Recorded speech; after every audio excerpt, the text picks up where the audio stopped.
Every time you kill a villain, you will unlock a genetic lock. What will you do? As a righteous police officer, you discover that your superior is the protector of the Underworld Organization, HSH. Not only did he collude with the Underworld boss to break your limbs, but he also defiled your only sister and sold her to Southeast Asia. Your partner and master all died because of investigating your disappearance. At this moment, fate allows you to be reborn back to the time when you just captured the son of the Underworld boss. How will you retaliate and seek revenge? In the detention room of the Criminal Police Brigade, the most famous second-generation rich kid in the harbor is cursing at you loudly. How dare you? A little cop. Arrest me? Do you know who I am? Let me tell you. When my dad arrives, you'll be crying. As someone who has been reborn, you know too well that Zhao Yingjie's arrogance is not unfounded. His old man, Zhao Fucheng, is the chairman of the Fucheng Group in the harbor city, a representative of the city's People's Congress, and the president of the city's Real Estate Industry Association on the surface. This series of titles can go on for quite a while.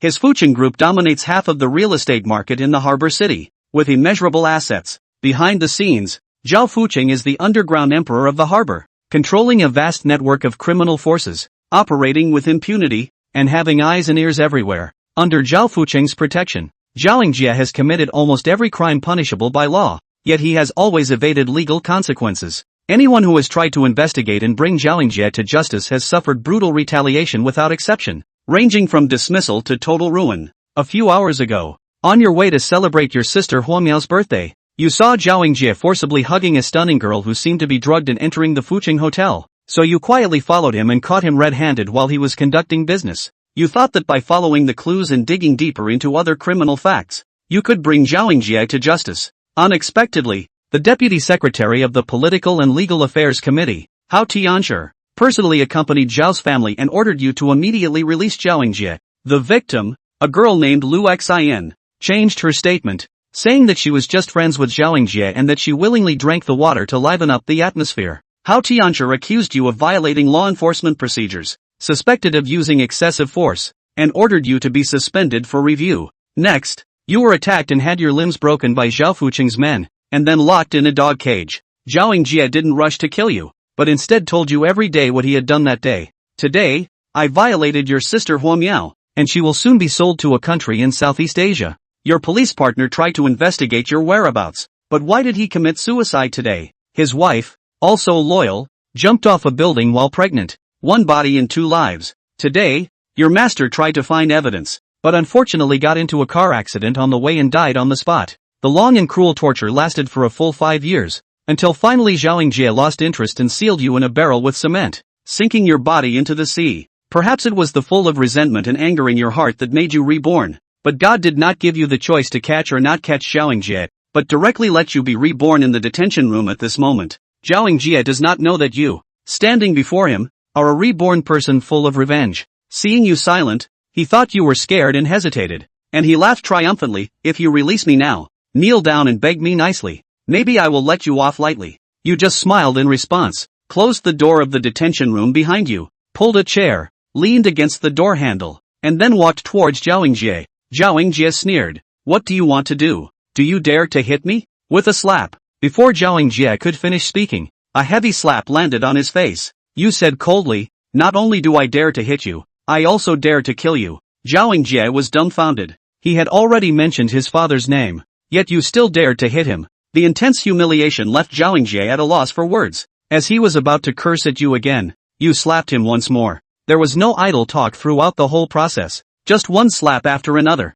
continuously and heavily. A few minutes later, the Zhao family arrived. Zhao Yingjie's short, fat, and robust mother, Su Feng, led the way with a lawyer and bodyguards. Accompanying Su Feng was the deputy secretary of the Municipal Political and Legal Committee, Hao Tianshi, while the captain of the Criminal Police Brigade, Wu Taifeng, followed behind with a heavy heart, his face full of anger and helplessness. When he brought Zhao Yingjie back, he knew this matter was serious and immediately reported the case to his superiors, requesting support. However, Hao Tianshi scolded him and arranged for another sub-bureau to take over the case, destroying the evidence. Su Feng looked at you disdainfully at the door of the detention room, and asked sternly, "Where is my son? Release him immediately. Whoever dares to touch him, I will not let it go." Who caught him without eyes? "Stand up for me." No one spoke. A slap was heard in the detention room, followed by Zhao Yingjie's unclear crying and begging. "Brother, Please don't hit me. I won't speak. Please don't hit me. Su Fang's face turned pale, and she ordered, break the door. Several bodyguards immediately slammed into it heavily. The door of the detention room burst open, and a group of people rushed in, all stunned. Zhao Ying's cheeks were swollen and bleeding, kneeling in front of you like a bereaved dog, no longer arrogant. But you seem to have not seen or heard anything, and slapped Zhao Ying in the face again. Su Fang snapped back to reality, shouting loudly and rushing towards you, how dare you hit my son? I'll kill you. Her crimson long nails scratched directly towards your face. However, in your eyes, Su Fang's attack seemed to be in slow motion, like a movie playing at 0.5x speed, allowing you to clearly see the approach and trajectory. Perhaps it was a bonus of being reborn. You simply leaned to the side, easily avoiding the attack, then tripped her with your foot. Su Fang tumbled into Hao Tianxi's arms, leaving a few blood marks on his face. Hao Tianxi groaned in pain but refrained from retaliating. Seeing their boss's wife threateningly, the bodyguards also surrounded you. But the next second, Su Fang and the bodyguards all froze, not daring to move. You were holding a gun, the dark barrel aimed at Su Fang's forehead. Hao Tianxi couldn't believe his eyes, urgently shouting, Hua Yan, what are you doing? Do you know what you are doing now? Do you still want to continue? You stood still, the gun steadily aimed at Su Fang, your finger slowly moving towards the trigger. A strong smell of urine suddenly spread out, and Su Fang's light blue pants turned dark blue. Su Fang was scared and peed. You pulled the trigger. The firing pin clicked lightly, and Su Fang was so scared that she sat in her own puddle of urine. Only then did they realize that no bullets had been fired. Everyone in the room breathed a sigh of relief. Su Fang was so angry that her face turned red and her neck thickened. She struggled to get up, and accidentally touched her own urine with her hand. Su Fang stood up and wiped her hand on the lawyer's body. For a moment, she didn't dare to confront you directly, but instead turned to angrily shout at Hao Tianxi. Old Hao, how do you manage your subordinates? Can he still be considered a policeman like this? He's just a thug. Why haven't you arrested him yet? Hao Tianxi squinted at you. He remembered you, the young policeman who uncovered a murderer hidden in the port city last year, and was awarded a second-class individual merit, which he presented to you. At that time, he praised you for being young and promising, and encouraged you to keep up the good work. He never expected that you, this young man, would turn out to be a madman. Can you keep such a time bomb overnight? But before he could speak, Hua Yan spoke first. Secretary Hao, it's quite a hassle to go through the formalities, isn't it? Or we don't need to bother with that. Hua Yan turned around and threw his pistol and magazines on the table, then pulled out his police license and set it aside, finally taking off his police uniform and neatly folding it next to him. I quit. From now on, I'm no longer a cop. Amazing. Diyu was so anxious that he couldn't go up and cover Hua Yan's mouth before shaking the others awake. Wu Taifeng lightly kicked Diyu and shook his head. Don't talk nonsense. There's no way to undo what's happened. Hey, let me tell you something. Listen carefully. Hua Yan glanced at Su Fang as if nothing had happened. All of this is my personal behavior and has absolutely nothing to do with anyone else on the team. So feel free to come at me with whatever you want. You think you'll be fine just because you resigned? Su Fang scolded angrily. You beat my son up like this, and you dare to threaten me with a gun. You're going to jail for sure. Hao Tianxi, arrest him now. Hua Yan shrugged and stretched his hands together in front of Hao Tianxi.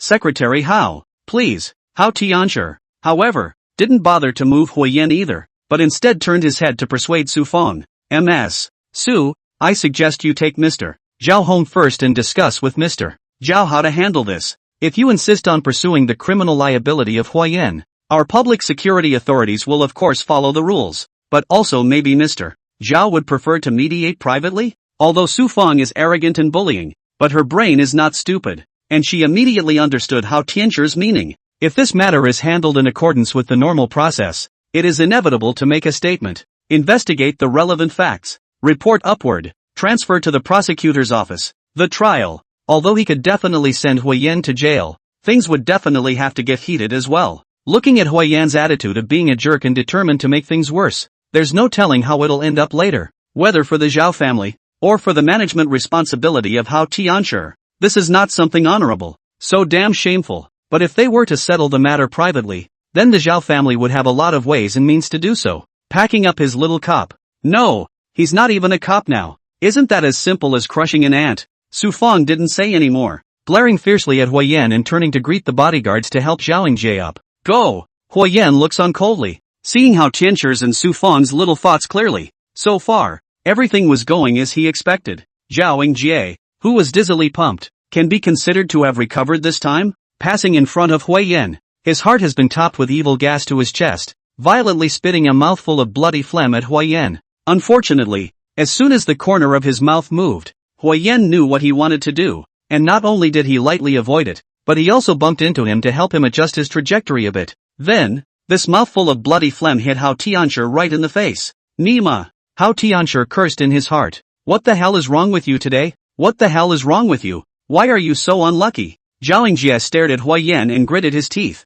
You're dead. Hurrah! I'll be waiting for you. Don't ever let me down. And don't make me wait too long. Hui Yen returned, his face smiling, but his eyes were stern. Zhao Jie only felt a chill come over his face. Couldn't help but shiver. A bellyful of vicious curses raw and stifled back. The Zhao family's group left unhappy. Hao Tianshi was not easy to suppress the matter. Hurriedly said a few words of scene. Handed over to Wu Taifeng to deal with the end of the hand. Commanded that today's events are not permitted to spread the word. Busy also withdrew. Do you gave Hui Yen a hard punch? Uncomprehending and annoyed. What the hell are you doing? Why did you make such a mess? Didn't we agree to be cops together for the rest of our lives? And you're leaving me alone? It's okay. I just got carried away and didn't cradle the fire. I'm sorry. Wu Taifeng grunted. Worried. Come on. Are you such an impulsive person? What the hell are you thinking? After this, can the Zhao family let you go? Hui Yen smiled. From the moment he decided to capture Zhao Jie, he and Zhao Jie were already destined to die for each other.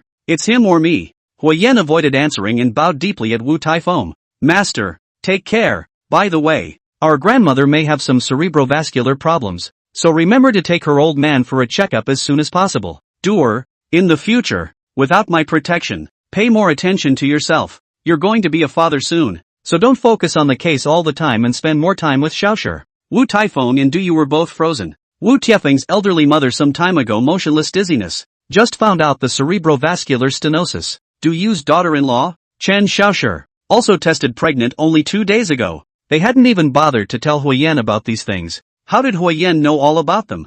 Hui Yen knew that these two would be full of questions this time, and didn't stay a moment longer, turning around and leaving. He didn't want them to see the tears that were just about to come out of his eyes, and he couldn't let them get involved in the next deathmatch between him and Zhao Jie. After leaving the office building, Hui Yen turned back to his feet, snapped upright, and saluted at the police badge. He joined the criminal police force as soon as he graduated from the police academy, and has been here for more than 5 years, and never thought he would have to resign this day before. For 5 years, all he wanted to do was to be a good cop, work hard with dedication, and do his best to guard justice. But the world is so unfair. There are always bad guys who are either rich, powerful, or treacherous enough. They plague the innocent, do all the bad things, commit all the crimes, and always get away with it. In his last life, he was prey. In this life, it was time for him to be the hunter. Yes, Zhao Jie, you're dead. It wasn't just Zhao Jie who deserves to die. It was also his father Zhao Fucheng, the entire Zhao family,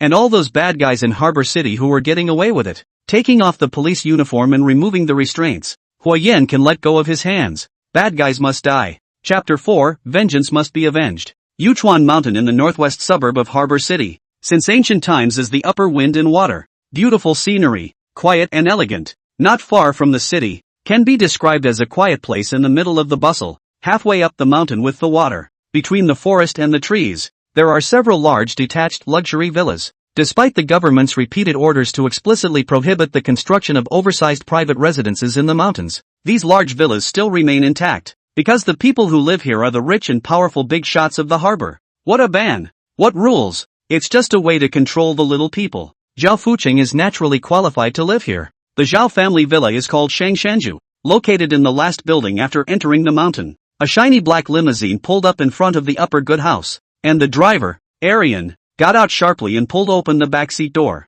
The shrewd and unruly Zhao Fucheng walked down, and his originally grim, knife-striped face became darker and darker at this moment, making the long knife scar at the corner of his forehead even more conspicuous. He's in a bad mood. Originally he was entertaining a guest from the provincial capital today. District Seaport has long been unable to accommodate his Zhao Fucheng's ambition. He longed for a broader world in the wind and rain, has been planning to enter the provincial capital. And this guest is to help him through the sky and earth line of the important chess piece. At first, when he learned that Zhao Jie had been arrested, he didn't care at all. He just gave Hao Tianshi a greeting and told Su Feng to go and lead the person out. It's not like this is the first time. Although there have been very few illiterate police officers in the past 2 years, there were still some who did not recognize Zhao Jie, who arrested him a few times in previous years. In the end, not all of them are obediently released and apologized with a smile and a low voice. Unexpectedly, a few hours later, Su Feng called one phone after another, urging him to hurry home. What's the big deal about a small-time cop? What can he do? Su Feng is getting more and more useless. Can't she handle this? Zhao Jie is getting wasted on her. Zhao Fucheng walked into the living room with a cold face and froze in shock. It was a mess. Full of crumbs. Su Feng was lifting up the blue and white porcelain vase he had just spent hundreds of thousands of dollars on a few days ago and smashed it hard on the ground, venting his belly full of anger. The two bodyguards who usually followed Zhao Jie were kneeling in the crumbs, their heads broken and bleeding, and it looked like they had been knocked by Su Feng with her high heels, and Zhao Jie was smacking their faces hard, just like Hui Yan had smacked him before. That little cop named Hui Yan dared to punch my son in the face, and dared to raise his gun on my wife in front of Hao Tianchi? The long knife scar at the corner of Zhao Fucheng's forehead jolted and throbbed as if the earthworm was about to come to life. Those who were slightly familiar with Zhao Fucheng knew that this indicated that he was already furious in his heart and had already moved to kill. I even gave your name and said I was your son, and he beat me, slapped me hundreds of times, and scared my mom with a gun. Zhao Jie came over to Zhao Fucheng's side with an indignant face,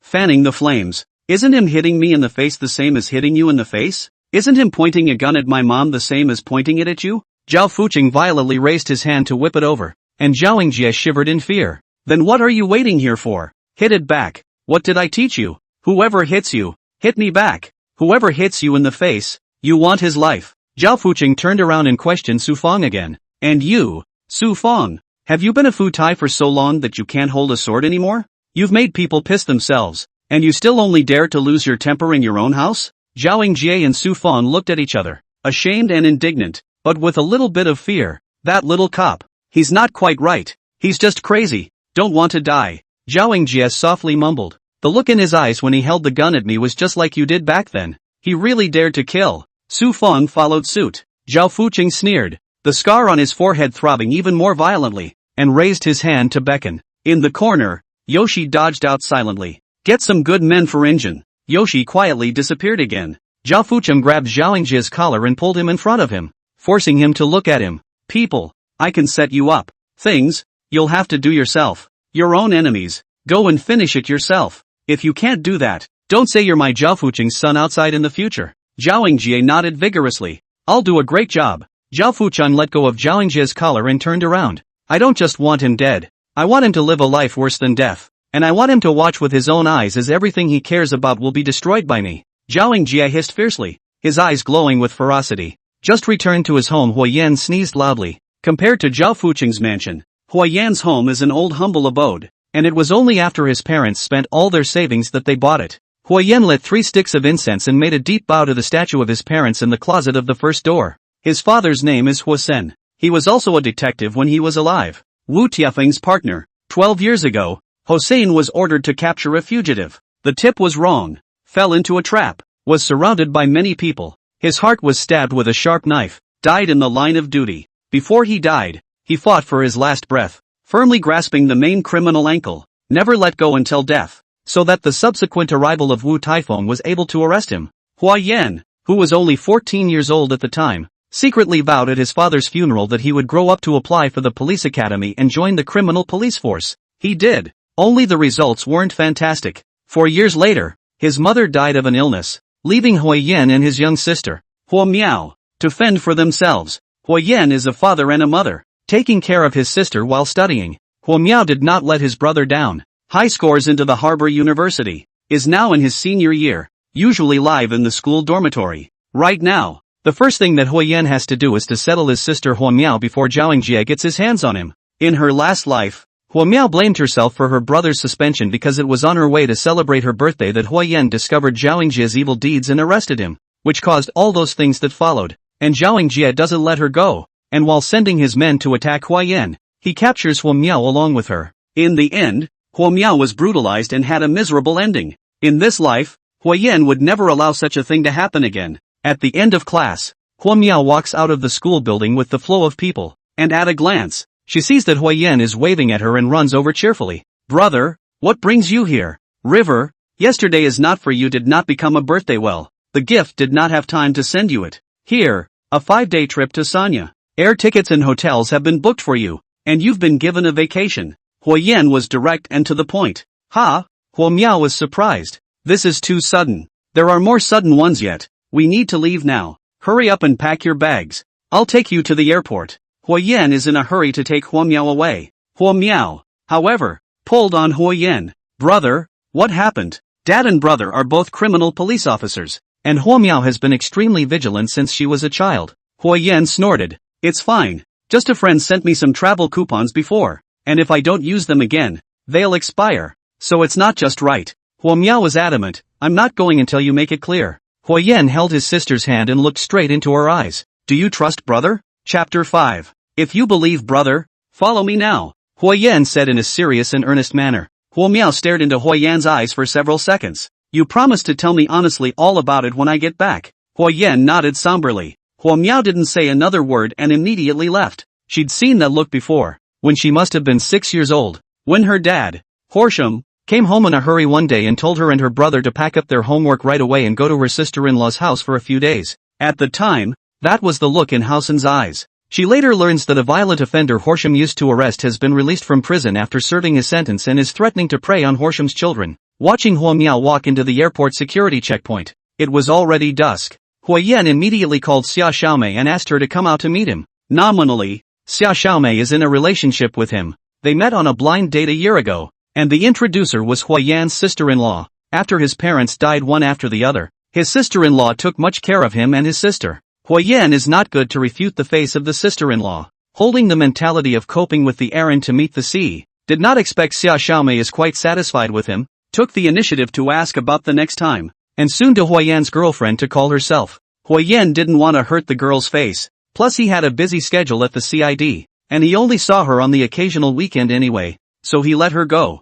The appointment was at Hai's barbecue near Huo Yan's house. Most of Huo Yan's late-night snacks are settled at this store, and the owner, Brother Hai, is well acquainted with it, helping him to smooth out several cases of trouble caused by gangsters seeking trouble. Walking into the store, Huo Yan greeted Hai as usual. Hai didn't greet him as warmly as usual, nor did he come to exchange pleasantries and take his order. He just gave a low grunt as a response, screwed up his body and went to serve another table of customers. Sitting in the corner to whom Marijuana-san led by a group of hooligans, used to common him to hide away. This will also sit in a big la, but also deliberately squinting at him. It should be that word has gotten out that he took off his police uniform and these people got wind of it. The world and people are just so realistic. In the past, when he had status and usefulness, these people held him up and feared him. Now that he had fallen on hard times and had offended the powerful and wealthy Zhao family, these people immediately cold-shouldered him and stepped on him. After waiting for half an hour, the clerk served Huo Yan's order. After waiting for another half hour,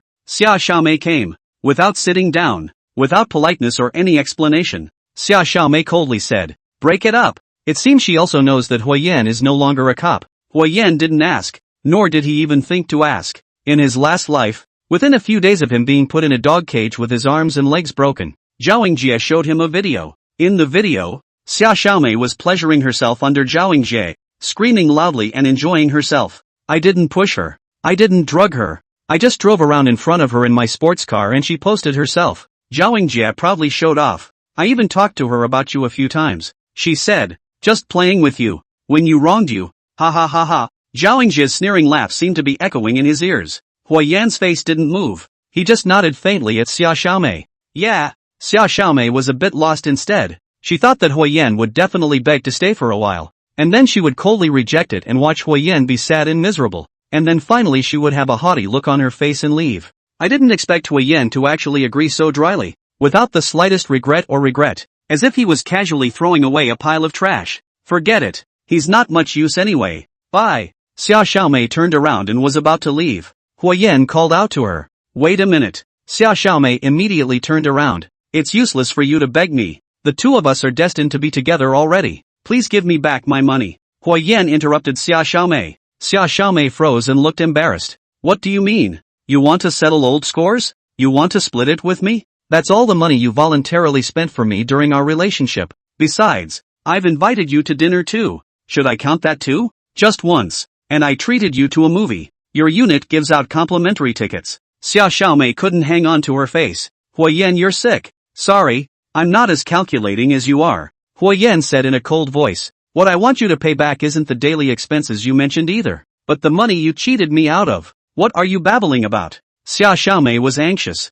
Last September, you said your mom needed surgery and asked me to borrow $30,000. In fact, she wasn't even sick, was she? Huayan was not in a hurry and continued to help Xia Xiaomei with her accounts. At the beginning of this year, you said you wanted to invest in a milk tea store in partnership with a friend, and asked me to borrow $70,000. In fact, there is no such thing as a milk tea store. It's you who can't pay back your online loan and are in a hurry to fill the hole. Am I right? There's a few other miscellaneous things, so I won't count them, but you'll have to pay me back the 100,000. Xia Xiaomei's face was green and white for a while, unable to speak, drinking beer, jerking a skewer to watch the fun of watching the table of marijuana's son. A burst of laughter. 7 mouths to make fun of it. Beautiful girl, your vision is not good. Why did you find such a poor guy? Really shabby. $100,000 also have to count so clearly. Men to women to spend money is not should be. Why don't you go with our brother Ma? It's better than this poor guy. Guaranteed to make you eat good food and drink good food. Huayan turned back and snapped. Who cannabis? Shut the up and get the hell out of here. Hu Hemsi slammed the table and stood up. What's the point of fooling around when you've got the ing skin on your body? I can clean you up just as well whether I'm a cop or not. Huayan coldly returned. Asterisk.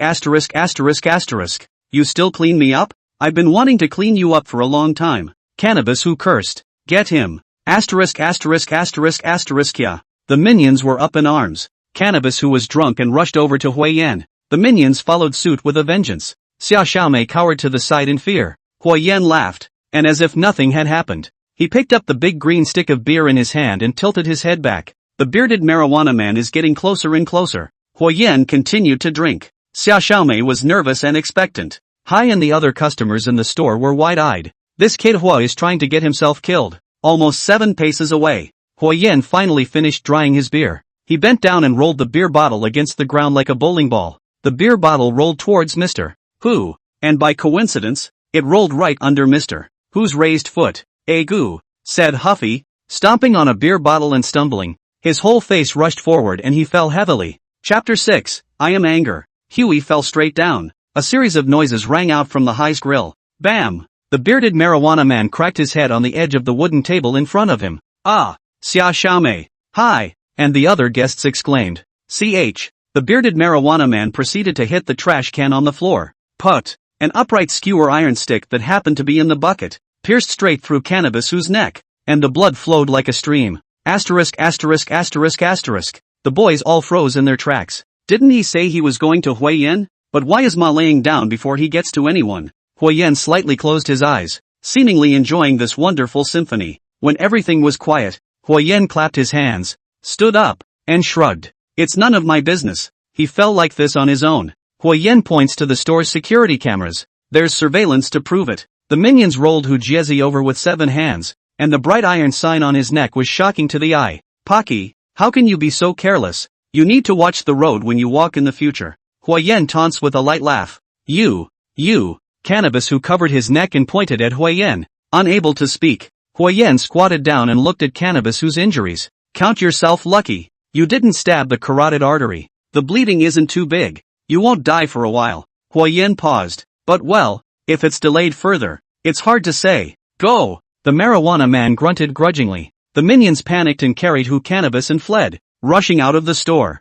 The store was silent, and the onlookers didn't expect Huayan, who looked to be under siege a minute ago, to reverse the entire situation so easily. Huayan turned back to the dumbfounded Xia Xiaomei and said coldly, please return the money. Still, I'll return it. Xia Xiaomei nodded repeatedly. She suddenly realized that she never seemed to know the Huayan in front of her. The man is a little scary. But I don't have that much money right now. Why don't I give you an IOU first? Xia Xiaomei stammered. Borrowing. Aren't you familiar with online loans? Huayan didn't let up and ate the meat skewer on his own. No longer paying attention to Xia Xiaomei, Xia Xiaomei gritted her teeth and made a pass at her cell phone. A few moments later, Huayan's cell phone rang with a beep. The transfer had arrived. Huayan waved his hand. Go away. Xia Xiaomei didn't stay for a second longer and fled like the plague. Hai came over to clean up the messy floor made by Marijuana Man and complained at Huayan. Look at this trouble you're causing me. Don't try to hide when Brother Ma wants to come after me later. Huayan didn't say anything and slowly finished the last bite of meat.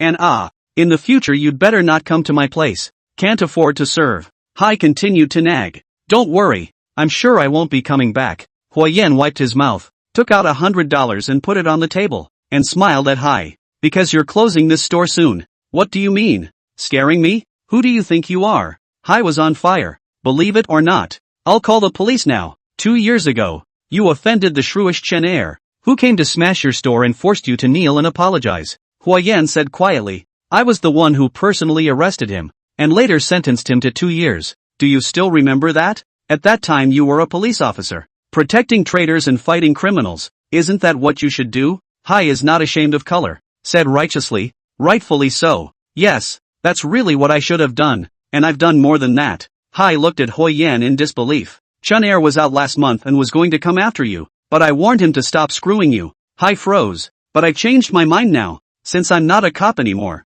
Why bother? The tone of Huayan's voice was cold, especially to those who are ungrateful and have no conscience. Don't you think so? Hai, Hai realized it was bad and stammered trying to apologize. Huayan ignored him, took out his cell phone, and directly dialed Chen heir's number. Chen heir, I don't care about Hai's barbecue. Feel free, brother Hua. Don't do this. Hai hurriedly pulled Huayan back and begged bitterly. I'm sorry, it's me who's confused. You're a big man. Don't talk to me? Forgive me. I'll give you a free bill if you come back in the future. Huayan plucked away Hai's hand and turned away. Such people did not inspire the slightest sympathy in him nowadays. If you are unkind, I have to be unrighteous too. You deserve it. Hai looked at Huayan's distant back and sat on his butt, letting out a wail. It's over. It's all over. Out of Hai Brothers Barbecue.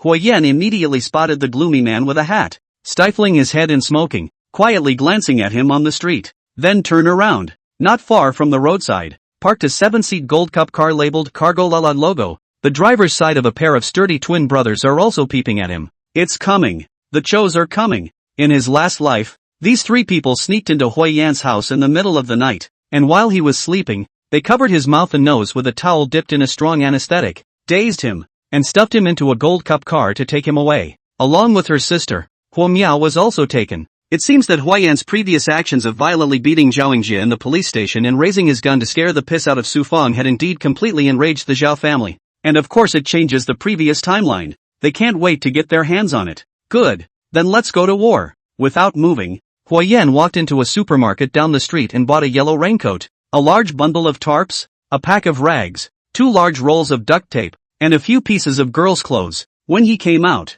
the 3 men were still watching him from the street. Huayan, carrying a tarpaulin and a shopping bag, walked past them and deliberately looked at the 3. The 3 avoided their faces and acted as if nothing had happened. Back at home, Huayan first took out his cell phone, connected it to the Bluetooth speaker, and tapped the play button. The old Beyond classic I Am Rage then came on. Woo, hey, can't you just take a breath? I'm a nightmare. I can harass you every day. I met you on the road. You don't have to back out. I'm angry. It'll burn you in a minute. Accompanied by Beyond's stirring and fiery vocals, Huayan first carefully removed his parents' effigies, carefully stowed them away, and put them in the cabinet. He then moved all the tables, chairs and benches to the corners and stacked them neatly in yards. A large open space was suddenly revealed in the house, and Huayan shook off the tarpaulin and spread it out. After doing so, Huayan walked over to the window and lifted the curtains to look down. The Gold Cup car was indeed parked downstairs under the dim streetlight. Huayan went back to put on his raincoat, put on his plastic gloves,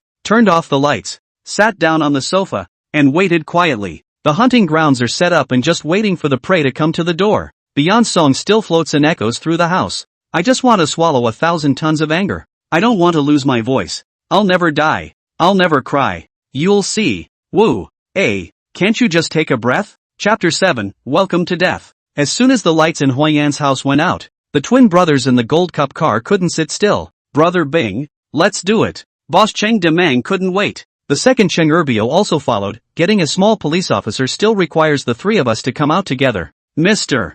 Zhao is also really good. Let's do it sooner rather than later. Han Bing, whose eyes were lightly closed in the front row, as if he were an old monk in meditation, was expressionless, and only one word was squeezed out from between his teeth. Wait. Demang and Biao immediately shut up and followed Han Bing's example, waiting quietly. Han Bing certainly wasn't pitying Huayan, wanting him to live a little longer, nor was he worried about any mistakes in the operation. As Biao had said, it was just a matter of getting a small police force. He was just enjoying the quiet, prolonged excitement that preceded the capture of his prey. He's always been patient, especially when it comes to this whole killing thing. When he was 16 years old, he had a little friction with a bunch of punks from another class, and after he was moved to kill, he spent 3 whole months secretly staring at them, observing their every move. He waited until the gang was all drunk and slumped over at the party before he made his move. 1 for each cut. 5 in all. That night he embarked on the road to escape. After a few turns to the seaport, in Zhao Fuqing's construction site to move bricks,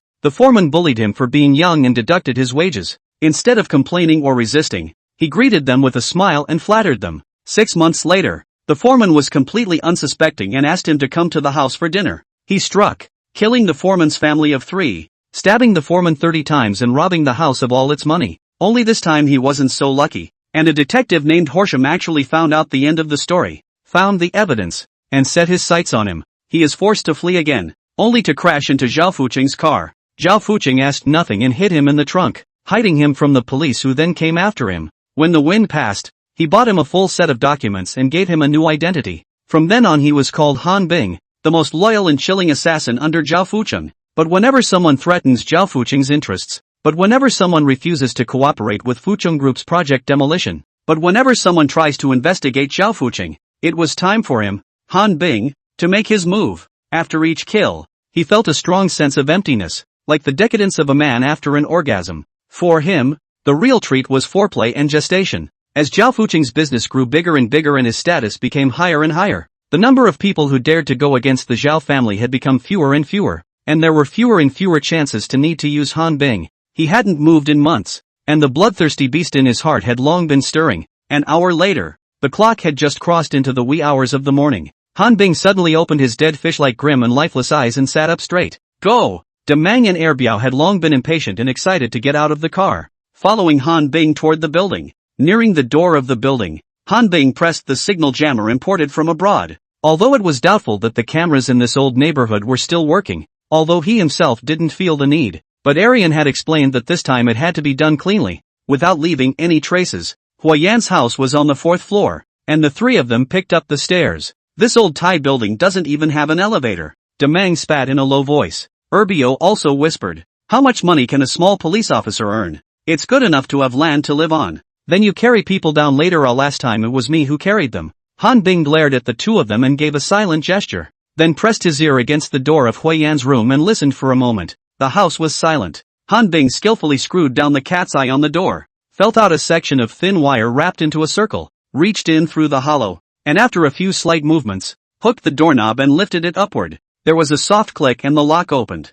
The 3 of them, gingerly, dodged into the house, closed the door, and flicked on their flashlights. Seeing the large open space exposed in the house and the tarpaulin spread on the floor, Han Bing had a hint of surprise, and before he could think more, Huayan's voice rang out from the corner. I've been waiting for you guys for a while. Han Bing, Demang, and Erbiao froze and followed the sound. Huayan sat on the sofa, smiling at the 3 like a ghost. Welcome to death at your door. A sense of foreboding surged steeply in Han Bing's heart. How did he know we were coming? If he knew we were coming, how dare he sit there waiting for us with such a big grin on his face? Isn't he scared? Doubts and worries fleeting. Demang and Erbiao had already rushed straight at Huayan. Demang carried a ram's horn hammer, and Erbiao held a tiling shovel. All were tools that could be found everywhere on the construction site, and were also the brothers' favorite killing weapons. These 2 brothers are north of the desert people, followed their father in the early years of the coal mines in the west of the river to make a fortune, looking for those dumb and lonely foreign workers,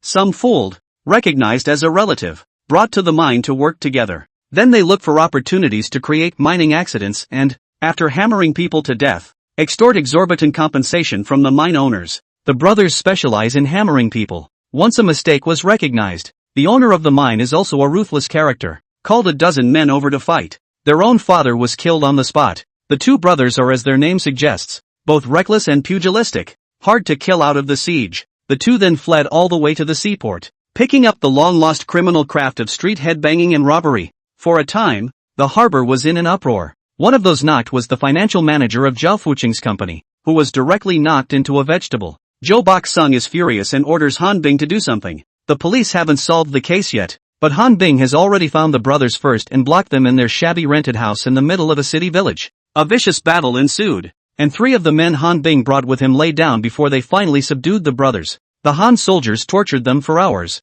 making a dozen bloody, red-hot slashes in their bodies. The two brothers, however, just screamed and cursed uncontrollably, and never said a soft word from beginning to end, urging Han Bing to hurry up and get them killed. Zhao Fucheng, who had heard of the incident, stopped Han Bing and could forget about it as long as he was willing to work for him. Since then, the brothers have been working under Han Bing. In the turn of a second, Demang and Erbiao had already closed in on Huiyan, and Han Bing seemed to have seen that next Huiyan would have his skull cracked and blood flowing all over the place. Huiyan, however, looked as if he couldn't sense the danger at all, still sitting calmly, only picking up a rag and balling it up. No way. Han Bing remembered that before they left, Zhao Jia had specifically emphasized that he wanted a live one, and that he would bring the living Huiyan back to him for torture. Before Han Bing's words of reminder could be uttered, Demang's ram's horn hammer had already swung viciously at Huiyan's head. Powerful, tiger-like, both heavy and fast. It's too late. This little cop will only have half a life at most if he doesn't die.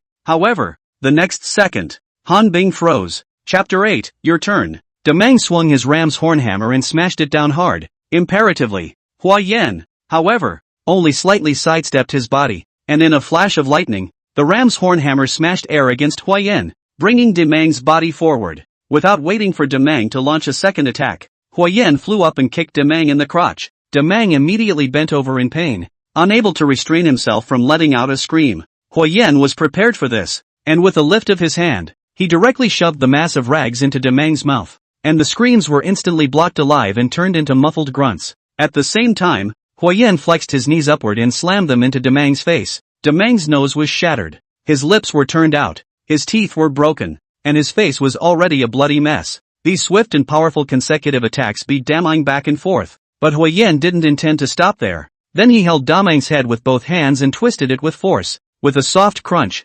Demang's neck bone snapped, and his whole body collapsed limply on the tarpaulin, out of breath. All this in a total of no more than 3 seconds. Regardless of whether it was Han Bing or Chang Erbiao, they hadn't even reacted yet, and Chang Damong, who had always been known for his crazy plagiarism, had been taken out. Huiyan was still just unarmed, and each of his attacks was so merciless and precise, direct and sharp, just to take away his opponent's life. Is this really just a little cop? It can't be. It's some kind of killing god. Of course they don't know that Huiyan has been working out and training in combat since his father was killed in the line of duty and he swore to become a police officer himself, and he took first place in the combat class when he was in the police academy. It's just that he was forced to curb his edge after he officially joined the CID and put on the uniform. They also didn't know that Huiyan, who had been reborn and returned to the world, knew their every move and possessed the superpower enhancement of advanced prediction. What's more, they didn't know that at this moment, Huiyan's heart was burning with a burning rage of vengeance. Huiyan quietly looked at the dumbfounded Chang Erbiao. Hey, wake up, it's your turn. Cheng Eryong came back to his senses and looked at Cheng Demang's corpse on the ground. His eyes were blood red, and he pounced on him like a mad tiger, swinging his tiling shovel to attack Huiyan, the blade flashing with a cold light. Except he fell faster than his brother. Huiyan dodged out of the way of the tiler's shovel, and once he reached out, he accurately gripped Erbiao's wrist, wrenching it back and sending it out with force. The tiling shovel turned right around and headed for Erbiao's throat, slicing through his carotid artery. Blood sprayed out with a whoosh, splashing on Huiyan's yellow raincoat. Huiyan holds up Erbiao, who has an incredulous face and is breathing more and more faintly, and slowly lowers him onto the tarpaulin without making a single sound. Blood dripped sinuously down the yellow color of Huiyan's body. Huiyan turned his head to Han Bing and grinned at him. Icy coldness rose from his heart and quickly enveloped his entire body. Han Bing came to understand. The original in front of this terrible man's is the hunter. They are the prey to be slaughtered. He's right. Welcome to death at the door. For the first time in his life, Han Bing felt fear. The fear of death. The fear of dying. The mission. The Cho family. Han Bing turned around and fled towards the door, hating that he couldn't give birth to a pair of wings and just fly away from this horrible hunting ground. At the same time, Huiyan chased after him with great strides. Han Bing's hand had just gripped the doorknob when Huiyan had already arrived, his icy hand choking his throat. Han Bing hastily went to touch his sword. The sharp knife he never leaves his side, but he touched it, having already snatched Huiyan and jerked it away first. Han Bing tried to yell for help and a ball of rags gagged him. Huiyan put Han Bing dead against the iron door, waved his sword and stabbed down one after another. 1, 2, 3. In his last life, other than Zhao Jie, Han Bing was the person who tormented Huiyan the most. The second before he was about to lose consciousness, Han Bing saw many people, the high school classmates he stabbed to death, The foreman's family of 3 he exterminated. All those he helped kill with Zhao Fucheng, their horrified eyes and distorted faces. Turns out death is so scary. Huayan lowered the broken Han Bing onto the tarpaulin and lined up with Cheng Demang and Chang Erbiao. And then he unhurriedly cut the tarpaulin and wrapped the 3 delivery killers one by one. And then wrapped them tightly with duct tape one by one. An hour later, Huayan sat in the driver's seat, started the engine, and drove the Gold Cup car out of the neighborhood. The bodies of Han Bing, Chang Demang, and Chang Erbiao, wrapped in tarpaulin, were neatly arranged in the wagon. The neighborhood was quiet and peaceful at midnight, with only a few occasional insects chirping in the grass and a stray cat running lightly by. No one knows that just moments ago, a killing took place in room 402 of Building 3. 1 man who would have died survived, and 3 men who should have been dead a long time ago gave their lives away. Huayan slammed on the gas, and the car flew through the empty and silent streets at night. Next, it was Zhao Yingjia's turn. Harbor City, Sio Ferry Terminal, Hongluk Shipping Company. Zhao Yingjie was also waiting for Huayan, with drunkenness and hatred, with excitement and anticipation.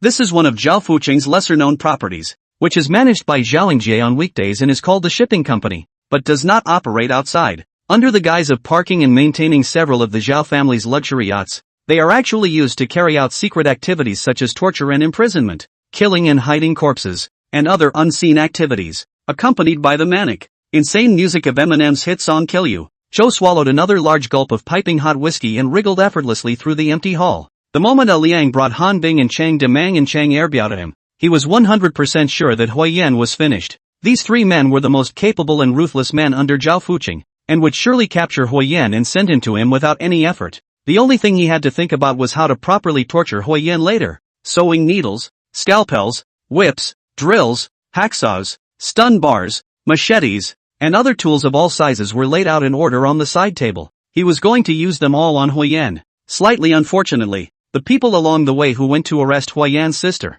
Hua Miao, had just called to report that Hua Miao had left the school in a hurry in the afternoon and had flown off to Sanya for a vacation. It didn't matter. She always had to come back sooner or later, and Zhao Yingjie had all the time in the world, and no one related to Huayan could escape. Zhao Yingjie looked at the time again. Why aren't Han Bing and the others back yet? Just then, too, the motorized gate at the entrance slowly opened, and the Gold Cup car drove steadily in. Here we go. Zhao Yingjie laughed out loud, put down his glass of wine, threw away his cigarette, turned off the music, and greeted him in stride. The Gold Cup approached. Strange. How is it that there is only 1 person in the car, and it doesn't look like any of Han Bing, Chang Demang, or Chang Erbiao, and it's wearing a yellow raincoat? Instead it looks a bit like. Zhao Yingjie was wondering when the Gold Cup car had stopped in front of him. The driver got out of the car, walked up to him, lifted up his raincoat hat, and looked up at him with a smile. It was none other than Huayan. Chapter 9, Secret Paradise. Zhao Yingjie looked at Huayan with his mouth open, dumbfounded. You.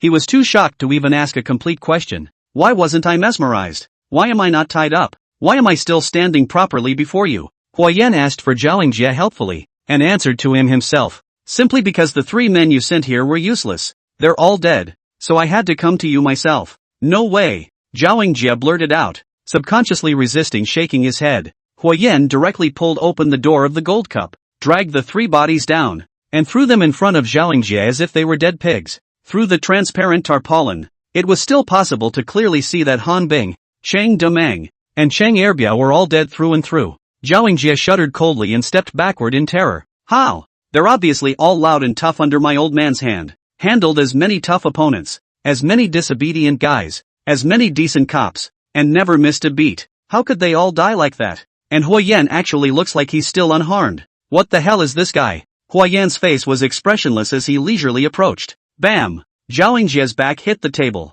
and he couldn't retreat. Stay back. What do you want? I'll you any way you want. Huayan looked toward the many torture devices laid out in order on the table. A steel needle in the finger? A whip to the back? Scalpel skinning? Power drill to gouge out eyes? Sawing arms? Machete chopping off thighs? How would you like to start with that? Zhao Yingjie couldn't help but shake a little with each thing Huayan said. You can't do this to me. Oh, why? Because my dad is Zhao Fucheng. Can you have some new words? Huayan pulled out his ears. My ears are getting calloused from hearing it. Do you think I'd be afraid of him? Zhao Yingjie couldn't speak. Huayan casually picked up the machete and swung it in the air, slashing it on the table. Why don't we start with this? Tick-tock tick-tock. A stream of urine dripped down Zhao Yingjia's pants. Huayan waved his hand disgustedly to drive away the smell of urine. Are all of you Choso pants wetting? Zhao Yingjia's feet were soft, flopping and kneeling down. Realizing that Huayan would really take his life, Zhao Yingjia instantly completely lost his previous arrogance, pitifully acting like a mangy dog, wagging his tail and begging for mercy, trembling and begging. Big brother, I'm wrong. I know I messed with the wrong person. Please let me go. I won't even dare to invoke you in the future. As long as you don't kill me, let me do anything. I can give you money. Yes, I can give you lots and lots of money. Our family has money. I can give it to you right now. All of it. Zhao Yingjia fumbled for his cell phone and tried to transfer money to Huayan. Huayan watched him lose the unlock code and write down the numbers, then snatched the phone with a split hand and put it into his pocket, asking in a cold voice, "Got any cash?" Yes. There's a safe over there." Zhao Yingjia rolled to the wall safe and entered the code to open it. Inside were yards of 10,000 bundles of whole stacks of cash, at least $1 million. At a rough estimate, Zhao Yingjia took the initiative to find a large bag from the side and put all the cash in it, and respectfully handed it to Huayan. Huayan took the bag and slung it over his shoulder. Zhao Yingjia's heart lit a small flame of hope. As long as he is willing to ask for money, then there is still room to turn around. Yes, who would not love money? However, Huayan's next sentence stunned Zhao Yingjia again. "Now it's time to take me to your secret paradise," Huayan said coldly. "Ha? How did you know? Hurry up!" Huayan snapped. Zhao Yingjia didn't dare to say another word, and hurriedly walked towards the row of file cabinets next to him. Reaching out to press the hidden mechanism, the filing cabinet moved open, revealing a secret door in the floor. "Open up," Huayan ordered. Zhao Yingjia pulled open the secret door. Huayan kicked it over, and Zhao Yingjia rolled down a row of steps. Huayan took a deep breath, took out his mask and put it on, and flipped up his raincoat hat to hide his entire face, before slowly walking in step by step. Below was a chamber the size of a basketball court, doorless and airtight. Incandescent lamps shone brightly, and a dozen large, half-man-high metal cages were scattered on the floor. Most of them were empty, and 6 held people inside. Living, breathing people. 6 beautiful young girls, locked up like dogs in an iron cage, unclothed, in a trance, frozen and terrified. This is Zhao Yingjia's secret paradise, which Huayan prefers to call hell on earth. In his last life, he was locked up here with these girls after his arms and legs were broken. They were all forcibly captured by Zhao Yingjia from all over the place and locked up here for him to slowly spoil and ravage. Some were tortured to death, some were brutalized and then resold, and every one of them ended up in a miserable state. Every missing person, not long after, Zhao Yingjia will be replenished with new goods. In those 5 years, Huayan had seen many such girls being imprisoned and killed by Zhao Yingjia, and he could imagine how many parents were heartbroken and how many families were broken because of it. But Zhao Yingjia was never punished. At this time, the girls in the iron cage had woken up, looking at Zhao Yingjia, who was lying on the ground moaning and screaming, and Huayan, whose entire body was shrouded in a blood-stained yellow raincoat, wondering what had happened and trembling. Huayan dragged a hammer from the corner and smashed the iron locks on the cages one by one. "You are free!" The girls froze, some in disbelief, some cheering in surprise, some crying tears of joy, some bawling. A few moments later, the returning girls climbed out of their cages and scrambled toward the exit, desperate to escape this hell as quickly as possible. As she passed by Zhao Yingjia, a girl with short, sharp hair suddenly stopped, turned around and rushed over, flying up and kicking Zhao Yingjia hard in the crotch. Zhao Yingjia let out a scream, his body twisting and shrinking into a ball. Asterisk asterisk asterisk asterisk. Son of a dash asterisk asterisk asterisk asterisk. Scum. With tears streaming down her face, the short-haired girl indignantly cursed Zhao Yingjia with the most vicious words she could think of and swung her fist down as hard as she could. Huayan remembers that her name is Bao Yuding, and in her last life she was also the most rigid girl who had refused to give in and bit off half of Zhao Yingjia's ear. In the end, she was kicked in the chest and had her neck broken by Zhao Yingjia. Several other girls also stopped, coincidentally swarmed up. 7 hands and 8 feet indignantly kicked and punched Zhao Yingjia, venting the resentment in their hearts. Zhao Yingjia never thought that one day he would be beaten by a woman, just wanted to resist, glanced at Huayan's icy cold eyes, and only had to obediently hold his head, letting the girls kick and beat him. In no time, Zhao Yingjia was already screaming with a bruised nose and swollen face, his head broken and bleeding. It was then that Huayan walked over. "That'll do. Save half your life for me." Chapter 10. But I just want you to die. The girls stopped their hands at the sound of the voice, still indignantly spitting a few mouthfuls of spit hard at Zhao Yingjia. Huayan removed the large bag of cash from his shoulder and placed it in front of the girls. "Divide it among yourselves. The girls were too stunned to come forward. No need to be polite. Huyen pointed at Zhao Yingjie. It's all his money and the compensation you deserve. Though it's not nearly enough. More or less. The girls no longer hesitate. Bao Yuding led the way. Each took a dozen stacks of $100 bills held in their arms. Thanks, the girls said. Huyen waved his hand. There is a gold cup truck parked up there with some clean clothes in it. There's a bathroom on the left-hand side of the yard for washing up. Go straight out the door and you'll be on the main road in 10 minutes or so. In another hour or so, it will be light. Who are you? Pao Yuding asked cautiously. Why are you helping us? There's no need to know who I am. I'm just someone who's been scourged by him just like you guys. Huyen said in a deep voice. Go on, get out of here and don't look back. Think of it as a nightmare. Think of it as a bite from a vicious dog. And live. Pao Yuding led the other girls and together they rushed to Huyen and bowed deeply. Then left quickly. They waited until they were all out of the chamber. And even the sound of their footsteps was far away and unheard. Huyen removed his mask, took off his hat,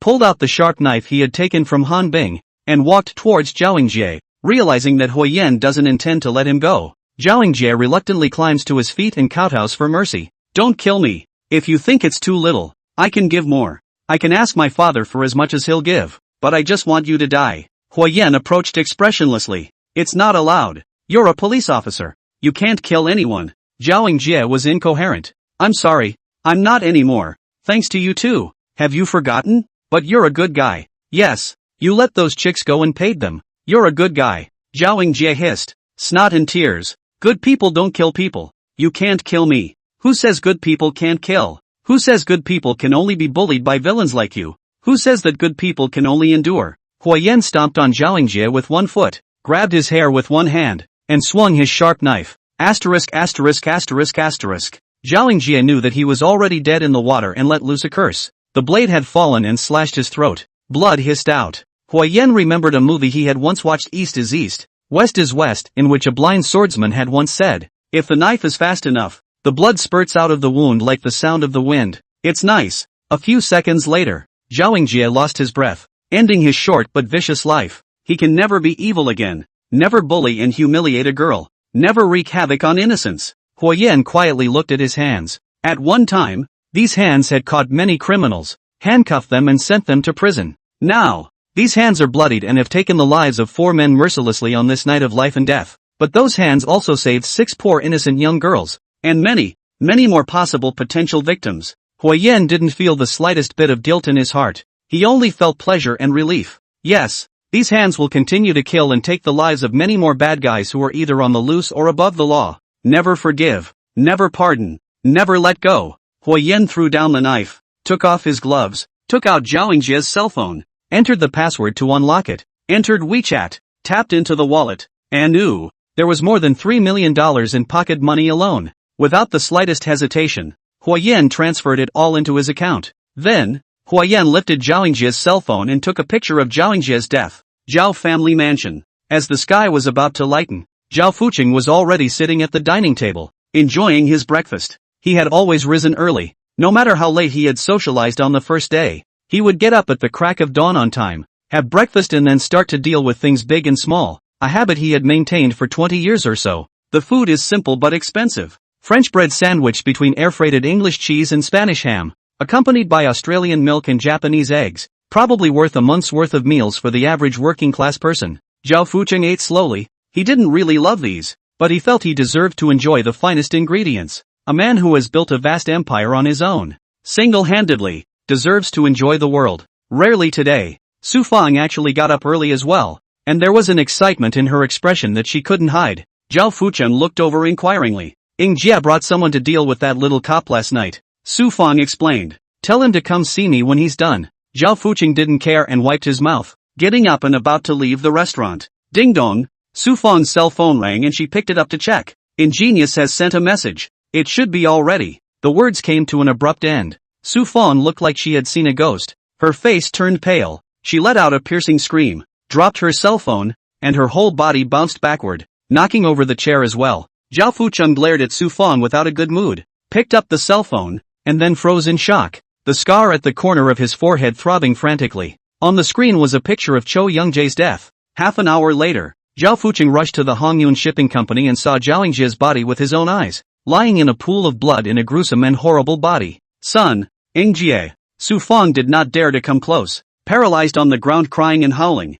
That goddamn did it? I want to kill him by 1,000 cuts. I want to kill his whole family. Arian silently lifted Zhao Yingjie's shirt, and there was a pattern carved out with a sharp blade on his chest, a leaping flame mark. Flame? Hua Yan? That little cop? Su Fong grabbed Zhao Fucheng. Hubby, that little cop did it. It must be him. I want him dead. I want him dead right now. Zhao Fucheng was expressionless from start to finish, ignoring Su Fong and only instructing Liang. I want all the information on Hua Yan. Zhao Fucheng paused, and a trace of remorse flashed steeply in his eyes. I think I may have underestimated a formidable opponent. Remorse fleeting, Zhao Fucheng regained his composure and gave another order. Clean up this place and get rid of the bodies. What happened today must never be spread. That's Ingjie, our son. Su Fong protested. You can't just throw him into the sea. Zhao Fucheng twisted his head to look at Su Fong, his eyes icy cold. Don't mention him again. If anyone asks, just say you sent him abroad to study. Su Fong froze as Zhao Fucheng pushed away her hand and turned to stride away, not even looking at Zhao Yingjie one last time. On the roof of a building in the distance, Hua Yan stood on the edge of the rooftop, looking away from Hongyuan Shipping Company. Instead of bothering to clean up the scene or trying to destroy the body, he took the initiative to send a photo to Su Fong and left a flame mark. There is no need. Zhao Fucheng would have suspected him even if he had thought about it with his toes. Hua Yan was sure that Zhao Fucheng would never call the police. That would be a lot for him to explain. Besides, that would never be his style of doing things. He would personally seek revenge on Hua Yan. He would even try to kill him himself. Sure enough, Hua Yan saw Zhao Fucheng come and go, and no police came. Hua Yan also saw the oil drums being pushed onto the yacht one after the other, and the yacht sailing off into the distant sea, the usual way the Zhao family disposes of corpses. But there are 4 oil drums in total. That means that Zhao Yingjie's body is also among them. Hua Yan thought that Zhao Fucheng would dispose of the body and would suppress and hide Zhao Yingjie's murder because it would be too humiliating and degrading. But Hua Yan didn't expect that Zhao Fucheng would be so determined to sink his own son's body into the sea as well. What a cold and ruthless man this is. How mercilessly and cruelly will he attack Hua Yan? If anything, Zhao Yingjie is just a spoiled child, a colorful coward, a bully, a gutless bandit with high eyes. Then, the next fight with Zhao Fucheng was the real battle. Chapter 11, Beware of those around you. The wind was calm for 2 days. Zhao Fucheng was apparently more patient than expected. Hua Yan was in no hurry. Talked to my sister, Hua Miao, a few times to make sure she was safe and sound in the field. Made the distribution of the 5 million or so ill-gotten gains snatched from Zhao Yingjie. 2 million to stay. The rest evenly divided into 3, respectively donated to the Care for Children Fund, Women's Development Fund, Love and Respect for the Elderly Fund. Of course, are anonymous. Other than that, he was all about studying Zhou Yingjie's phone, checking contacts, browsing photo albums, and analyzing social media accounts. He found a lot of interesting things. For example, the girl named Lu Xian, whom he had first rescued from the clutches of Zhao Yingjie,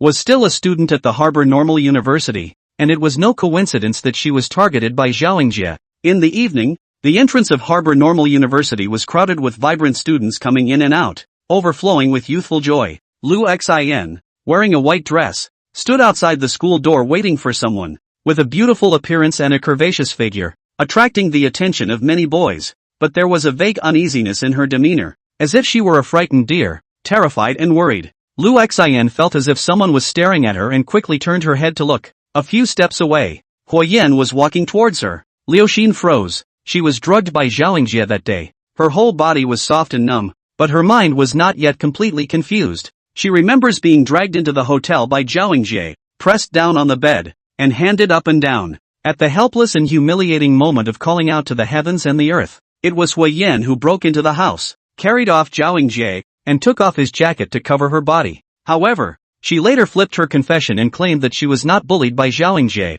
which was equivalent to stabbing Hua Yan in the back. I'm sorry, Lu Xian blushed and hemmed and hawed, wanting to apologize, but not knowing what to say. Hua Yan quietly looked at Lu Xian. He had resented her in his last life. Why did he not dare to stand up and accuse the bad people who hurt her? After tasting the Zhao family's cruel methods and experiencing all the subsequent events, he was already relieved. She is just an ordinary girl, a young female college student. Met Zhao Yingjie is already bad luck. And why should she force her to also top that huge pressure? It's fine, Hua Yan said gently. I just wanted to come and give you a heads up. Be careful of the people around you. Before Hua Yan could finish his sentence, a tall, Lanky boy came out of the school gates and pulled Lu Xian behind him as soon as he saw him. Who are you? The boy sized up Huayan, his tone unkind. Wah. He's Officer Hua who saved me earlier, Lu Xian explained. The boy was a little surprised, but remained stoic and continued his questioning. That's all in the past. Why are you still coming to see Xin? Is he your boyfriend Han Yaohua? Huayan ignored him and asked Lu Xian. Yushin nodded and wondered again. How do you know his name? Split it, Huayan said coldly. Liuxin froze. Han Yaohua was annoyed. What are you talking about? Huayan continued to Lu Xian. He's a gambling dog, the unrepentant kind. He's gone astray before, but he's promised me to quit and never gamble again. Lu Xian explained awkwardly. He lied to you. Has been still gambling it. Never stopped. All kinds of online gambling to play. Now the external debt is at least $500,000. You're talking nonsense. Han Yaohua fumed anxiously. Huayan still ignored him and said in a cold voice. The largest of these was borrowed from Zhao Jie. Lu Xian was startled and looked over at Han Yaohua, whose complexion had changed drastically. You know that asshole? Han Yaohua quickly shook his head. Xin. Don't listen to his nonsense. He's a special recruit for your school's basketball team, right? In order to earn extra money, he helped Fucheng Group play in the corporate league. That should be when he met Zhao Jie. Huayan didn't give Han Yaohua a chance to interrupt and continued to say to Lu Xian, Zhao Jie's only favorite sport is basketball, and he often went to accompany Zhao Jie to play basketball, and over time, he pulled a relationship. Some time ago, Zhao Jie wanted him to pay back the money. He couldn't, and Zhao Jie let slip that he would waste him. He got scared and offered to give you to Zhao Jie. Lu Xian froze in shock and looked at Han Yaohua incredulously. I didn't. Han Yaohua defended in fear. What the are you blindly pussyfooting around for? He was the one who asked you to go to the Deep Blue Bar that day, right? As a result, he didn't show up, but Zhao Jie came up to hit on you. You're from the Northeast and you usually drink well, but you only drank half a glass that day and passed out, because that bar, which Young Cho had a hand in investing in, and the bartenders were all his people, drugged your drink. Your bull ***** ting me. I didn't. It has nothing to do with me. Han Yaohua was still resisting. Do you want me to send out your chat with Zhao Jie? Huayan asked. Impossible. How could you have? Han Yaohua said in the middle of his sentence, realizing that he had lost his tongue. Tears slipped from Lu Xian's eyes. Disappointed and angry, she raised her hand and fiercely slapped Han Yaohua, covered her face and turned to run inside the school. Xin. Han Hua still wants to chase after him, but Huayan crosses his body and stops him. Don't even bother her anymore. Han Yaohua glared angrily at Huayan, having long been furious and cursing angrily. You. You're sick. Mind your own business. Don't think I wouldn't dare beat you up just because you're a cop. I'm not anymore. So feel free to fight if you want. Han Yaohua clenched his fists. The best orthopedic department in the harbor is at the city's third hospital. Huayan said blandly. You'd better get there as fast as you can later. Maybe you can play basketball later. What the are you talking about again? Han Yaohua looked puzzled. I'll break your right arm later. Han Yaohua snorted, blowing something powerful. Who do you think you are? Han Yaohua swung his right hand and threw a punch. As a special basketball student and playing the center position, Han Yaohua was tall and big, and this punch was even more tigerish. However, Huayan just raised his hand and steadily gripped his fist, pressed it downward, and then swung it down. Before Han Yaohua could understand what was going on, he heard a crunching sound, followed by a sharp pain. As Huayan had previewed, his right arm had broken in two and hung limply. Han Yaohua looked at Huayan with wide eyes, so shocked that he almost forgot the pain. A group of varsity basketball teammates happened to come out, and the leader asked out loud, Wah, is something wrong? Han Yaohua hurriedly turned around and covered his broken arm, shaking his head repeatedly. It's fine. You guys go play. The gang was a little surprised, but they coaxed them to disperse. Get lost. Huayan droned in a cold voice. Han Yaohua didn't dare to look at Huayan again and rushed to the side of the main road, waving the one hand that could still move and desperately trying to stop the car. When Huayan returned to the vicinity of his neighborhood, the sky was already dark and settled. He looked as if nothing had happened, skulking along at a leisurely pace, his eyes having swept the surrounding area without spotting any unfamiliar suspicious faces. The cell phone ding-dong sound. WeChat has a new friend request. Written hello, I'm Lu Xian. I want to say thank you. Huayan smiled and directly clicked refuse to pass. Just then, a pair of hands suddenly reached out violently from behind and attacked Huayan's neck. Chapter 12, Strong Enemies Attack. As soon as those hands hit his shoulders, Hua Yan's whole body muscles were already tensed. He quickly took a step back, his back pressed against the visitor's chest. His body sank down, yanked the visitor's left arm, and slammed it into an over-the-shoulder slam. His body rose up in the air and fell heavily to the ground, screaming out in pain. Hua Yan's palm blade slashing at the visitor's neck stopped hard in midair. As it turns out, this man is his previous partner and companion from his time in the CID. Wo. Hua Yan was busy helping you up. Why are you here? Nonsense. I had to come and see how you were doing. You said as he rubbed his ass, grimacing and complaining. Brother Yan, you're hitting me too hard, aren't you? If it wasn't for my thick skin and flesh, I would have to let you break this fall. I'm sorry. Hua Yan helps you dust off his body. It's okay. It's only right for you to be a little more vigilant. You waved his hand? Let's go. Let's go and jerk off. Originally I was planning to treat you, but now you have to treat me. Okay, on me. Then let's return Hi Brothers Barbecue. You knew that Hua Yan was a regular customer of Hi Brothers Barbecue? His house? I think it's closed. Ha?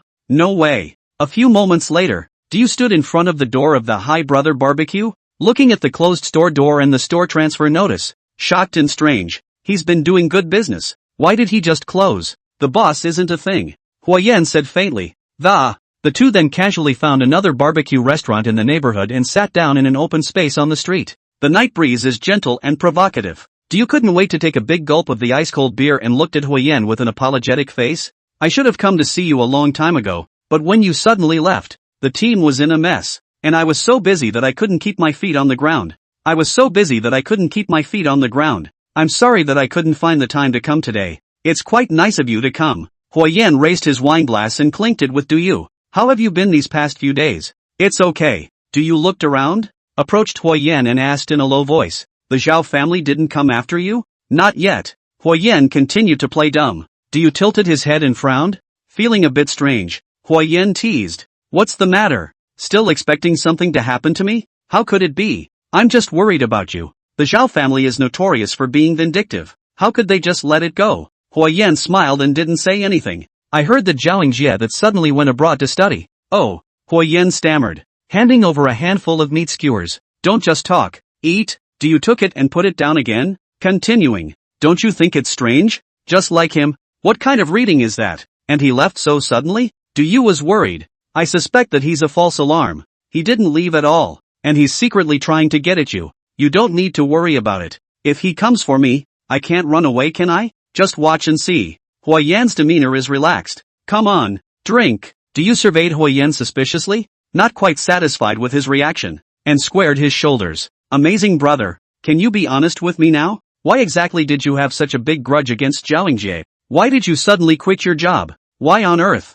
You know, we've been together since I joined the team. So many years have been. You suddenly get like this. I really quite difficult. Hua Yan's heart fluttered a little for a moment. At least there was one person who really cared about him. He opened his mouth and was about to console you with a few words, but suddenly stopped again. Not far away, a business car came and slowly pulled over. The door opened and the two got out together. The ghostly Aryan habitually stepped into the shadows of the shade and became one with the darkness. The other was a Southeast Asian-looking man, pitch black and short and stout, wearing a short sleeveless shirt with gnarled, muscular arms, a hairband tied around his head. His short hair glazed through his scalp, his nose collapsed and his ears flattened, typical of the imprints left by years of sparring. Hua Yan recognized him, the Muay Thai King Ba Ban. He is a young hero and a genius. Since his debut, he has fought more than 30 battles without a single defeat, all of which were KOs. Hua Yan had watched a lot of his matches online before and could be considered a fan. Also witnessed his emotional outburst a year ago, when he killed his opponent with a heavy knee directly in the ring, and was subsequently banished from Muay Thai. At that time, Hua Yan had even felt sorry for him, but it turned out that he had actually run to the harbor and even thrown himself under the Zhao family. This is a real master, a real strong enemy, compared to the kind of villains like Han Bing and the Cheng twins, who killed purely by instinct. Babin was the trained killing machine, the beast that would tear people to pieces. Can't involve Dewey in this. Aryan and Babin stood silently, looking at Hua Yan. Do you, with his back turned in that direction, didn't notice and prodded Hua Yan. Hey, tell me. Hua Yan's face sank coldly as he said in a cold voice, because I'm sick and tired of your bunch of losers. Each and every one of them boasts of guarding justice and protecting the people. In fact, they are just following the process and regulations, investigating some ordinary cases and arresting some simple bad guys. The real bad guys, The ones like Zhao Yingjie and Zhao Fucheng, do any of you dare to touch them? Diyu was scolded and froze in shock, unable to speak. In fact, others can still be tolerated. You're the one I can't stand. How many times have I taken the fall for you over the years? How many times have I wiped your ass? How many times have I saved you? Partnering with a waste of a waste like you. Sooner or later you'll be dragged to death. Diyu looked at Huo Yan incredulously. Amazing. Originally also want to play a haha with you. Their own not a bit of color. Have to break the casserole to the end. Have to ask me to tell the truth. Now satisfied with it? Huo Yan was cold and unforgiving, wanting nothing more than for Diyu to get out of here quickly and safely. From now on, the two of us are just passers-by. Let's pretend we never knew each other, and you'll never come back to me again. Diyu sat dumbfounded, as if he didn't recognize Huo Yan anymore. What are you still dead set on following this for? Go! Huo Yan let out a stern shout. Du stood up, obviously not drinking much, but his body swayed, deeply struck. He took 2 steps out and reluctantly turned back, gritting his teeth. Whether you look up to me or not, whatever the hell is wrong with you? I treated you like a brother before and I'll treat you like a brother again. Take care. Huo Yan snorted coldly and lifted his cup to take a big gulp of wine, not letting Diyu see his sad, upset, and pained expression. Diyu turned around, hung his head, and left in sad disappointment, disappearing into the night. With that, Babin took a step toward Huo Yan. Liang still stood in the shadows and didn't move, only raising his cell phone and aiming it at Huo Yan. Huo Yan looked at the people next to him who were still eating and drinking and being happy and boisterous. If we start a fight here, it will definitely affect these innocent people. Huo Yan poured the last bit of beer in the bottle, tilted his neck and drank it down, pointing at Babin to the secluded and deserted pitch-black alley next to him. Babin stopped and turned his head to look at Arian. Arian nodded. Babin turned back to Huo Yan and nodded at him. Huo Yan got up and walked toward the alley. Babin was not far behind Huo Yan, and Arian was not far behind Babin again. The three did not speak to anyone, and silently walked into the alley one after another. Chapter 13, Deadly Fight in a Dark Alley. The alley was a cul-de-sac, long and narrow and deep, about 1 meter wide and 6 meters long. It resembled a deformed and confined octagonal cage or a narrow boxing ring with no way back. Huo Yan walked to the midway point, stopped, and turned to look at Babin. Babin then stopped as well and surveyed Huo Yan. The dim light coming in from the main road reflected the figures of the 2 men on the wall, like 2 fierce beasts about to pounce on each other, with one hand clenched in a fist and the other in a vertical palm. Babin made a starting salute at Huo Yan and then went on the offensive. There was no test, no hesitation. Babin rose up in the air and came up with a vicious double flying kick, viciously kicking at Huo Yan's chest. Huo Yan could clearly see Babin's moves, but Babin's movements were much faster than his previous opponents, and the usual dodges were simply too late. Huo Yan set up his arms and took the leg hard, staggering back with the impact, and Babin was bounced back a step. The two stood still. Babin swept his eyes at Huo Yan with some surprise, and then he bullied his way back up. Sprint step to catch a straight right, then a sweeping kick, ergo a right downward chopping elbow to catch a straight crashing knee, a right slide, a turning side stomp, and a roundhouse kick. Muay Thai is known as the science of 8 bodies, in which all 4 limbs and 8 bodies, fists, legs, elbows and knees, can be used as weapons. Babin started practicing boxing at the age of 6 and has been immersed in it for more than 20 years, knowing all kinds of moves and having even more experience in actual combat. Almost without thinking, his body moved at will, and his fists, legs, elbows, and knees attacked Huo Yan one after another like a stirring tide. Huo Yan responded with all his might, seeing the moves and connecting with the blocks. Although he was in a disadvantageous position, his stance was not disorganized. The two did not say a word. Silent entanglement, and in the blink of an eye, they had already exchanged dozens of moves. Arian watched with rapt attention, his cell phone held steady in his palm. Taking advantage of Babin's jab kick falling short, Huo Yan seized the opportunity to cross his body and approach, landing a straight punch that landed hard on Babin's chest. If it were anyone else, taking this hit from Huo Yan would be enough. Babin, however, only wobbled slightly, and instead took the momentum and swept a right swing into Huo Yan's face. With a fiery burst of great pain, Huo Yan's brow bone suddenly cracked open into a large opening, blood sliding down, and his eyes blurring. Babin wrung his neck and clenched his fists, his bones clicking, and then launched another round of offense. Front slide, elephant trunk sweep, flat elbow, left uppercut, right downward elbow smash, side top knee, hook kick. Babin was like a mad tiger, as if his physical strength had not been depleted at all, even more ferocious than the previous wave of attacks. Huo Yan desperately tried to fight, but his vision was obstructed and he soon took an elbow and a knee. Outside the alley, the barbecue stall, a drunk man humming "One person I drink wine drunk," wobbling over, while unzipping his pants to pee, while greeting Liang. Dude, what are you looking at? Arian twisted his head to look over, his eyes cold as thorns. The drunken man winced, held his pee back for dear life, and ran off with his pants. Arian turned back again. Huayan was already struggling on the left and right, and after receiving a few more attacks from Baban, a mouthful of blood tumbled to his throat, and he swallowed it down hard, only to back away at a rapid pace. Baban, however, stopped and looked at Huayan quietly. Huayan's body abruptly stalled, and it turned out that he had already been forced to the end of the alley by this wave of Baban's attack, with his back against the brick wall, and there was no way to retreat. A hint of regret vaguely swept across Baban's face, which then turned cold and stern, and he sprinted in at a fast pace, rising up in the air and smashing Huayan with a flying knee slam. He believed that this masterstroke would completely crush Huayan and end the fight. Huayan, however, suddenly dropped his fists, his whole body relaxing as if he had lost his fighting spirit and given up resisting. A moment of doubt flashed in Baban's eyes. Huayan wanted this chance for a counterattack. In a flash of lightning, Huayan's body flickered to the left like a ghost, just dodging this fatal blow from Baban. Baban's right knee grazed against Huayan and hit the brick wall hard, sending splinters flying and cracks spreading out like a spider's web. Huayan took advantage of Baban's power lag and slammed a vicious back elbow into Baban's chest. Baban fell to the ground and immediately popped back up.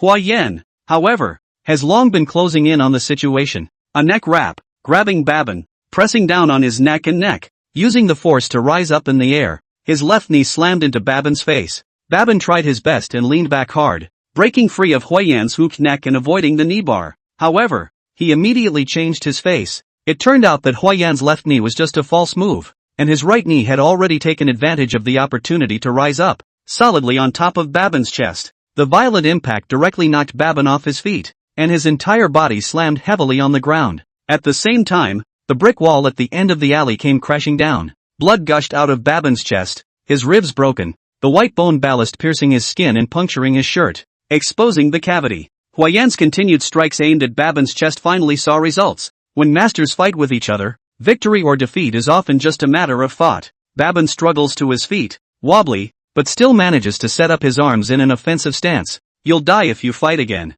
Huayan reminded in a cold voice. Baban ignored it, trembling, and once again swung his fist at Huayan, as limp and feeble as a baby. Huayan let Baban's fist lightly touch his body, no longer paying attention to him, and walked straight toward the alleyway entrance. Still bracing himself, Baban stood his ground, one at a time, swinging weakly at the air. Huayan stared at Arian and approached slowly. The blood dripping from his brow bone stained his face, but his pace was still steady and his aura was still regal. Arian stepped aside and made a gesture of please, as if he was just a passerby, nothing to do with him, and he didn't intend to intervene in the fight. Huayan, however, didn't intend to leave, stopping in front of Arian and extending his hand. Without saying anything, Arian handed over the cell phone he'd been holding up in his hand. On the screen, Zhao Fuqing was quietly staring at Huayan. It turned out that he had been connected to the line watching this deathmatch between Huayan and Baban. Is it nice, Boss Zhao? Huayan asked with a smile. Wonderful. Exciting. Zhao Fuqing was also smiling. The excitement is still behind. What other killing moves does Boss Zhao have? Hurry up and make them all come out. Huayan's voice tone is cold. Otherwise I'm afraid you won't have a chance. Young man, what's the hurry? Zhao Fuqing also grimaced. Every day you live now could be your last. Every second could be your last. Boss Zhao, you can start counting down too. Let's see which one of us goes to Hades first. Huayan threw his cell phone on the ground and stomped on Zhao Fuqing's face, the screen shattering and blacking out. Liang remained motionless and expressionless, as if Huayan hadn't dropped his cell phone. Huayan turned to leave and passed the barbecue stand, picking up the paper towel on the table in his hand, wiping the blood off his face and pressing down on the cracked brow bone. Passing the small store, he grabbed a bottle of the strongest high liquor, hurriedly paid the bill, couldn't wait to unscrew the cap and gulp it down his throat. He was bracing himself until this point, refusing to show the slightest bit of weakness in front of his enemies, but he was actually on the verge of his limit. Not only was he exhausted from the deadly fight with Baban, but the place where he had been hit was throbbing with pain and his mind was reeling. The alcohol seemed to suppress the pain for the moment, and Huayan fought his way into the neighborhood and into the door of the building. 4 flights of stairs again seemed like a long hard journey. Huayan strongly supported himself and moved to the door step by step. Trembling, took out the key and was about to open the door. His eyes went black and he fell down with a bang. Chapter 14, So You're Scared Too? The streets were empty and silent at night. The business car sped past. Baban lolled back in his chair, his face pale, his chest heaving violently like an old bellows on the verge of being scrapped, and he let out ragged breaths. Arian scrutinized Babin, his face expressionless. I'm afraid you won't be able to box ever again. Babin laughed miserably, blood froth spilling down the corners of his mouth, speaking half-baked Chinese. So, I'm useless to you. Yes. Arian was unapologetic. Call my wife with the money promised to me, Babin said reluctantly, eyeing Arian. I never owe anyone money, especially dead people. Ah Liang said indifferently, without a trace of emotion in his tone. Thanks. Babin dropped his heart and struggled to fumble an old blood-stained photograph from his breast pocket. In the photo, Babin was smiling broadly, carrying a dainty little girl of about 4 years of age over his shoulder, with a quiet, pretty, long-haired woman beside him looking warmly up at him. Arian raised his hand, choking Babin. Babin didn't struggle, letting Arian's cold, wet, sticky, snake-like hands choke him. Just looking at the photo, his eyes full of reluctance, he thought back to the day he and Dea first met. Daya is washing his clothes by the stream outside the cottage, and passing by, he watches in fascination, falling off the back of an elephant into the river as Daya hides her mouth and snickers. He thought back to the day Aralai was born, holding the little red person in his arms. He wept tears of joy and could not stop crying. He named her Aralai, the beautiful flower. He remembered the fight from a year ago. His opponent tries to distract him by trash-talking and insulting Dea and Alari, and enraged, he connects with a series of hard punches and storms. And by the time he comes back to his senses, his opponent's head has been crushed by his heavy knee. He thought back to the day he had set out for the harbor after Arian. Aralai held his hand, tears streaming down her face, and couldn't stop screaming "Daddy, Daddy." He promised her that he would return as soon as he had earned enough money. But there's no going back. There's no going back. The hands around my neck were getting tighter and tighter. Breathing was getting harder and harder. My head was getting heavier and heavier, and my eyes were getting darker and darker. After a few moments, Arian let go of his hand, and Babin then lay down, already broken. Arian took out his handkerchief and wiped his hands slowly and methodically, still without a ripple on his face. Zhao family mansion, second floor study. Zhao Fuqing's entire body was buried in the huge leather seat, quietly looking at his cell phone, looping the video of Huiyan and Babin's life and death battle over and over again. What are you waiting for? Su Fang's voice came from the doorway. Su Fang walked over with a sullen face, his face gaunt and withered, his eyes red. She hadn't slept for days, and when she closed her eyes, they were filled with Zhao Yingjia's sad and miserable death. Zhao Fuqing ignored Su Fang and continued to look at his cell phone. Su Fang rushed up, snatched the cell phone with a split hand and threw it hard on the table. Zhao Fuqing, what the are you waiting for? You still have the nerve to say that I can't hold the knife anymore. I think you're the coward. That killed Yingjie, killed our son, and we only have that one son. And you're sitting here looking at your cell phone like a stupid ing wave? Zhao Fuqing coldly glanced at Su Fang and picked up his cell phone on his own. If you wimp out, then let me do it myself. Su Fang gritted her teeth. If you want to die faster, then go ahead. So you're really scared? Su Fang looked at Zhao Fuqing in surprise and suddenly laughed out loud. You're afraid of that kid surnamed Hua. So you, Zhao Fuqing, have times when you're afraid. Zhao Fuqing's face turned blue as he grabbed Su Fang by the collar and yanked her in front of him. Huiyan will definitely die. And it will be a horrible, horrible death. There's no need for you to teach me how to do things. Su Fang stared at Zhao Fuqing and said coldly, Zhao Fuqing, you better not let me down. Zhao Fuqing suddenly laughed, with a sense of creation, then let go of Su Fang and threw a piece of information on the table in front of her. Remember Hausen? Su Fang's expression moved slightly. Huiyan is his son. Su Fang was creeped out. Back when Horsham was checking us out, I set up to get him killed, and it was supposed to be a decapitation. You were the one who said that his pair of children were about the same age as Yingjie, that we had too much blood on our hands during that time, and that we should do Yingjie some good and let them off the hook. It's really a good virtue. Zhao Fuqing left Su Fang behind and left straight away. Su Fang froze for a moment, suddenly laughed, followed by whimpering and crying. A laugh, a cry, a cry, a laugh. Huiyan didn't know how long he had been lying there, and in a daze he seemed to have returned to his previous life, returning to the horrible past of being killed and brutalized by the Zhao family. The whole person slowly sank down towards the endless darkness. A distant childish voice suddenly called out to him. Uncle! Uncle! Huiyan suddenly woke up and saw a little girl of about 7 years old crouching next to him, shaking him. Uncle, get up! You can't sleep here. The ground is cold. You'll get sick. By the dim light in the hallway, Huiyan recognized her. I think it was 6 months ago. Her mom moved in upstairs with her 602, and I think her mom called her Hope. Huiyan had barely dealt with the mother and daughter but once. Her mom grabbed her by the ear and scolded her for coming back late from school. and Huyen happened to see it and spoke up to stop it. "Why are you out here alone?" Huyen struggled to get up and looked at the time. It was midnight. "I did something wrong and mom won't let me come home." Hope was ashamed and gloomy. Huyen was speechless. 10,000 grass mud horses galloping past in his heart. Yuan seemed unwilling to say more about herself, and immediately picked up the key that had fallen on the floor and helped Huyen open the door. Huyen barely managed to move inside and turned back to close the door when he saw Yuan standing pathetically outside the door. Freezing and shivering, Huyen beckoned Hope to come in. "You can stay with me tonight." "May I?" Hope asked timidly in disbelief. "Of course." Huyen pointed to the second bedroom. "Hurry up and go to bed." "I'm dirty. I'll just stay on the sofa for a while." Hope shook her head. "Uncle, go rest. I see you don't seem to be feeling well. Don't worry about me." Huyen couldn't be bothered to say much more to Yuan and hurried into the bathroom. Stripping off his clothes, his body was covered in bruises, and it hurt so much to touch it that it tore his heart out. By the time he came out after enduring the pain and applying the medicine, Hope had fallen asleep on the couch, her thin body curled up in a ball. Huyen took the quilt and tried to cover her,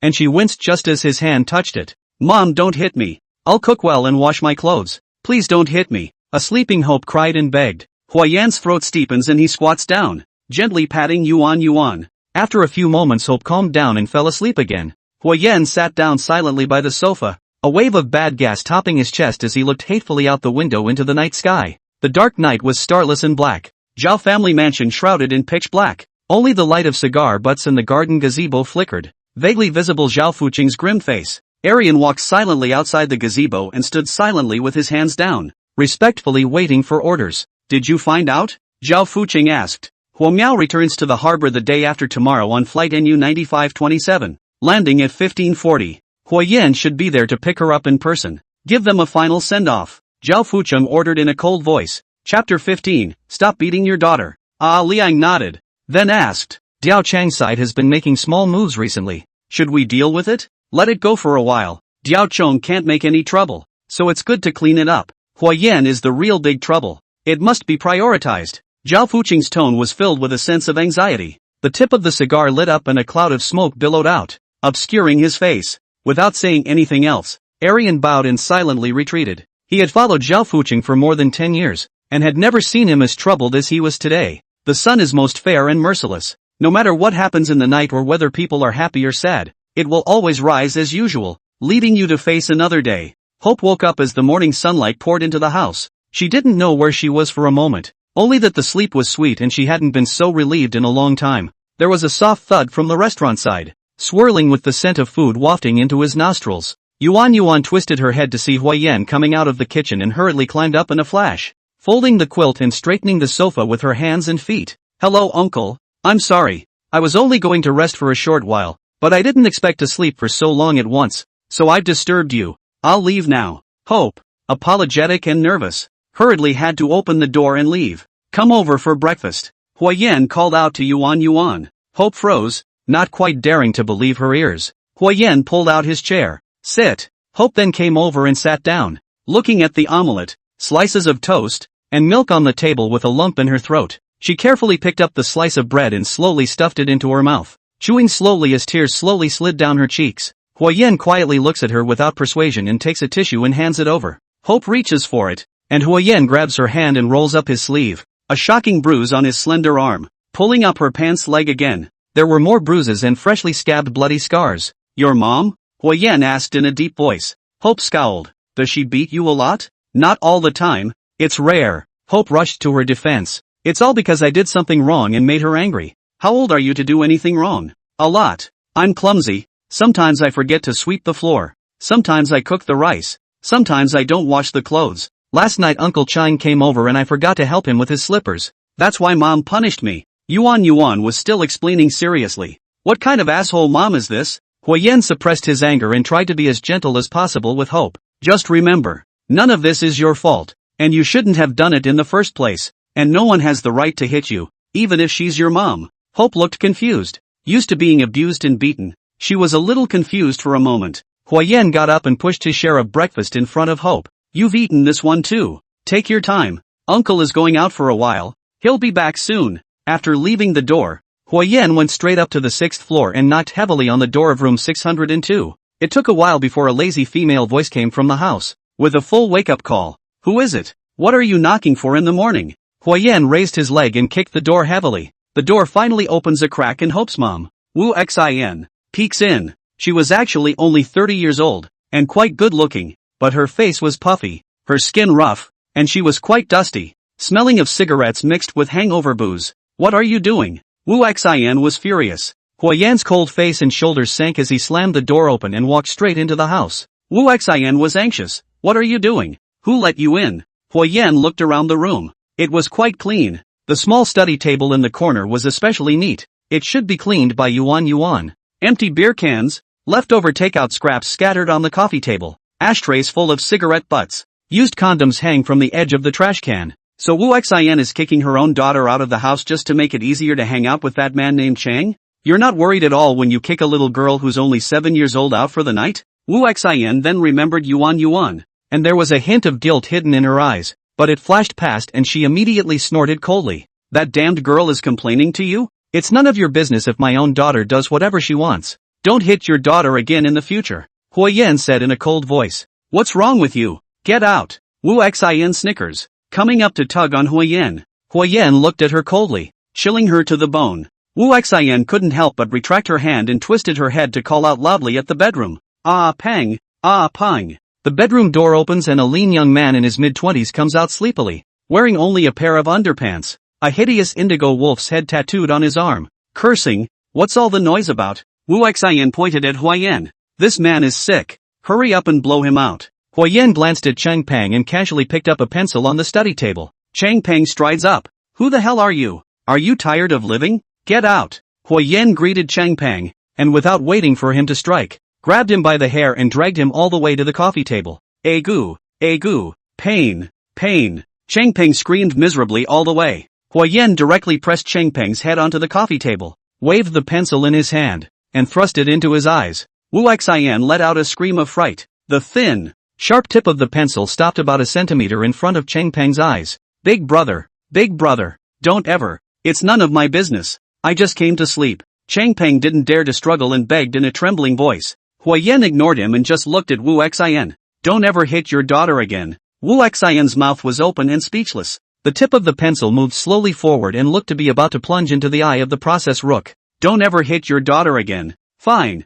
I won't even hit her again. Never hit her again. Wu Xin broke down and shouted, nodding her head vigorously. Huyen put down his pencil and let go of Chang Pang. Chang Pang sat down on his butt and panted heavily. Wu Xin covered her chest in shock. The villain is afraid of authority but not of virtue. If you reason with them and talk to them about morality, they will never listen to you. They will laugh at you and call you sick. They're only afraid of people who are meaner and more ruthless than they are. Huyen held out his hand. Cell phone. Wu Xin hurriedly handed over her cell phone. Huyen aimed the camera at Wu Xian's face, unlocked it, opened WeChat, and entered the payment collection page. I don't have any money, Wu Xin whispered. Huyen ignored her, tapped on the collection code, took out his own cell phone to scan the code, and transferred $10,000 over. Take Hope to the hospital and have her injuries looked at, and buy her some food to supplement her nutrition. Keep the rest for yourself. Wu Xin half opened her mouth and looked stupidly at Huyen. Do you hear me? Understood. Wu Xin hurriedly nodded in agreement. When Huyen came back again, Yuan had already finished breakfast and had cleaned up the dishes, sitting in a chair in a regular manner and waiting. Hello, uncle. A smile finally appeared on Yuan's face, but it froze in a whirlwind as Wu Xin followed behind Huyen. Mom! Hope looked at Wu Xian's outstretched hand and couldn't help but shrink. Wu Xin didn't hit her like before, but gently rubbed her head. I'm sorry, come home with mommy. Hope froze, tears welling up in her eyes again. Huyen nodded at Yuan and watched her follow Wu Xin away. He didn't dare to guarantee that Wu Xin would really treat Yuan well from now on, and he was afraid that such a person would not be able to change his nature and his bad habits. But at least she would never dare to make a reckless move on Hope like she did before anytime soon. And Huyen could only do this for now. He had more urgent matters to attend to. Huyen took down the large map hanging on the wall, and behind it was pinned a large white sheet of paper with pictures of people drawn in crisscrossing lines. Imitates a character relationship chart that a police officer would use to investigate a case. Among them, Zhao Yingzhe's picture had been given a big red cross, and next to Zhao Fucheng's picture was posted another man in his 30s, lean and swarthy, with a hideous grin that reeked of evil and madness, and a hideous indigo wolf's head tattooed on his bare arm.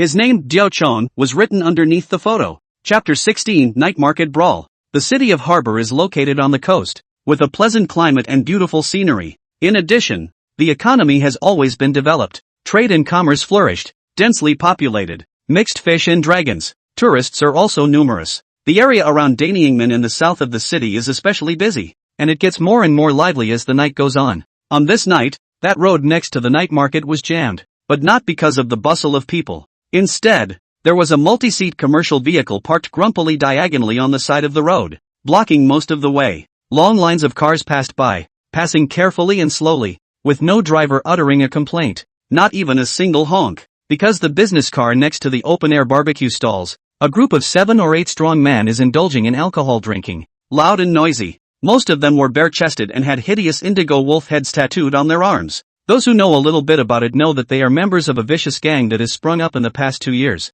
The gang, with the wolf's head as a mark, is brave and ruthless, provoking trouble, bullying, extortion and racketeering, and is extremely arrogant. At the moment the gang had bright machetes thrown on their table, so nonetheless the cars that passed by didn't dare to complain, and the stalls in their vicinity of 10 meters were empty. The boss dared to serve with care. Passers-by also circled around and avoided the area. A young out-of-town couple, unaware of what was going on, was about to cross over the side. There was a thud as a beer bottle crashed in front of the 2 men's feet, sending crumbs flying. Looking for death. You don't even have eyes when you walk? Don't bother us drinking. The boy was annoyed and tried to make a theory when the girl took him by a deadly grip, pulling him around and scurrying away. The group laughed in triumph. The leader, Chu Guangyong, raised his mug of beer. Come on, let's all have a go. When you do it later, all give me some spirit. The others raised their glasses and blushed. One of the men in the corner barely drank half of it and threw up. Chu Guangyong frowned in dissatisfaction.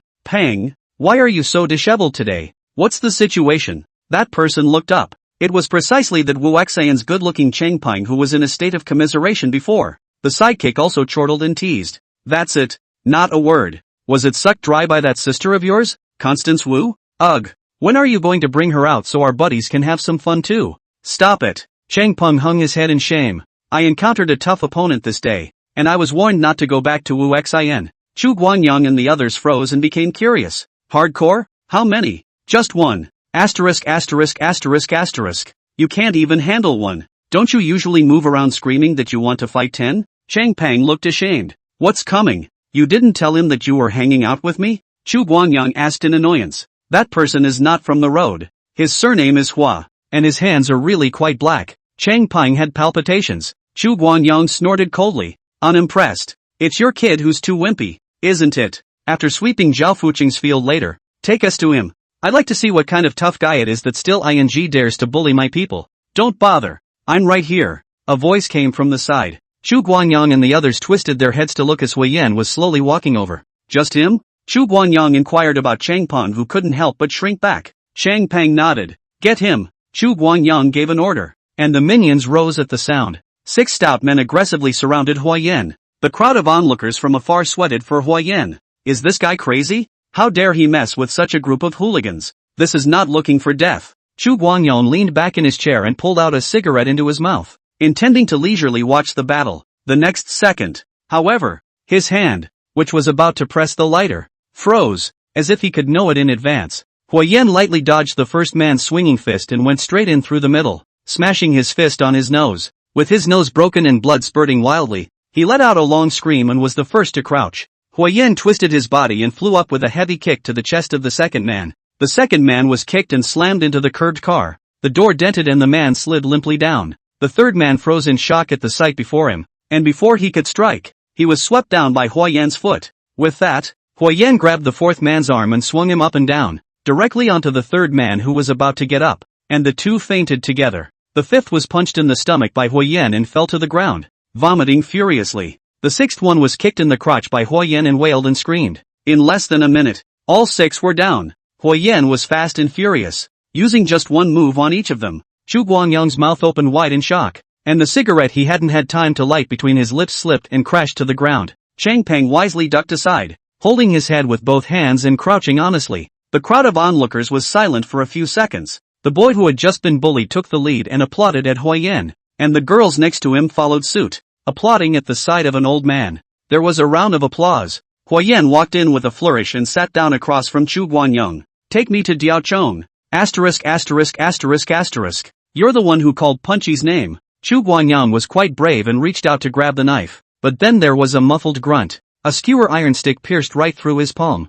Huyen was way faster than him. Huyen drew out an iron sign and put it on Chu Guanyang's neck. Poke me to death if you have the ing balls. Chu Guanyang didn't dare to move and endured the pain. But his mouth was still fierce. Huyen didn't move. And the head of the sharp iron sign moved slowly around Chu Guanyang's neck. The head of the iron stick stops at Chu Guanyang's carotid artery. Huyen's hand increases in strength. The head of the iron stick pierces the skin and blood oozes out. Huyen quietly looked at Chu Guanyang. The downed minions forgot about the pain and watched in disbelief. The crowd of onlookers also quieted, watching nervously. Chu Guanyang's face muscles twitched a few times, finally unable to resist the fear. Fine. You want to get killed? I'll take you there. Huyen laughed, put down the iron sign, picked up the cigarette on the ground, stuffed it back into Chu Guanyang's mouth, and said in a cold voice, settle the bill, pay the boss for what's broken, and clean this up. The police car finally came. The district police station director Wang with a few police officers to separate the crowd. He's going to have a headache. In fact, he has long received a call to the police, but has been dragging not to come over. Is not want to directly face Chu Guanyang gang. Then it was when I learned of this fight that I had to come. However, the sight before him instantly froze him. The notoriously fierce and brutal Chu Guanyang was actually sweeping the floor and organizing the tables, chairs, and benches with those few little brothers. And Huyen was leisurely eating their kebabs, drinking their beer, and commanding loudly, wipe the table clean. That big puddle of oil can't be seen? Mr. Wang and the police officers under him looked at each other with question marks on their faces. What is this? Institute Wang, you're a bit late, Huyen greeted. The king was sweating. Sorry to make you come all the way out here for nothing. There's nothing going on here, is there? Chu Guanyang gritted his teeth and nodded. It's fine, pack up and go. Huyen commanded. Chu Guanyang and the others couldn't wait to put down the broom, ran to the commercial vehicle and pulled open the door. Huyen got in the car. Isn't that Huyen from our precinct's criminal police team? A young police officer looked at Huyen's back and asked curiously. Another older civilian police officer nodded and whispered. I heard that I offended Zhao Fuqing some time ago and was stripped of my clothes. So how come this is getting on with Diao Chang's people again? No matter who he offends, no matter who he dabbles with, the most important thing is not to get us into trouble. Wang Shou wiped the beads of sweat from his forehead. The business car stopped in front of the brightly lit, noisy and red-hot Paradise nightclub. Chu Guanyang pulled open the car door and Huyen got out. You'll be dead later. Chu Guanyang's mouth was still not at all convinced. Huyen's face was expressionless as he drank in a cold voice. Lead the way. Chapter 17, Enemies of the Enemy. The spotlights dazzle and the music is deafening. The dance floor is crowded with energetic young people, accompanied by the rhythm of the music. Crazy twisting body, wantonly spend their youth. Huyen followed Chu Guanyang and his group just as they walked in. A shrewd young man then noticed them, crossed over, swept Huyen's eyes, and rushed at Chu Guanyang in a chorus of questions. Young, what's going on? This person's looks were a bit similar to Diao Chong, but a bit younger, a bit less maniacal and more arrogant. Huyen recognized that he was Diao Chang's own second brother, Diao Feng. Chu Guanyang, with a face of shame, approached Diao Feng and whispered a few words in a low voice. Diao Feng's expression changed as he resurveyed Huyen, raised his hand and beckoned. A dozen or so minions quickly appeared from all sides and surrounded Huyen in a group. Huyen looked at Diao Feng indifferently as if nothing had happened. I've heard that Diao Lauer is very cross, and he really lives up to his name. Don't you ask me who I am and what I'm here for first? I don't care who you are. If you dare to touch my brother, I'll get you. Diao Chong cursed angrily. The minions put on their steel finger cuffs, felt out their machetes, and were about to make a move on Huyen. Chu Guanyang smiled smugly and coldly, receiving a machete and going forward as well. There was a steep shout from upstairs. Punchy let him up. A junior brother stood on the second floor, pointing at Huyen and gesturing to Diao Feng. Diao Feng froze and reluctantly sidestepped slightly. Huyen squeezes right through Diao Feng and strides toward the second floor. The little brother guided Huyen through the long corridor, the music fading, and at the end pushed open a heavy wooden door, signaling Huyen to enter. The large room was furnished with extremely simple furnishings, and one entire wall was filled with surveillance screens that allowed them to see almost every corner of the nightclub. Diao Chong had his back to Huyen and was coldly staring at a proud-looking rich kid in front of him. Diao Feng led Chu Guanyang and other minions to follow him in, staring intently at Huyen. Wait for me for a minute. Diao Chong didn't turn around, just greeted Huyen. He then split his hand and slammed a small packet of powder in the rich boy's face and snapped. You look like a regular hangout too. Don't you know the rules of my venue? Who gave you the nerve to bring drugs in? The rich boy grunted in disbelief. I came here to spend money to support you. Why do you care so much? Diao Chong raised his hand to give him a hard earful. How dare you hit me? The rich kid covered his face,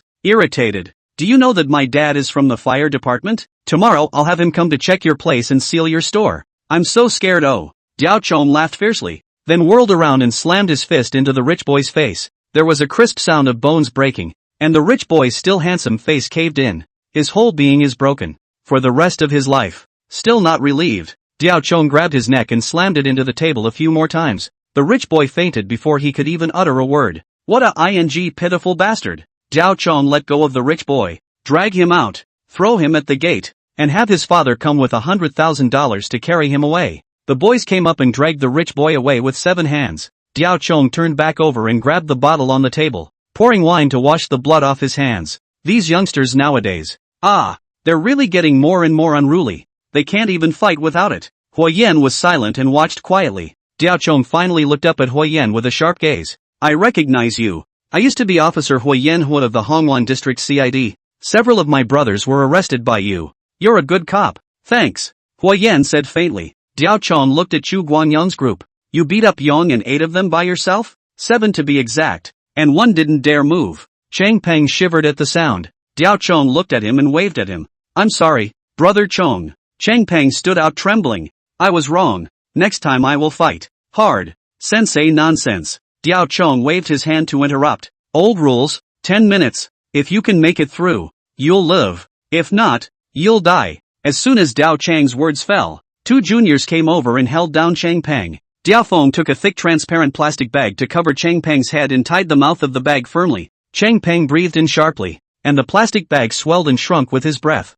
Diao Chong looked at Huoyen anew. So you really beat up Xiaoying Jie and pointed a gun at Su Feng? Diao Feng, Chu Guangyang, and the others were startled, and their eyes changed as they looked at Huoyen. They had also all heard that a few days ago a small policeman had dared to stroke Zhao Fuqing's tiger's whiskers, and they hadn't expected it to be the Huoyen in front of them. It's only 100 slaps, right? And it scared Su Feng into peeing. Huoyen didn't move. Awesome. Diao Chong gave Huoyen a thumbs up and laughed out loud. Over the top. Letting the old boy Zhao Fuqing fool around. He really thinks that everyone in the world is afraid of him. Diao Chong poured a glass of wine and put it in front of Huoyen.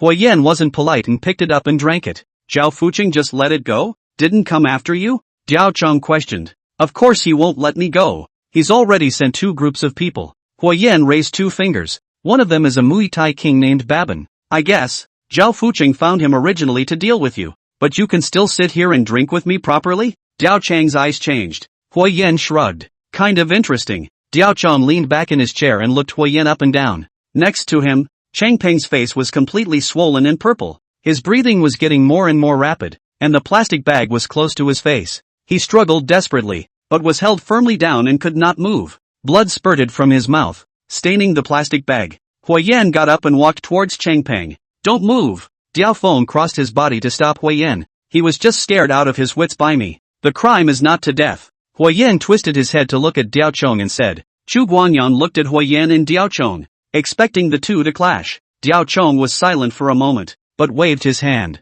Huoyen stopped paying attention to Diao Feng and stepped forward to tear the plastic bag off Chang Peng's head. Chang Peng collapsed to the ground, frantically sucking in large gulps of air. Diao Chong waved his hand again, and Diao Feng threw a knife in front of Chang Peng. Chang Peng gritted his teeth, lifted up his sleeve to reveal the wolf head tattoo, and grabbed the knife to cut down hard. In the midst of the screams, Chang Peng hardened the piece of tattoo and cut off the flesh with the skin. Asterisk asterisk asterisk asterisk off. Diao Feng drank contemptuously. Don't tell anyone you followed us in the future. Chang Peng kowtowed heavily at Huoyen, thanking him for saving his life, and then stumbled away, holding his bloody arm. All of you go out. Diao Chong waved his hand again. Chu Guanyang froze and looked at Huoyen with hatred, so he had to wait for his minions to leave. Only Diao Feng remained in the house, standing beside Diao Chong and looking warily at Huoyen. Diao Chong raised his hand to signal for Huoyen to take a seat. Tell me, what exactly do you want from me? Talking about a collaboration, Huoyen said blandly.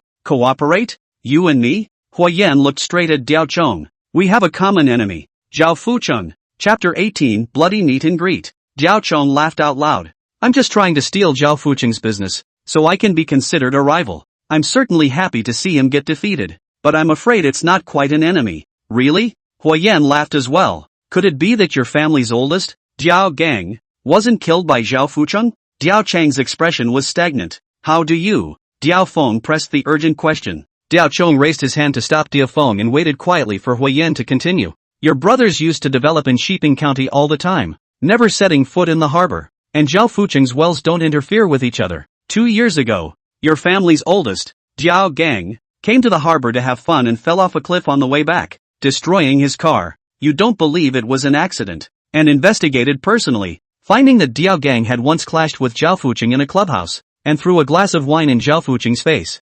Moreover, Diao Gang did not fall off the cliff by himself, but was crushed by a big truck. The driver of the car was not found, but you found out that Van Shou Fucheng has a connection. You concluded that Zhao Fucheng authorized the death of Diao Gang, and that's why you brought people to the harbor. In the past 2 years, you've been against Zhao Fucheng in every way, going to smash his venue and messing with his construction site 3 times. Don't you want to help your brother to take revenge? Diao Chong stared at Huayan, his eyes cold and creepy. How do you know all this? You don't have to worry about that. Huayan returned indifferently. In his last life, in order to humiliate him and disgust him, Zhao Jie was quick to flaunt the Zhao family's evil deeds to him, who had his arms and legs broken and locked up in a dog cage. And the matter of the Diao family's brothers was one of them. Of course Huayan wouldn't reveal this to Diao Chong. And what is your grudge with Zhao Fucheng? Diao Chong inquired. That's something you don't need to know either. Then why should I trust you? Diao Chang's eyes went cold. You don't have to believe me. You just need to know that I can over Zhao Fucheng.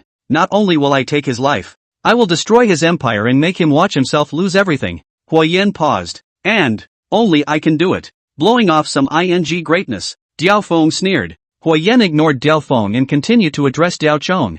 On the surface, it looks like you guys are messing with Zhao Fucheng's head. But in fact, Zhao Fucheng is doing big business, and you simply haven't poked him where it really hurts yet. Whether black or white, Zhao Fucheng's power is far greater than yours, and he's already planning a ruthless move to get rid of you in one fell swoop. If I hadn't drawn his fire for a while, and if I hadn't repelled Babin, I'm afraid you'd be a dead man now. Diao Feng caught fire and glared angrily at Huayan. What the are you talking about? Diao Chong raised his hand to signal Diao Feng not to act rashly. I can give you a meet and greet gift first, Huayan said in a deep voice. It's not too late for you to look at the weight before making a judgment. Oh, Diao Chong was interested. You've planned at least 5 ambushes on Zhao Fucheng and 2 attacks on Zhao Jie, all of which failed, and you lost a lot of your men instead. Do you know why? Whereas every action Zhao Fucheng has taken against you has been accurate. Know why? 3 months ago, you were blocked in a secret hideout and almost cut to death. It was only because you 2 brothers could fight and were ruthless enough that you barely managed to kill your way out. You received 3 cuts on your back, and Diao Feng suffered 1 in each of his thighs and arms, and now you get sore when it rains. Know why? Diao Chong and Diao Feng looked at each other. Neither of them said anything and looked at Huayan seriously. You should have suspected it yourself, right? Huayan said in a cold voice. Because you're surrounded by needles buried by Zhao Fucheng. Diao Feng asked sharply. Do you know who it is? Huayan nodded with a faint smile. Diao Chang's eyes twitched like a wild beast that had smelled blood. Chu Guangyang waited anxiously in the corridor, looking from time to time at the closed heavy door. The door opened and Huayan stepped out. Looking at him, who was it that said I was dead before? Chu Guangyang was silent. If you die, I won't even die yet. Huayan laughed and raised his head. Chu Guangyang looked at Huayan's back with hatred and hurried into the house. Brother Chong, we've been messed up by the surname Hua today, so I'll bring someone to mess with Zhao Fucheng's field tomorrow. No need. Diao Chong shook his head. Tell the brothers to all take an early rest and recuperate. There's a big operation tomorrow. Chu Guangyang froze. What action? We'll talk about it then. Feng and I will personally lead the team. Diao Chong avoided answering. Chu Guangyang nodded his head repeatedly. Okay, I'll go and do it now. Dark nights. A figure sprinted along the street, looking back from time to time to make sure no one was following behind him, and dodged into a dark alley. A man in the alley was already waiting, and when he saw the visitor, he uttered a complaint. It's a big night. You better really have important information. Absolutely important. Speak. Punch is making a big move tomorrow. Be specific. It's not clear yet. Bong. You'd better inform Boss Xiao to take early precautions. I'm afraid this has something to do with Huayan. Huayan? Are you sure? The waiting Bong sounded shocked. Sure.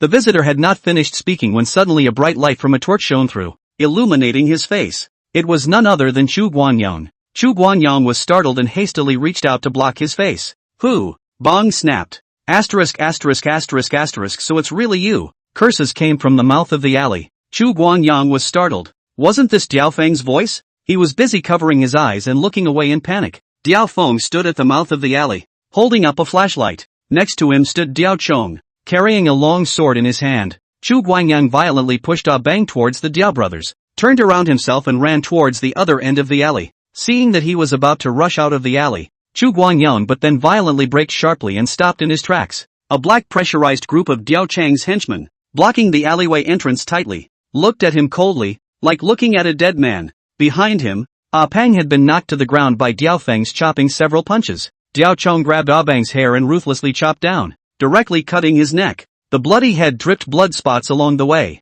and Diao Chong carried it towards Chu Guanyang. Chu Guanyang knew that there was no way out and stopped struggling. In that moment, he remembered Huayan's curse and that smile when he left. It's him. He was the one who found out about his insider status. But how did he know? Chu Guanyang would never know that Huayan had met him in his previous life. At that time, he acted as an insider and helped Zhao Fuqing set up a trap to get rid of the Diao brothers in one fell swoop, officially joining the Zhao family forces. As a reward, Zhao Yingjie took him to the secret paradise to admire Huayan in the dog cage. Chu Guanyang begged in a trembling voice, "Brother Chong, I can't do right by you. I'll kill you any way I want. I only beg you to spare Ming Chai." Ming is his younger brother, just 20 years old. A year ago, he lusted after a girl and pushed her into a dark alley to forcibly rape her. The girl resists, and Ming gets so enraged that he strangles her alive. Chu Guanyang learned of this and rushed to dispose of the girl's body. He didn't expect to be discovered by Zhao Fuqing's men who were watching him, and even photographed the evidence to blackmail him into tipping him off.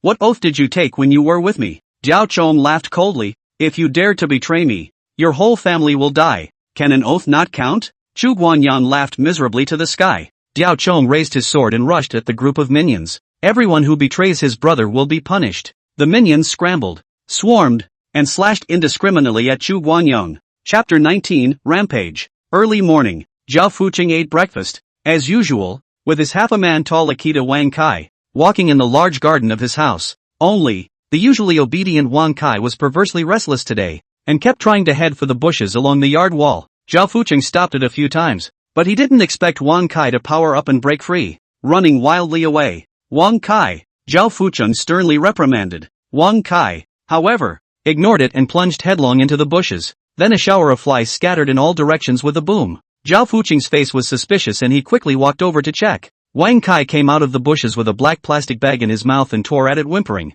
Zhao Fuqing was about to drive away Wang Kai, but he looked down and realized that the ripped plastic bag was stained with blood. Upon taking another closer look, Zhao Fuqing was so shocked that he took a huge step back. The plastic bag contained two hideous and gruesome human heads. A moment later, Arian rushed over and leaned down to check. "One is our man, Ah Peng. The other is an insider we developed on Diao Feng's side, Chu Guanyang. I remember that this needle was hidden deep and well." Zhao Fuqing's face was grim. How was it suddenly discovered? It should be related to Huayan. Ah Liang hangs his head. The people watching him just reported that he went to Diao Chang's nightclub last night. They've joined forces? Zhao Fuqing's face revealed a stunned expression. Highly probable. Arian replied truthfully. The scar on Zhao Fuqing's forehead throbbed madly, as if it was about to explode. Wanted unknowingly, he also tried to go up and rip the head off. Zhao Fuqing kicked Wang Kai away with a heavy kick and hissed in a low voice. "I want Huayan to die. I want him to die today." At about the same time, Huayan received a message from Diao Chong. "Hua, come over here and let's have a nice chat." Huayan returned. "I have something to do today. I'll talk later." He didn't mean to hang Diao Chong, but today was the day his sister Huo Miao returned. The crowded pickup hall. Huayan saw Huo Miao's figure from a distance. A few days' vacation in Sanya had left her a little tanned, but the whole thing was in pretty good shape. Huo Miao also saw her brother and waved her hand. Walking quickly, Huayan took the suitcase and was about to leave together. "Stand still and stand at attention," Huo Miao commanded with a stern face.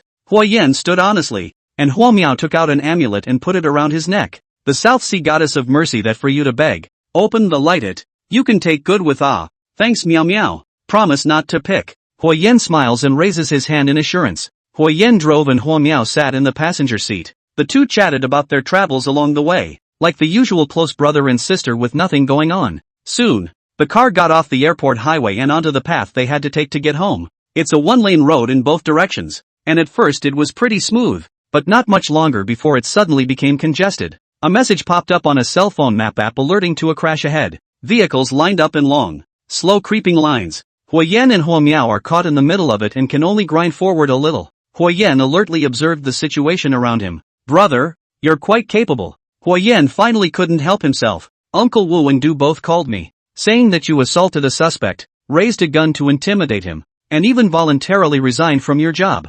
Huoyan smiled bitterly. Tell me, what exactly happened to you? Huomiao pursued. Huoyan twisted his head to look at his sister and said only 4 words. I'm born again. In the past few days, Huoyan thought long and hard about how exactly to explain all this to his sister. Eventually he decided to tell it like it is. Huomiao grew up with him, his only relative and the person he cares about the most now. He couldn't hide it forever, not to mention the fact that he had a lot of menacing things he had to do behind him. More importantly, he had to make his sister understand the current situation before he could convince her to stay out of the storm. You were reborn? I'm still traveling through. Huomiao is happy. Brother, if you're going to fool me, at least make up a more believable story. Huoyan smiled back. His sister's reaction was what he expected. Anyone who encounters someone who suddenly tells you that he's been reborn will probably react in the same way. I can prove it to you right now. Oh, Huomiao got serious and sat up straight. Huoyan pointed to the opposite lane. See that car? A heavy dump truck appeared to have stalled and was parked on the side of the road with its double blinkers on. The driver was sitting in the cab, wearing a hat and mask, and was looking over. Huomiao wondered, what happened to it? It's going to come crashing down on us soon. Ha! Huomiao froze. Sure enough, the dump truck lurched to life, its engine roaring thickly and black smoke rolling out. Unbuckle your seatbelt and open the door, Huoyan commanded. The dump truck accelerated, jerked its direction, crossed the opposite side of the road, and came straight at it. It had just transformed into a huge and ugly steel monster. Go! Huoyan flies out of the car and pulls Huomiao to the side to hide. At the same time, the dump truck broke through the guardrail in the middle of the road and crashed straight into Huoyan's car. The huge impact caused Huoyan's car to instantly collapse and deform, with glass flying about and sparks flying everywhere. The dump truck then propelled Huoyan's car and crashed heavily into a concrete pier on the side of the road. The entire car was crushed into a mass of scrap metal under the front and rear attack. That's a hell of a move. Zhao Fuqing has already found out that Huoyan's battle power is amazing, and relying on his own men will be difficult to get close enough to kill Huoyan for a while, so he just moved the steel monster to create a car accident. Huoyan has no doubt that the news of his sister's return today has leaked out, that someone has been watching them, and that the car accident up ahead must have been deliberately arranged by Zhao Fuqing's men as well. It was to block him and his sister in this narrow road where they couldn't get in or out, and then let the dump trucks crash and run them over. If Huoyan hadn't seen the Zhao family use a similar technique to kill Master Wu Taifeng in his previous life, if Huoyan hadn't been vigilant and observant along the way, he would have spotted the dump truck in advance and foreseen the danger. At this moment, he and his sister must have turned into a messy, fuzzy mess of crumbs and broken flesh, their souls returning to the west. Spare me, they will just be avoiding it. The splattered glass slag and broken iron still hit Huoyan's entire body, and a screw even pierced directly into his back, hurting him to the core. But Huoyan didn't even grunt, firmly protecting his sister in his arms. Huomiao stared dumbfounded at this amazing scene. Get out of here and wait for me for a little while. When the dust settled, Huoyan commanded Huomiao in a deep voice and turned to run quickly toward the dump truck. Brother, you be careful, Huomiao yells behind him. At this time,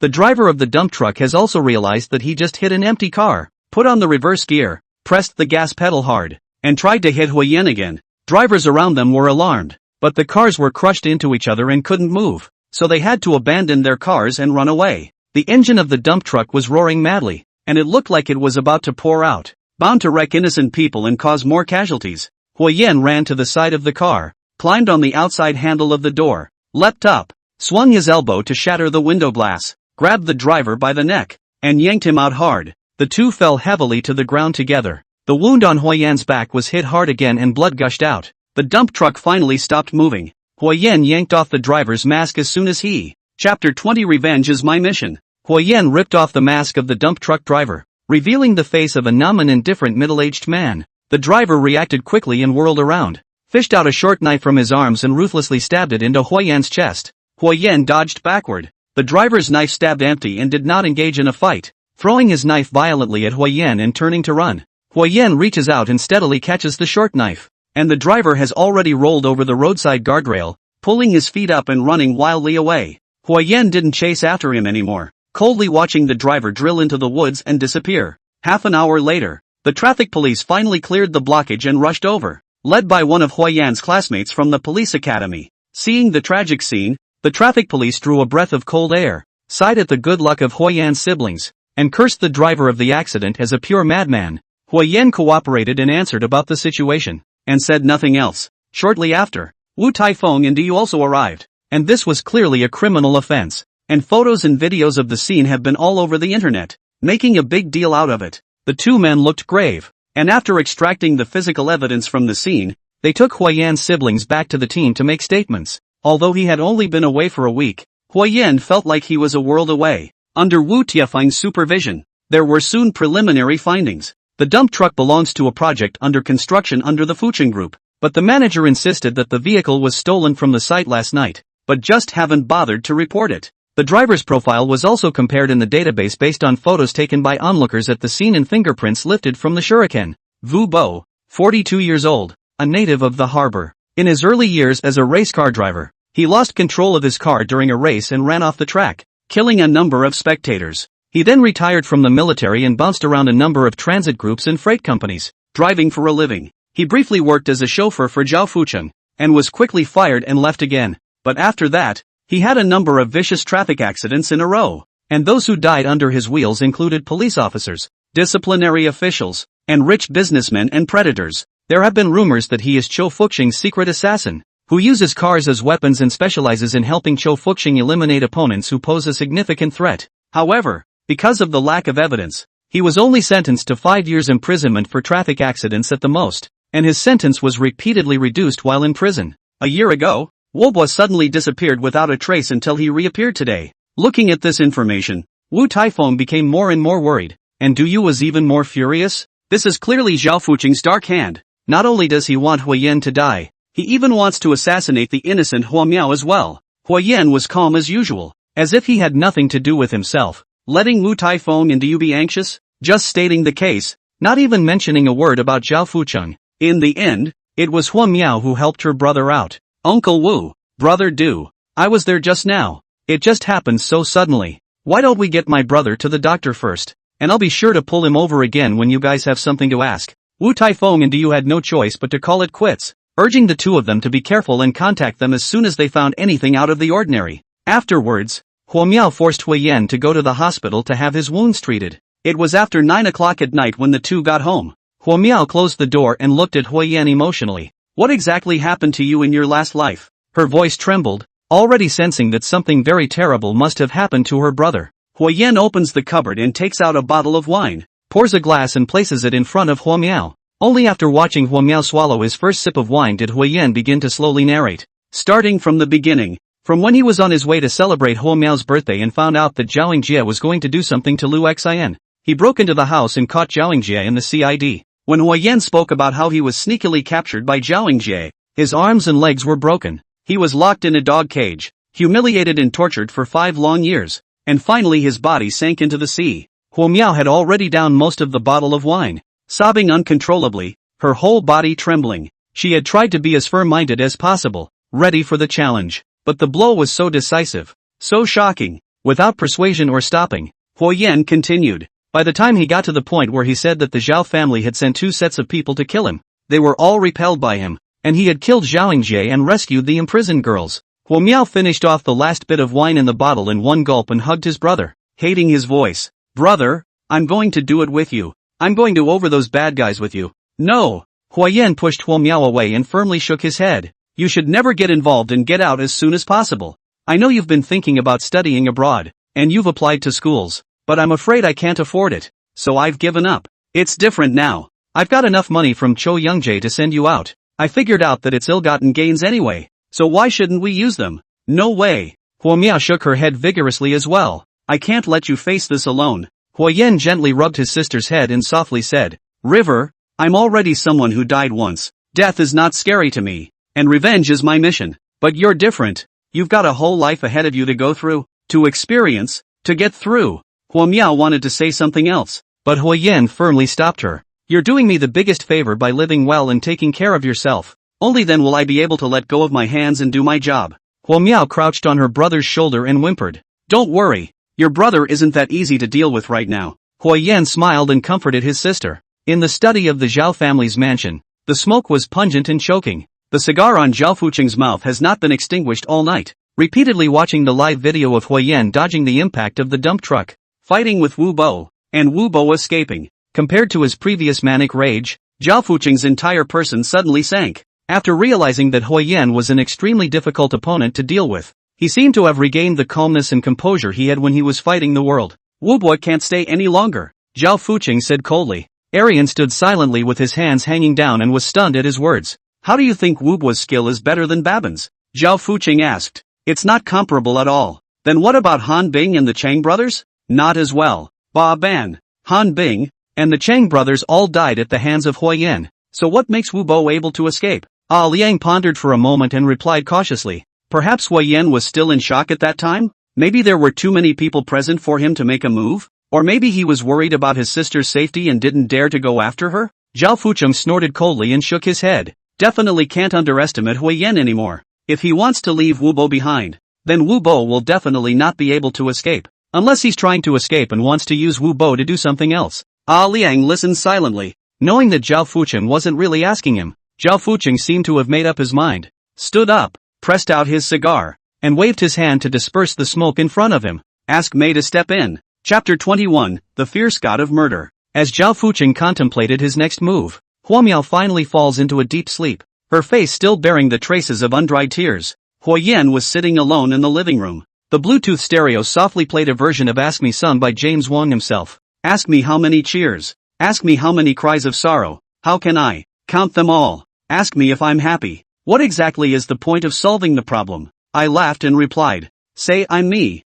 It was Dad Housen's favorite song back in the day. Whenever he finished a case, Hossein took a rare, easy break, and his mom would fry up a table of hard-cooked food that she rarely made on a regular basis. Hossein held little amazing Hui in his arms, sipping a small drink and playing the song on a loop, humming softly along with the melody. It was the most cozy moment for the family in Hui Yan's memory. Hui Yan once took advantage of Hossen's inattention, manipulated the wine glass and tasted it, choking and coughing violently for a while. After that, Hossein quit drinking, or at least didn't drink again at home in front of Hui Yan, but the song was still heard all the time. When I was young, I thought James Wong's voice was rough and hoarse. How can he sing like that? After his dad passed away, he listened to the song many times and gradually realized the true meaning and flavor of the song. Slowly, the song became one of his favorites. No matter how right I am, or 1,000 wrongs, bear the consequences with all your heart. In the face of everything in the world, I'm afraid of what will happen. Hui Yan's cell phone was placed aside. A locator software interface opened on the screen. The blue triangle symbol identifying the location flashing on the map. That's where Wu Bo is now. Zhao Fucheng guessed correctly this time. Hui Yan did intentionally let Wu Bo go, and the person he wanted to leave behind definitely couldn't leave. As he dragged Wu Boshing out of the cab, Hui Yan took the opportunity to slip a small, lightweight tracker into his coat pocket. It's one of the treasures scavenged from Chou's secret paradise. Wu Bo is involved in several important murders related to Zhao Fucheng. Hui Yan doesn't want him dead yet, and doesn't want him to fall into the hands of the police. Instead, he wants to dig out as much material from him as possible. Material that can be used against Zhao Fucheng.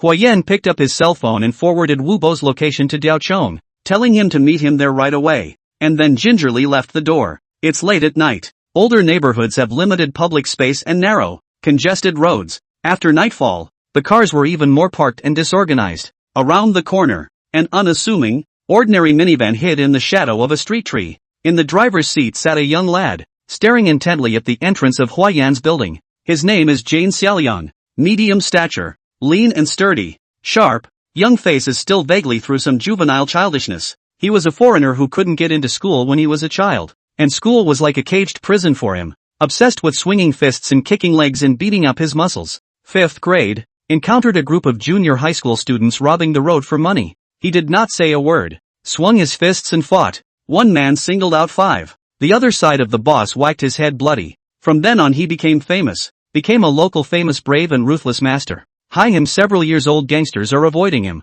As soon as he graduated from junior high school, he had no desire to go to school. So he rolled up his family's money and ran off to a martial arts school to learn boxing and practice kung fu. Unlike other students who can't take the hard work, who want to have a good time, and who run away after a year and a half, he stayed in the martial arts school for 3 years. It was not until last year that a senior brother introduced him to the harbor and joined a security company under the Fuxing Group, nominally security guards, but actually Zhao's thugs. Jane Xiaoliang can be considered to have found a martial arts place in the expulsion of rights owners, beating workers, sweeping rival venues in several actions, every time in the front, dare to fight. Soon he was appreciated by the captain and was gradually reused. Today he earns as much in a month as his father, who has been farming all his life, does in a year. Sitting next to Jane Xiaoliang called Xiong Chang, broad shoulders and thick chest, broad waist, tall and thick, stuffed the seat. He also came from a martial arts school, a year earlier than Jane Xiaoliang, and fought even earlier,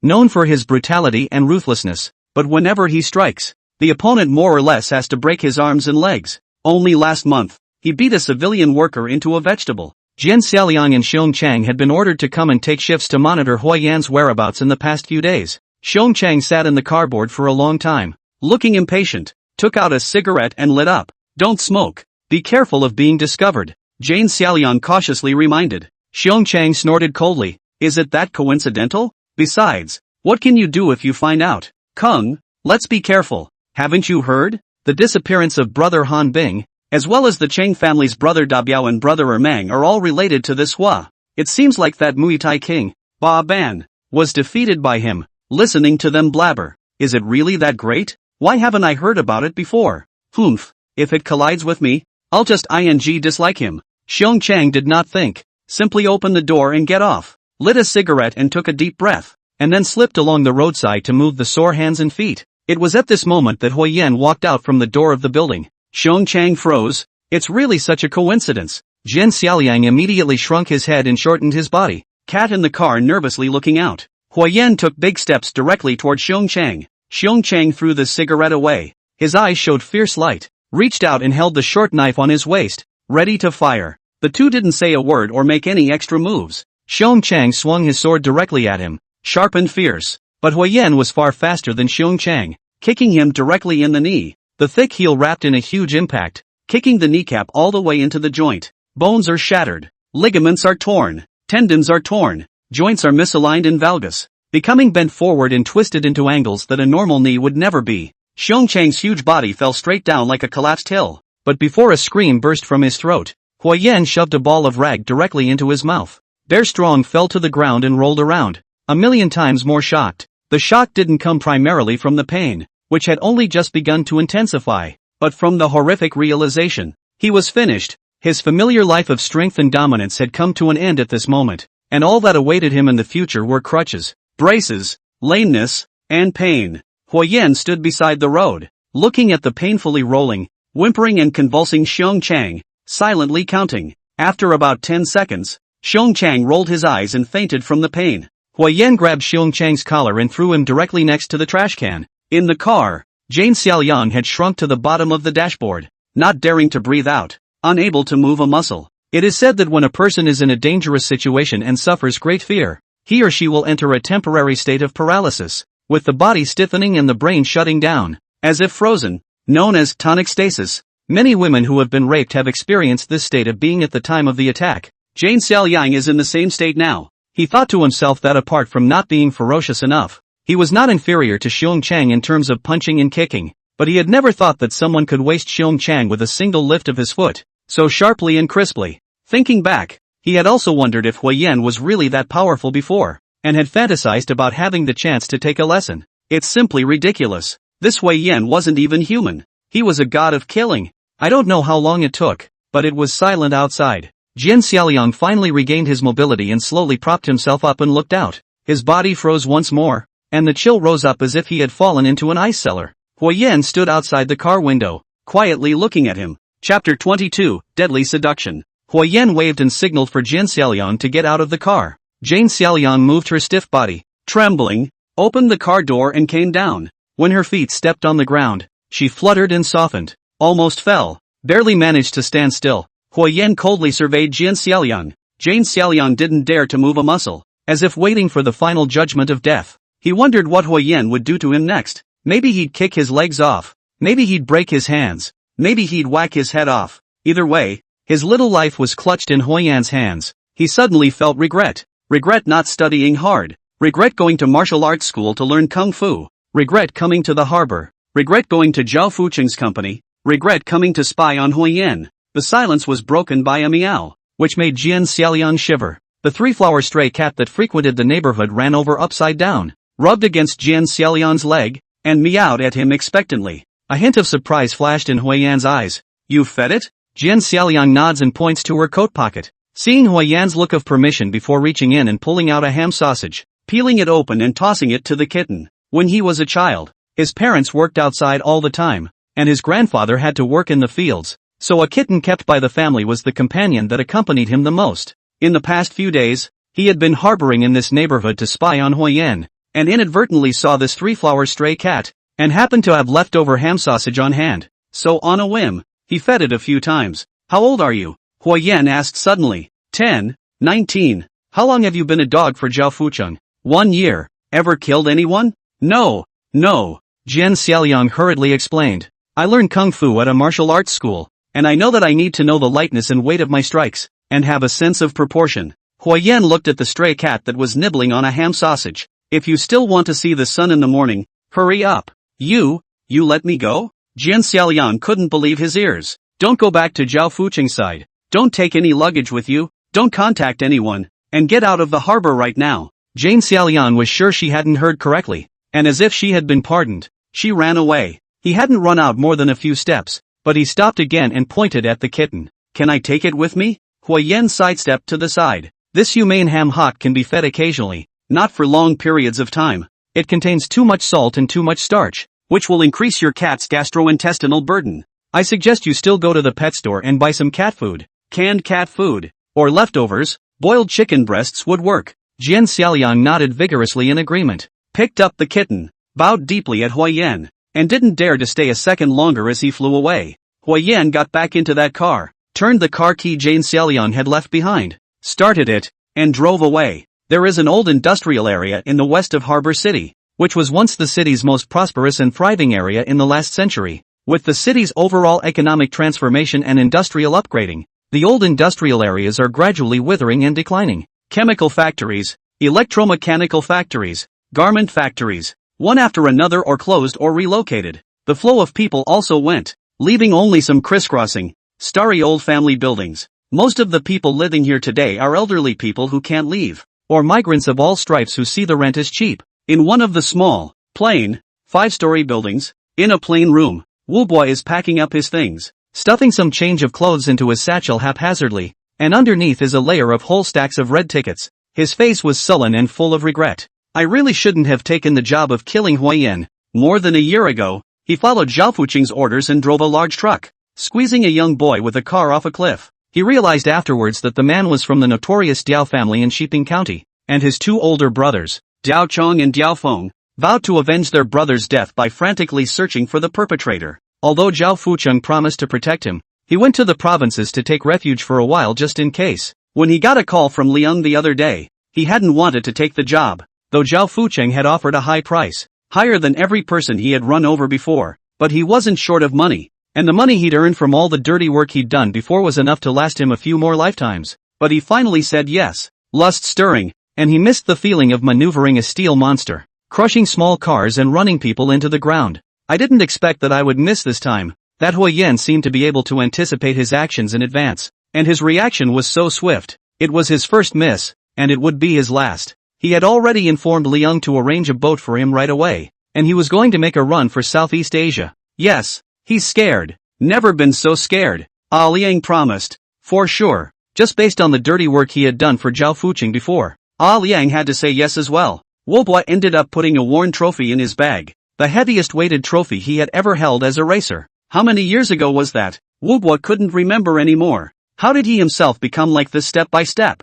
Wubo shook his head, not wanting to think about it. He checked the time. He still had 2 hours to go before leaving the ship and decided to take a short nap before heading to the docks. I'm afraid there's going to be a period of military turmoil and upheaval to follow. The knock on the door suddenly sounded. Wubo's demeanor changed, grabbed the iron hammer on the table, close to the door of the room, and listened with his side ear. Big brother, I'm coming. Open the door. A soft and fluffy female voice called out. Wubo opened the door a crack and looked out through the security chain. A woman in her late 30s stood outside the door, with a pretty face, long hair, seductive eyes, and beautiful red lips. With a tight black leather jacket on top and super short hot pants underneath with fishnet stockings and high heels, she was voluptuous and fleshy in the front and back. With a cigarette in his hand, he smelled like a mixture of alcohol and perfume, which was more and more budding. Obviously a door-to-door kind of worker. "You're looking for the wrong person," Wu Bo said in a cold voice. "Ah, wasn't it you who ordered me? Isn't this building 5303 of the electromechanical factory family compound?" The woman looked confused. Wu Bo pointed downstairs with an expressionless face. "The building has a basement and a half, and the floors are counted from the basement, so it's not uncommon for unfamiliar people to find the wrong floor. Sorry, big brother, for the interruption." The woman apologized and turned to leave. The hips swayed left and right, enchanting and graceful. Wu Bo's throat rolled and he swallowed. "That's a superb one. Such a beautiful woman. Do something not good. Have to come out to do this." "Oh, wait," Wu Bo called out. The woman stopped and looked back at Wu Bo in disbelief. "Plug in and let my brother have a good time first." "Ha? That's not good." The woman was embarrassed. "You're just a seller. Whose money are you not earning? I'll give you double." Wu Bo took off the security chain and opened the door to his room. "Why do you say it so harshly?" The woman pouted and blankly glanced at Wu Bo. "I'm a staff member who helps you smelly men with your physical needs, okay?" As soon as the woman entered the room, Wu Bo couldn't wait to stick his hand up and reach for it. The woman blocked Wu Bo's hand and came up to his ear and smiled delicately. "Big brother, don't be in such a hurry. Let's play slowly. Let my sister serve you well first." The woman crouched down in front of Wu Bo. Wu Bo slightly closed his eyes, ready to enjoy the service, but suddenly felt a slight pain in his neck. Chapter 23, The Thorny Rose. Wu Bo's neck steeply a stabbing pain. The heart of the alarm bells ringing wildly. Dizzy backward, reached out and touched the pain, and there is nothing abnormal, but the head is a burst of dizziness. "What are you doing?" Wu Bo glared viciously at the woman. "Sorry, did that poke you?" With an innocent look on her face, the woman lifted her left hand, and on her ring finger was a ring in the shape of a rose, with a thin spike, indistinguishable to the naked eye, between the petals. "It's okay, hold it a little longer. You won't feel any pain soon." The woman looked at Wu Bo with a smile and said. Wu Bo's head became heavier and heavier. A tingling sensation spread from the neck, and his vision became blurred. "You, who the hell are you?" Wu Bo hissed in question. The woman stopped paying attention to him, reached out and hooked her foot over the chair and sat herself down with good grace. The previous delicate flirtation and seductive flavor on her face was like being swept by a gale, all of which instantly drifted away. The entire person seemed like he had been taken over, radiating a completely different aura from before, cold and sharp. It was then that Wu Bo noticed that the woman had a delicate bright red thorny rose tattooed on her chest. Rose? Roses again. In a trance, Wu Bo suddenly remembered that he had seen this woman before. A few years ago, a powerful tycoon in the provincial city tried to intervene in the seaport real estate market and clashed with Zhao Fucheng, the head snake, and the two sides fought to a standstill. Liang informs Wu Bo to come and see Zhao Fucheng. There is a job for him. Wu Bo went early, just in time to meet Zhao Fucheng personally sending a woman out. That was a treatment that Wu Bo had never had before, and couldn't help but look at the woman a few more times. Yes, that's her. Although her temperament and dress were very different, her eyebrows were similar and she had such a rose tattooed on her chest. I think Zhao Fucheng called her something?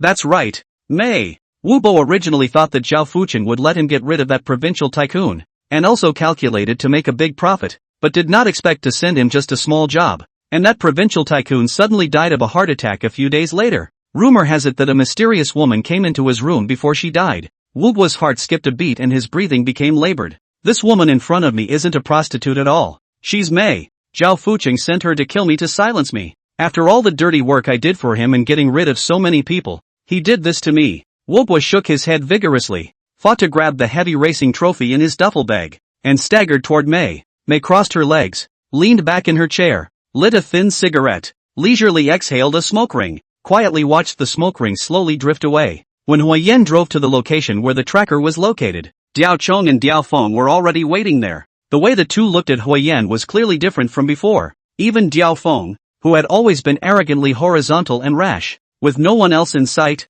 was a bit impressed. Not only because Huiyan had helped them pull out the pin that Zhao Fucheng had planted to Chuguanyang, but also because both of them had seen the scene in the afternoon where Huiyan had managed to escape from under the wheels of a dump truck. Both of them asked themselves that in that situation, they were afraid that it would be difficult for them to escape death, and their little lives would not be guaranteed. This Huiyan does have something on him. Little Hua, what's the matter with calling us here? Diao Chong asked politely. The guy who hit me with his car this afternoon is called Wu Bo. He used to be Zhao Fuqing's driver, and has done away with several people for Zhao Fuqing in this way. Huayan paused. I believe your family's oldest, Diao Gang, was also done in by him. Diao Chong and Diao Feng's eyes instantly lit up as they glanced at each other excitedly. Huayan lit up his cell phone, and the blue triangle on the screen that represented Wu Bo's location was still rhythmically flashing on and off, largely overlapping with where the three were. Now he's in the building. Diao Chong surveyed the 5-story-old residential building in front of him. Diao Feng had already drawn his long knife from his waist and was about to take a step towards the door of the building.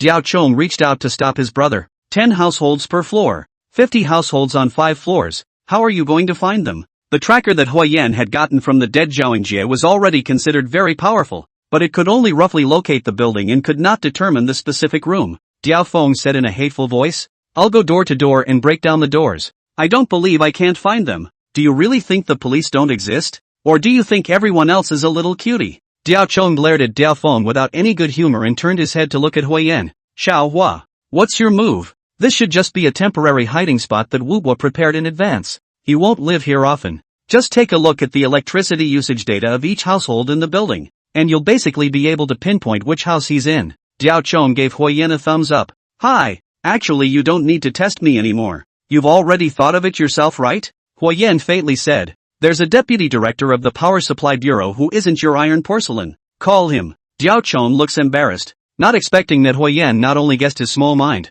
but also felt so clearly about him. Without further ado, he stepped aside and whispered a phone call. Walking back moments later. 403. No electricity for a whole year. At 6:45 this evening the meter suddenly started to go. Huayan drew his feet and walked toward the building, and Diao Chong and Diao Feng hurriedly followed. Just arrived at the door of 403. Diao Feng could not wait to throw himself toward the iron door. Once, twice, 3 times. The iron door blasted open and Diao Feng rushed in after him, then tripped and fell to the ground. Wu Bo was lying face down, out of breath. Diao Chong and Diao Feng were stunned. A trace of surprise flashed across Huayan's face, then he regained his composure, fished out rubber gloves and put them on, squatted down and turned over Wu Bo's body to inspect it. Wu Bo's face was pale, his pupils were dilated, his lips were purplish red, his hands and feet were green, and his body was still warm. A heart attack? Diao Chong asked. Huayan scrutinized it like a police officer surveying a crime scene. A moment later, he pointed to a tiny, indistinguishable red spot on Wu Bo's neck and shook his head. Someone stabbed him, supposedly with poison. There are a lot of poisons that can cause cardiac arrest, like paralyzing shellfish toxin. That old dog Zhao Fuqing killed to silence him? Diao Feng blurted out. Huayan nodded with certainty and stood up, surveying the surroundings of the house, searching it carefully like a scene investigator walking a grid. But nothing was found. The killer handled it very cleanly. Finally, Huayan stopped by Wu Bo's side again, breaking his stiff fingers and picking up the trophy. After surveying the area, he pinched the base of the trophy and twisted it so hard that the base came loose and a note fluttered down.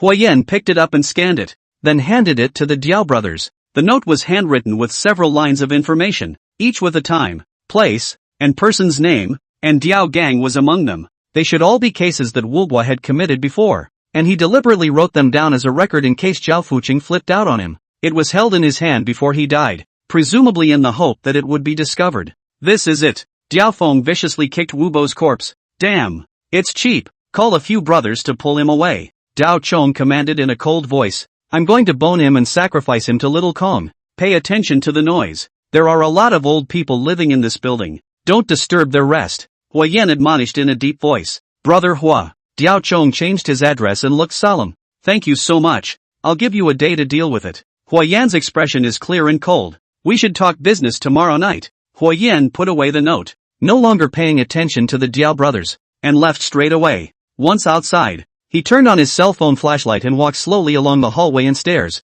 checking for signs. Chapter 24. Sorry, I only recognize money. When he reached the corner of the stairs between the second and third floors, Huayan stopped. In the light of the torch, a faint footprint could be seen on the windowsill, where someone had gone out through the window. It should be the same assassin who took out Wu Bo. This assassin had only arrived a few moments earlier, and the Diao brothers had already arrived by the time of the evacuation, which was why they chose to get out through the window here. Huayan slightly regretted that if he hadn't spent some time on Jin Xiaoliang, he would have been able to catch up with capturing Wu Bo alive, or even blocking this killer. Immediately, Huayan put this thought behind him again. There is no perfect plan in this world. There are always accidents that can happen. Zhao Fuqing certainly wasn't that easy to deal with, and this time he had predicted Hua Yan's actions and made his move ahead of time, and with a lot of luck. It's just that the new assassin is a bit interesting, and his style of behavior is very different from those sent out by Zhao Fuqing before. Discreet, elegant, sharp and clean. Hua Yan had a strong premonition that he should meet up with this person soon.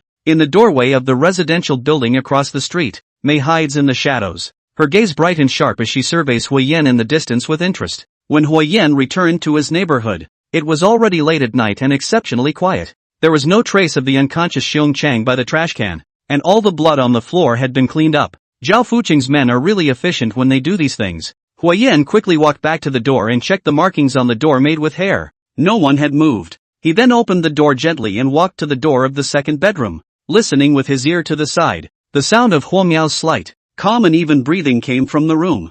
Hua Yan dropped his heart and turned back to sit down on the couch. It's been a long day. It's finally time to take a breather. Out of the seaport downtown area, more than 10 kilometers further north, there is a viaduct, across which you can go all the way straight to the neighboring city of Anping. Under the viaduct in the dark of night, Jian Xiaolian was looking blearily in the direction of the city, pressing his cell phone to check the time from time to time, looking anxious and uneasy. He listened to Hua Yan and didn't go back to the security team's dormitory, didn't try to retrieve his luggage, and went straight out of town. But he couldn't let go of his girlfriend after all, and called her, telling her not to ask for anything, not to take anything, and to come here immediately to meet up and leave the harbor together, far away from home. The girlfriend's name is Hiya, and she sits in a nightclub under the Fuqing group. Jane Xiaoliang knew her from watching the show there, and one of the drunken guests couldn't get a hard on himself, but blamed Hiya for not being Thai enough. Grabbing her by the hair and slapping her, Jian Xiaoliang broke the guest's wrist, yanked him by the neck and threw him out.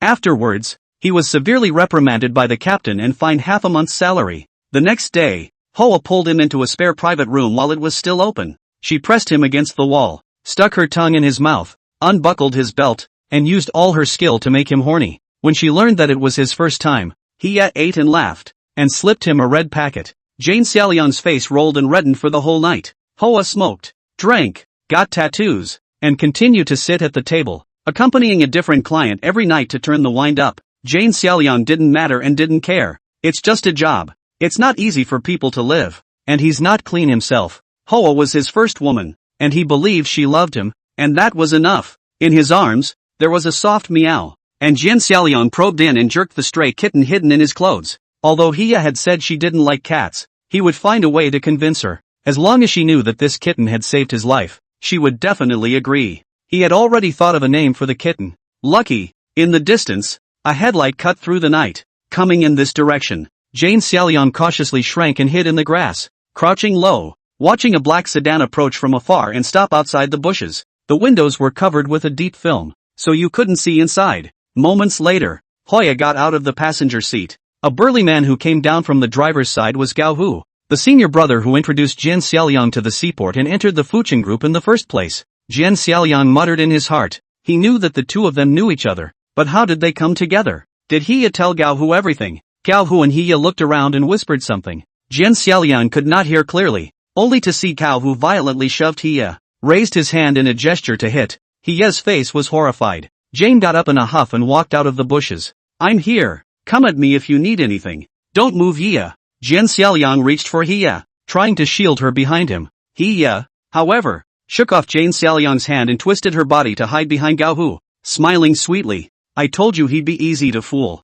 Jian Xiaoliang froze, and then he immediately saw that the rear door also opened, and Chen Wen, the captain of the security company, came down with two other big men. Several people spread out and surrounded Jian Xiaoliang. Xiao Liang, I've always taken care of you, haven't I? It's not nice of you to leave without saying hello. The suited Chen Wen's tone was cold, but his face was filled with a gentle smile. You think we're a public restroom. You want to come and go as you please? Jane Xiaoliang ignored Chen Wen and just stared at Hiya, asking in a trembling voice, why? What for? Hoa skimmed her lips and laughed softly, like she was looking at a sizable cutie. You didn't really think I'd go with you, did you? Think what? I have a good life here. Why should I hide with you and go to some unknown place to suffer? I'm just playing along with you. Why are you so serious? It's so old-fashioned. You know? Jian Xiaoliang clenched his teeth. If you don't want to come with me, just tell me. I won't force you either. So why betray me? Sorry, I'm a person who only recognizes money. Brother One promised to give me $200,000, Hoa said without a care in the world. Her otherwise beautiful face twisted and ugly and repulsive. There was a stabbing pain in Jane Xiaoliang's heart, followed by an even stronger sharp pain in her abdomen. Chen Wen stabbed a knife into Jin Xiaoliang's stomach, still wearing a smile on his face. Alright, I don't have the time to listen to all this lovemaking between you two. Since you want to leave, I'll send you on your way. Chen Wen pulled out his sword and was about to swing it to stab again. A dark shadow violently leapt out of Jane Xiaoliang's arms, accompanied by a sharp cat cry. The black shadow pounced on Chen Wen, and then Chen Wen's face was scratched with several deep blood marks. As soon as Chen Wen grabbed the black shadow, it was none other than that stray kitten. The kitten's hair was upside down, hissing harshly, struggling, and trying to tear and scratch Chen Wen. Blood slid across Chen Wen's cheeks, and he didn't seem to feel any pain, just sticking out his tongue to add to the blood, and then looked at the kitten in his hand with a smile. Don't! Jin Xiaoliang hissed and tried to pounce over to stop it, but was firmly held down by the two big men, one on the left and one on the right. Chen Wen lifted the kitten and dropped it hard on the ground, then lifted his foot and stomped it heavily. Chapter 25, Holding on to Death Together. Chen Wen stomped his foot heavily on the kitten, splattering blood. Hia was so scared that she turned her head away and didn't dare to look. Even Gao Hu and the other two big men couldn't bear to look at them. Asterisk asterisk asterisk asterisk Q. Jin Xiaoliang's eyes were red. Chen Wen, I won't let you go even if I become a ghost. Fine, I'll wait for you. Chen Wen laughed sarcastically and snapped. What are you guys still waiting for? Do it. Gao Hu stabbed a knife into Jin Xiaoliang's chest and said in a low voice, Brother, there's a head for every grievance. After entering the Zhao family's door, how can it be so easy to leave? Don't blame senior brother. When he finished, he pulled out his knife and stabbed in again. The other two big men followed suit and stabbed each other. Several bloody holes were instantly added to Jin Xiaoliang's body, and his entire body was soon drenched in blood. The two men who had grabbed him loosened their grip, and Jin Xiaoliang crumpled and planted himself. Chen Wen waved his hand, signaling to leave. Gao Hu and the others hurried toward the car. He didn't even look at Jane Xiaoliang again and followed to get on the car together. Instead, the car door thumped shut in front of her. He froze, reached out to pull the car door, couldn't pull it open, and hastily tapped on the window. I haven't gotten in the car yet. Brother man, brother tiger, open the door, let me get in the car. With the window glass rolled halfway down, Chen Wen looked at Hia with a smile. You picked up the road yourself. Figure out how to get back. Ha, how can I go back in the middle of nowhere? Brother One, please give my sister a ride. Hia smiled. My sister will definitely return the favor. Don't, never. Chen Wen laughed softly. I haven't lived long enough. I don't dare to keep a woman who will stab me in the back. Embarrassed, Hoa finally insisted. Then you can at least give me the money up front. Chen Wen laughed with contempt and disdain, like he was looking at a sizable cutie. You don't really think I'm going to give you $200,000, do you? What are you thinking? Hoa was dumbfounded in place. The window glass rolled back up and the car then took off. Asterisk asterisk asterisk asterisk. ING stinking men. Liars. All of them. He cursed fiercely, spitting on the ground. A cold breeze rustled the blades of grass. Hoya clutched her arms tightly and looked around the blackness in fear. Xiaoya. With a jolt, Hoya craned her head to look. Jane Xiaoliang, still not broken, slightly propped herself up and whimpered softly. Ya, come here. Hoya shrank back, not daring to come closer. Ya, I don't blame you. You just made your own choice. Jin Xiaoliang's voice was weak. Hoya was silent. They don't pay you. I pay you. Take this card. Jin Xiaoliang reluctantly pulled a bank card out of his pocket. He unexpectedly, still standing in place, pressed the light of the cell phone torch and shone it at Jane Xiaoliang. Jin Xiaoliang's face was as pale as paper. The corners of his mouth were frothing with blood, and he was already dying. Hia watched for a moment and finally made up her mind to walk over. I didn't know they were going to kill you. I thought they just wanted you to go back with them. Blaze, just hold on a little longer. I'm going to call an ambulance for you. Hia spoke easily and naturally, as if nothing had happened before. Jin Xiaoliang shook his head, smiled miserably, and looked into the dark night sky. It's too late. I won't see the morning sun. This card's code is. Jane Xiaoliang's voice weakened, like a mosquito now faintly inaudible. Eyelids also drooped. Hey, don't die first. He squatted down and shook Jane Xiaoliang vigorously. What's the password? You quickly say it. Jane Xiaoliang's lips trembled and seemed to be saying something, but it was not clear at all. Hia was busy moving over and pressed her ear to Jane Xiaoliang's lips. You speak up. I can't hear you. I say, let's die together. Hia finally heard it clearly. creeped out and hurriedly tried to get up when a sharp pain shot through her chest. A short knife was plunged into her chest, its handle held in Jane Salyon's trembling hands. You lied to me. You've lied to me for so long. I'll lie to you this once. Jin Salyon hugged Hia tightly and used all his strength to push the short knife into Hia's chest. Hoya, horrified, struggled hard and broke into a fit of rage. Asterisk asterisk asterisk asterisk UING let go of me. I'm still so young. I still have a big world to enjoy. Who am I to die with a poor bastard like you? Get thee off me. Jin Salyon's hands were like iron hoops, holding on tighter and tighter. It hurt so much. Hia felt the life draining out of her body little by little. Rio, I'm sorry. I was wrong. Please let me go. I beg you. Let me go. For the sake of us being good for so long. Jin Salyon let out a loud laugh. Blood froth sprayed out with his laughter, spraying Hia head over heels. The short knife finally completely disappeared into Hia's chest, and Hia's body went limp. Their faces were pressed tightly together. Their bodies stuck together like Siamese twins, and their blood flowed together. Jane Salyong and Hia slowly collapsed together, like lovers who have never been apart, like lovers till death do us part. The sun on this day was right on time for 6:03 a.m., just as the weather forecast had predicted. Minute by minute, Sheeping County Funeral Parlor. The director personally opened the door to incineration room number 1 and silently stepped aside. The Diao family's minions pushed a body inside. Diao Chong and Diao Feng followed, slipping a large, fake envelope into the curator's arms. The curator didn't have to touch it or count it to know that. As usual, $100,000 was the whole amount. When Diao Chong first came to his door and offered to secretly burn the corpse in the pavilion, the curator was refusing. That night, his son, who was in elementary school, was kidnapped. Without the slightest further unnecessary resistance, he dialed Dao Chang's number, apologized, and promised to cooperate and do as he was told. With the first one, the second one was easy, and then there was a third and a fourth. Over the years, with this black money, he bought 3 suites in the provincial city and sent his son to the best high school in the city. What happens later? When will they be found out? How will the law punish you? Let's leave it to God. A few minutes later, Wu Buo's body was pushed into the incinerator, and Diao Chong and Diao Feng pressed the switch together. The flames roared up and engulfed Wu Buo's body. Meanwhile, Lao Zhou, who had just retired at the beginning of the year, crossed the viaduct with a full set of fishing gear on his back, his feet in a hurry. It was his newly discovered shortcut to quickly get to the not-too-distant Shaoqing River and grab a great spot that would be the envy of other anglers. But why does the smell of blood hit me today? What's that on the floor? 2 people hugging, or a man and a woman? What the hell? Are you having an affair here? That's bad luck. That's not right. Why is there blood all over the bottom of their bodies? These are 2 dead people. The fishing man was so scared that he turned around and ran, enough to run a few hundred meters away before he remembered that he should call the police. Huoyan was awakened by the sound of sirens, and he subconsciously bounced up from the couch, wanting to hurry up and change into his police uniform and report to the station. Then he remembered that he was long gone from being a cop, or, in the eyes of the law, he is now a criminal.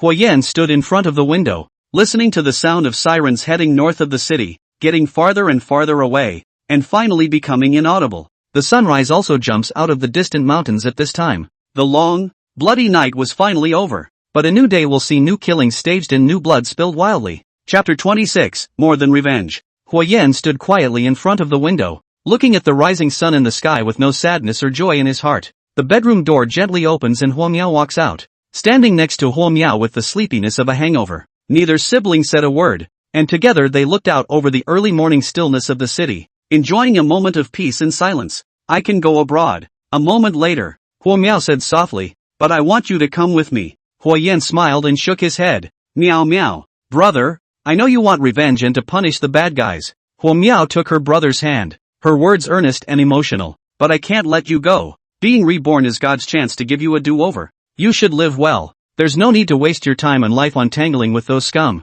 Huoyan listens quietly without saying much, takes the car keys, and greets Huo Miao. Come on. I'll show a couple places around. It was a weekday, and the streets were bustling with traffic and people during the morning rush hour. Hurried commuters, students rushing to school. The morning market to and from the elderly interspersed with the interlacing. Very lively. At the intersection of Xing'an Road and Yongxing Street, there is a breakfast store on the street that specializes in biscuits, buns, donuts, soy milk, bean-curd brains, wontons and other food. The face is not big, but the business is extraordinarily red-hot. The store is full. The roadside temporary support rows of small tables are also people next to people. The owners are a husband and wife in their 50s. Typical of the bottom of the working class. Busy as hell. A masked, tall, slender girl with short, sharp hair came in and out, counting and collecting money, serving plates and bowls, clearing tables and chairs. Her name is Bao Yuding and she is 21 years old. Across the street, Hua Yan looked at the girl from afar and whispered to Hua Miao.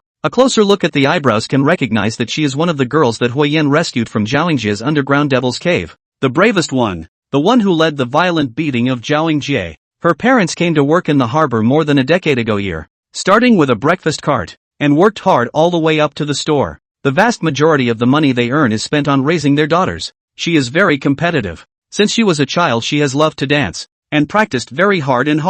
Originally, she has been admitted into the city ballet troupe and started to be the main dancer, but Zhaoyingjie set his sights on her and dropped money to sleep with her. She didn't agree and was taken on her way home that night. She resisted fiercely, tried to escape, and had her left foot broken by Zhaoyingjie. Although she could still walk normally, she could no longer dance. Her hard work and dreams, her mom and dad's dedication and hard work, all ruined. If no one saved her, 2 months later, she would have her neck broken and beaten alive by Zhaoyingjie. She's not the only girl who has suffered like this. There are many more. Hua Miao quietly looked at Bao Yuding, who was almost the same age as her. Her throat choked and tears flashed in her eyes. Bao Yuding vaguely felt that someone had been watching her. After escaping from Zhaoyingjie, she had nightmares for a long time and often felt this way when she walked down the street. While it was often a case of her nerves being overstretched and a false alarm, today was different. She jerked her head around to look. Across the street, Hua Yan turns around just in time to leave with his sister. Hua Miao.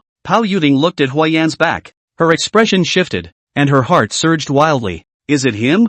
Yeah, it's him. As she left Zhaoyingjie's underground devil's lair, she made a point of looking back, trying to memorize the back of the man covered in a blood-stained yellow raincoat and wearing a mask who had saved her life. Bao Yuding put down the pile of dishes in her hand and fought to chase after them. Cars were coming and going on the street, blocking her footsteps, and when there was an opening to cross the street, Hua Yan's back had already disappeared. Without caring about the curious looks and astonished gazes of the people next to her, Bao Yuding rushed in the direction Hua Yan had left, bent her head low, and bowed deeply. In the store, Yuding Bao's parents looked at their daughter with concern. During the time of their daughter's disappearance, it was as if the sky had fallen on their little family, begging for help and suffering. After a long and hopeless ordeal, they were desperate and even bought dichlorvos to get out of this cruel world. God opened his eyes and his daughter suddenly returned, ragged and bruised. My daughter didn't say what had happened to her, and they didn't press the issue, they just held her, weeping and sobbing like rain. It's good to be alive, just come back.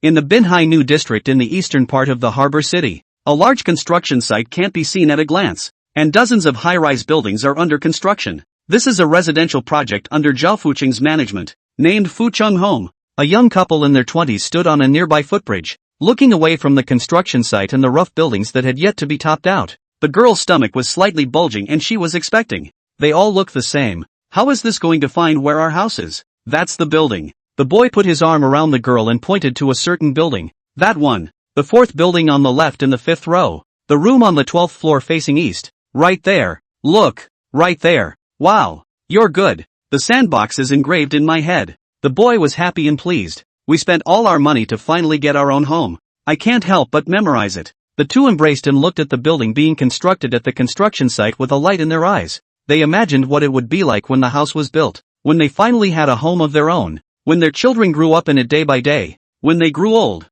and when they imagined all the wonderful futures. Hua Yan and his sister also stood on the footbridge, looking at the construction site and the building. They didn't end up living in their own home. Hua Yan glanced at the two young couples and whispered, "This property sucks." Hua Miao was stunned. Zhao Fuqing wanted to enter the provincial capital, not only misappropriated the advance payment, but also deliberately delayed the progress, as a bargaining chip, forcing the bank to release more money to him, blackmailing the government to bargain. The whole development involves more than 5,000 households, who have taken in all their family savings and are repaying their bank loans every month, but have not been able to live in their own houses. Some people can't pay back their loans and their credit cards are spent. Some people defend their rights and are crippled by Zhao Fuqing's men. Some people have lost their couples. Some people's families are broken up. Some people can't take the blow and jump to their deaths. Hua Miao was silent, unable to speak. And that's just the most usual one or two of the evils the Zhao family does. Hua Yan looked at his sister, Hua Miao, and solemnly said, "River, do you understand?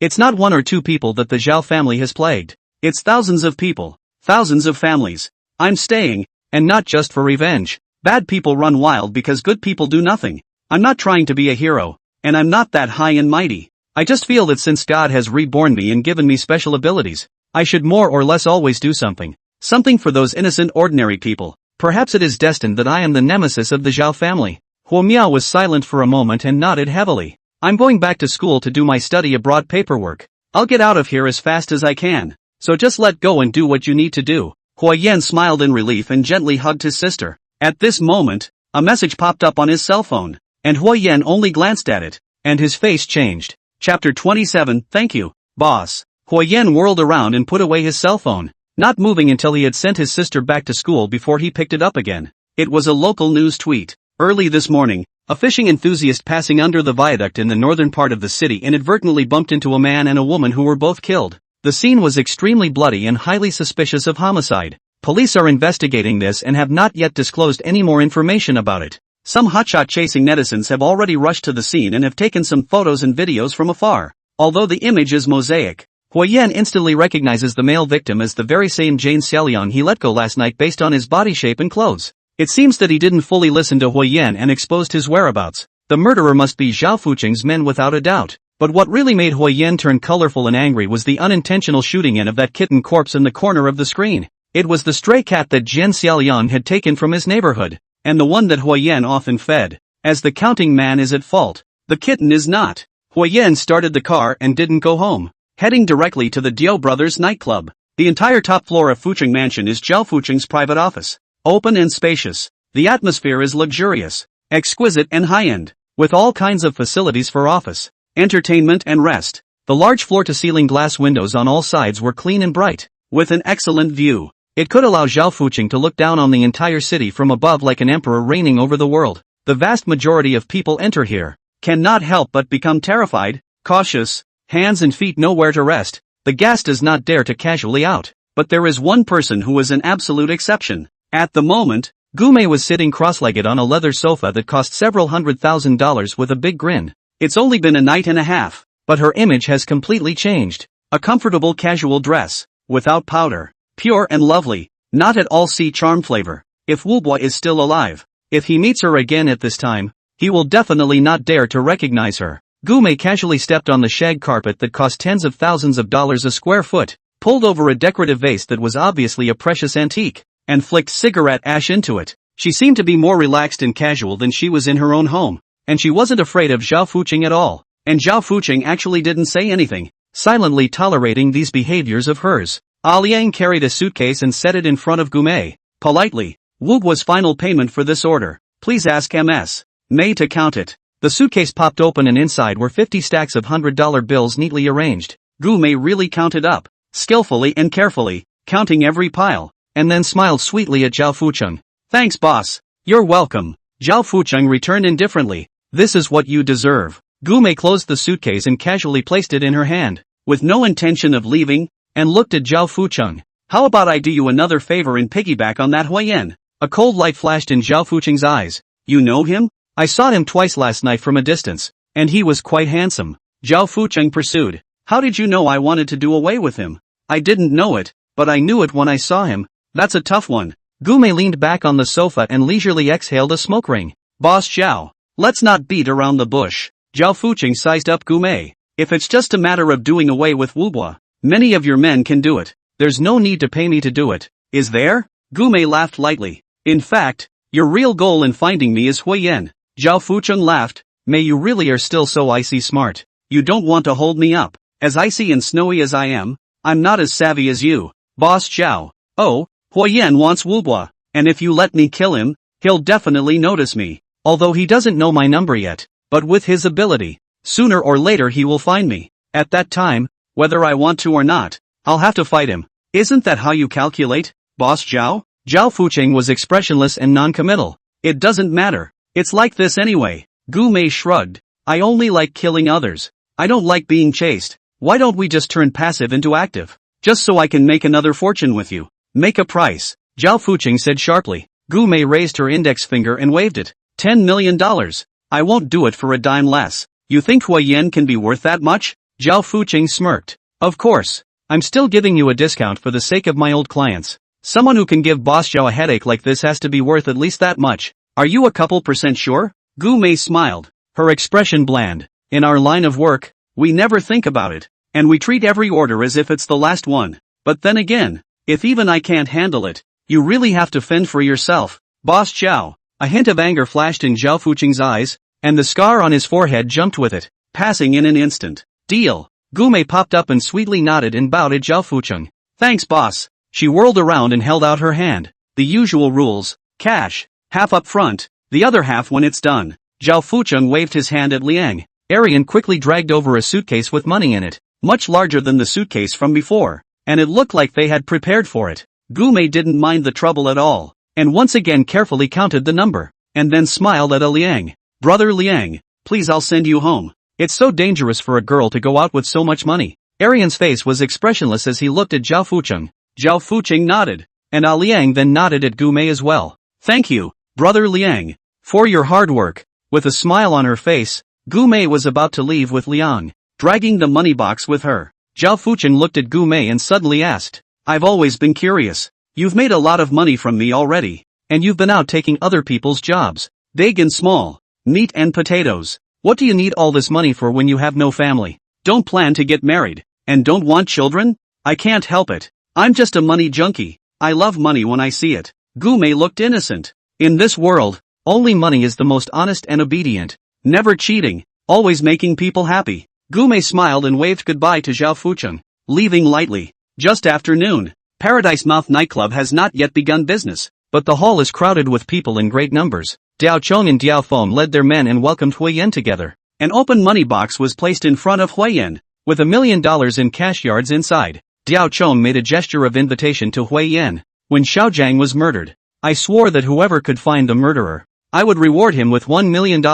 Please, Brother Hua, keep it. Huiyen didn't even look at the money and reached out his foot to flick the money box aside. I'm not helping you for money. I'm doing it for cooperation. It's possible to cooperate, but there's something else that I have to trouble Brother Hua to help out first. Dao Chong said and beckoned. Two minions immediately dragged a man over and threw him in front of Huiyen. Chapter 28. Huiyen surveyed the man who had been thrown in front of him. It is a young guy. Nose, face, blood and flesh. Looks shocked. Has been beaten up. Eyebrows and eyes can still be seen, and Chu Guangyong have a few similarities. Ming Chai, Chu Guangyong's own brother. Diao Chong angrily introduced. It's because this little can't control that thing in his own pants. He had to force himself on a girl, and he even killed the person, which caused a Yong to be held by Zhao Fucheng's soft underbelly and betrayed us. Huiyen asked, what do you want me to do? As soon as Diao Chong reached out, someone handed over a long knife, which he reversed the hilt and handed to Huiyen. Brother Hua, of course I personally trust you,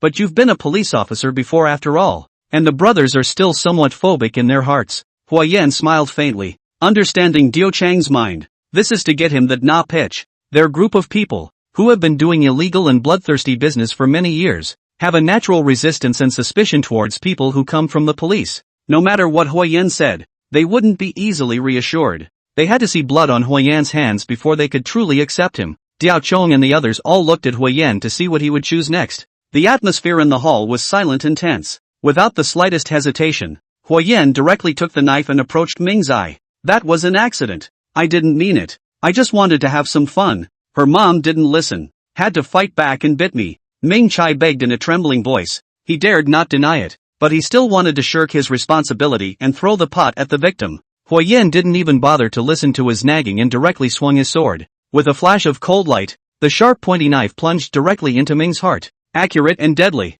Ming Chai's body went limp and he instantly collapsed to the ground, blood gurgling out of his chest. Bam! Huiyen threw down his knife and looked to the crowd. Is this okay? The crowd in the hall looked solemn. They didn't expect Huiyen to be so sharp and dry. This life-threatening slash completely dispelled the last trace of doubt remaining in their hearts. Diao Chong got up and walked to the front of the crowd, facing Huiyen, bending his head low, bowing deeply, and shouting, Hua! From Officer Hua to Hua, then Little Hua, then Hua brothers, and now, Brother Hua. Diao Chang's address to Huiyen changed again and again, and at this moment, he was already completely pleased and convinced. Hua! Diao Feng and the dozens of Hans followed Diao Chong, and together they bowed their heads, stooped, and bowed respectfully to Huiyen, calling out in unison. From now on, We are brothers. Our own people. Diao Chong laughed bashfully. Brothers of the same heart. Their benefits will break the gold. Huayan scanned Diao Chong, Diao Feng, and the dozens of elite members behind the two of them,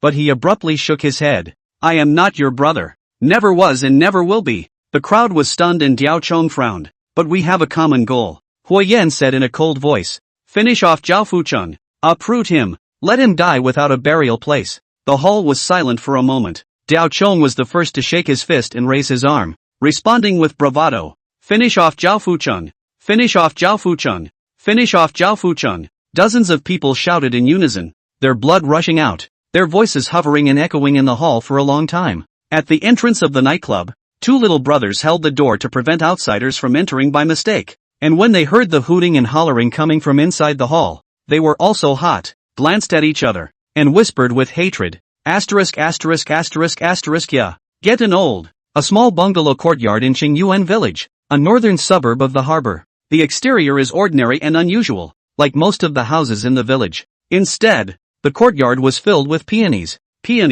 chrysanthemums and other flowers of various colors, especially roses. Flowery, quiet and serene. Next to the blooming rose bushes, two suitcases, large and small, stood open, and a pair of dainty, pretty twin sisters in their 20s were counting the money. Wow! So many! My sister, Xiao, cheered in surprise. Sister Mei, what kind of work did you take on again? Sister Sakura looked over at Gumei. It must be dangerous to pay so much money, right? Gumei was wearing a plain white dress, floating in the air, and was watering the roses, with her human face reflecting the flowers. You guys leave it alone and bring the money back early. It's still waiting to be used over there. Sakura and Xiao looked at each other, worried. Mei, after so many years, has sister ever missed again? Gumei smiled faintly. Don't worry, men are very easy to fool. Sister Mei, take care of yourself, and be sure to stay safe. Sisters Ah Cherry and Ah Xiao exhorted, reluctantly leaving with the money box. Gumei put down the kettle, walked to the side of the swing set and sat down, opened the computer, and the screen displayed Huayan's information. The swing swings gently. She was concentrating on the information, like a beautiful quiet girl who was studying hard. Who would have thought that she was calculating how to take Huayan's life? A breeze swept through the branches and leaves, and a few petals of roses drifted down leisurely. In the lobby of the Paradise Mouth nightclub, Mingchai's body had been dragged away and the blood on the floor had been rinsed away. Various kinds of drinks were placed on the table, and the crowd was raising their glasses and drinking furiously in celebration. Diao Chong poured a full glass of wine and handed it to Huayan. Hua, what are you going to do next? Everyone else instantly quieted down and looked at Huayan. First, do what you guys do best. Smash Zhao Fucheng's scene. Huayan picked up his wine glass and took a light sip. Do it tonight. Diao Chong was slightly stunned, not expecting Huayan's plan to be just that. Next to Diao Feng couldn't help but ask, you didn't say before. We smashed the scene. That is a small fight. Can't hurt Zhao Fucheng? If it's just smashing, it really can't hurt him in the slightest. Huayan put down his wine glass, a chilling light in his eyes. This operation is to tell Zhao Fucheng that we've officially joined forces to go to war with him, and our real target isn't to wreak havoc, but a person. Huayan pulled out a cell phone, opened the photo album, and tapped on a photo. Zhao Yingjie and a smiling Chen Wenzheng raised their glasses to each other. Smiling man, Diao Feng recognized it at a glance. This is not our old rival. Zhao Fucheng, under the security company captain, is a tough opponent. Can ing hurt a lot of our brothers? I want him alive, Huayan said in a deep voice. Zhao Chong surveyed the phone. Brother Hua, you've gotten to the bottom of Zhao Fucheng quite carefully. And this cell phone isn't simple, is it? Huayan smiled. Have you noticed? Zhao Yingjie hasn't shown up for a while. Well, I heard that Zhao Fucheng sent him to study abroad. Diao Chong coldly snorted. That little bastard's second-generation ancestor. To stay in a fart school? It's not just a change of ground and wreak havoc on people again. He can't go anywhere, and he can't do any more harm. Diao Chong was stunned and looked at Huayan with a start. That's his cell phone. Huayan shook his cell phone, opened the Zhao Yingjie portrait and handed it to Diao Chong. Diao Chong stared at the screen, his eyes wide with shock and incredulity. Diao Feng and others strange, also came up to see, instantly all shocked to freeze. You did this? Diao Chong asked in a trembling voice. Huayan nodded faintly. Everyone looked at Huayan together, like they were looking at a terrifying and powerful monster with a mixture of awe. Diao Chong grabbed a bottle of wine, tons and tons and tons of breath to finish half a bottle, violently stood up, said sternly, listen to Brother Hua and do it tonight. We'll all listen to Brother Hua from now on. The crowd responded in unison, fist pumping, excited and thrilled. Later, Huiyan interrupted the crowd. I have one more request. Chapter 29. Diao Chong and the others quieted down and looked at Huiyan, waiting for him to speak. Only Zhao Fucheng's people are allowed to be moved. Huiyan swept his eyes over the crowd and said in a deep voice, no innocents are to be hurt. Diao Chong and the others fell silent for a moment, not expecting Huiyan to make such a request, and their expressions were difficult. What are you laughing at? Huiyan asked to a person behind Diao Chong. The man's face was rigid, his body was tall, his muscles were gnarled, and his fierce aura was intimidating, making him quite conspicuous in the crowd. His name is Lin Zuhui, Diao Chang's hair and dye. For many years followed Diao Chong side by side, together to fight the world. Can be said to be Diao Chang's right hand and left arm. In this group of people, his fighting strength was only below Diao Chong, and he was a few points braver than Diao Feng. At the moment, he was wearing a light smile of disbelief on his face, frozen by Huiyan's question. What's on your mind? Say it out in pain. Huiyan said in a deep voice. Swords have no eyes. Fists and feet are merciless. When it comes to fighting, it's a matter of death. Lin Zuhui complained in a muffled voice. The Zhao family's field is crowded and mixed. How could the brothers care about innocence? Once Lin Zuhui said this, the other juniors nodded in response, all questioning Huiyan's request. Huiyan smiled, not in a hurry to be angry, and turned his head to look at Diao Chong. Zhao Fucheng has gained strong momentum over the years and has made many enemies. Changnan Dafei, Dongzhuang Wenjiu, Shiman Carriage, Xinjai Lai Dinghua. Their power is not below yours. Know why I chose to cooperate with you? Diao Chong arched his hand. Huo instructed. You brothers were fishermen in your early years, scrounging for a living on the sea, earning a little hard cash in the wind and waves. Later on, it was because they could not stand the fishery bullies taking over the market and oppressing you so much that you could not live. And that is why they rebelled in anger and took to the underworld. After that you go further and further down this road, but it has always remained mainly a black fight against black. No pornography, no gambling, no drugs, and seldom take the initiative to bully the good and nuisance to the people. Although in the past 2 years you have become more and more violent and ferocious and less restrained your men because you want to help your brother take revenge in Zhao Fucheng. But among all the black bosses in the harbor, you, Zhao Chong, are still considered to have the most bottom line. Diao Chong listened silently. His expression was complex, his heart was even more mixed, and his past memories suddenly attacked him. He thought back to that murderous night in the dark of the moon. The familiar fisherman elected him to go and negotiate with the big fishery bully, Shang Pan, just to raise the purchase price by 10% and give a way out. Sang Fan flipped out on the spot, beat him out, set fire to his fishing boat, and his elderly father, who was guarding the boat, was burned to death. With the police pushing back that there was no evidence, he rushed into the lair of Singfan with his fish-killing knife. If you won't let me live, then I can only let you die. Diao Feng and Diao Gang followed him, and Lin Zuhui also came, and they killed a dozen or so people with Shang Fan's group, and blood flowed everywhere. He took more than 10 slashes, resisted death, and finally slashed open Singfan's neck. Hot blood sprayed his head and face, so red and hot. They took advantage of the night, threw the bodies into the sea, and set the house on fire. He thought back to the day he came out of the hospital recovering from his injuries.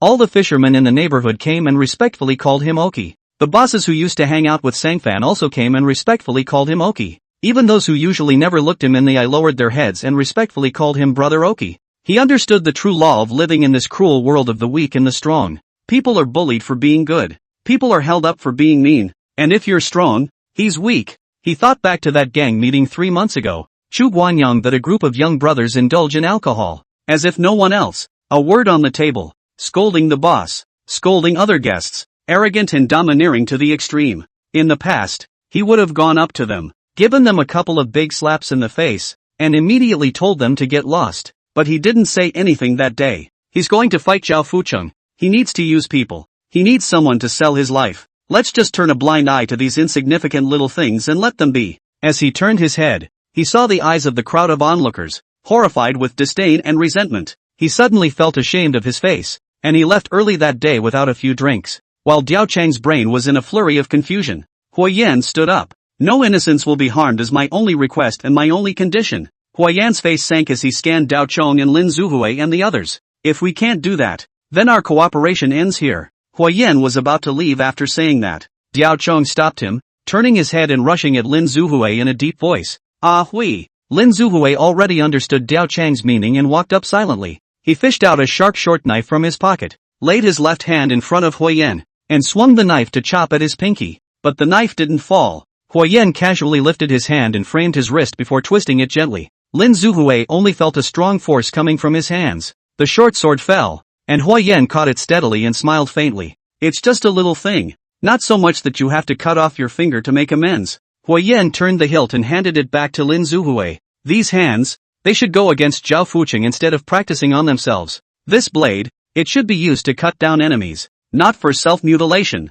Lin Zuhui froze. Brother Hua, I'm sorry. Huoyan raised his hand, signaling that he didn't need to apologize. It's normal for you guys to have concerns. Don't worry. I'll find a way when the time comes and try my best not to involve unrelated people. Huoyan then carried the box of money that Diao Chong had brought earlier and threw it to Lin Zuhui with a raised hand. Divide it up for the brothers. Swords and knives. Take care everyone. Lin Zuhui froze again, then moved. His throat choked violently, and trembled. Thank you Hua. I'll listen to you from now on. Thank you Hua. We all listen to you. The other minions, surprised and moved, followed suit. Diao Chong looked at Huoyan and his heart throbbed. He already knew that Huoyan was strong, but Huoyan's method still exceeded his expectations once again. Strong and powerful, generous and good, relaxed, concise and effective. A combo came down and instantly tamed his brothers. Steeply, Diao Chong had a strong premonition. Zhao Fuqing had messed with someone he definitely shouldn't have. Kong's revenge can be avenged, and all the brothers who have died of injuries over the years can be avenged. The harbor is about to change. The night is low and the city is lit up. Marina Road, Hongwan District, the busiest place for nightlife in the harbor. A street more than 10 meters wide and hundreds of meters long, concentrated with nightclubs, bath centers, bars, restaurants, billiard halls, KTV and other entertainment venues of all kinds. Everything, dazzling. Zhao Fuqing fought his way out of the street back in the day. For years, this street has been his turf, where pins and needles can't get in and water can't get out. Fuqing nightclub is located at the intersection. A small building, covering a wide area. Dazzling signboards, such as a red wine and green beast coiled, indicating Zhao Fuqing's power and influence. Suddenly, several commercial vehicles with their license plates removed sped up and came to a violent stop in front of the nightclub. Brakes sounding sharp and piercing. Chapter 30, Smashing. At the entrance stood two young caretaker dudes, wearing Zhao family security company uniforms, smoking and chatting. Immediately threw away their cigarettes when they saw the situation and walked up with big strides. A man came down from the lead business car, sharply dressed in black scarf covering his face, a flame-patterned cloth scarf wrapped around his left arm, and a stern gaze. It was Huoyan. Who the are you? The big man at the venue opened his mouth to curse. Are you blind? Do you know what kind of place this is? The cursing came to an abrupt end. The several commercial vehicles opened at the same time, and dozens of people came down in unison, dressed like Huoyan, all holding long knives and making a huge noise. Something's not right. The two big men watching the venue were dumbfounded, and with two warring strands, they turned around and wanted to flee back to the nightclub. Huoyan bullied his way forward, striking like lightning. Before the two spectator hulks had time to react, they had already been choked by Huoyan with one hand and the other. Huoyan swung both his arms and their heads collided hard together. With a muffled thud, the two men fell to the ground together. Huoyan didn't even look at it again for more than a second,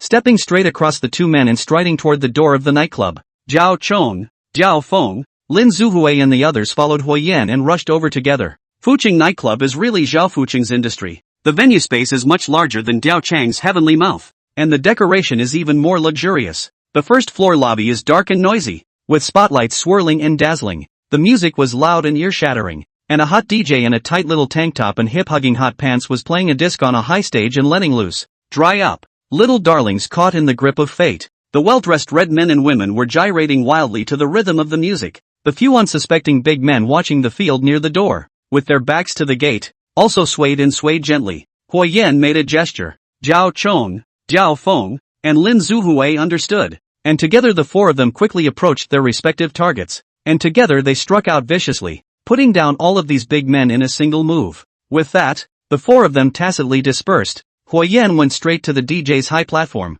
Lin Zuhui walked through the crowd towards the corner power distribution box, and the brothers Diao Chong and Diao Feng took the others to take advantage of the chaos and mixed into the crowd. This was the arrangement that Huoyan had made regarding the internal structure diagram of Fuqing nightclub before he set off. Huoyan climbed onto the high platform, directly pushed the hot DJ aside, and lifted his hand to unplug the sound. The sound of the restless music died down instantly and the hall fell silent. At the same time, Lin Zuhui smashed open the distribution box. waved his hand and pressed the switch. The lights in the hall were all turned on, and it was as bright as day for a while. The men and women who were so high that they all stopped and covered their eyes and faces to adjust to the sudden glare. Each one looked bewildered, not yet understanding what was going on, and a few of the stoned and drunk ones let loose with curses. Asterisk asterisk asterisk asterisk. What the? Turn off the lights. Turn off the lights. Where's the music? Keep dancing and getting high. Huiyen grabbed the microphone and snapped, seeking revenge and smashing the venue. All unrelated people squat down. Everyone in the hall was dumbfounded for a moment. The hot DJ on the side suddenly fished out a short knife from her waist and stabbed Huiyen in the back. The moment the tip of the knife entered his flesh, Huiyen quickly sidestepped and avoided it, kicking back as if he had eyes in his back. The hot DJ's entire body flew straight out of the room and slammed into the mixing desk, which fell apart as the man wailed and rolled in pain. Without even a glance at the hot DJ from start to finish, Huiyen leaps off the stage and flies his knee to send a hastily arriving spectator hunk crashing heavily into the ground. A gasp rang out in the hall. Everyone who has nothing to do with this crouched down. Zhao Chong, Diao Feng and the others snapped together. Instantly, these men and women who had come to have fun squatted in unison as if a switch had been flicked. The waiters followed suit and crouched down, honestly holding their heads in their hands. Only a dozen or so big men left to watch the field stood alone and scattered everywhere. Zhao Chong, Diao Feng and the others laughed harshly, waving their long swords and pouncing straight over like a tiger descending from a mountain. Miserable screams followed one after another. Diao Chong this time is the elite. Many people, high morale, and soon beat the Zhao family watching the field without the power to fight back. In the third floor lounge, Gao Hu was naked, pressing a plump and fleshy young lady on the sofa, making up and down movements. He was quick and excited. From tonight onwards, he, Gao Hu, was the caretaker boss of Fuqing nightclub. This was the reward Chen Wen gave him after killing Jian Xiaoliang. Brother Tiger, brother Tiger. Outside the door suddenly came a panicked shout. Not good. Someone smashed the scene to come. Gao Hu instantly soft crotch, annoyed, climbed up from the lady's body, put up his pants, pull open the door is a series of curses. Where's your ing funeral? Why are you panicking? I've never seen a smash up before. Just beat them up. No, it's not a general smashing the brothers can't hold out. The monitoring room junior brother who came to report was incoherent and scared out of his wits. Gao Hu impatiently slashed his hand and knocked his little brother aside, and went into the surveillance room on his own. The moment he saw the surveillance image,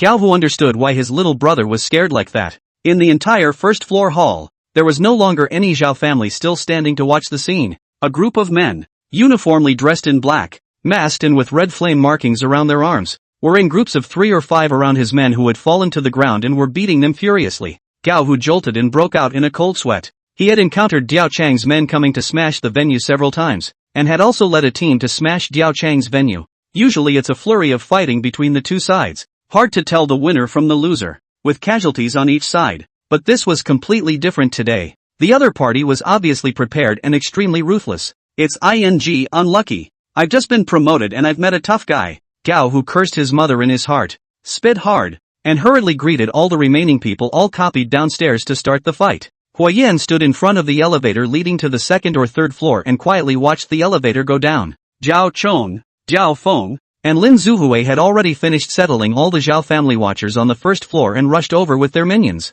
You guys take a break, just leave it to me later, Huiyen said indifferently. The elevator door opened and Gao Hu with about 10 big men stuffed an elevator full. Huiyen rushed forward with a cat-like bow, like a cannonball discharging at high speed. Gao Hu hurriedly drew his knife, and Huiyen had already crashed into the elevator, running into Gao Hu head-on, twisting his wrist, and sending the knife into his stomach. The big men watching behind them were also knocked over, crammed into the small elevator space, unable to move, unable to pull out their knives. Huiyen grabbed Gao Hu's wrist and stabbed him 7 or 8 times in a row, then snatched the knife, leaving behind the limp Gao Hu, and chopped at the big man watching the field behind him. The elevator doors closed slowly. Zhao Chong, Diao Feng, Lin Zuhui and others stood outside, only to hear the sharp sound of blades like flesh in the elevator, the screams of injuries, the wails and exclamations of fear, and the booming roar of the car being hit. Diao Chong and the others looked at each other and only felt their scalps tingle. Sticky blood flowed slowly out of the cracks in the elevator doors, and the thick smell of blood was suffocating. The sound in the elevator faded and slowed until it was silent. A deathly silence fell over the hall as well. Rattling, the elevator doors slowly opened again. Chapter 31, Underground Casinos. The elevator doors slowly opened, and Diao Chong and the others instantly widened their eyes. There were more than a dozen big men stacked horizontally and vertically in the sedan chair, and the spattered blood had already dyed all the four walls of the elevator red, shocking to the eyes, just like a bloody purgatory. Only one person was still standing, and he slowly turned around. It was Huo Yan. Huo Yan's entire body was covered in blood, carrying a long knife that had been cut open, as if he were a killing god from hell. Diao Chong and the others all froze in shock. They knew that Huo Yan had once head over Chu Guangyang and the seven of them with his bare hands, and had also seen the thunderous ways of Huo Yan when he had just entered the arena. However, they still hadn't expected that Huo Yan would have such terrifying fighting strength and would be so relentlessly decisive in his killings. It's horrible. In the lobby, one bold customer glanced into the elevator, just a glance, and then got down and vomited as if he were going to vomit his liver and intestines out. Huo Yan stepped out of the elevator and casually wiped his hands. As planned, carry on. 5 minutes later, Diao Chong found the last two Zhao family watchers hiding in the upstairs boxes, and chopped them over with a messy knife. 8 minutes later, Lin Zuhui smashed the surveillance room, pried open the computer mainframe, and washed away all the surveillance hard drives. 10 minutes later, Fuching nightclub huge light sign was Diaofeng with a chainsaw sawed off, fell from the roof of the building, in the street fell to pieces. The light sign that had been shining for nearly 20 years went out on this night, and the Fuching nightclub that had been perched on Marina Road for nearly 20 years was smashed on this night. Countless people raised their cell phones to record the scene. Huo Yan quietly watched for a moment, and with a wave of his hand, Diao Chong and the others got on the bus. The group sped away, coming and going like the wind. 20 minutes later, the police car roared up. Huo Yan has already led his men to the second target, Xinglong Pawnshop on Puku Road. On the surface, this is just an unusual street store located at the end of the street. Legal and regulatory operation of the pawn business, and Zhao Fucheng has nothing to do. By now it was also dark and silent, but if someone had paid attention for a long time, they would have noticed many unusual ends. For example, the two storefronts next to it have been vacant for a long time, allowing it to have exclusive use of this entire block of street-level stores. For example, it has an illegally converted rear entrance and indoor parking lot that leads across the back street to the avenue, where access is hidden and easy. For example, every night, there would be some luxury cars mysteriously coming in and out. In fact, the ground floor of this entire block of street-level stores has been gutted and remodeled to create an underground casino with as many as 20 tables. Of course, this place belongs to Zhao Fucheng. Under the shade of Zhao Fucheng, this is the most secretive, the safest, and the biggest casino to play in the entire seaport city, and you must reach a certain level of wealth to join the club and come here to throw away money. Unlike the Fuxing nightclub, which opens its doors to welcome guests, this place is heavily guarded and has a high security level. Responsible for security here is Xin Daochang, Chen Wen's right-hand man, more than 40 years old. At first glance it looks like a large company sitting in the office of the senior manager. Cautious and low-key, sophisticated and fine, stable and calm. He has been in this position for many years and has never made a mistake, building the place into a solid foundation. During these 2 years, Diao Chong had also attempted to attack this place several times, but all to no avail, and had not even been able to enter the door of the casino. Huo Yan and his group had just arrived outside at the street corner when the hidden high-definition camera captured them and transmitted the image back to the surveillance room in the pawnshop in real time. Xin Daochang was sitting in the surveillance room, staring intently at an entire wall of surveillance images. It was a habit he'd had for years, taking it personally and not missing any signs of danger. Watching the gang of fierce men in uniform attire with flame markings wrapped around their arms striding like wolves and tigers, without any change of expression on his face, Xin Daochang got up and walked out. A few of his men did not ask anyone more questions and followed closely. 10 minutes ago, he had received the news of the attack on the Fuching nightclub and had instructed his men to make preparations for the preliminaries. The gambling hall was as bright as day, and the decor was extremely luxurious, cozy and flashy. Dozens of gamblers are either gathered around the table to gamble heavily, or gathered in twos and threes in the lounge area to sip wine and drink tea and chat. Many of them come here not just to gamble, but also to socialize, make friends, and exchange ideas. Xin Daochang strides in, clears his throat, and arches both fists. Excuse me, bosses. There's an emergency at the store tonight, so please follow our staff out immediately. He looked apologetic. His words were polite, but his tone was absolutely undeniable. The gamblers who came here were all big bosses. Most of them were used to the winds and waves of the Jianghu, and although they were surprised, they understood that they were afraid that things were not good, and no one questioned or protested, and they all got up. The henchmen were well trained and quickly withdrew from the underground gambling hall in a well-organized manner with a crowd of gamblers, lotteries, and waiters. Xin Daochang led the crowd, came to the back door upstairs, raised his hand and pressed the electric switch. Bosses, I'm really sorry, we'll have a good time some other time. His voice came to a screeching halt as the thick iron liftgate didn't budge. Xin Daocheng immediately bent down to pull and tug on the iron door, but it still didn't move. Several of his men rushed over to help as well, still to no avail. Xin Daocheng twisted his head to look at the surveillance screen. The two henchmen who were originally on guard outside the back door had already collapsed on the ground. A few black-clad men with welding torches in their hands were welding the iron door shut. Sparks flying. The leader, Diao Feng, seemed to notice the stares and tilted his head to look at the camera. And even though they were all wearing masks, he could tell he was laughing with glee. Xin Daocheng frowned slightly. The enemy had welded the back door from the outside. This was to block all of them inside. His original plan to send his guests away and then focus on the battle was seen to be unworkable. But how would someone from the outside get in? The front and back doors here were made in Germany, hand-picked by him, sturdy and thick enough that they couldn't be easily broken. Some of the gamblers panicked, and Mr. Lai, the highest-priced Tianhua trading general, was the first to ask a question. What's going on? Can we still walk or not? The other bosses followed suit. What's out there? What's going on? What's going on here? We're here for Boss Xiao. You have to guarantee our personal safety.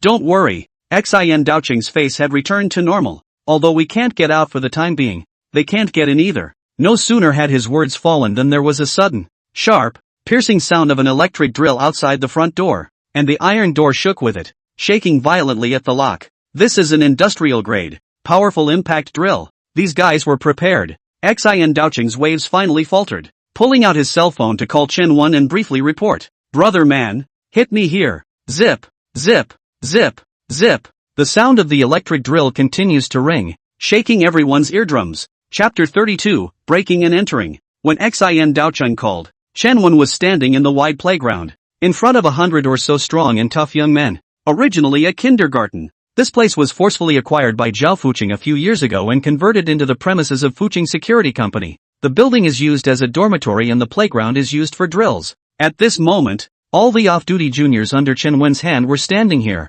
Upon learning that Fuqing nightclub had been attacked, Chen Wen immediately ordered everyone to gather urgently and prepare to retaliate. But he didn't expect that the other party would actually move so fast and start attacking the next target without stopping. And the choice was the extremely difficult underground casino. Chen Wen has always known Xin Daocheng very well and is very relieved. If he hadn't been unable to manage on his own, he would never have called this number. So it was clear that the situation was already treacherous. Although the other party wore a mask throughout, Chen Wen could conclude that it was the Diao brothers' people, and the leader was never Diao Chong. Although Diao Chong was ferocious, he did not yet have such an ability to execute, much less such a planning mind. Hua Yan. It should be that Hua Yan he'd heard so much about lately, but hadn't officially fought yet. Who was leading the mess? Chen Wen finally somewhat understood why his big boss Zhao Fuqing wasn't quite the same as usual lately. Why was he so scornful of Hua Yan? I'm afraid tonight is destined to be an extremely difficult and sleepless night. Hold on for 20 minutes, Chen Wen said in a deep voice, with a smile on his face as usual. Understood. Xin Daocheng on the other end of the phone returned sharply. Chen Wen put down his cell phone, scanned the group of men in front of him, and ordered. Groups 1, 2, and 3 depart. Xinglong Pawnshop. Groups 4, 5 and 6 stand by. Chen Wen clapped his hands to encourage morale. Brothers, you can have a big night tonight. Let loose and do it. Turn around and the boss will reward you heavily. The men perked up, gave a vocal shout together, and quickly began to move. At the same time, Xin Daocheng gave an order. Everyone, back to the gambling hall. The gamblers were dumbfounded and looked at each other. The drill continued to work, and was about to drill through the lock eye, which made the noise even more disturbing to everyone. No, what the hell is going on here? Letting us go at one time, and then asking us to go back at another time? Mr. Lai droned patiently. Give me a clear explanation. Xin Daocheng's face turned cold and he slapped Mr. Lai across the face, causing him to stumble. Shut up. Go back now. You dare to hit me? Mr. Lai covered his face in disbelief. He is the boss of Tianhua Trade, a billionaire with a fortune of more than $1 billion, the newest rising nobility, who shall not be polite to see him for a few minutes. How dare you hit me? Your boss Zhao are. With a flash of cold light, Mr. Lai immediately shut up as a thin, sharp spike disliked his throat. If you don't want to die, obediently listen to me. Xin Daocheng shouted in a cold, stern voice. No one dared to blow up the stabs anymore. They all turned around and ran towards the entrance of the underground gambling hall, one faster than the other. like a group of rats fleeing for their lives in a hurry. Xian Daocheng broke off alone and was the last one to walk in, closing the door of the gambling hall with his own hands. The moment the door was about to close, a powerful impact drill penetrated the locking eye and the front door was finally broken open. Huayan took the lead, leading Daocheng and the others to break through the door and rush in with great strides. The doors of the gambling hall closed heavily. Xian Daocheng stood quietly behind the door, listening sideways to the movement outside. Behind him, all 20 of his men also stood silently, as straight and upright as javelins. Xian Daocheng glanced at the time. Only 3 minutes had just passed since he had spoken to Chunwan, but at this point he was still confident enough to last 20 minutes, until reinforcements arrived. The front door of the gambling hall in front of you is a bank vault level product, more than 10 centimeters thick. Both industrial grade impact drills can't do it. The 20 men behind him were carefully selected by him. All of them had been following him for many years, and each of them was as good as one. Silence, deathly silence. Just when Xian Daocheng thought that the enemy might have known better, a violent roar of an engine suddenly rang out, and the compelling aura could be felt even through the iron door. Then there was the sound of the behemoth's heavy march, and then a loud slam that shook the walls violently with it. Bulldozer. It's the bulldozer crashing in. Crazy people. This gang of lunatics. I can't believe they prepared a bulldozer ahead of time. They actually drove the bulldozer into the store. They actually used the bulldozer to ram the door directly. An atmosphere of trepidation that a great disaster was imminent quickly spread through the gambling hall. There was another loud bang and the bulldozer crashed again. The door to the gambling hall was indeed strong enough to remain unbreakable, though it had begun to bulge and warp. But the wall embedded in the iron door would not be able to withstand the tremendous impact, and thick cracks spread out like a spider web. Xian Daocheng's face was grave. His arm vibrated, and the spikes slipped out of his sleeves and into his hands. The 20 men behind him also drew their swords in their hands at the same time, ready to strike. A third impact followed. The wall cracked with a loud bang, and the iron door collapsed with it. Amidst the rising smoke, Huayan took the lead by stepping on the iron door with large strides. Zhao Chong, Zhao Feng, and Lin Zuhui followed closely behind. Xian Daocheng waved his hand and 20 of his men swarmed to kill the enemy. A short fight and a killing sound. Blade impact. Crisp and clear, meat cracked, bone broken. Low piercing ears, blood splashed. Like rain falling, muffled grunts and screams interspersed, interweaving into a bloody symphony. Mr. Lai and a bunch of other gamblers cowered in the corner, dumbfounded and trembling. They all thought they had seen it all. Nothing could scare them anymore. Nothing could surprise them anymore. But the scene in front of them shook everyone. Some closed their eyes. Some covered their ears. Some wet their pants. Some bent over and vomited. Xian Daocheng stood still without making a move, staring tightly at Huayan. He wasn't afraid, nor was he asking his men to block the knife and die. He was just observing, trying to figure out Huayan's path and style. It was a lesson he had learned from being in 100 battles and still living today. Never fight a battle without preparation. But soon Xian Daocheng was disappointed that these experiences were ineffective against Huayan. With just a slight sidestep, Huayan avoids an opponent's inevitable violent slash and knifes him over with a reverse slash. One more sliding step, the pinnacle of the wonderful from the two opponents chopping between the blade of light through. Hand split strike. Palm blade cut 2 carotid arteries. The two instantly planted.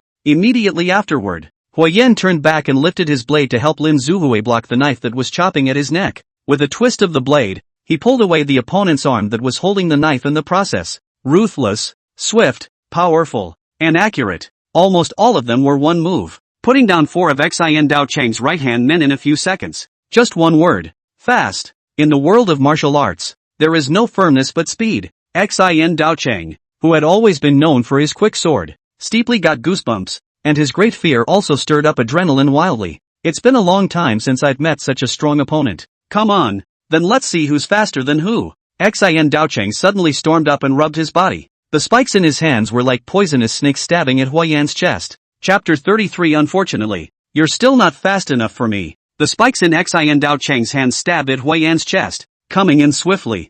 Huayan returned his sword to block, and with a dang sound, swung away the spikes. Xian Daocheng's left hand attacked Huayan's abdomen like lightning, and at some point he was holding a spike as well. That's his secret weapon and backhanded kill. He hadn't had a chance to use it in years. Not even his closest minded men had seen it. The sword in Huayan's hand had already been led away by that strike from Xian Daocheng's right hand earlier, and it was difficult to dodge with his chest and abdomen caved in. When Zhao Chong and the others looked at them, they could not help but let out a gasp. Seeing that the spikes were about to penetrate into Huayan's abdomen, he suddenly twisted his body at the limit while inhaling and shrinking his abdomen at the same time. The The spikes grazed against Huayan's abdomen, slicing through the skin and pulling open a bloody scar. Xian Daocheng secretly screamed out of pity. His hands didn't stop and opened his bows left and right. Spikes after spikes pummeled at Huayan.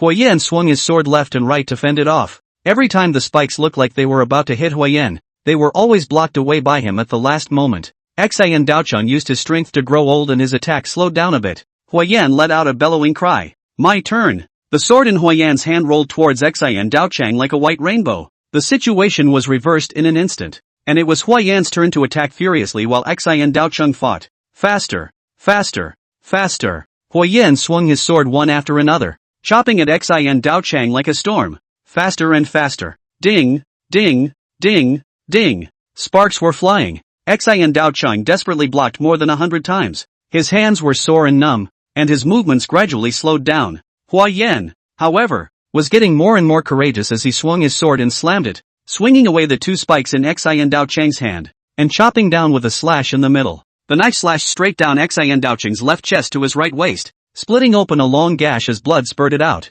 Unfortunately, you're still not fast enough for me. Huayan closed his sword and stood still. Xian Daocheng grinned, nodded forlornly, and slowly collapsed to the ground, his body shaking a few times, then stiffened and did not move. Daocheng and the others were greatly boosted in morale. Xian Daocheng's few remaining henchmen had long since seen their livers trembling, and soon collapsed, being knocked down one after another. Huayan walked straight toward the group of gamblers cowering in the corner. Dude, bro, mister, Lai said in a trembling voice, you have a problem with Boss Zhao, right? I'm just here to juggle money for fun. I don't have anything to do with him at all. Let me off. Hands on your head. Get down. Huayan said in a cold voice. Big brother, I'm Lai Tianhua trade chairman. You must have heard of it. Do you want money? No problem. I'll give you as much as you want. I can give that too. I'll give it too. Just name your price. The other gamblers snatched at it with their mouths full of words, fawning and snapping, their ugliness on display. A burst of laughter then erupted from Daocheng and the others who had gathered around. Look at this. These are the richest people in our harbor. Usually they are all powerful, but now they are all like boneless grandsons. Huayan lifted the knife and patted Mr. Lai's face. One more word and I'll cut your tongue out. Get down, Mr. Lai didn't dare to squeak again, put his hands on his head,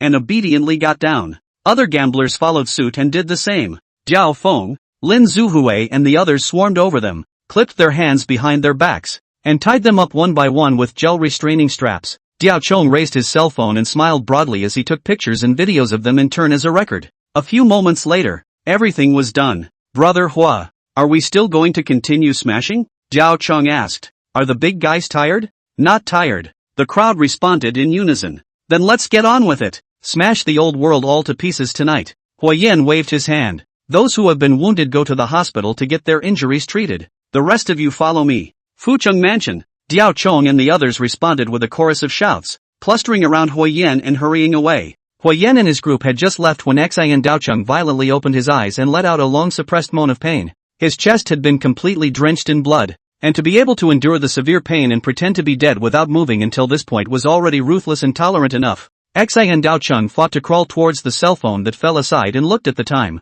10 minutes. Only 10 minutes had passed since he had spoken to Chenwen. The 2 gates he thought were solid, the 20 men he thought were 1 for 10, and the man he thought could definitely fight, were all crushed and defeated. Xian Daocheng dialed Chenwen's phone with a trembling hand, no longer able to speak coherently. Man brother, Fu Cheng, mansion. In the war room of the Fuching Security Company's headquarters, Chenwen quietly waited for Xian Daocheng to finish. Dao brother, have a good journey. Without another word, Chenwen directly hung up the phone and manipulated the walkie-talkie. Group 1, Group 2, Group 3, turn around immediately.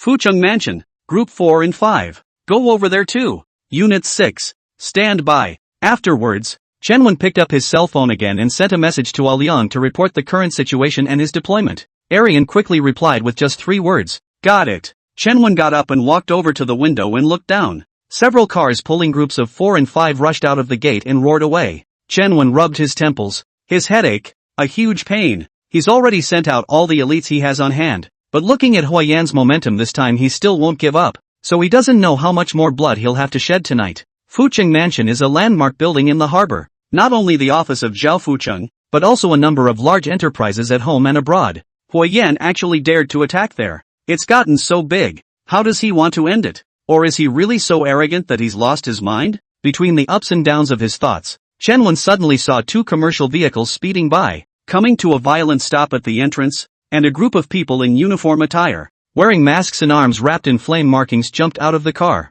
The leader seemed to sense him standing at the window and tilted his head to give him a slight smile. Chen froze in shock for a moment, then realized, what Fucheng Mansion just a shot in the dark. I am afraid that Huo Yan intentionally put to Xin Daochun listen to, used to transfer the tiger away from the mountain, sound east to strike the west. Huo Yan's real target is actually here. It's me, Chen suddenly laughed and harumphed. It was a night of surprises. The sixth group left on standby looked at Chen inexplicably. A moment later, Chen stopped laughing and opened the safe, rattling all the stacks of cash inside to the ground. Brothers, the enemy has come to our lair. Each of us will fly away in the face of great difficulties. This is a small token of appreciation from me, Brother 1, to thank you all for following me all these years. Take it and go, Brother Man. The men were surprised and puzzled. Chen waved his hand, signaling that they didn't need to say any more. Let's go, all of you, quickly. I'll see you again in the rivers and lakes if it's meant to be. The men didn't hesitate any longer,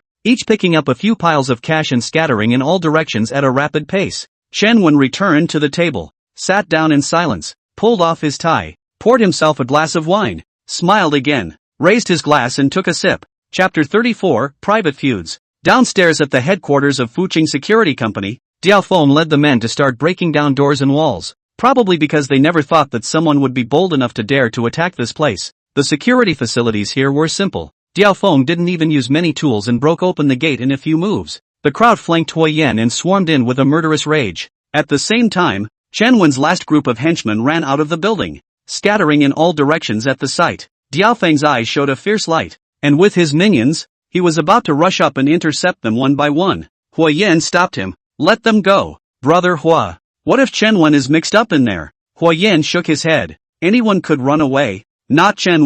Diao Feng was puzzled. Why? Because he doesn't dare, Huo Yan said lightly, then took a step toward the office building. Diao Feng would believe it and didn't ask any more questions. Seeing this, the others didn't make things difficult for the fleeing Chen men, letting them scatter in all directions and following Huo Yan as he stepped into the building. In the general control room, Chen sipped his wine alone, calm, heard the sound of disorganized footsteps, and finished his glass of wine before looking up at Huo Yan and his entourage, smiling, as if he had been waiting for a long time for an old friend to greet him. Coming, Diao Feng accident. Chen actually really did not run, but also leisurely drink wine. Cannot help but have a few points to admire his courage. Smiley man, you've got some ing balls. Chen smiled leisurely and lightly, not paying any attention to Diao Feng, but just looking at Huo Yan. Brother Hua, one has to be self-aware. Xin Dao Cheng is the most capable fighter under my hand. Much more capable than me. Even he isn't a match for you. So why should I make a fool of myself?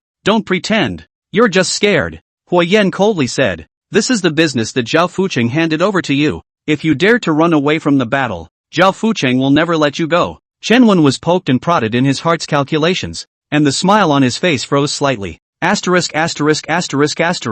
Thought you were really a jerk. Diao Feng sneered. Huo Yan took off his mask and walked slowly towards Chen. What makes you think I'll leave you alone? Brother Hua, little brother is just working a job to make a living. He doesn't have a personal grudge against you. There's no need to drive him to the end. Huo Yan smiled back. You're wrong. I still have a personal grudge against you. Chen was stunned at his words. You killed the cat, didn't you? Huo Yan asked coldly. Cat? Chen was puzzled. Huo Yan pointed to the freshly scabbed scratches on Chen face. The stray kitten that had scurried out of Jian Xiaolian's arms instantly flashed before Chen eyes. So you made all this fuss and commotion tonight, killing all the way here, just for a kitten? Chen was incredulous. Huo Yan laughed. You think your life is more precious than that kitten? You're wrong again. A kitten is a real life, and scum like you don't deserve to live in this world at all. Chen also laughed, looking at Huo Yan like he was looking at a madman. Huo Yan grabbed the new scab on Chen face and slowly tore it open, blood seeping out again.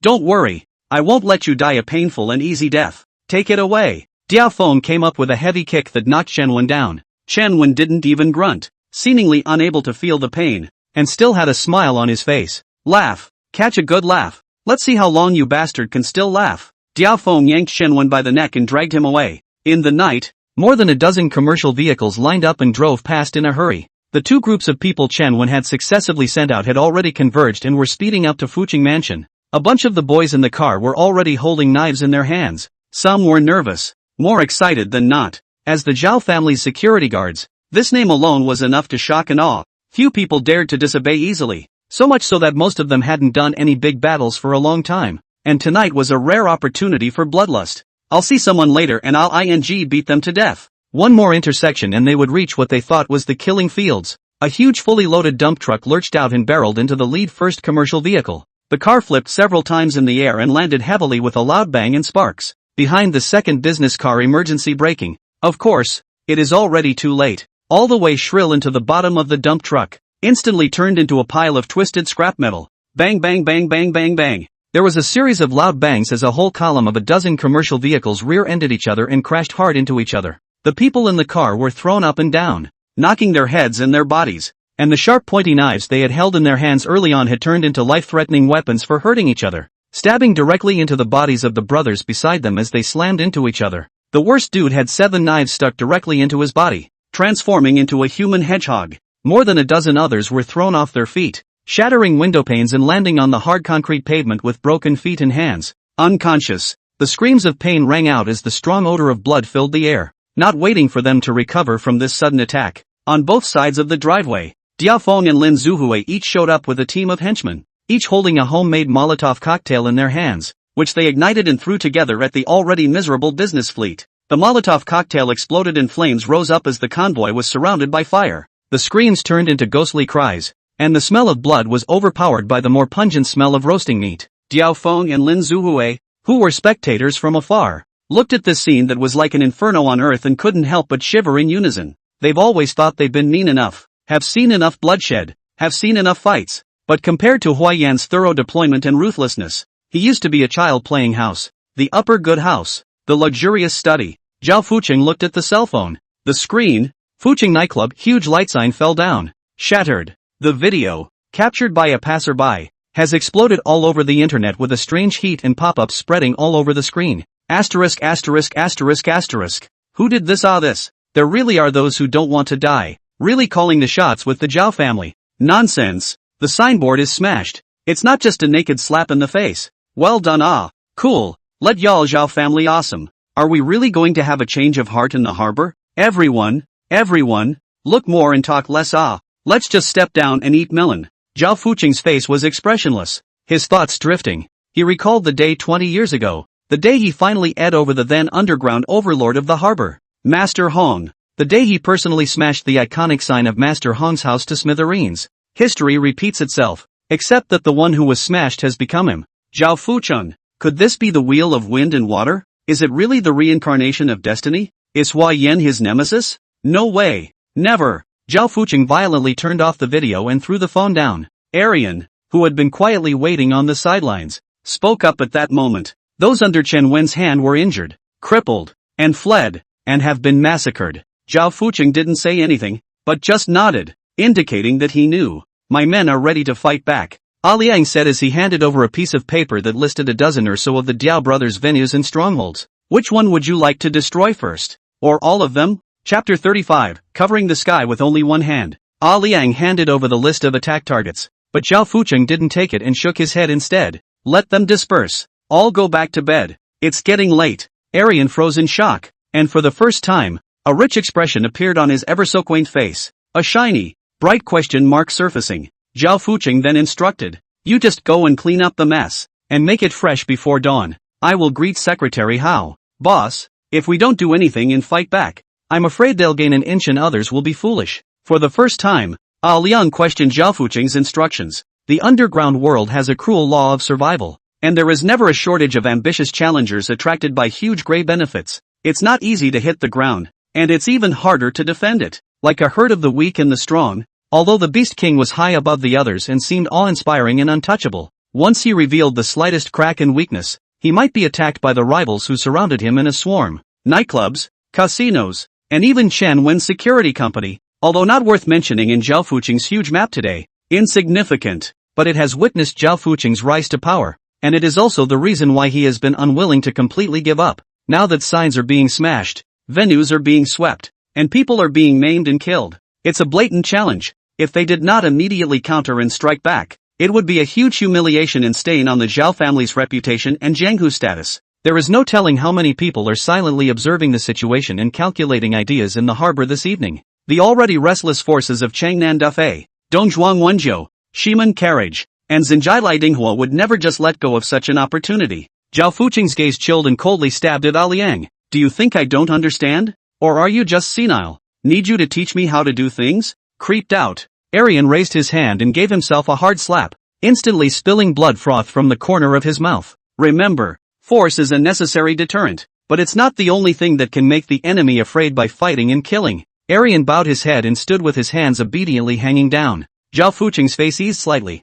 and he continued in a deep voice. The only one who can truly threaten us is Huayan. After we get rid of him, everything will calm down by itself. Have me do it as soon as possible. Arian nodded and led the way out, pausing again to ask cautiously. Wen was taken away by Huayan. Do we need to send someone to rescue him? Can't even look after his own territory. Deserves it. Zhao Fuqing snorted coldly. Whether he lives or dies depends on his own life. Arwen knows quite a bit in case. Zhao Fuqing smiled blandly, not taking it to heart. If you want to pry open Wen's mouth, I'm afraid it won't be that easy. Without another word, Arian bowed and retreated backwards. The faint sound of a woman's heartbreaking cries of rage came from the room at the end of the darkened corridor. Zhao Fuqing, you turtle old bastard. Eggless goon. Let me out. You don't dare to avenge your son's death. Let my mother go. Jie, my son. It's Su Feng. Ever since Zhao Yingjie's death, she broke down and was filled with only one thing. Kill Huayan and avenge Zhao Yingjie.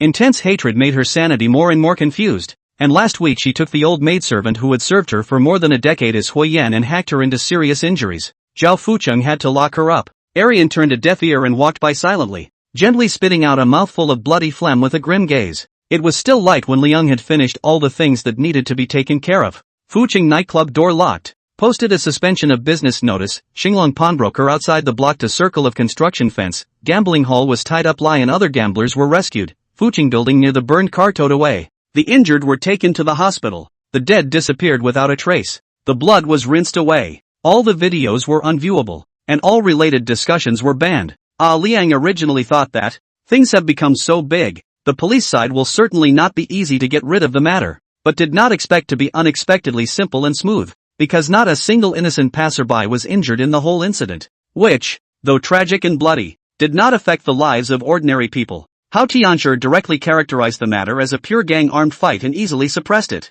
The police officers who had been called out were originally outraged, intending to investigate the matter thoroughly and take advantage of the situation to sweep the underground world of the harbor. However, they have been called back temporarily, and turned to investigate who was on the internet indiscriminately posting videos, rumors out of thin air. To put it bluntly is to shut up and cover their mouths to minimize the social impact. Wu Taifeng and Du Yu of the Hongwan District Police Force were among them. They had already arrived at the Diaojia Heaven's Mouth nightclub and were about to break in when the call came. Full of indignation but unable to do anything but retreat. The hottest Red Star stall in the south of the city, black pressure crowded with dozens of strong brawny men, but no one to eat and drink, are looking at the center of that no one else. Alone, Big Mouth Meat and Big Mouth Drinking Man. He was the big man of this district. Brother Dafei, with long greasy messy hair and rude and wild eating. A junior hurried over and whispered in his ear. Louder, can't hear ya. Daffy drank as he pulled out his earwax. The little brother snapped upright, loudly said, report Brother Dafei.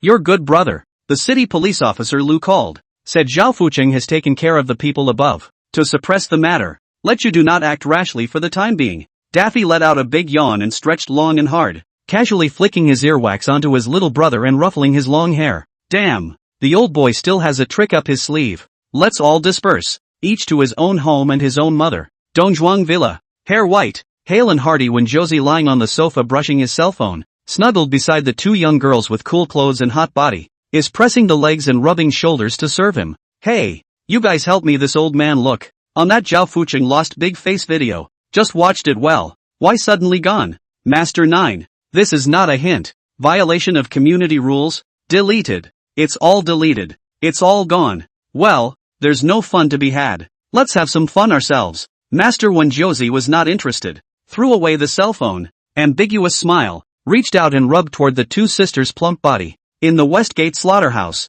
Blood was flowing and the stench was pungent. A large fat pig was immobilized on the slaughtering table, hissing and struggling. The infamous carriage of this district was completely naked, wrapped only in a linoleum apron, and stabbed a hog-killing knife into a fat pig's neck, and blood spurted out. A believer hurried over with a cell phone and whispered. Bank manager Chen called, saying that Zhao Fuqing sent word that if we dare to move, the bank will have to pump our loans. Got it. Carriage's face was expressionless, and he returned in a cold voice. Then he swung his pig-killing knife and chopped down hard, splitting and chopping off the entire pig's head. At the Xinjialai boxing gym, the muscular and cold-faced Ding Hua, dripping with sweat, was sparring and practicing with a stocky boxer in the ring. A junior hurried in and shook his head at Ting Hua. Anger and unwillingness flashed in Ding Hua's eyes as he violently swung his fist and heaved it out. Accompanying boxer knows not good. Busy set up both fists to fight, but still was hit to fly out horizontally, hit the stage column, fainted. This night, Zhao Fuqing used another way to prove that he still has a lot of energy and can still cover the sky in the seaport only. Chapter 36, Tough Guys. In the hall of the Paradise Mouth nightclub, the Diao family's juniors who had just experienced this exciting night were all excited, but no one dared to raise their voices. They just whispered and exchanged words, showing off each other's performances in the battle. For in the corner, Huo Yan was sleeping peacefully, his breathing even and long. Diao Chong and Diao Feng accompanied them to the side, and the amazement in their hearts increased a few more points. They had never seen a person who could sleep so sweetly and calmly when he fell down after this series of vicious battles, bloody massacres, and heavy losses to the enemy. At dawn, Huo Yan woke up leisurely and refreshed. Acute Diao Feng rushed to report the situation. Zhao Fuqing did not fight back. The police did not come to us. The online video is all gone. Changnan Dafei, Dongzhuang Wenjiu, Shimen Carriage, and Xinjialai Dinghua have not moved. Diao Chong added. A bunch of cowards and goons. Diao Feng indignation. Usually hate to Zhao Fuqing big disassemble 8 pieces. Really to the matter. No ing1 dare to take action. Huo Yan nodded, his expression bland, anticipating this outcome. Zhao Fuqing has been famous for a long time, dominating the harbor underground world for more than 10 years, obscene and powerful, and the power that has been painstakingly built up is not something that can be easily shaken overnight. It's okay, this is just the beginning. The seeds have been planted and will soon break through the ground. Are things ready? Huo Yan asked. Zhao Chong nodded. All flush. Go. Huo Yan got up. Go talk to Smiling Man. In the deepest, most hidden room of the nightclub, Chen Wen sat quietly, still wearing his signature smile on his face. He didn't know exactly what Huo Yan was trying to do by keeping him alive, and he didn't really ask, just quietly waiting for fate to visit. The door to the private room opens and Huo Yan walks in with the Diao brothers as Chen Wen greets them with a smile. Looks like your boss has given up on you. Diao Chong sneered. I'm just a small character. A watchdog. Chen Wen shrugged. Boss Zhao can always find dozens or hundreds more if he needs them. How could he take my dog's life seriously? Huo Yan stared at Chen Wen and asked directly. How do you want to die? Do I have a choice? Chen Wen asked rhetorically with a smile. Take something of value in exchange. For example, break some information about Zhao Fuqing to me. The kind of fierce information that I don't know about. The kind that can really poke him where it hurts. I might be able to give you a hard time. Huo Yan paused, his voice tone steeply cold. Or I'll just torture you until you're in pain and force you to talk. I would quite like to choose, but unfortunately, love cannot help. The smile on Chen Wen's face is more intense. I just didn't say it. I am just a watchdog. What can I know? You are indeed a dog. Huo Yan interrupted. But not a stray dog picked up randomly, but a vicious dog that has been raised for a long time. Isn't that still a dog? Chen Wen laughed at himself, his posture lowered. You've been with Zhao Fuqing since you were 18, more than 10 years before and after. You've experienced the most intense and scorching period of his and Master Hong's hegemony. You've helped him bite a lot of people, and he kinda spoils you, doesn't he? Good men don't talk about their courage. That's all in the past. Chen Wen stopped being self-effacing and just smiled and waved his hand. Boss Zhao is doing big business now, engaging in real estate and playing with finance. And dogs like me that only bite people have long been out of use and stepping aside. You think he's reusing me by letting me run the security company and watch the nightclubs and underground casinos? Wrong. In fact, Boss Zhao has long been planning to cut out those former gray businesses. There's just that much more to shed. Huo Yan smiles slightly. Even if Zhao Fuqing doesn't see you anymore, there's another person who kind of favors and likes you. Chen Wen's eyes twitched as he looked at Huo Yan in surprise. Huo Yan fished out a cell phone and threw it in front of Chen Wen, with Chen Wen and Zhao Yingjie taking a picture together open on it. Isn't this Yingjie's cell phone? How come you have it? Chen Wen recognized the phone at a glance. His face changed radically, and his pupils contracted sharply. So Yingjie is really dead? You killed him. Huoyan nodded faintly, acknowledging it unapologetically. When you first got involved with Zhao Fucheng, Zhao Yingjie was still an elementary school student. You had been his bodyguard for several years, got along quite well with him, and even saved his life once. You yourself feel that you are just a dog in Zhao's family, but in Zhao Yingjie's eyes, you can be considered a good friend, and he loves to find you for a drink and chat with you. With your experience and relationship with Zhao Yingjie, I'm sure you know something valuable. Chen Wen looked at Huoyan and suddenly laughed out loud, laughing so hard that tears were coming out of his eyes. Diao Feng was indignant and threw a heavy blow to Chen Wen's stomach. If an ordinary person received such a blow, they would have to scream in pain a few times. Chen Wen, however, had no reaction and laughed non-stop, only stopping a long time later, raising his hand to wipe his eyes, and ignoring Diao Feng. He looked at Huoyan with a smile. You got Yingjie killed. You're sure to kill me too. And you want me to sell you information? Are you out of your ing mind? Diao Feng sniffs and wants to do another violent beating. Huoyan raises his hand to stop it, not in a hurry, just quietly looking back at Chen Wen. Chen Wen put away his smile, and his expression suddenly became cold and full of confidence. Since you already know me so well, then you should know. Although I'm not the most capable person under Boss Zhao's hand, I'm definitely the most resistant one. Yeah, you're a tough guy. Huoyan nodded in agreement. Back then, you fell into Master Hong's hands to protect Zhao Fucheng. Master Hong forced Zhao Fucheng's whereabouts and tortured and tormented you for 7 whole days. You never let go of your mouth and carried it off raw and hard. By the time Zhao Fucheng came back from the kill to rescue you, there wasn't a single piece of good flesh on you. Dao Chong and Diao Feng froze and resurveyed Chen Wen, not realizing that this seemingly wimpy and soft guy had this kind of experience and ability. Thanks for the compliment. Chen Wen laughed broadly. So I advise you not to try in vain. I won't say a word. You were hard enough before, just because you haven't encountered any truly horrible torture yet. Huoyan smiled back. I promise, you won't be able to laugh later. Chen Wen laughed louder. Really? I'm looking forward to it. Make him whole.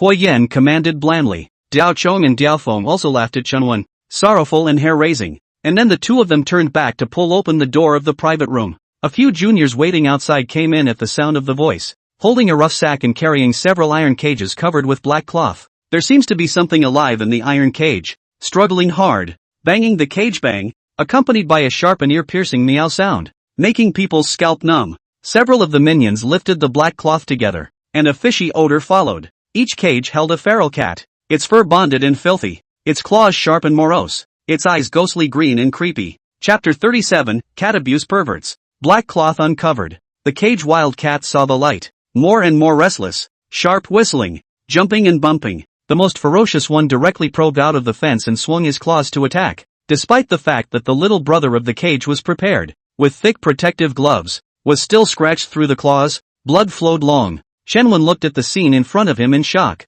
They're all from the dump, they fight for food every day, and they're all fierce. Huoyan smiled lightly and looked Chen Wen up and down. Later, we'll strip you naked, put you in a sack, then put all these cats in there and tie the sack shut. Guess what they'll do to you? Chen Wen was silent, still maintaining his smile, but the corners of his eyes involuntarily danced a few times. They'll scratch every inch of your skin, every muscle. They'll gnaw away at your flesh one bite at a time and suck your blood dry one bite at a time. Huoyan said slowly, chills piercing his bones. Well, are you ready? I've only killed a wildcat, and you're going to do this to me? Chen Wen stared at Huoyan dead in the face. If you want to talk about cruelty, who is crueler than you? Huoyan shook his finger. You didn't just kill a feral cat. There are hundreds of cats that have died at your hands, to say the least. That Tom Hot Rod on the internet who abuses kittens for fun is you. Dao Chong and Diao Feng froze. The pervert named Tom Spice they have also heard of, to abuse cats for fun, posted a number of videos on the internet.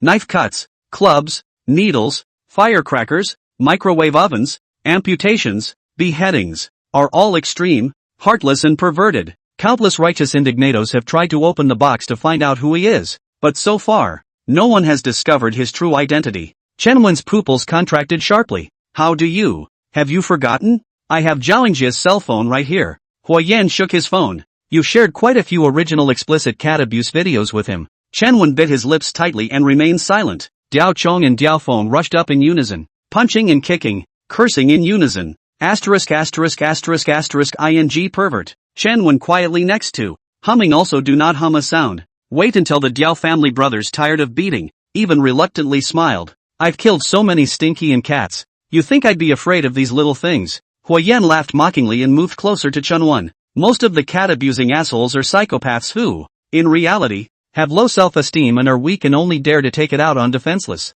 weak animals. And then there are some, perverted as they are, who are out for monetary gain. But you're different. You're not short of money and you have power. So if you want to vent, there's a place and a person to do it with. If my guess is right, you should have a real grudge against cats. You've been hurt by a cat before, right? And it hurt you pretty bad? I've heard you're not married, don't fall in love, and never get close to women. So it couldn't be that you're hurt in that place down there, could it? Chenwen's face turned blue and he was silent. Huyen waved his hand, and the brothers Diao Chong and Diao Feng couldn't wait to pounce on him, pressing down on Chenwen, and without a second thought, stripping him of his clothes in 3 handfuls. The room was quiet for a few seconds. Then Diao Chong, Diao Feng, and the few minions carrying the cage couldn't help but burst out laughing. Sure enough, Chenwen's lower body was only a short section, and it was obviously truncated by an external force, like a eunuch who hadn't been castrated clean. The corners of Chenwen's mouth twitched a few times, trying hard to still squeeze out a smile,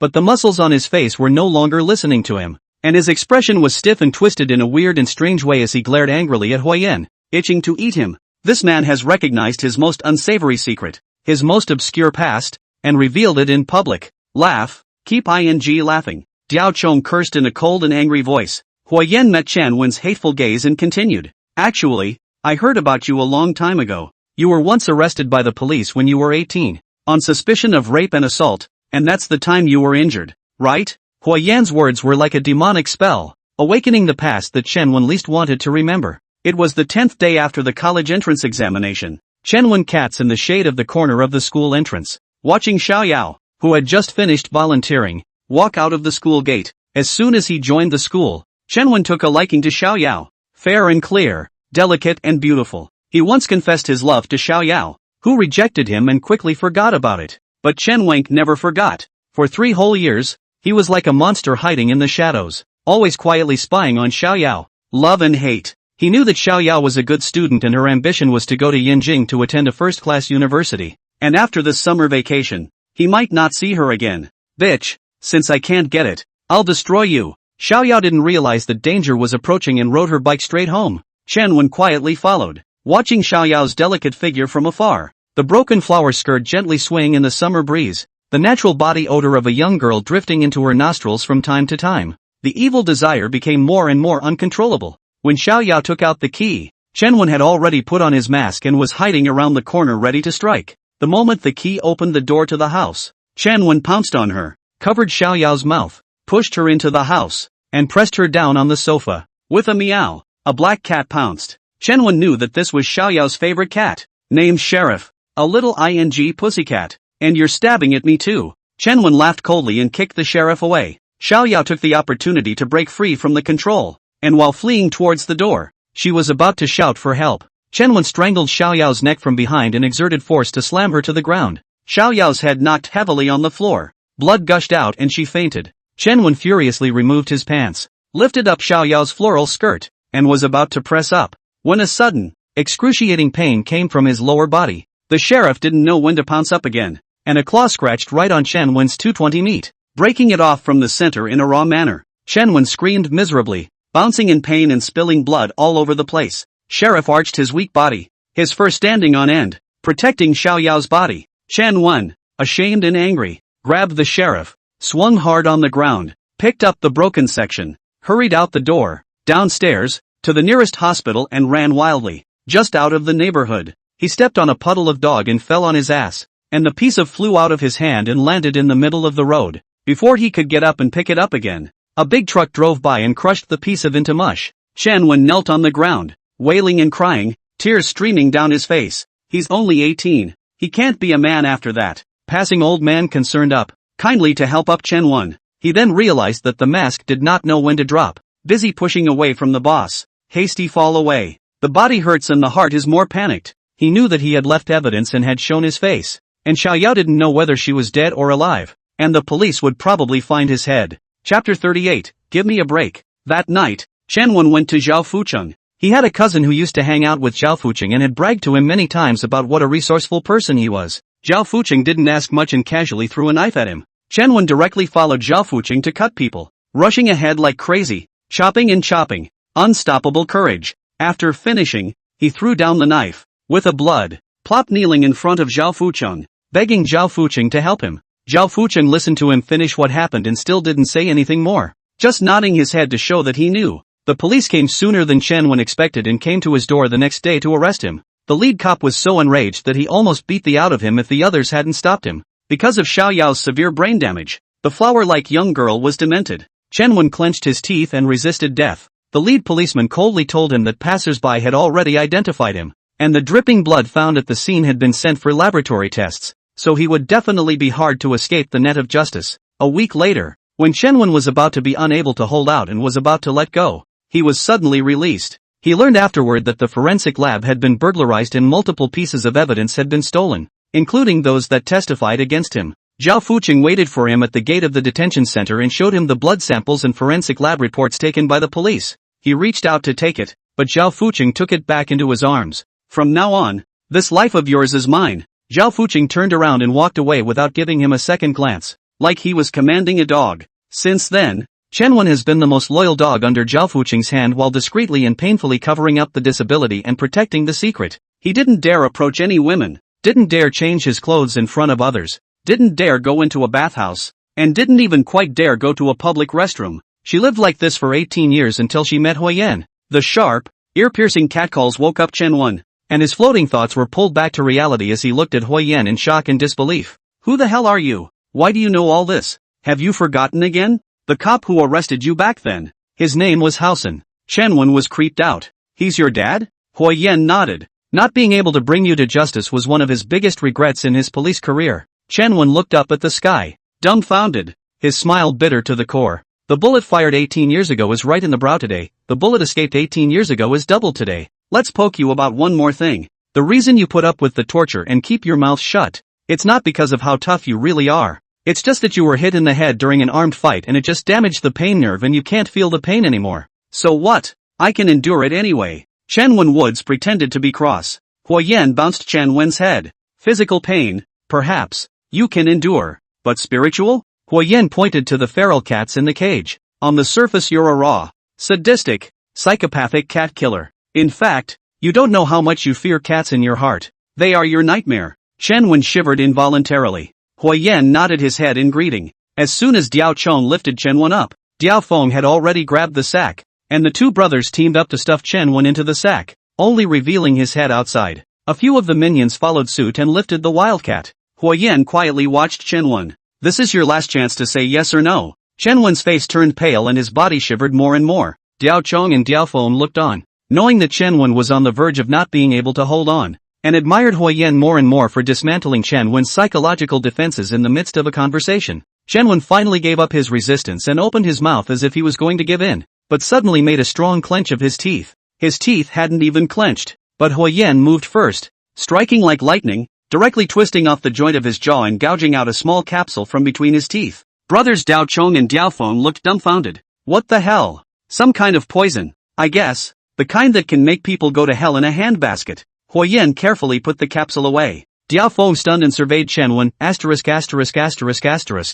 You are a spy drama to see too much. Still playing this trick. As for so into the drama. You? Chen Wen looked desperate. His mouth whimpered audibly, but could not speak clearly. Saliva flowed down the corners of his mouth, dragging long two channels. Huoyan raised his hand and cupped his chin. Thinking clearly you? Chen Wen nodded vigorously and repeatedly. Huoyan's hand delivered a soft click, closing the jaw joint back up for him. Little White House. Chen Wen has been completely crushed. The saliva cannot even care about swallowing. Cannot wait to get out of the mouth. What the hell is this? Diao Feng wondered. No. 23 young only. There's a small 5-story white building, which is outwardly said to be a charitable foundation, but it's actually Zhao Fucheng's land as well. In his haste, Chen Wen even stopped calling Boss Zhao and called him by his name. It's very secretive there. It's taken care of by Zhao Fucheng's beloved Liang himself, and it's watched very closely. I haven't been inside either. I've only heard Zhao Jie mention it a few times when he's drunk. It is said that the people who come and go are all dignitaries,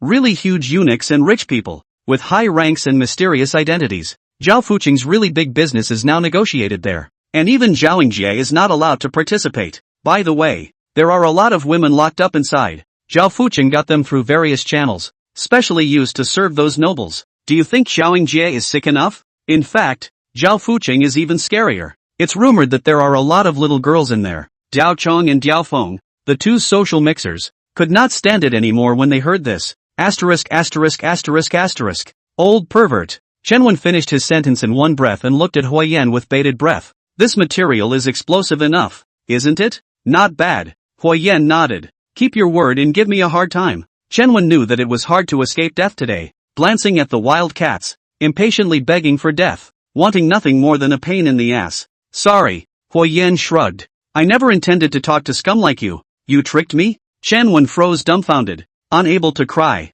Hui Yan signals everyone to do something. Diao Chong and Diao Feng hold down Chen Wen, and the minions grab out Wildcat. I'm wrong. I'm sorry, kitten. I'm an asshole mother asterisk asterisk asterisk asterisk her. I deserve ing death by 1,000 cuts. In my next life, I'll be a cat scratching board and cat food for cats to scratch and eat. Okay? Will you kill me? Please kill me with your hands. Just lift your fingers. Please, don't let them come. Chen Wen had already collapsed, snotting and tearing up, letting out a plea. If not for the fact that his body couldn't move, he would have already knelt down and kowtowed to Hui Yan. Too late. Hui Yan's face was expressionless. Go down and talk to those cats and see if they'll leave you alone. The minion stuffed the cat into the sack with 7 hands and tied the mouth of the sack tightly. Asterisk asterisk asterisk asterisk your ass. Chen Wen was desperate and cursed. Asterisk asterisk asterisk asterisk you devil. You shall not ing die. Ah. Chen Wen screamed miserably and looked hideous. Hui Yan stopped looking at him and led Diao Chong and the others away.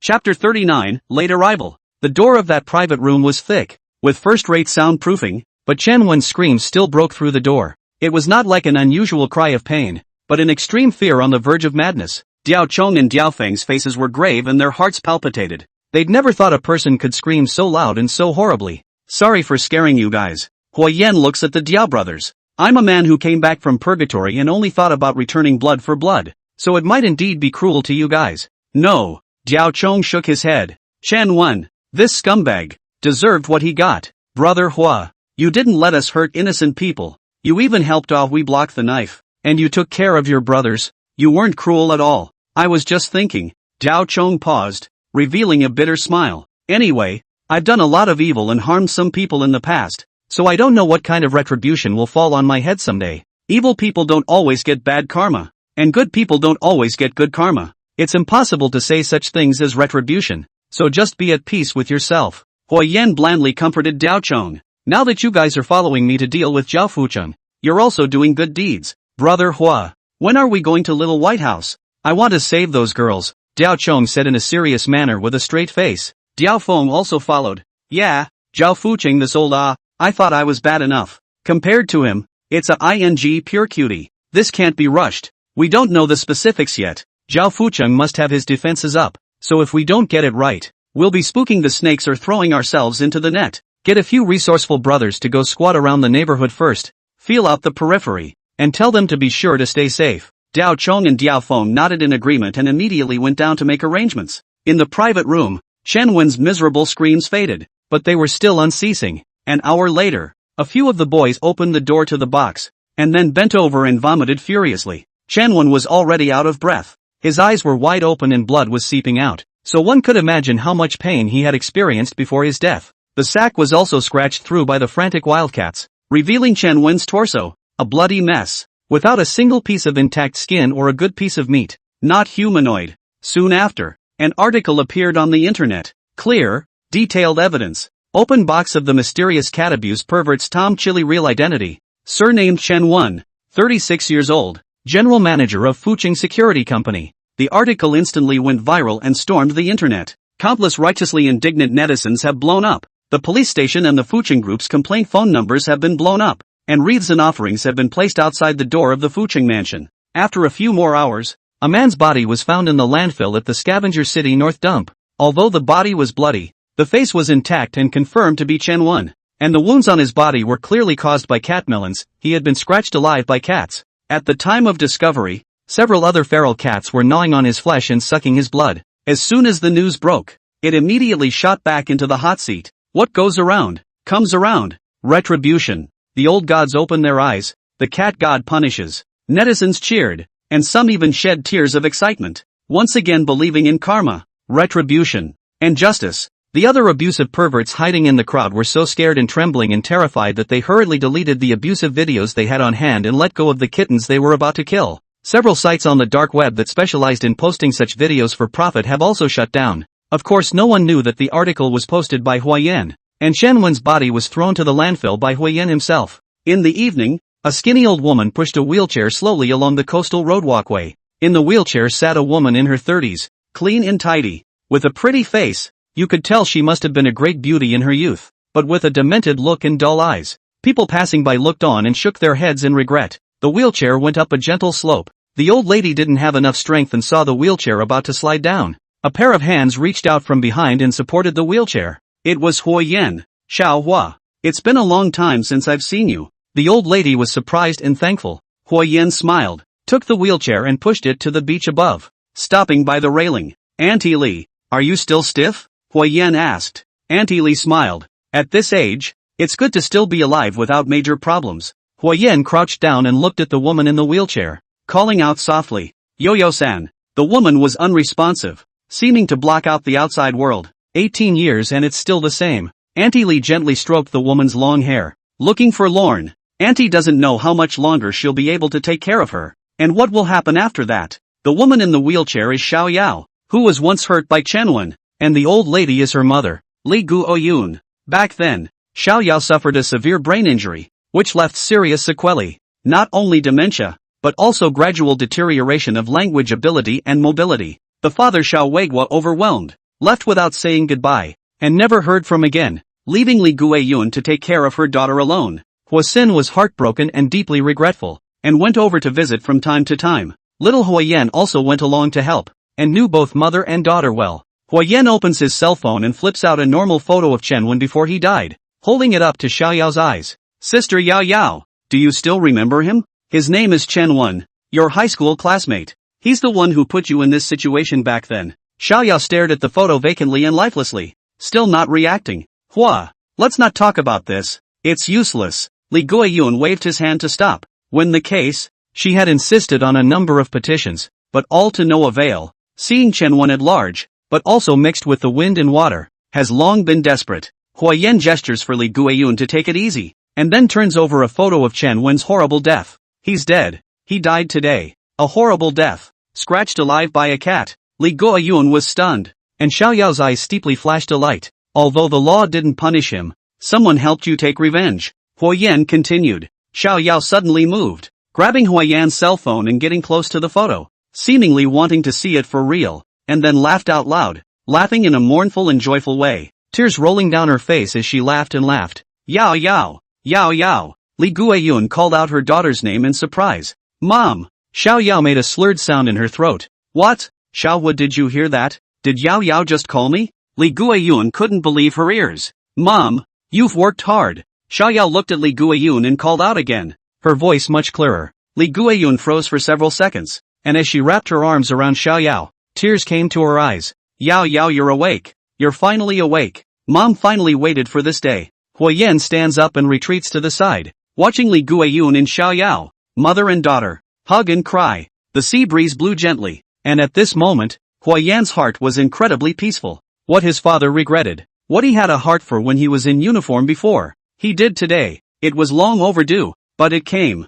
Not far from the side of the road, there is a small, unassuming car parked. Gume sat in the driver's seat, dressed as an innocent young girl, looking away from Huayan through the car window. Twin sisters Xiao and Sakura were sitting in the back row and also watched the scene. Chapter 40, Get rid of them all. As Huayan looks at Xiao Yao and Li Guoyun's mother and daughter, Gu Mei, Ah Xiao, and Ah Cherry are also looking at him from afar. Mei-san, do we really have to kill this man? Sakura hesitated. He looks as if Azura, her sister, Xiao, spoke up to stop her. What nonsense. We need to say more about what Mei decided? Gu Mei didn't turn around to look at the two of them. She just quietly looked at Huayan. Her voice is mechanical without a trace of emotion. Maybe he's a good guy. Maybe he's an asshole. It doesn't matter. To us, he's just a ING target. A business that makes money. Sakura and Xiao were silent. When Li Guoyun and Xiao Yao's mother and daughter's emotions calmed down a little, Huayan sent them directly to the hospital and helped pay the fees and do the hospitalization procedures.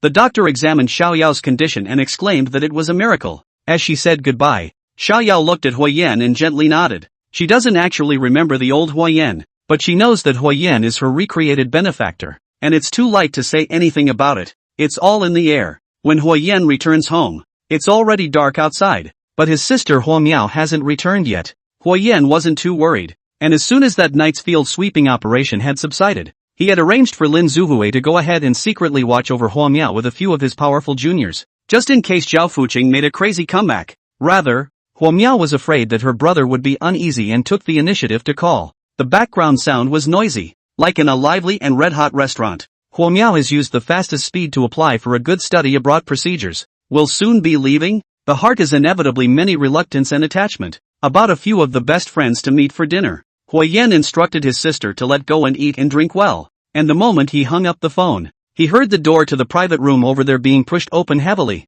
and a girl loudly shouting, "Yo, eat pretty, what's so happy?" The voice was sharp and harsh, with unabashed and obvious hostility. At the Heavenly Fragrance Pavilion near Harbor University, Huomiao and her classmates and friends looked at a long-haired enchanting girl standing at the entrance to the private room. Her name is Su Lily, Huomiao's classmate. The years are about the same age, but her makeup is extraordinarily mature, flirtatious and bewitching. There is no student spirit, but rather a strong social flavor. She was a celebrity at Seaport University, known for being generous and living extravagantly, of course with her boyfriend's money, and not a day went by without a man around her in her 4 years of college. She has been cynical about Huomiao ever since she showed off and fooled around when she first entered the school in her freshman year, bullying her classmates from the countryside and being angrily disliked by Huomiao. Over the years, he hasn't been tripping up Huomiao explicitly or implicitly, and today he came uninvited, obviously without good intentions. "Sorry, it has nothing to do with you. Please help bring the door with you,"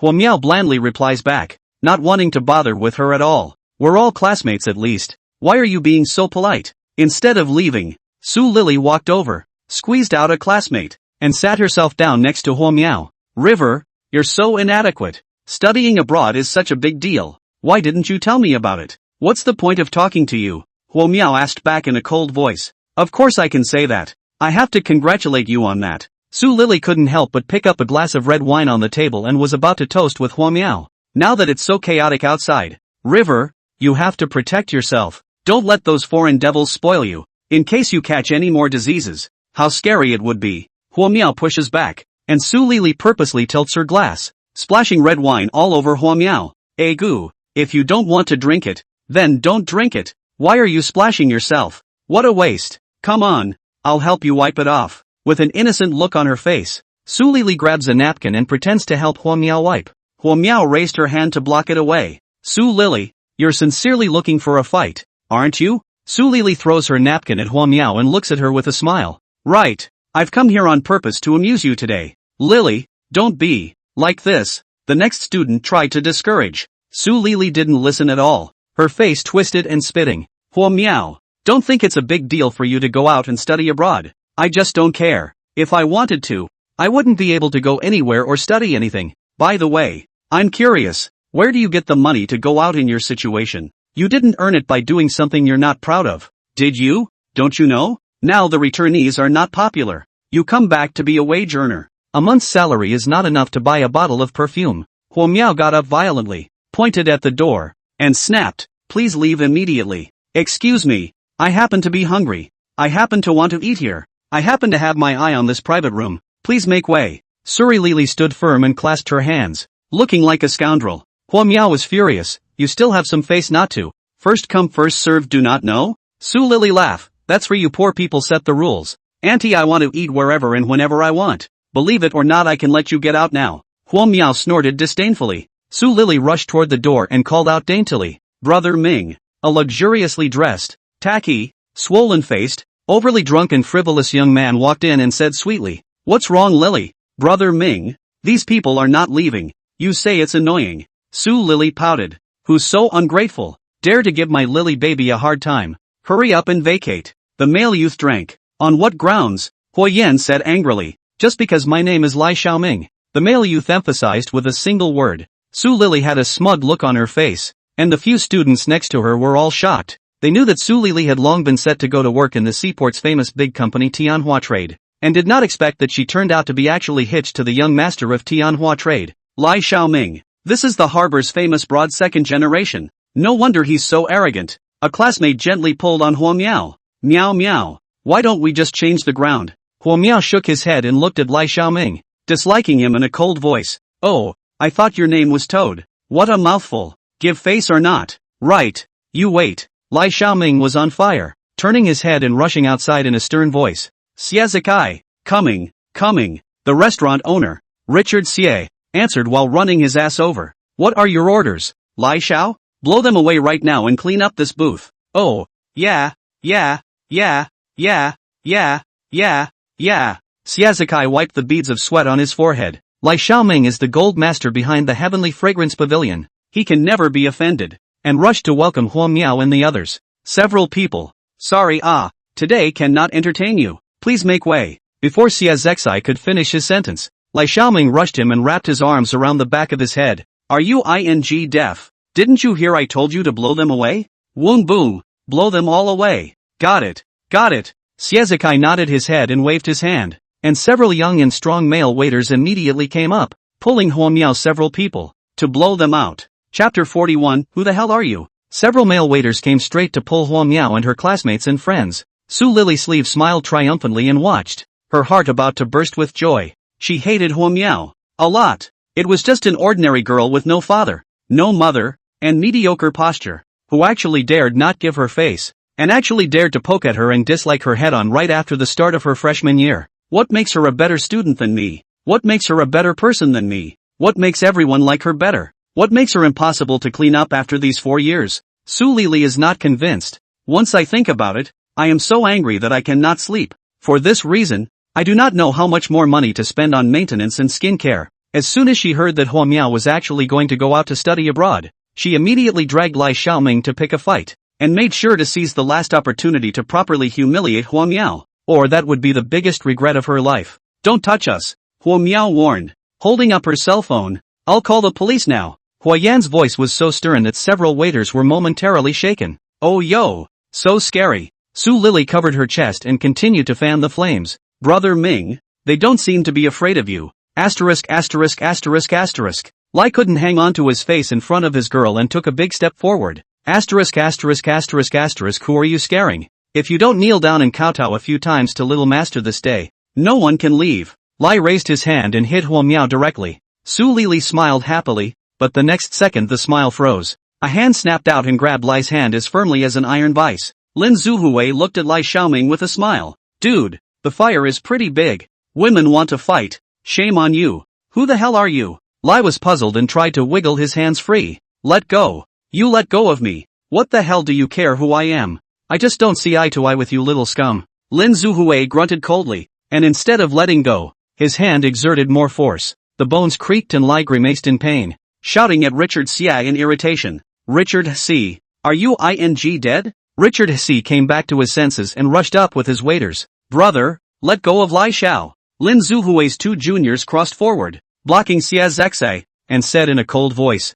Dude, it's none of your business. Don't get yourself in trouble. Realizing that something wasn't quite right, Xie surveyed Lin Zuhui's trio and was abruptly shocked. All 3 had blood-colored wolf head tattoos faintly visible on their bodies, and hard objects protruded from their waists, obviously carrying guys. Xie didn't squeak again, and with a bitter look on his face, he sardonically retreated to the side. He is the person who opened the store, dealing with characters from all over the world all year round. Lai Xiaoming, of course he can't afford to offend, but these 3 people in front of him, he can't afford to mess with them as well. Lai saw that Richard Xie didn't even dare to come up, so he was so angry that he cursed, You dog. With a crunching sound, Lin Zuhui directly gave Lai Xiaoming a big mouth. Eat you. Why does your mouth smell so bad? Lai Xiaoming froze for a long time before reacting. How dare you hit me? Do you know who I am? Lin Zuhui didn't care at all and pushed Lai Xiaoming out. Go, let's go out and nag. Don't disturb people's meals. A junior brother immediately came up, choked Lai Xiaoming's neck, and directly dragged him out. Su Lili lowered her head, itching to burrow underneath the table, praying that Lin Zuhui would never notice her, and then her scalp tightened, and Lin Zuhui grabbed her by the hair and yanked her up. And you, get out of here and stop being disgusting with this. Lin Zuhui shooed away Lai Xiaoming and Su Lili, and then twisted his head to glance at Xie. Boss, do you see that the food on this table is still edible? Understood. Understood. I'll arrange it right away and redo a copy for all of them. Xiazikai hurriedly said. Ms. Hua. Enjoy your meal. Lin Zuhui rushed Huo Miao with respect and politeness, turned around and retreated, and thoughtfully brought up the door to the private room. Huo Miao's friends from those classmates looked at each other. This is from the road, isn't it? Sure. You don't see them with knives in their belts. River, you know them? Huo Miao thoughtfully shook his head. Never mind. Let's eat and drink. Come on. Cheers. Next door to the private room, two juniors pushed Lai Xiaoming and Su Lily in,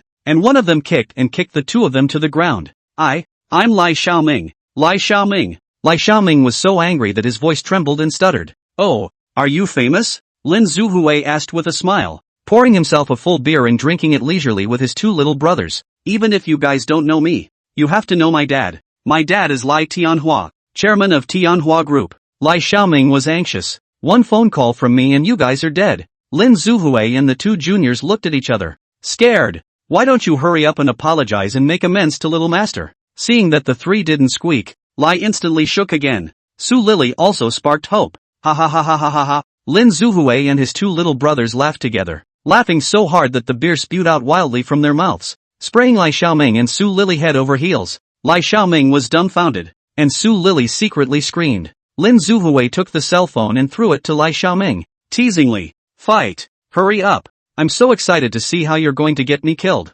Lai Xiaoming hurriedly dialed the number, speaking in a sobbing voice. Dad, come and save me. Not long afterward, a series of loud bangs came from outside, and the door to the restaurant was heaved open, with the sound of disorganized footsteps swarming in, and a group of people shouting and yelling at the top of their lungs. Lin Zuhui finished off the wine in his glass and greeted Lai Xiaoming and Su Lily with his two juniors carrying them. The guests in the hall had been scared away. Lai Tianhua a horse first, followed by dozens of bodyguards behind. The hall is crowded. Lin Zuhui frowned slightly, a little surprised, not expecting Lai Xiaoming to really shake so many people with one phone call. He did not expect. The underground casino was kidnapped that time let Lai Tianhua palpitations. A get out immediately spent a lot of money to invite this large number of people evening. Lai Xiaoming and Su Lily finally saw the savior and took the opportunity to break free, scattering rabbits like wildly running over and hiding behind Lai Tianhua. Dad, just these few beat me. You quickly help me to revenge. I want them all to die.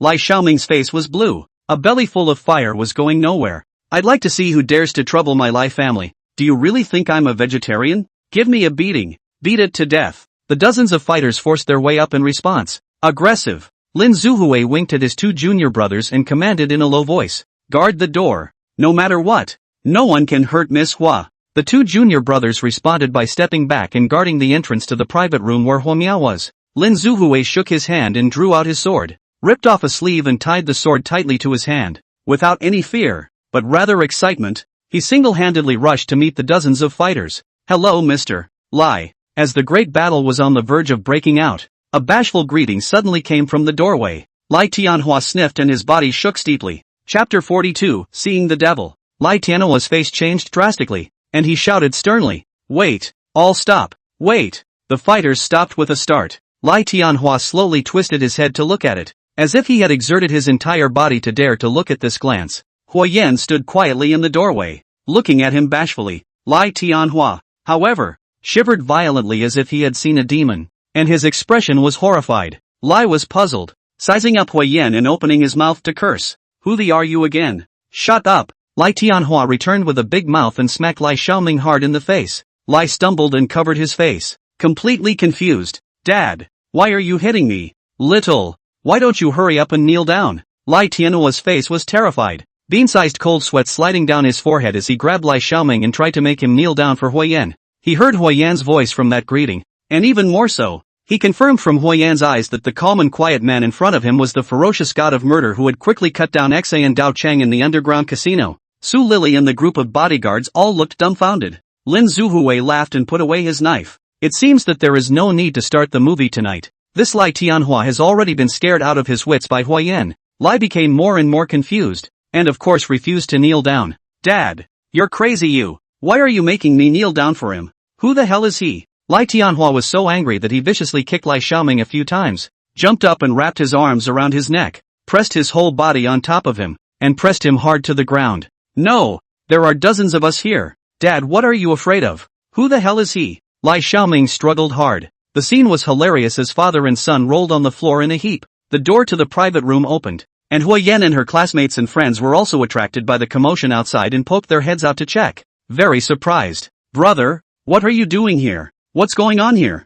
Hua Miao asked strangely. Hua Yan didn't move. It's fine. I just happened to be passing by to say hello to Mr. Lai. Dad, you heard that right? He is just the brother of the girl named Hua. Lai Xiaoming struggled more vigorously. I've asked around. Just a small police officer. What are you afraid of? He's not even a police officer now. He's been fired. Su Lily also hurriedly helped. Mr. Lai, did you recognize the wrong person? Shut up. Lai Tianhua scolded Su Lily in a stern voice and grabbed Lai by the neck. You mother ***** or want to die. Don't drag me down with you. Everyone present was stunned by the scene in front of them. What the hell was this? Hua Yan walked up slowly. The crowd of bodyguards and fighters couldn't help but all dodge out of the way. This young man had only said a single word in total, but he had scared their boss into this state. That, Mr. Hua. I'm sorry. Lai Tianhua rushed at Hua Yan to make amends. My little child is stubborn and has offended a lot. You're a generous man. Hold your hand high.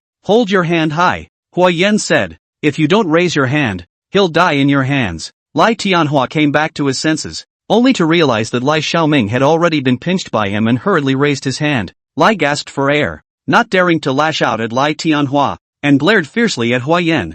Hua Yan looked too lazy to look at him and just turned to Lai Tianhua. This precious son of yours is indeed not a good thing, and has not bullied many people based on your power. Beads of sweat broke out on Lai's forehead once again. Hua Yan's words changed, but as far as I know, so far, he hasn't done any great evil.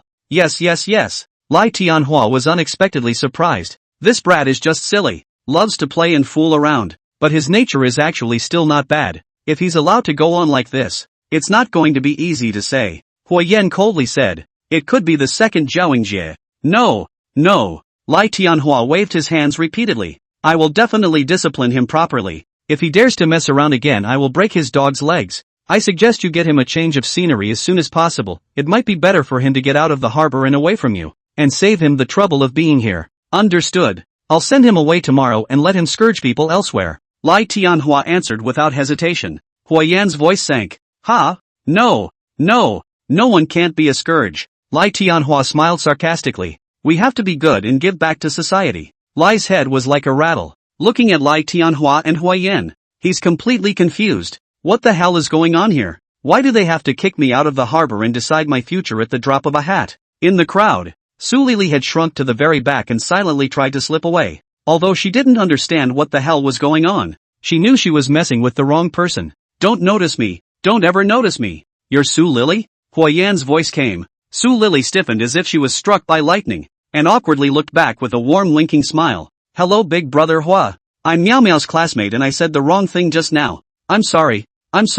You mustn't take offense. Su Lili said, giving herself a smack in the mouth. Hua Yan just swept his eyes at her and ignored her. Turning back to Lai Tianhua. She's your son's girlfriend? Not anymore. Not from now on. Lai Tianhua shook his head repeatedly. She's an employee of your company? Fire. I'll fire her right away. Lai Tianhua was decisive and added. Tianhua Group will never hire her. Su Lili stood dumbfounded, opened her mouth, but couldn't say anything. Hua Miao's classmates and friends looked at each other, relieved and curious. Mr. Lai, you seem to have donated a lot of money to Harbor University, and you're quite familiar with their president Ji? Lai Tianhua froze, not understanding how Hua Yan suddenly changed the topic, and hurriedly nodded vigorously. If there is a student who paid for connections to go to school, repeatedly cheated on exams, and bullied his classmates, and was reported many times but no one dealt with it, as a donor, can't you ask about it? Shouldn't Mr. G, the principal of the school, also be in charge?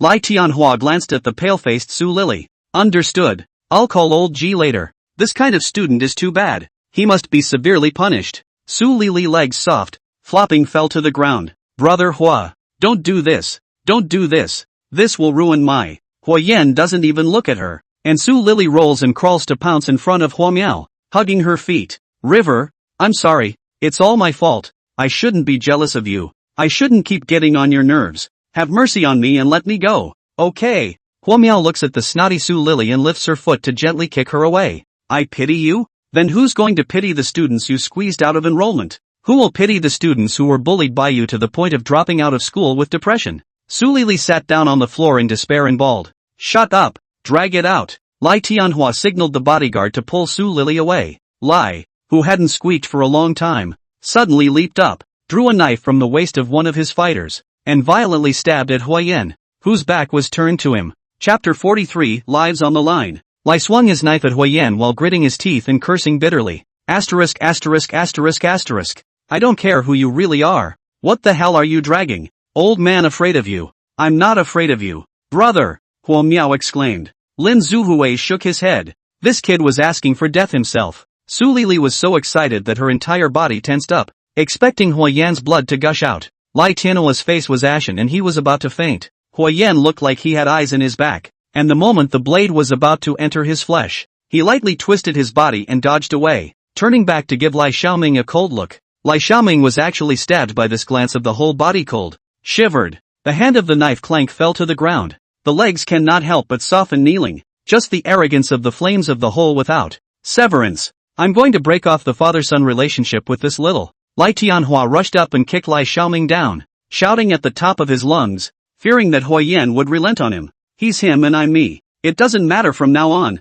Huayan stared at Lai Xiaoming, his murderous aura overflowing, and the entire room fell silent. Lai lowered his head. The knife-snatching sneak attack just now had used up all of his courage. At this point he was both terrified and ashamed of his incompetence. Huayan's line of sight swept over to his sister, Huo Miao, and instantly became softer, his killing intent melting away with ice and snow as he waved his hand. Go! Lai Tianhua was busy directing a group of bodyguards and thugs to drag Lai Xiaoming and Su Lili away. Like a suddenly receding tide, instantly the store was empty. Lin Zuhui walked over to Huayan with an apologetic face. Brother Hua, I'm sorry, but I'm still bothering you to come here in person. What are you talking about? Huayan patted him. You guys have done a good job. Work hard and go back to rest early. It was late in the day and the night breeze was pleasantly refreshing. Huayan and Huo Miao walk along the lonely, deserted riverside walkway. If I hadn't been there just now, would you have really killed Lai Xiaoming?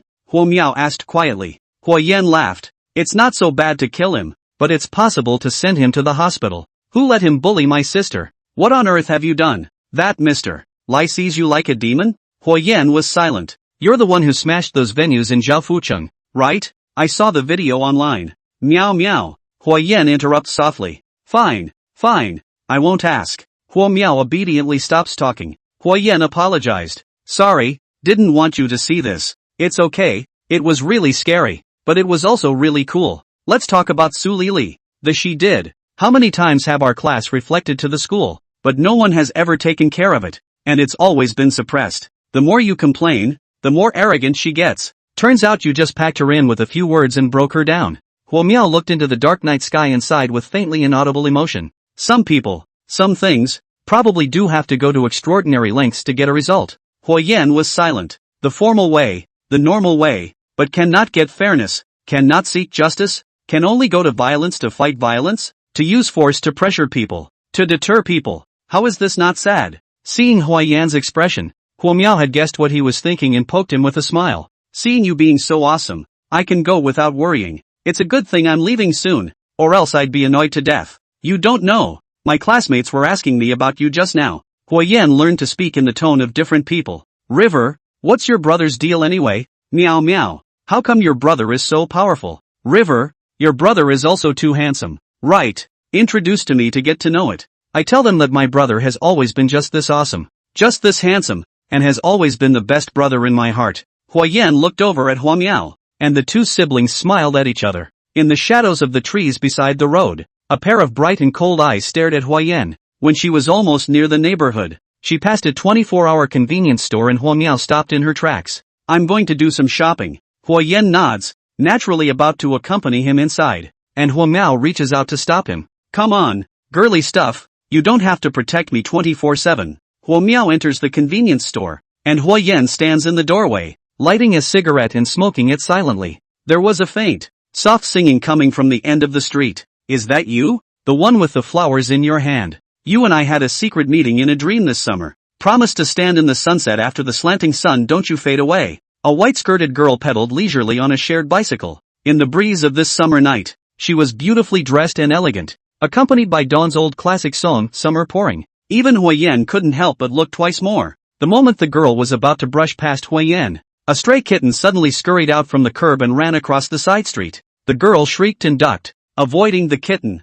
and the bike veered off, hitting the curb and toppling heavily with her car, letting out a groan of pain. Huyen quickly rushed over and picked up the bike that was pressed against the girl, asking with concern, "Are you okay?" "Thanks." The girl raised her head. Her face was charming. It was none other than Gumei. Zhao Fucheng hired the assassin Gumei. Gumei tried to get up, and just as she moved, she revealed a look of pain. Her leg was injured, and blood stained her white dress. Seeing this, Huyen extended his hand to Gumei. Gumei hesitated for a moment, shyly grabbed, barely stood up. Then her legs ate the pain. Her body was soft, almost fell, and in the heat of the moment, she obediently held on to Huyen's shoulders. Huyen lets Gumei hold her up and looks down to check the injury on her leg. Gumei's hand on Huyen's shoulder moved slightly and lifted her ring finger. The rose ring that had once assassinated Wu Bo was currently on it. "Don't be afraid. It didn't break any bones. Just cuts and bleeding," Huyen comforted, his voice having an inexplicable sense of security.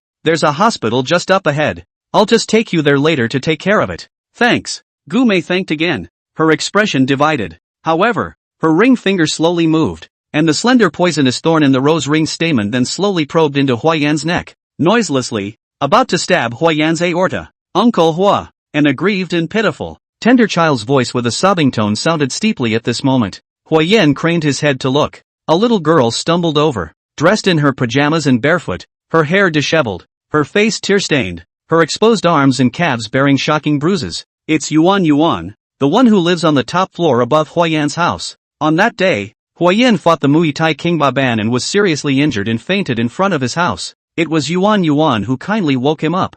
Huyen also discovers that Yuan has been abused by her mother Wu Xian and comes to her door to warn her to treat Yuan well. Then after that, Huyen was so busy tangling with Zhao Fucheng that he didn't care about Yuan anymore. And he didn't expect her to appear like this tonight. Gumei looked at Yuan. Her fingers snapped and the poisonous stinger stopped in front of Huyen's neck. Chapter 44. You can't be considered a person at all. The poison needle in Gumei's hand that was stabbing at Huyen abruptly stopped. Huyen also left Gumei at that moment and greeted Yuan. "What happened?" "Mom, she drinks, gets drunk, swears at me, hits me, tells me to get out, and says she never wants to see me again. Hope is so sad and huffing that she's crying so hard that she's almost out of breath." Huyen patted Yuan's back and helped her calm her breathing, anger rising in his heart. Instead of changing, Wu Xian intensifies her abuse of Hope. Hua Miao, carrying a bag of sanitary napkins, came out of the convenience store and saw the situation in front of her, but she was also busy going up to Yuan to calm her down and touching her body's pockets to look for paper towels. Gumei limped up and silently handed over a pack of tissues. "Thanks." Hua Miao takes the tissue and wipes Yuan's tears, then looks curiously at Gumei. Huyen forced down his anger and turned his head to apologize to Gumei. "Sorry, it's fine. I'll just go to the hospital myself. You take care of this little girl." Gumei grabbed her hand and said, without another word. Huyen picks up Yuan and leaves with Hua Miao in quick steps. Gumei looked at Huyen's back with a complicated expression. She stood still for a long while and sighed inaudibly before turning to leave. Her footsteps were light and nimble, with no sense of injury at all. In the shadows of the dark alley, twin sisters Sakura and Xiao were waiting anxiously, the kitten that had scampered across the street earlier lying obediently at their feet. Gumei's white dress appeared at the entrance of the alley, and the two of them rushed to meet her. "Sister Mei, what a great opportunity just now. Why did you suddenly stop?" Sakura asked strangely. Gumei was silent. Shay gently pushed her sister Sakura. "It must be that Sister Mei also thinks that person shouldn't be killed. Sister Mei, why don't we not do this order and return the deposit to Boss Xiao? As long as there is hesitation in the heart, things will definitely be in trouble." Sakura poked Xiao back, signaling her to stop nagging. Xiao followed Sakura's line of sight and Gumei's hand was actually trembling gently. The sisters froze in shock. They had never seen the calm and ruthless Gumei like this before and couldn't help but worry again. Gumei let out a long breath, and her complexion instantly returned to a cold look. "I just didn't want to kill anyone in front of that little girl. Count him lucky today. Next time it won't be so colorful." Gumei picked up the kitten and greeted the two as they left. "Go, back in front of the house." Huyen doesn't enter the house and just hands Yuan, who has just stopped crying, over to Hua Miao. "Help Hope with her injuries and I'll go talk to her mom." "Brother," Hua Miao called out worriedly. "Don't worry, it's just a chat." Huyen gestures for Hua Miao to enter the house, then wrings his hands and heads upstairs. As soon as he pushed open the door to Hope's room, the stench of alcohol mixed with the smell of smoke hit his nose. Beer cans and cigarette butts were strewn across the table and floor in a messy, unkempt manner. Wu Xian is holding a can of beer and is drinking it. Her cheeks are red and her eyes are mesmerized. She squints and glances at the approaching Huiyan and snorts coldly. That damned girl really went after you again. You still want to protect her, don't you? Simple. Give me some more money. The money you gave me last time was too little to spend. Wu Xian, with a rogue look on his face, rubbed his fingers together and made a counting motion. If you pay enough, I promise I won't lift a finger from her for a while. Huiyan's face sank as he casually dragged over a chair, kicked away the beer cans, and sat down in front of Wu Xian. If you hate children so much, why did you have them? As if she had been stabbed by a needle. Wu Xian's entire body popped up and her face became distorted. You think I want to? It's not all because of you stinky men. When I was coaxing me into bed, I claimed that it felt better not to bring it, that I would hold back, that I wouldn't get hit, that I would marry me, that I would be good to me. As it turned out, as soon as I heard I was pregnant, I ran faster than an ing rat and disappeared in a whoosh. I didn't want to have a baby at all.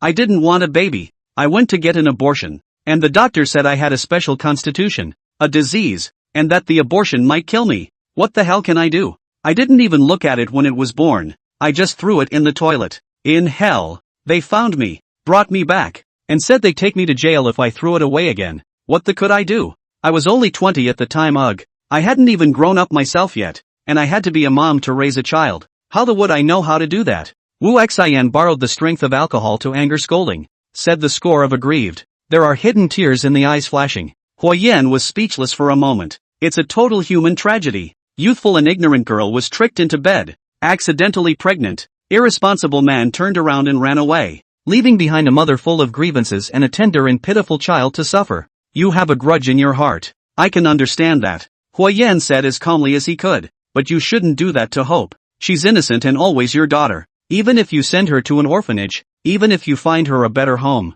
Wu Xian smiled coldly and caricaturedly. After sending her away, who am I going to beat and scold? And who am I going to take it out on? If you want to blame it on her bad fate. Who made her want to be reincarnated into my belly? A cold light flashed in Huiyan's eyes. Wu Xian stared at Huiyan with drunken eyes and suddenly giggled. Since you're so distressed about her, why don't I just sell her to you? One price, $500,000. Don't think it's too expensive. Don't look at Hope. She's skinny, but she's a good worker. She can do anything around the house. And she cleaned up a little bit is actually quite beautiful. After all, her mom is me. Wait another 2 years. She developed. You. There was a crunch. Unable to bear it, Huiyan slapped Wu Xian heavily in the face, beating her back raw for the disgusting words that followed. I don't want to hit a woman, but you can't even be considered human. Wu Xian was hit and stumbled. Her cheeks swelled high and blood frothed from the corners of her mouth. She spat hard and laughed even more maniacally, sticking the other side of her face towards Huiyan.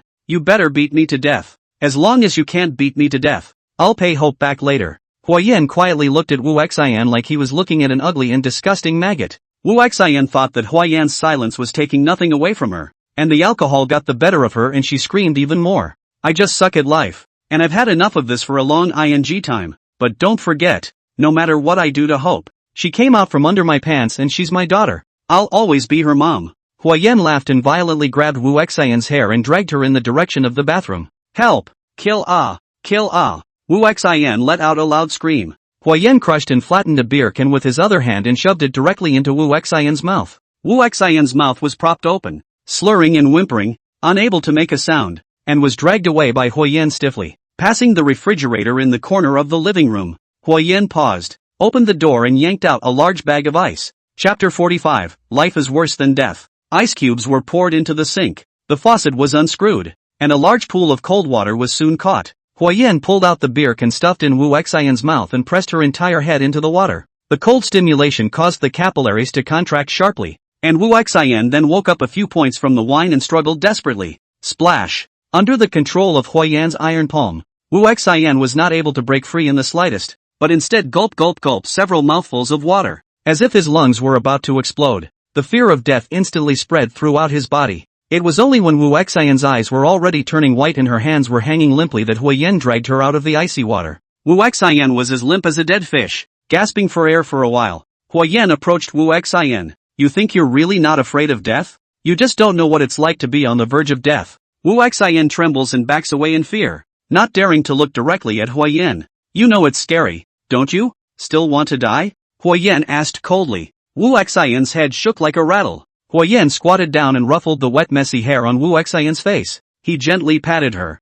Don't worry, I won't really kill you. Wu Xian couldn't help but breathe a sigh of relief, and a smirk then surfaced on Huoyan's face. In fact, it's lucky to die a painful death. There are many things in this world that are worse than death. Life is worse than death, right? I was taught that in elementary school. Wu Xian froze, horrified. What do you want to do? Huoyan smiled, no longer paying attention to Wu Xian, and took out his cell phone to make a call. In less than half an hour, Diao Chong and Diao Feng rushed over. Huoyan pointed at Wu Xian. Don't let her die, but let her suffer enough to make her regret why she's still living in this world. Got it, Diao Chong responded sharply, and ignoring the cause and effect, he turned his head and asked Diao Feng, isn't there a shortage of ladies under Rotten Head Ho's hand? Send her over. Don't be Rotten Head he that doesn't take women as people at all. Those chicks under his hand have to serve how many people a day? A year down to a rotten disease. We cannot do that kind of harmful things. That's right. Then why don't we put her in our store? Tell Auntie Wu and the others to take a break.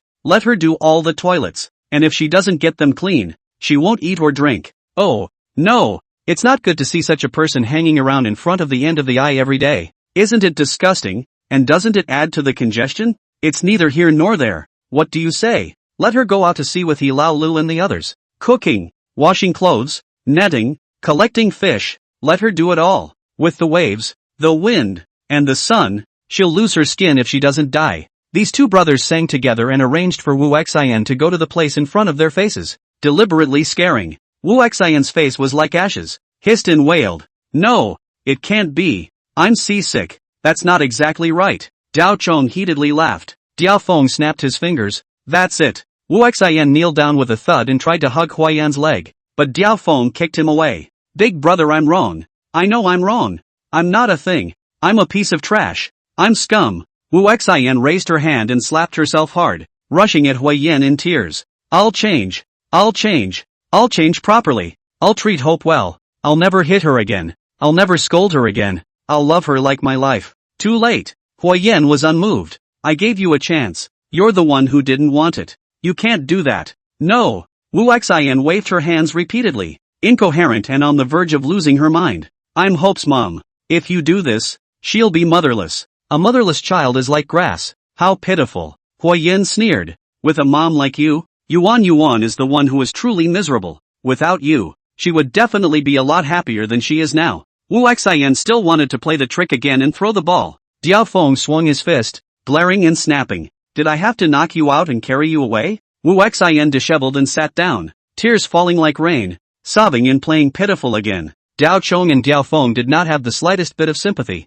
One on the left and one on the right set up Wu Xian and took her straight away. In the living room of Huoyan's house, Huoyan has already cleaned up Hope and applied bruising medicine to all her injuries. Having had 2 policemen in her family, Huo Miao is familiar with these things, although the body is not too painful. But the trauma of the heart cannot be calmed. Yuan still looks shocked. Huo Miao accompanied by the side, more and more heartbroken. Sister, can you talk to me? What did I do wrong? Why do you keep making mom angry? Yuan, don't think like that. Huo Miao said indignantly. You didn't do anything wrong. It was never your fault. It was your mom who was perverted. Hope seemed to understand and asked again. Sister, is it because I'm still too young that I'm living so bitterly? Or will people always be this bitter in their lives? Huo Miao's throat stuttered, not expecting tiny Yuan to be able to ask such a question, and sank into a deep sigh. In life, there is always a lot of suffering, but these sufferings that you are suffering now are not the sufferings that you deserve. They are the sufferings that your mother has imposed on you.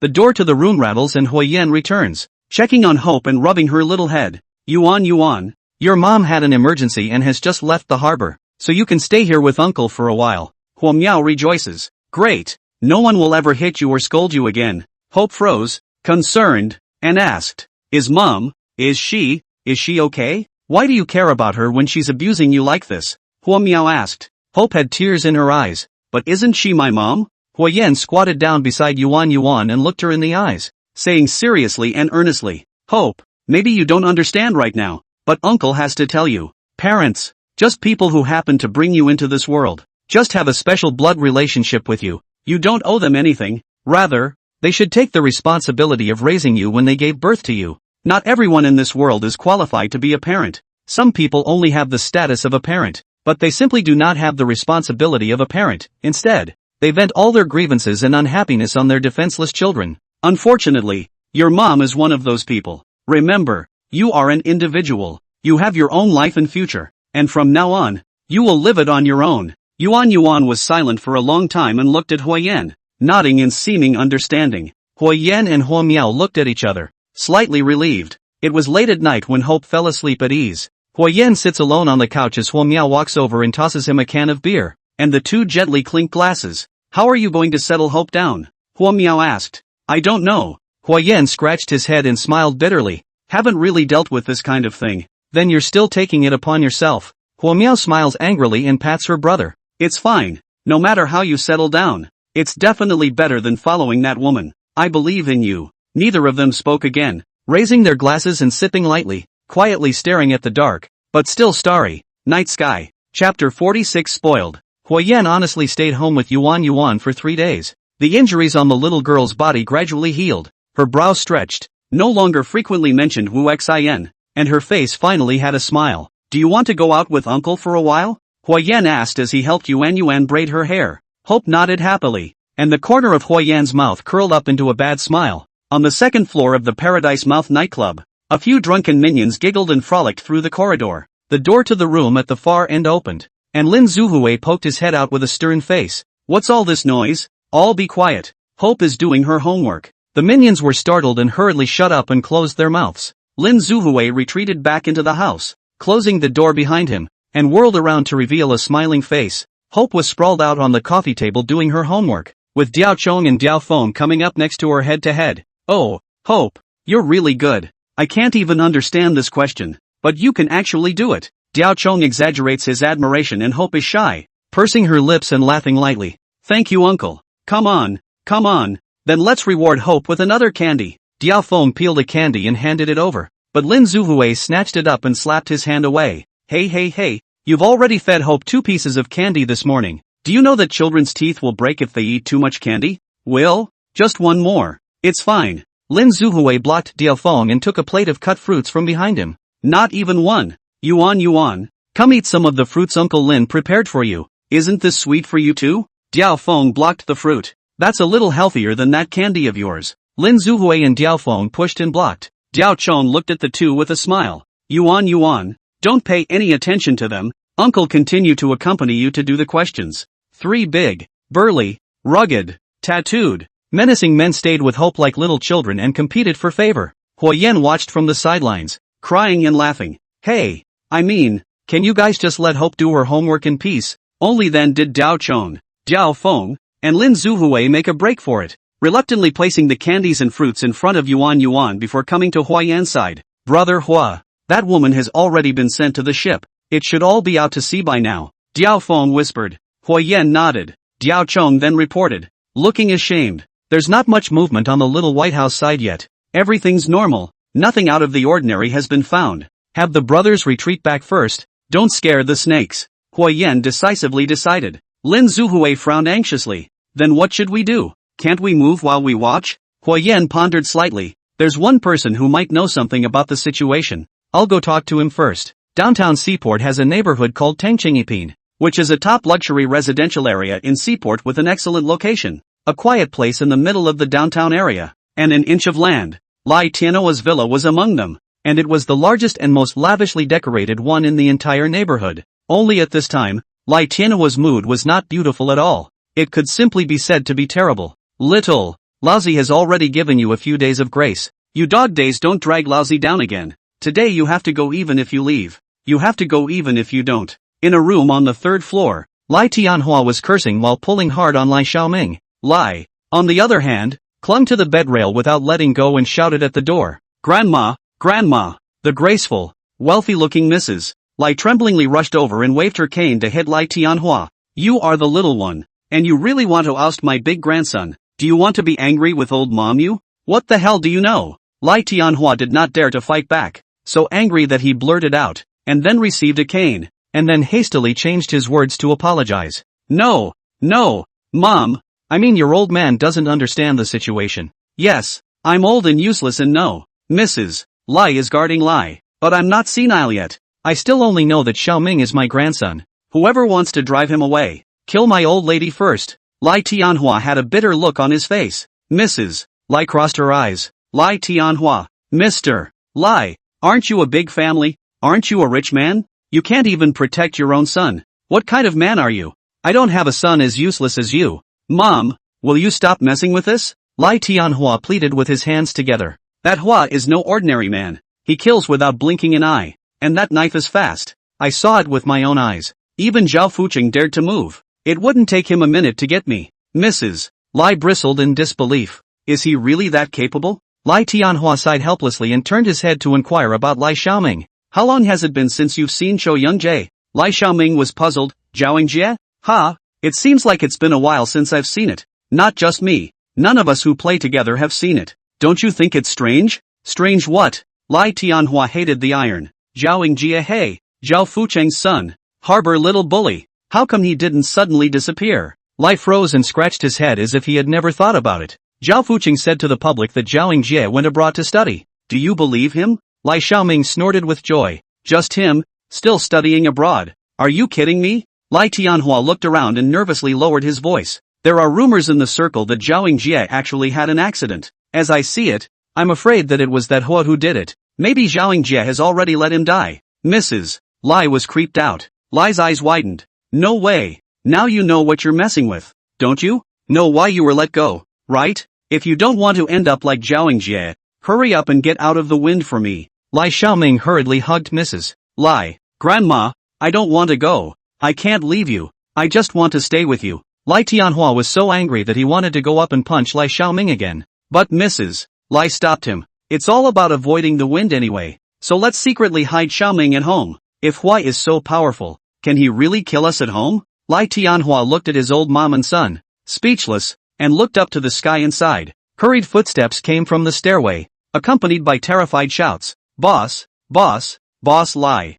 A bouncer rushed up in a hurry and stumbled. Lai Tianhua said angrily, what's the panic about? That man is coming. That guy? Speak clearly. Surname Hua. Just that one. Lai Tianhua winced violently, his face pale, and he twisted his head to glare hatefully at Lai Xiaoming. Still don't hurry to hide. Little. Dare to make a commotion. I'll take your life. Lai instantly tensed up as well, closing the door to the room with his hands. Mrs. Lai tremblingly held up her cane and guarded behind the door with a look of death. Lai Tianhua hurried downstairs to greet Huayan. His legs went weak, tripped on the stairs, and his whole body fell straight down. Chapter 47, Choosing Sides. Lai Tianhua's feet tripped. The whole person fell downstairs. The bodyguard rushed to pull. It was already too late. A silhouette flashed swiftly, raising his hand to hold Lai Tianhua steadily, and it was Huayan. Mr. Lai, watch the road when you walk and be careful when you step off. Lai Tianhua was stunned and forced out a smile. Thank you,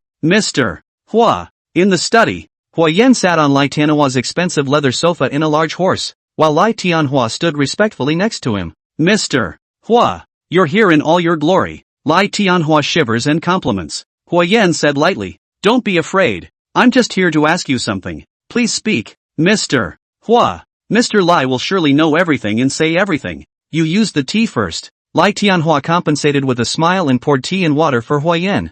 Huayan stared at Lai Tianhua and said in a deep voice, Little White House, you've been there, right? Lai Tianhua's body shook, and the teapot in his hand fell and shattered, splashing hot tea all over his body. But he didn't feel any pain at all. He just looked at Huayan in shock for a while before he came back to his senses and shook his head in a hurry. What little white building? I don't know. Never heard of it. Huayan smiled and quietly looked at Lai Tianhua. In his previous life, Huayan had his arms and legs broken and was locked up in Zhaoingjie's secret paradise for several years, and was forced to hear a lot about the Zhao family. Although there was no information about Little White House, Huayan had heard the name Lai Tianhua in Zhaoingjie's dejected bragging. At that time, Lai Tianhua made every effort to pull relations with Zhao Fucheng. Once in Zhao family close, became a partner of Fucheng Group, jointly developed several large-scale real estate. Huayan surmised from this that with Lai Tianhua and Zhao Fucheng's relationship, it was likely that he knew about Xia Bela and had even been there, but wasn't entirely sure. Coming to the door today was just a trick first, and Lai Tianhua's reaction had confirmed Huayan's speculation. The next step is simple. Just get him to talk. Huayan didn't say anything, picking up a small cup and slowly sipping his tea. The room was silent and the atmosphere was heavy and stagnant. The icy intimidation radiating from Huayan's body was like a heavy lead weight pressing on his chest, forcing Lai Tianhua to gasp for air. It was also as if time had stood still. 10 minutes later, Lai Tianhua couldn't stand it anymore. His cold sweat soaked through his shirt, his legs shaking like chaff, and he fell to his knees in front of Huayan. Mr. Hua, my family Xiaoming did offend you. I'm sorry, but I, Lai Tianhua, have no grudges with you in the past and no grudges in the recent past. Do you have to force my family to die? Huayan said in a cold voice. The one who really wants to break your family is not me. It's Zhao Fucheng. Lai Tianhua froze in shock and looked at Huayan. How far have you gotten with Zhao Fucheng? The company has finished registering, right? Are you ready to take the land? It's the Mafangkyo Iron and Steel Factory site in Heshi, isn't it? Or are you going to build a residence? Huayan fired off a series of questions. How do you know? Lai Tianhua was creeped out. The fact that he and Zhao Fucheng had partnered to form a new company was a matter of public scrutiny. But the target site and development plan could still be highly commercial secrets. Huayan avoided answering and faintly reminded. I suggest you reconsider. That land is not clean. And if you insist on doing it, you'll fall into a big hole and die a horrible death. In the timeline of Huayan's previous life, 2 years later, Lai Tianhua would find himself caught in Zhao Fucheng's trap. Residential neighborhoods built with huge sums of money were found to have soil contamination in environmental assessments, with carcinogens exceeding the standard by 50 times. A long time ago to set up this game Zhao Fucheng used contract loopholes, easy to get out, but became a victim. The responsibility falls on Lai Tianhua's head. In the end, Lai Tianhua lost his reputation and jumped to his death, while his Tianhua group naturally fell into the hands of Zhao Fucheng. It was the big event of that year in the harbor,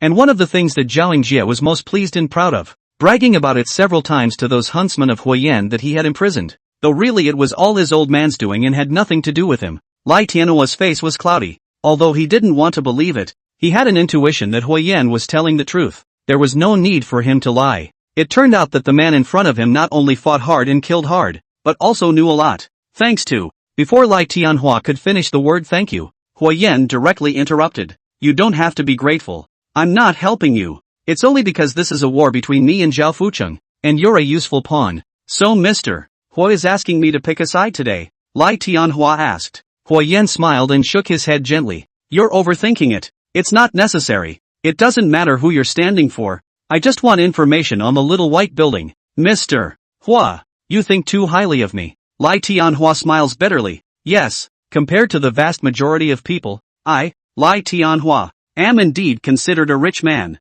But in Zhao Fucheng's circle, I'm just an ass. As much as it's a fart, it can still have a ring to it, and it can also tamper with the flavor a bit. Huayan sneered coldly. Lai Tianhua was silent for a moment, revealing a bitter smile. Little White House. Little White House. Yes, I have been there. Just once. Or dipped into the light of a big man in the provincial city. Sorry, I really can't reveal his name. Huayan didn't dwell on this point, signaling Lai Tianhua to continue on. Lai Tianhua was in a difficult position. That was more than a year ago. I was drunk again. Broken. Really can't remember. There's no rush. Take your time to think about it. Huayan leisurely rises and glances upstairs. I'll go and have a chat with Mr. Lai first. No. Lai Tianhua slapped his head. Look at this brain of mine. Suddenly it all comes back to me. Huayan sneered. Lai Tianhua finally gave up his struggle and opened his mouth painfully. I had just hooked up with the big shot and was hosting him at the harbor. He got drunk and insisted on taking me to a place to see the sights. The Little White House. Zhao Fucheng agreed for his sake. If you enter the Little White House through the main entrance, it's just a normal foundation office building there. The real entrance is on the other street, a rather unassuming little storefront called the Lansing Laundry. No wonder Diao Chang's people in the small white building near the ambush for a few days, but did not find anything. Zhao Fucheng again plays cunning rabbit 3 doors this trick. There's a secret door in the store, and after you go in, you have to go through a section of tunnels, and there's a total of 3 doors along the way, which can only be opened by Liang, who's next to Zhao Fucheng, and the supervisor inside the Little White House. What's the supervisor's name? Huayan pursued. Lai Tianhua shook his head. I don't know. What are the characteristics? Characteristics? Just a man. He's quite thin, looks a bit like a woman at a fierce glance, and smiles a bit evilly. Lai Tianhua seriously recalled. Right. The outer part of his left thumb protruded out again. It looks like he has 6 fingers. Huayan quietly listening. A sudden change in expression, signaling Lai Tianhua to wait a moment. and then from the desk took a piece of white paper, a signing pen, brush a few strokes on the outline of a suspect portrait, handing Lai Tianhua in front of his eyes. Chapter 48 Extrajudicial Places. Lai Tianhua fixed his eyes on the portrait in Yi Chen's hand and was creeped out. That's the man. Mr. Hua, you know him? Hua Yan stared at the handsome and evil face on the portrait and remained silent for a moment, not picking up the conversation. Go ahead. What's going on inside the little white building? Panic and pain instantly surfaced on Lai Tianhua's face, seemingly unwilling to recall this memory, slowing down before speaking. When I first went in, I only had one feeling. It was unreal. It was so damn unreal. How in the world could there be such a place? Secluded as it is, luxurious as it is, out of reality, not bound by law. Drink whatever you want, gamble as much as you want, smoke whatever you want, enjoy it as much as you want. The biggest exaggeration is the women. Not only what kind of women are there, you can do anything you want to those women. Lai Tianhua glanced at Hua Yan's cold face and hastily defended himself. Let me be clear, I didn't do anything. Me, I've been hurt before, and that thing doesn't work well with that bite. I just gambled a few times, had a few drinks, and found a spare room to sleep in.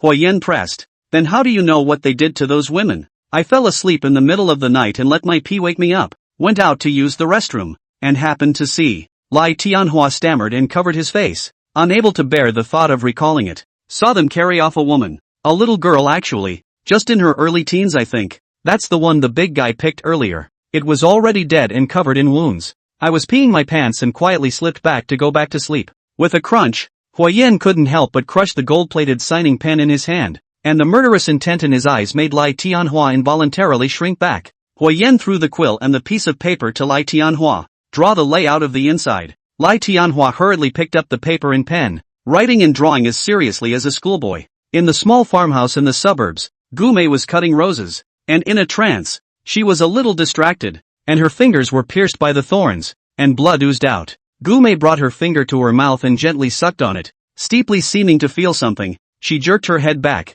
Liang entered the small courtyard unnoticed at some point and stood under the shade of a tree, quietly looking at Gume. Brother Liang, you're scaring the family to death. Why don't you say hello when you come to see others? Gume greeted Liang with a smile. Arian's face was expressionless as he took a step back to avoid Gume.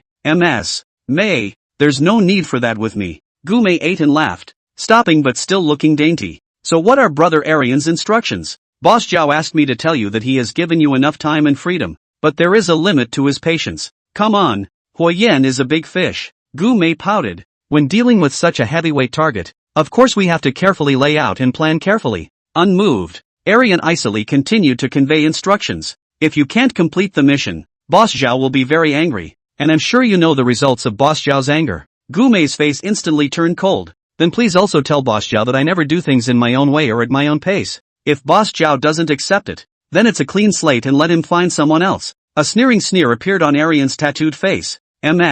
May, it's best to weigh your weight and think about the possible consequences before saying such things, Liang said, pulling out a photo and holding it up for Gume to see. On it was a beautiful pink building with a sign that read Springfield Welfare Center. Gume's face changed, shedding all pretense, staring at the photo in silence for a moment, and coldly said, tell Boss Zhao that I'll finish the mission as soon as possible. Don't ever move the orphanage, or we'll all be fish out of water. The sneer lines on Arian's face blossomed like a flower, but faded in an instant. Please, May, be good. Arian lifted his hand and waved it, the slim photo breaking through the air like a sharp blade, cutting through a rose branch, accompanied by petals that fluttered to the ground. Arian strides away, his leather shoes stepping over the photo and crushing the rose petals. Lai Tianhua finally finished drawing the internal layout of the little White House. Hua Yan picked up the piece of paper, folded it, and carefully pocketed it, not paying any more attention to Lai Tianhua, and left in large strides. You take care. Lai Tianhua respectfully sends Hua Yan away,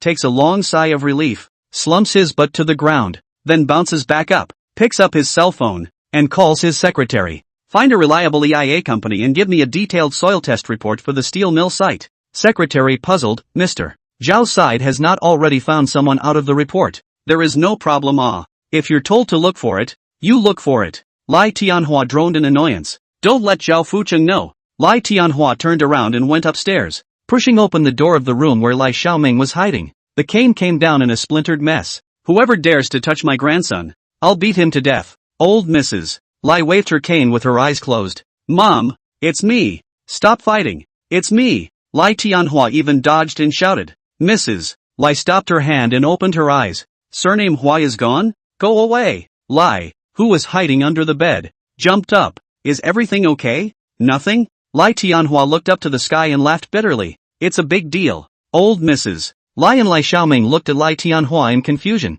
He may have saved me. Saved our Lai family. Lai Tianhua paused. Or he might have killed me. Killed our Lai family. What do you mean, Dad? Lai looked confused. Watch it. Watch it well. See who wins and who loses between him and Zhao Fucheng. Let's see whether the harbor is surnamed Zhao or Hua. Zhao Fucheng muttered, a wry smile on his face. An old residential building on the street. The third floor of a family's living room. Curtains tightly drawn. A camera through the gap. Shooting the situation downstairs. Huayan stood behind the curtains, quietly looking at a nondescript store across the street. There was a sign over the door of that store, launching laundry. Zhao Chong, Zhao Feng, and Lin Zuhui were huddled on the sofa, staring at the row of monitors in front of them. Not only were there images from the window cameras, but there were also images coming back from a downstairs car recorder and several hidden cameras, closely monitoring the Lansing laundromat from different angles. Pinned to the top of the monitor was the portrait of the suspect that Huayan had drawn. After Huayan came back from Lai Tianhua's villa, he immediately instructed Diao Chong to rent this residential house and start around-the-clock all-round surveillance on Lanxi Laundry. This is the fourth day and no target has been found. Diao Chong yawned greatly, and like a contagion, Diao Feng and Lin Zuhui followed suit. The three men coincidentally each lit another cigarette, but none of them took their eyes off the surveillance screen. They never imagined that one day they would be doing the kind of surveillance work that only the police do. Huayan turned back over. You guys squint and go. I'll keep an eye on. Before the words fell, Diao Feng suddenly jumped up. Look, you guys, look at this guy. Diao Feng pointed to a figure on the monitor screen and exclaimed excitedly. Chapter 49 The Butcher in Red. Diao Feng points at the surveillance and breaks into a shout. Huayan quickly attaches himself to check it out, and Diao Chong and Lin Zuhui rush to come over as well. On the screen, an old woman with a sarong, glasses, white hair and a very delicate appearance flashed past the door of Lanxin Laundry. Diao Chong whacked Diao Feng a fist. You kid blindly scream what energy? This is not an old lady? You can't tell the difference between male and female, and you can't tell the difference between old and young. Lin Zuhui followed suit and spat. Diao Feng was excited. No, hands, her hands. Huayan made a pass at the keyboard and played back the surveillance footage. The old woman was coming out of an unused storefront next door and happened to reach up and push her glasses up as she passed the entrance to Lansing Laundry. Yeah, right here. You guys look at her left hand. Diao Feng exclaimed. Huayan framed the image, zoomed in, and pushed it to a close-up of the old woman's left hand. The outer part of the thumb protrudes out a bit, imitating a sixth finger. Diao Chong and Lin Zuhui's expression moved and their eyes widened. Huayan adjusts the surveillance video, framing a close-up of the old woman's face, carefully surveying it with a sharp gaze. That's him, disguised, wearing a wig, a sarong to hide the knot in his throat, and push-up glasses because he doesn't usually wear them and isn't used to them. A moment later, Huayan said with certainty, operating the backspace button and replaying the video to show it to the Diao Chong trio. Look closely at her stride. It's deliberately tucked in, but it's still a typical male walk with a fast, large stride. Diao Chong and Lin Zuhui froze and twisted their bodies to whack Diao Feng together. You can do it, you kid. Your eyes are quite sharp. Diao Feng hemmed and hawed in triumph, smiling more pleasantly and cheerfully than if he had cut down a dozen men and seized a piece of territory. Huayan quickly stepped to the window and looked down through the gauze curtains. The old lady in disguise walked slowly along the street, natural and calm, and from time to time also smiled at passers-by. A fierce look is just like an ordinary and kindly old man. She didn't hitchhike or go far, but stopped in front of the cafe on the corner, ordered a cup of coffee, and sat down at a small street-side open-air table, taking small sips while looking around cautiously and unmovingly. Zhao Chong, Zhao Feng, and Lin Zuhui also came up and looked distantly at the old lady in disguise downstairs. Brother Hua, who the hell is this guy? Diao Feng couldn't help but ask. Diao Chong and Lin Zuhui followed suit and asked. It's more than just the head of the little White House, isn't it? You knew him before. Hua, his name is Hua Ziying, Huayan said in a cold voice with cutting hatred. Zhao Chong, Zhao Feng, and Lin Zuhui looked at each other with puzzled faces and said in unison. Who? You've heard of the Red Butcher, right? Zhao Chong, Zhao Feng, and Lin Zuhui's expressions changed drastically at the same time. Shocked. 10 to 12 years ago, there were a dozen or so vicious serial killings in the harbor. The victims, all of whom were female, were brutally abused and raped before their deaths. Their bodies were severely mutilated, with multiple cuts and strips of skin, and all of them were intentionally dumped in the streets shortly after their murders. The victims were of different sizes, appearances, ages and occupations. There are tall and short, there is beauty and ugliness, as small as elementary school students, as large as retired elderly people, both company white-collar workers and street girls. But they all had one thing in common: they were wearing red at the time of their murders. As a result, people called the serial killer the Butcher in Red. This case had a great impact in those years, and at one time, the harbor was in a state of panic. Everyone was in danger. Many women did not dare to go out alone, and no one dared to wear a red dress. The provincial department personally supervised, set up a high-profile task force. Experts from all walks of life gathered. Almost all the police in the harbor, large and small, were organized and mobilized to launch a wide-ranging visit to investigate. Hua Yan's father Hua-sen is also one of them. It is not an exaggeration to say that all male residents of Harbor City between the ages of 14 and 70 in that year were surveyed on the subject, and Hua Yan, Zhao Chong, Jiao Feng, and Lin Zuhui were no exception. However, the case was never solved. The Butcher in Red is secretive, clean and has a strong sense of counter-surveillance. No substantial clues were found on any of the dozen or so victims. Neither CCTV nor eyewitness testimonies have been able to pinpoint a clear suspect. Instead, even whether he or she is a man or a woman, an old or a young man, has become the subject of conflicting and contradictory opinions. The task force was set up nearly a year,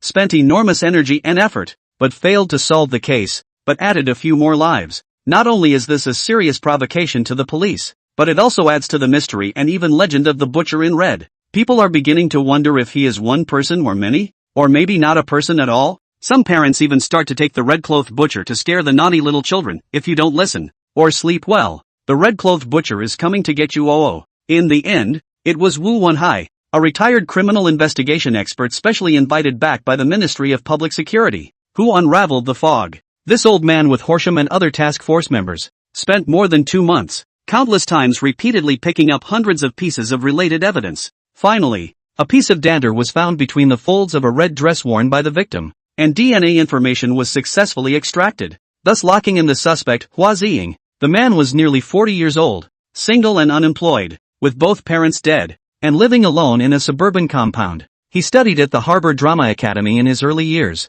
and after graduation he acted in plays for a while, then entered the entertainment industry and acted in several hit movies and TV dramas, and at one time he was a rising star in acting, known for his cleanliness. Later on, he was even favored by the popular actress Wenna, who invited him to co-star in a heavyweight production, and there were even rumors that the two were in love. When Hua Ziying was on the verge of a big breakthrough, Wenna suddenly fell out with him, and of course the big production went bust. Hua Ziying's fortunes then took a sharp turn for the worse, with his agency terminating his contract, and several projects he had already negotiated being replaced one after the other, and his star dimmed from then on. Housen and the others found Winona, who was still very popular at this point in time, filming a major drama funded by one of the platforms and still starring. After days of dodging matter-of-fact producers, sandy agents, and crazed fans and wrangling with Winona, she finally bursts into tears in front of a photo of her victim held up by Housen. It was the youngest victim, just after her 10th birthday, wearing a pink princess dress, with a sunny and bright smile, but a life that has since been frozen forever. Winona took time off work to put off her afternoon play, shut her agent and assistant out of the RV, asked Horsham for a cigarette, and mumbled a story about the past. She did admire Hua Ziying back then, and was especially attracted by his ascetic man-god model, and took the initiative to pour wine into him and seduce him into bed. For their circle, this was too common. However, Winona was horrified when she finally came clean. Chapter 50, Stalking. Wenna found that Hua Ziying actually suffers from psoriasis, which is commonly known as psoriasis, is scattered around the private parts, red and swollen spots as white as fish scales. Shocking. Wenna instinctively bounced away and dry-heaved a few times, instantly recoiling and telling Hua Ziying to hurry out. Always refined Hua Ziying was greatly insulted, infuriated, like a changed person, madly choking Wenna's neck, forced to have sex. At a certain moment, Wenna did not doubt for a second that Hua Ziying would kill her. Luckily, her loyal and extremely little assistant was,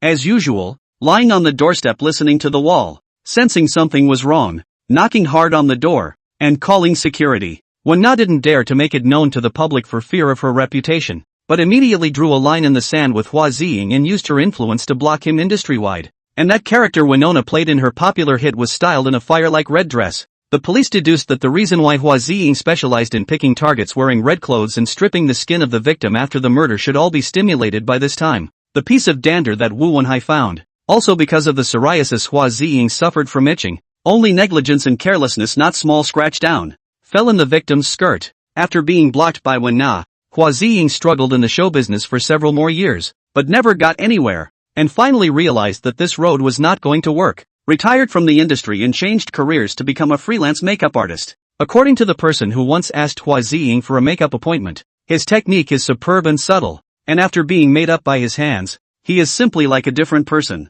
He also used to put female makeup on himself so that he could show it to his clients to demonstrate the effects, which were several times more realistic. A professionally trained actor and a skilled makeup artist have merged and mutated into a supreme master of disguise. The police researched for witnesses, retrieved relevant surveillance footage, and also introduced the most advanced gait comparison technology at the time. It was eventually confirmed that Hua Tsuing had appeared at several crime scenes, only that each time he had been carefully disguised, either as a man or a woman, either old or young, resulting in the police never being able to pinpoint him. A large group of people then set out to arrest the butcher in red, Hua Ziying, but they came up empty-handed. Hua Ziying didn't know whether he was alerted in advance, or received the news from somewhere, but even got away in disguise from under the watchful eyes of the surveillance team. Only left the room full of air-dried human skin, gently swaying in the wind, as if mercilessly mocking and taunting. The police quickly blocked all access routes out of the harbor and launched an extensive manhunt that lasted nearly a month, but came up empty-handed.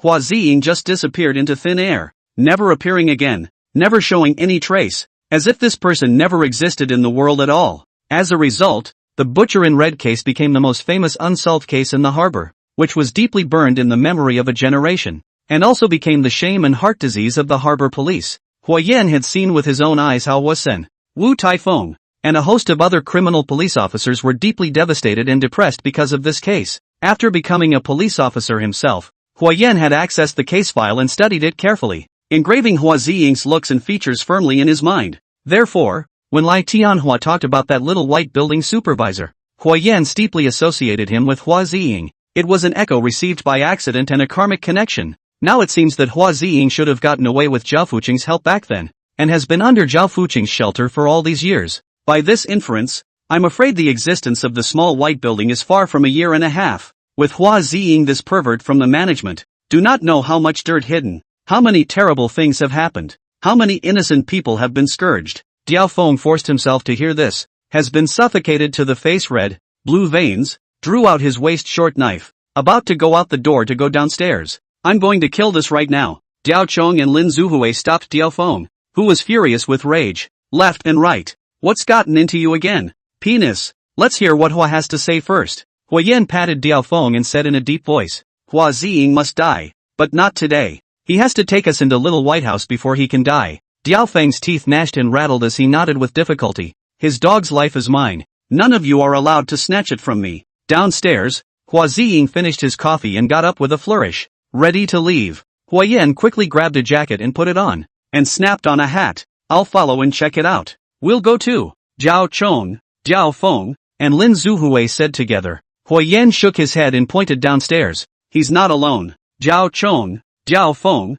and Lin Zuhui looked in the direction that Hua Yan pointed. On the side of the road, a white-collar man in a suit, a takeout worker wearing a helmet, and a fitness person relaxing and walking slowly followed Hua Ziying's pace and began to move as well. The three of them separated in a zigzag pattern, sandwiching Hua Ziying in the center, each separated by a distance. At a glance, the three seemed to be just irrelevant, ordinary passers-by, and it took a very, very close look to realize that these three were actually protecting Hua Ziying, and they all seemed to be experts. Zhao Chong, Diao Feng, and Lin Zuhui were secretly shocked. If it wasn't for Hua Yan's experience and keen observation, they would have been spotted immediately once they followed. Hua, be careful. The three droned together. Hua Yan nodded and quickly went out and downstairs. Hua Ziying walked along the street, seemingly enjoying this rare free time. The three bodyguards stayed in formation, not even glancing at each other, but working together in a tacit and skillful manner. Hua Yan stays behind, using various roadside covers to follow not far behind.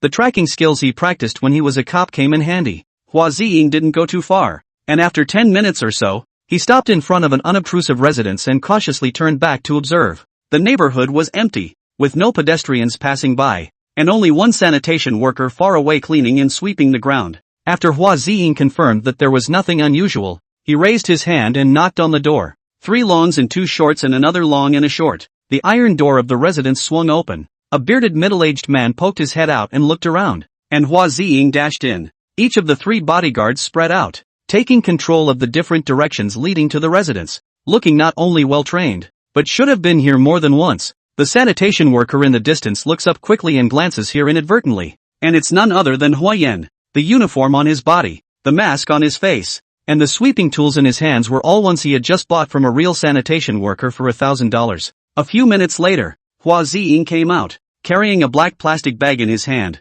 The 3 bodyguards stayed in the same formation as before, seemingly casual but heavily guarded. When she passed by Huayan, Hua Ziying suddenly stopped. Chapter 51 Drug Dealers. Hua Ziying suddenly stopped beside Huayan and put his hand into his coat pocket. The 3 bodyguards followed suit and stopped, coincidentally probing their hands toward their waists and looking toward Huayan, alert and poised. Huayan rickied his back, narrowed his eyes, and looked at Hua Ziying in astonishment and disbelief. Exactly like a weak and timid sanitation worker, his fat and loose uniform covering his already taut muscles. Hua Ziying's hand pulled out of his coat pocket, took a tissue, and rubbed his nose. The 3 bodyguards sighed in relief and each let go of their hands as well. Huayan was busy handing over the small garbage basket hanging from his shoulder and said in a muffled voice, "Thank you." Hua Ziying threw the tissue paper into the garbage basket. "You're welcome. Master has worked hard." His voice was soft and pleasant, his manner gentle and courteous, and if Huayan hadn't known about him earlier, I'm afraid he would have taken him for a kindly old lady.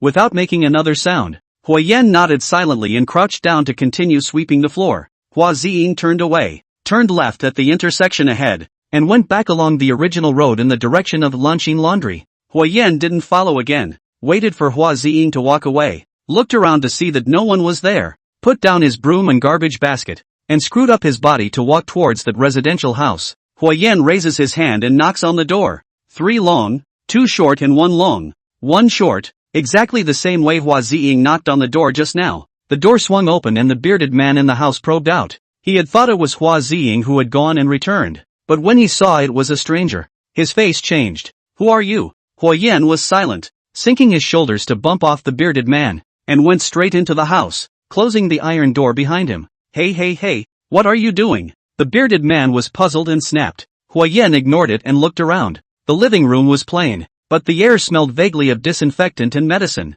as if it were near a hospital pharmacy. A bedroom at the end of the aisle was perversely fitted with a heavy combination-locked iron door. Huayan walked over quickly. The bearded man couldn't bear it and reached out to pull Huayan, cursing under his breath. "Hey, who the hell are you? Seka, egu, egu." Before the words were finished, the bearded man suddenly screamed miserably. Huayan was quick to break the bearded man's middle finger and dragged him directly to that coated door, pressing his fingerprints on it. The door opens with a ding-dong sound, and there are piles of medicine stacked high in the air. Hit a sweep. There is metformin, fenofibrate, a class of sugar-lowering and lipid-lowering medicinal drugs. There is captopril, norfloxacin, amoxicillin, a class of prescription drugs. There are also a variety of targeted drugs for the treatment of cancer, and of course, more is a variety of prohibited drugs. Huayan twisted his head to survey the bearded man, who turned out to be a drug dealer. The bearded man grimaced in pain and was furious. "Dude, I don't care who you are or what you want to do. You messed with the wrong person, you know. Go out and ask around the road who do not know my beard Yong's name." Huayan interrupted in a stern voice. "What kind of drugs did the guy who just came by?" Bearded Yong burst into color. "The customer's information I can casually tell you? Quickly give me loose. I tell you my big brother that is killing without blinking an eye. My little brother are all ruthless characters." Huayan laughed and let go of Hu Suyong's fingers. Hu Suyong thought Huayan was really scared and became more and more dejected. "You know you're scared? It's too late. If you don't kneel down and apologize to me today, you won't be able to get out." Huayan walked over to the shelf and picked up a set of syringes for intramuscular injections. "Hey, what are you doing again?" Bearded Yong face of suspicion. "Don't move Hey, don't move that. Dangerous." Huayan opened a box of chlorpromazine hydrochloride injection, which is an antipsychotic drug mainly used to treat schizophrenia, with a sedative effect and strict restrictions on dosage. Huayan sucked 2 full doses of medicine directly into the syringe. Bearded Yong got anxious, grabbed a bat, rushed up aggressively, and swung the bat at Huayan. "You really want to die? You, put it down.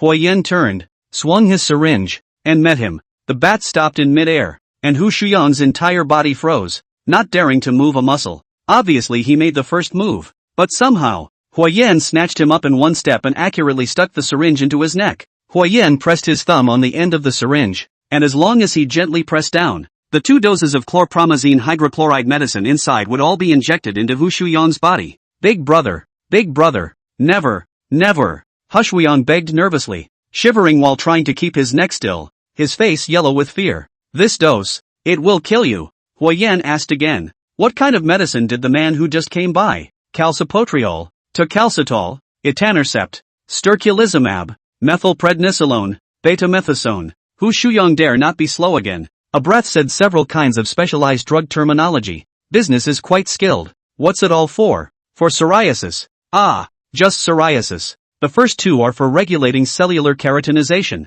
The last 2 are immunobiologics, and the rest are glucocorticoids. It seemed that Hua Ziying's psoriasis, instead of getting better, was getting worse, and it was still an unspeakably private and secret to him, which was why he had risked leaving Little White House to come and buy the medicine in person. Huayan continued, does he frequent your place? It's not that often, usually once every 2 months, when the medication runs out, and those are the ones that come every time. Huayan frowned. If this was the frequency, the line wouldn't be useful. There was no way he could wait until 2 months later. Hu Shuyong looked at Huayan's expression and thought he was angry. Scared out of his wits, beads of sweat slipping down. Big brother, you can hold steady hands must not shake Hey, by the way, there is a adalimumab today no goods. That old lady said she 2 days later to come back to get. Hu Shuyong didn't even know that Hua Ziying was actually a man. Huayan's expression moved. This was an unexpected pleasure. Big brother, I've said everything that needs to be said. It's none of my business what you have against her,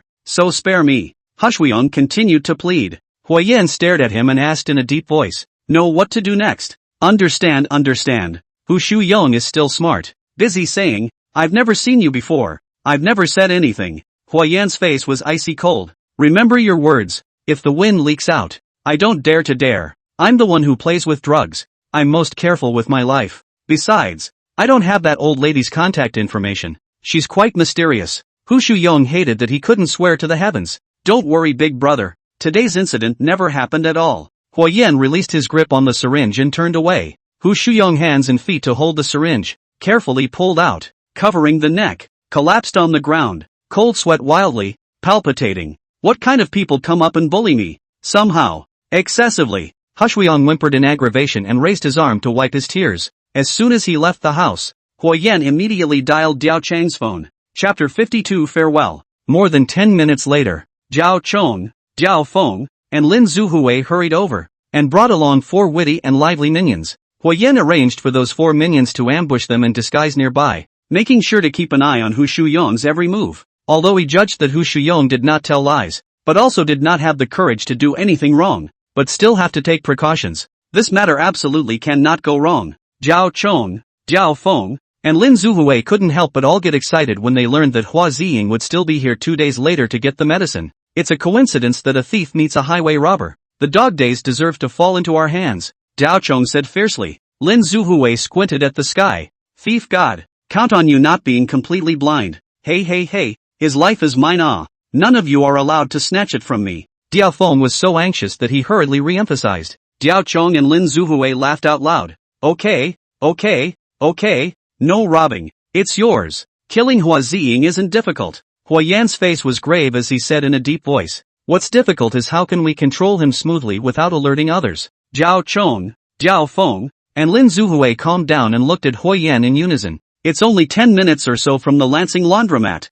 and all along the way there are still busy streets with lots of people, so we don't have the right opportunity to get down and dirty. Those 3 bodyguards were all experts at first glance, and I wasn't sure I could put them all down quickly, and I suspect that Hua Ziying will never be a good boy either, and may have some kind of self-destruct device hidden on his person as well. Like the poison hidden in Chen Wen's mouth? Diao Feng asked. Huayan nodded. If we let any of them signal the attack, with Zhao Fuqing's style, I'm afraid we'll never be able to get into the Little White House. The girls inside may be killed, and all incriminating evidence will be destroyed. During the time he waited, Huayan had repeatedly deduced the course of action many times, and there was no reliable and feasible method yet. Zhao Chong, Diao Feng, Lin Zuhui suddenly also worried up.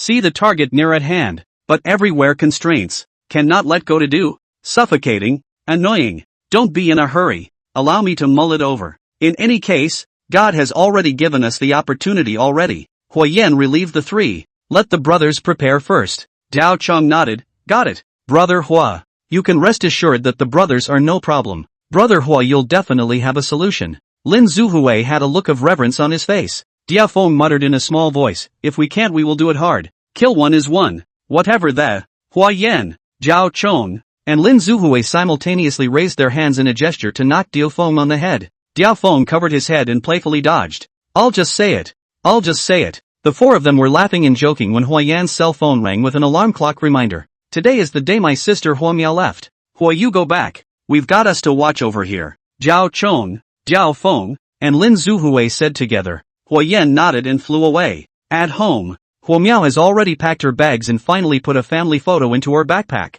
slowly sweeping her eyes over every object in the house, her eyes full of love and reluctance, tears flashing. Hope came over silently and handed over tissues in a good-natured manner. The sound of the door opening came from the doorway, and Hua Miao quickly took a tissue and wiped away her tears, squeezing out a smile as she flirted with Hua Yan, who had entered the room. Hey, you know you're back, busybody. River. Hua Yan apologized a little. Cut the crap and hurry up. Don't miss my flight. Hua Miao smiles brightly, longing easily. I can't wait to get out of here and enjoy a brand new life. Hua Miao picks up her bag, holds Yuan, and goes out cheerfully. Hua Yan was busy dragging his suitcase to follow. The crowded airport lobby. In front of the security check lane, Hua Yan gently hugged Hua Miao and whispered, take care of yourself. There you go again. Nagging you. Hua Miao pushed Hua Yan away in disgust. Mind your own business first. Hey, you have to live well for me. I'm still waiting for the wedding to let you hold my hand and hand me over to the groom. If you dare. Hua Miao suddenly choked up and couldn't speak, her forced disguise of ease shattering as tears came to her eyes. I don't want to cry. I really don't want to cry. But I can't. Hua Yan reaches out and gently wipes away his sister's tears. It's okay. It's okay. Brother, you must be good. Hua Miao sobbed and urged. Your brother is fine now. Hua Yan laughed out loud. He's got money and people. He's powerful and feared by everyone. And he's never been better. Hua Miao broke into laughter and punched Hua Yan. Deceit. On the side, Hope watched the siblings cry and laugh at the same time, and followed suit with a bit of gloom and a bit of happiness. An hour later, an airplane took off across the sky. Hua Yan stood in the clearing outside the airport, tilting his head and quietly looking at the airplane as it moved away. Beside her, Hope gently hummed a song, Farewell, with lyrics by Li Shadong. Beyond the long pavilion, by the old road, green grass green to the sky, the ends of the earth. Lit. Friends half in pieces, idiom, fig. Half-hearted friends who have passed away. Life is full of surprises, only partings are plentiful. Hope's childish voice is young and adolescent, and keeps running out of tune, but it somehow adds to the sentimentality. Hua Yan's eyes instantly reddened, and his throat choked a few times, the emotions he had tried to suppress for so long about to break through the dike. Yuan pulled Hua Yan's hand and asked softly, Uncle Hua, shouldn't I leave too? Hua Yan crouched down, apologetic and emotional. I'm sorry, you're still young and a girl. It's not a good idea to keep following Uncle. Uncle has found a place for you to go that will be better for your growth. Hope shook her head, opening up to Hua Yan in turn like a little adult. Uncle, don't say that. I know you have a lot of things to do. Very important things. You've been so good and kind to Hope. Hope is so happy to have met you. Hope will go anywhere you ask her to go. Hua Yan gently rubbed Hope's little brain. Downstairs in a residential building in the city, Hua Yan carries a few simple pieces of luggage and is about to take Yuan upstairs. Wait. Zhao Chong, Diao Feng, and Lin Zuhui ran over shouting and came over to Yuan's side, scrambling to hand up the big pockets of stuff they each had in their hands like they were offering treasure. In Diao Chang's hands were all kinds of delicate and beautiful princess dresses. Come on, Yuan, let's see if they fit. From now on, we're going to look beautiful every day. We don't just want to be beautiful, we also have to study hard. Lin Zuhui's hand is a pile of stationery and counseling materials. Finished with Uncle said and then by you. Enough. Diao Feng squeezed Lin Zuhui with his arm. You know how to learn. How old is Yuan? What are you blindly scrolling? Diao Feng gleefully shows Hope the pocket full of various snacks he's holding. The most important thing for our Hope is to grow her body now. And look, it's all your favorites. Yuan, who was originally downcast, was amused by the trio and sweetly thanked them. Thank you Uncle Diao De, Uncle Diao Xiao, and Uncle Lin. Diao Chong looked at Yuan favorably and turned to pull Hua Yan aside. Hua, can't we really just leave Yuan Yuan behind? Chapter 53, The Second First Meeting. Diao Chong looked at Huiyan with bated breath,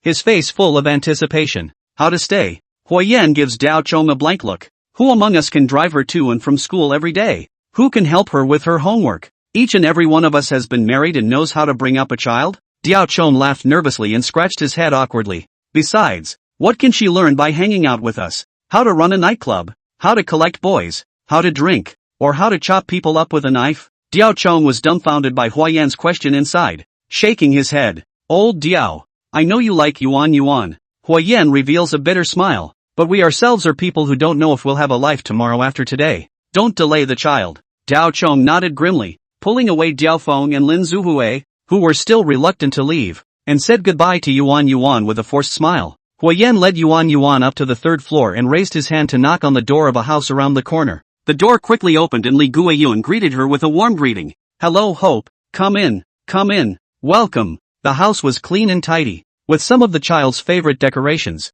and a brand new study table in front of the window. Li Guiyun was ready to welcome Yuan Yuan to stay. Xiaoyao struggles to get up and tries to come up to greet Yuan Yuan as well, and although it's still a bit of a struggle, he's already able to get out of his wheelchair, and his recovery can be described as miraculous. Yuan Yuan looked on and quickly stepped forward to support Xiaoyao. Xiaoyao took Yuan Yuan's hand. Yuan Yuan, this will be your home from now on. Yuan Yuan's eyes were suddenly moist and she bowed deeply at Li Guiyun and Xiaoyao. Thank you Grandma Yun. Thank you Auntie Yao. Look at this little ninny. How spiritual and understanding. Li Guiyun doted on Yuan Yuan. Li Guiyun chattered with Xiaoyao and Yuan Yuan, and although it was the first time they met, they were like relatives who had been together for a long time. Huiyan watched silently for a moment, placed a thick red envelope on the small table at the door, and gently exited the door. It was already dark outside, but Diao Chong, Diao Feng and Lin Zuhui were all still waiting downstairs, looking at Huiyan with concern. Don't worry you guys.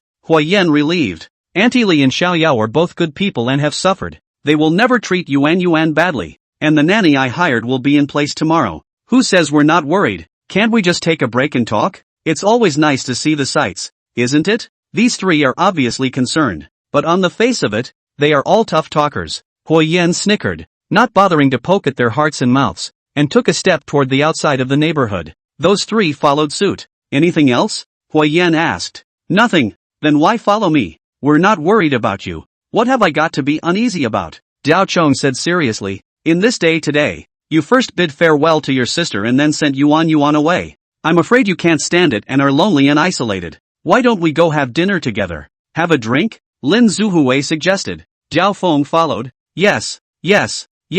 A drunkenness relieves 1,000 sorrows. Call a few more brethren, and the big guys will accompany you to have a good time. I thank you all. Huiyan boards up his face. Do I look like such a pretentious person? Do you need company? Go back and rest if there's nothing else. We'll have a meeting tomorrow morning to discuss business. Diao Chong, Diao Feng, and Lin Zuhui had to stop, but they still didn't forget to exhort. Hey, if you're looking for a nag or a drink, feel free to call us. Huiyan waved goodbye and left alone, his heart suddenly surging with warmth. When he first approached the Diao brothers, he only saw that they had a blood feud with Zhao Fuqing and could be utilized, but this period of time down, especially after the bloody battle, inadvertently actually have some of the same life and death friendship, and also really led Diao Chong to say, at this moment, Huiyan's heart is empty, like being suddenly dug away a big piece. Can't say sadness, also can't talk about loneliness, just feel empty, not wanting to go home to an empty house or be in the hustle and bustle. He crossed a few side streets and walked confidently up the esplanade. On the side of the road, a flamboyant tourist girl was taking all sorts of selfies against the seascape, and after Huiyan walked by, she looked down and whispered into her headphones. Target sighted. Repeat. Target appears. Over. The headlights of a car passing by the roadside illuminated her face, and it turned out to be Xiao, the younger sister of the twin sisters under Gumei's hand. Not much later, Huiyan walked to Pier 7. A starfish ferry, which is unique to the harbor, is docked at the pier. Originally, it was a ferry for residents of the north and south sides of the river, which were separated by the river into the sea, but it has gradually become a popular cruise ship because it offers a panoramic view of both sides of the river. When he was young, Huiyan loved to cruise on the starfish ferry with his sister, blowing the sea breeze and watching the evening sun. Huiyan stood still for a moment and was about to take a step toward the ticket counter. A saucy female tourist stopped him. The older sister of the twins, Sakura. asking in a foreign accent for advice on how to get to a nearby attraction. Just as Huyen was pointing the way, a white-skirted, clean-cut girl flashed out, bought a ticket at the ticket counter, and boarded the ferry ahead of time. It was Gu Mei, the assassin Zhao Fuqing found. A few minutes later, Huyen and Azura waved goodbye, bought their tickets, boarded the ferry, and sat down right at the stern. It was a weekday evening, well past tourist season, and there weren't many passengers, sitting scattered in twos and threes. Gu Mei was at the front of the ferry, unmoving, her back to Huyen. A whistle sounded. The ferry set sail offshore, slowly traveling on the sparkling sea. The tall buildings lined up on both sides of the brightly lit, exceptionally prosperous. Huyen let the sea breeze gently brush his heart with mixed feelings, only wanting to completely empty himself. A white-haired old man crosses his legs and relaxes. An old Cantonese song, last night on the ferry, playing out of his cell phone in response to the occasion. Crossing the river at night and leaning again. I'll meet the north wind head-on, turbulent as the sea. The city stared at each other from both sides of the river. Don't ask for passion like an idiot, idiom, don't be too proud, take a chance on me. Drunk and laughing today, the night is young. Why not start over? Li Bingwen's low, dark voice carries a kind of vicissitude of having gone through the wind and frost, and the lyrics are just right for Huyen's state of mind at the moment. Huyen followed with a small hum. The night is over to reveal the dawn, so why not wake up and start over? A gust of sea breeze blew by, and Gu Mei in front of her suddenly let out a soft cry. Her hat was blown off her head, and she came straight toward Huyen. Huyen, quick as a flash, raised his hand and grasped the hat firmly, rising to give it away. Thanks. Gu Mei greeted him, took the hat, thanked Huyen, and suddenly looked surprised. It's you? Huyen looks at Gu Mei and whirls around and recognizes her as well. The same girl who fell off her bike a few nights ago because she was avoiding a kitten on the road. And Huyen even helped to pick her up. Hello, Huyen greeted politely. Is your leg okay? It's fine. Gu Mei was apologetic. I'm sorry for troubling you for help every time. You're welcome, it's just a show of hands. Huyen said blandly, turning around and about to walk back to his position. Gu Mei moved inside, vacating the seat beside her. Do you want to sit over here? Huyen looks at the shy-looking Gu Mei and doesn't refuse, sitting down beside her. On the shore of Pier 7. Sakura and Xiao looked away from the distant starfish ferry. Xiao was worried. Sis, do you think Mei can get it this time? Sakura's eyes shone with determination. It has to be done. Don't worry. In all these years,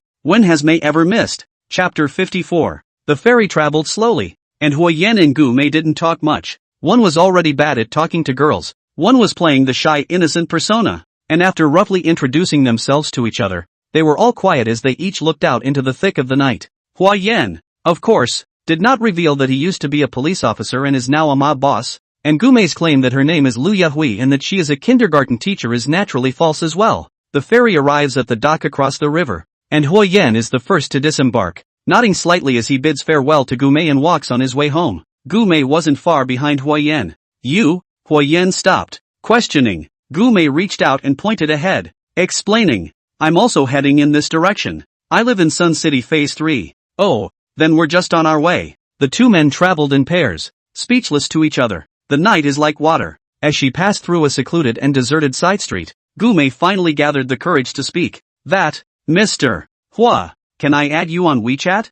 I might be able to treat you to a meal some other day when I'm free. Huyen nodded. I'll sweep you off your feet. Gu Mei was elated and was busy pulling her cell phone out of her small carry-on bag, but she accidentally brought out the rest of the things in her bag. Her lipstick, small mirror, and keys falling to the ground. Huyen crouched down to help pick it up. Gu Mei apologized. Look at my clumsiness. I'm sorry to trouble you again. It's fine. Huyen didn't raise his head and returned indifferently. Gu Mei looked at Huyen's back, a flash of killing intent in her eyes as she raised her hand to probe the unsuspecting Huyen. The rose ring on his ring finger cuts through the night sky, noiselessly bullying Huyen's neck. Precise and swift. The moment the poisonous needle in the stamen is about to stab, Huyen suddenly raises his hand and lightning-like points Gu Mei's elbow tip point. Gu Mei's hand was steeply numb, sore and weak, and slid down helplessly. Huyen grabbed Gu Mei's palm and gently jerked it off, directly removing the rose ring and raising it to his eyes to survey it. The poisonous thorn in the stamen reflected a cold, chilling light in the streetlight.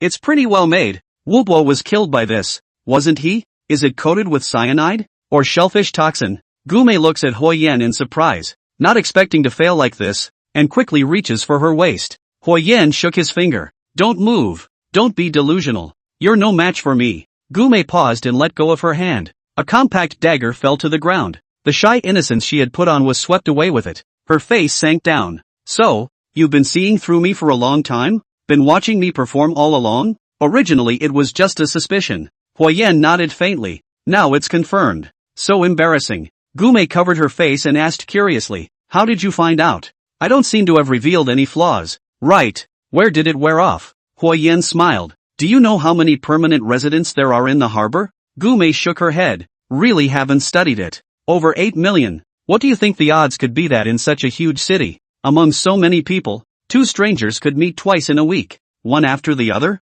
Just because of this? Gume laughed. Brother Hua, you're too unromantic. What if the two of us are just meant to be? How many touching love stories start with an accidental encounter? Sorry, I never watch idol dramas. Too fake. Huyen coldly returned, pointing to the leg that Gume had scraped from her previous fall. And, you didn't go to that hospital I pointed you to for your leg injury. I took Hope to the doctor the next day and met the ER doctor who was on duty that night, who happened to be an acquaintance of mine, and I asked him about it. Thanks for caring about me so much. Gume smiled more and more delicately. Or maybe I'm too lazy to go to the hospital. Or maybe I just want to go to another hospital? You're also too paranoid. Huyen smiled back. It's always good to be on guard. Especially since I'm fighting Zhao Fuchim right now. It's always good to be careful. The two of them looked at each other and smiled. From the passerby's viewpoint, they looked like a couple happily and pleasantly chatting, but they didn't know that there was a killing chance in the air. Huyen continued. Also, the kitten that caused you to fall off your car and get hurt is suspicious too. Gume froze in shock. What's wrong with the cat? What's the problem? You've researched me and know I love kittens and puppies. That's why you purposely brought one over as a prop to help you with your act. To try to get me to quickly warm up to you and let my guard down. The embarrassment of being recognized and seen through surfaced on Gume's face once again. But I'm afraid you don't know that I used to help the Cat Lovers Association make health profiles for all the stray cats in that neighborhood. And I know each and every one of them very well. But I've never seen the one that night. And I haven't found it since. Huyen continued as if he was explaining the case. Besides, you've made a point of making it dirty, but it's still too clean compared to a real stray cat. You probably didn't notice it either. It turned its head and looked at you kinda worried as it ran off. You actually raised it yourself, didn't you? What's it called? Gume had forgotten her embarrassment, stunned and incredulous. The streetlights were so dark, and Xian only flashed for a moment. And you could tell so much? Huyen was not modest. I'm sorry. I've had good eyes since I was a kid, and they've gotten better again lately. Gume revealed a bitter smile. Huyen continued. Any of the above 3 points, taken out on their own, are not too suspicious, but added together, it's too much of a coincidence. And I, for one, usually don't believe in pure coincidence in this world. Gume sighed quietly and sized up Huyen anew. I thought I was already looking up to you, but I didn't realize I'd underestimated you. Huyen blandly. Thank you. If I had known you were so powerful, I should have asked Zhao Fuching for another 10 million in the first place. Oh, I'm only worth this much? Boss Zhao is also too stingy. No way. Gume shook her head in remorse. I must turn around and ask him for a big bonus. Huyen said coldly and arrogantly. Unfortunately, you won't even get a single point. Gume laughed out loud, shaking with laughter. Mr. Hua, you are unaware of how much I love money. If you have money and don't earn it, then you might as well kill me. Moreover, I've never missed a beat. Gume's left shoulder sank violently, and several points of cold stars shot out from her shoulder and struck Huyen. Chapter 55. Gume suddenly attacked, and several thin ons shot out from the hidden machine spring on her shoulder, flying towards Huyen. Huyen snorted coldly and leapt forward, instantly moving away from his original spot in a raw manner, so fast that Gume could barely see his movements. Those fine ons flew past Huyen's body and landed on the ground. Huyen coldly forced himself towards Gume. Still not dead in the water? The smile on Gume's face remained the same, and she actually didn't seem to have any fear. With a soft pop, the rose ring that Huyen was holding in his hand suddenly exploded. Huyen quickly waved his hand and threw it out, but it was too late. The petals bounced off and the poisonous needles shot into Huyen's palm. It turns out that there is a mechanism in the rose ring. The poisonous needle is so potent that Huyen immediately has a heavenly spin, bracing himself to walk towards Gume, but his feet have already stumbled in a vain manner. Gume took a few steps back, pulling away from a safe distance, smiling like a flower. Mr. Hua, although I underestimated you before, I'm afraid you underestimated me as well. Gume turned into countless doppelgangers in Huyen's eyes, each one talking, each one laughing at him. Huyen glared at Gume with unwilling hatred, his eyelids already fluttering uncontrollably. The streetlight fluttered, flickered, and finally went out. And the whole world went black. Gume quietly watched Huyen collapse, and waited another full 3 minutes to confirm that Huyen was completely unconscious before slowly approaching. She scrutinized Huyen for a moment, her teeth gradually clenching as she picked up the small knife thrown on the ground, lifted Huyen's jacket, and aimed the tip of the knife at his heart. My real name is Gume, the Gu of Don't Care, the May of the Thorny Rose. I live at No. 11, Yuanlu Village, Dapu District, Harbor City. If you turn into a stern ghost, remember to come find me. Gume pressed down, and blood gushed out as the sharp knife pierced Huyen's skin. A cold wind blew and the bright moon peeked out from behind the clouds. The moment the sharp knife was about to penetrate deeply into Huyen's heart, Gume stopped abruptly and frowned at the lined pocket of Huyen's jacket. There it contained a folded sheet of paper, which was being slightly opened and closed with the wind, flickering and flickering, vaguely revealing a portrait of a human face. Gume threw down her knife and yanked out the piece of paper with one hand, shaking it against the wind. Huyen's hand-painted portrait of Hua Ziying jumped out at him. Gume's face instantly changed, anger tinged with horror, and her hands opened up and shook violently. It's like seeing a living ghost. With a loud bang, the plane exploded in the air, sending countless pieces of debris flying in all directions, and the fireball smashed into the ground at high speed with thick smoke. The backpack that Hua Miao had been carrying when she set out fluttered and fell, and the family photo slipped out and burst into flames. Blood spattered and wails of pain rose and fell. The Paradise Mouth nightclub flowed with blood, and there were Diao family brothers henchmen lying all over the place. Jiao Chong, Jiao Feng, and Lin Zuhui were bruised and battered. Their skin split open, and they were barely able to stand with each other's support. On the opposite side was a group of black-robed people with long swords in their hands. Zhao Fuqing waved his hand and the black-robed people swung their swords and swarmed up. Blinding high beams enveloped the roadside with Yuan Yuan, Xiao Yao and Li Guiyun, all three staring in horror. The lights approached and a commercial vehicle came quickly, jerking to a stop just as it was about to hit the trio. Several big men jumped out, grabbed Xiao Yao, picked up Yuan Yuan and forced them into the car. Li Guiyun jumped up and tried to stop them, but she was pushed down hard and fainted. The car sped off and disappeared into the night. Huyen woke up with a start, drenched in cold sweat, only to come back to his senses a few moments later that he was having a terrible nightmare, and that he would be lying on a large bed in a plain guest room. He struggled to get up, weak and helpless, his arms and legs cuffed to the rails at the end of the bed, spread wide and unable to move. There was still an 4 needle stuck in the back of his left hand. An unknown medication was flowing into his veins drop by drop. A kitten squatted on the table next to him,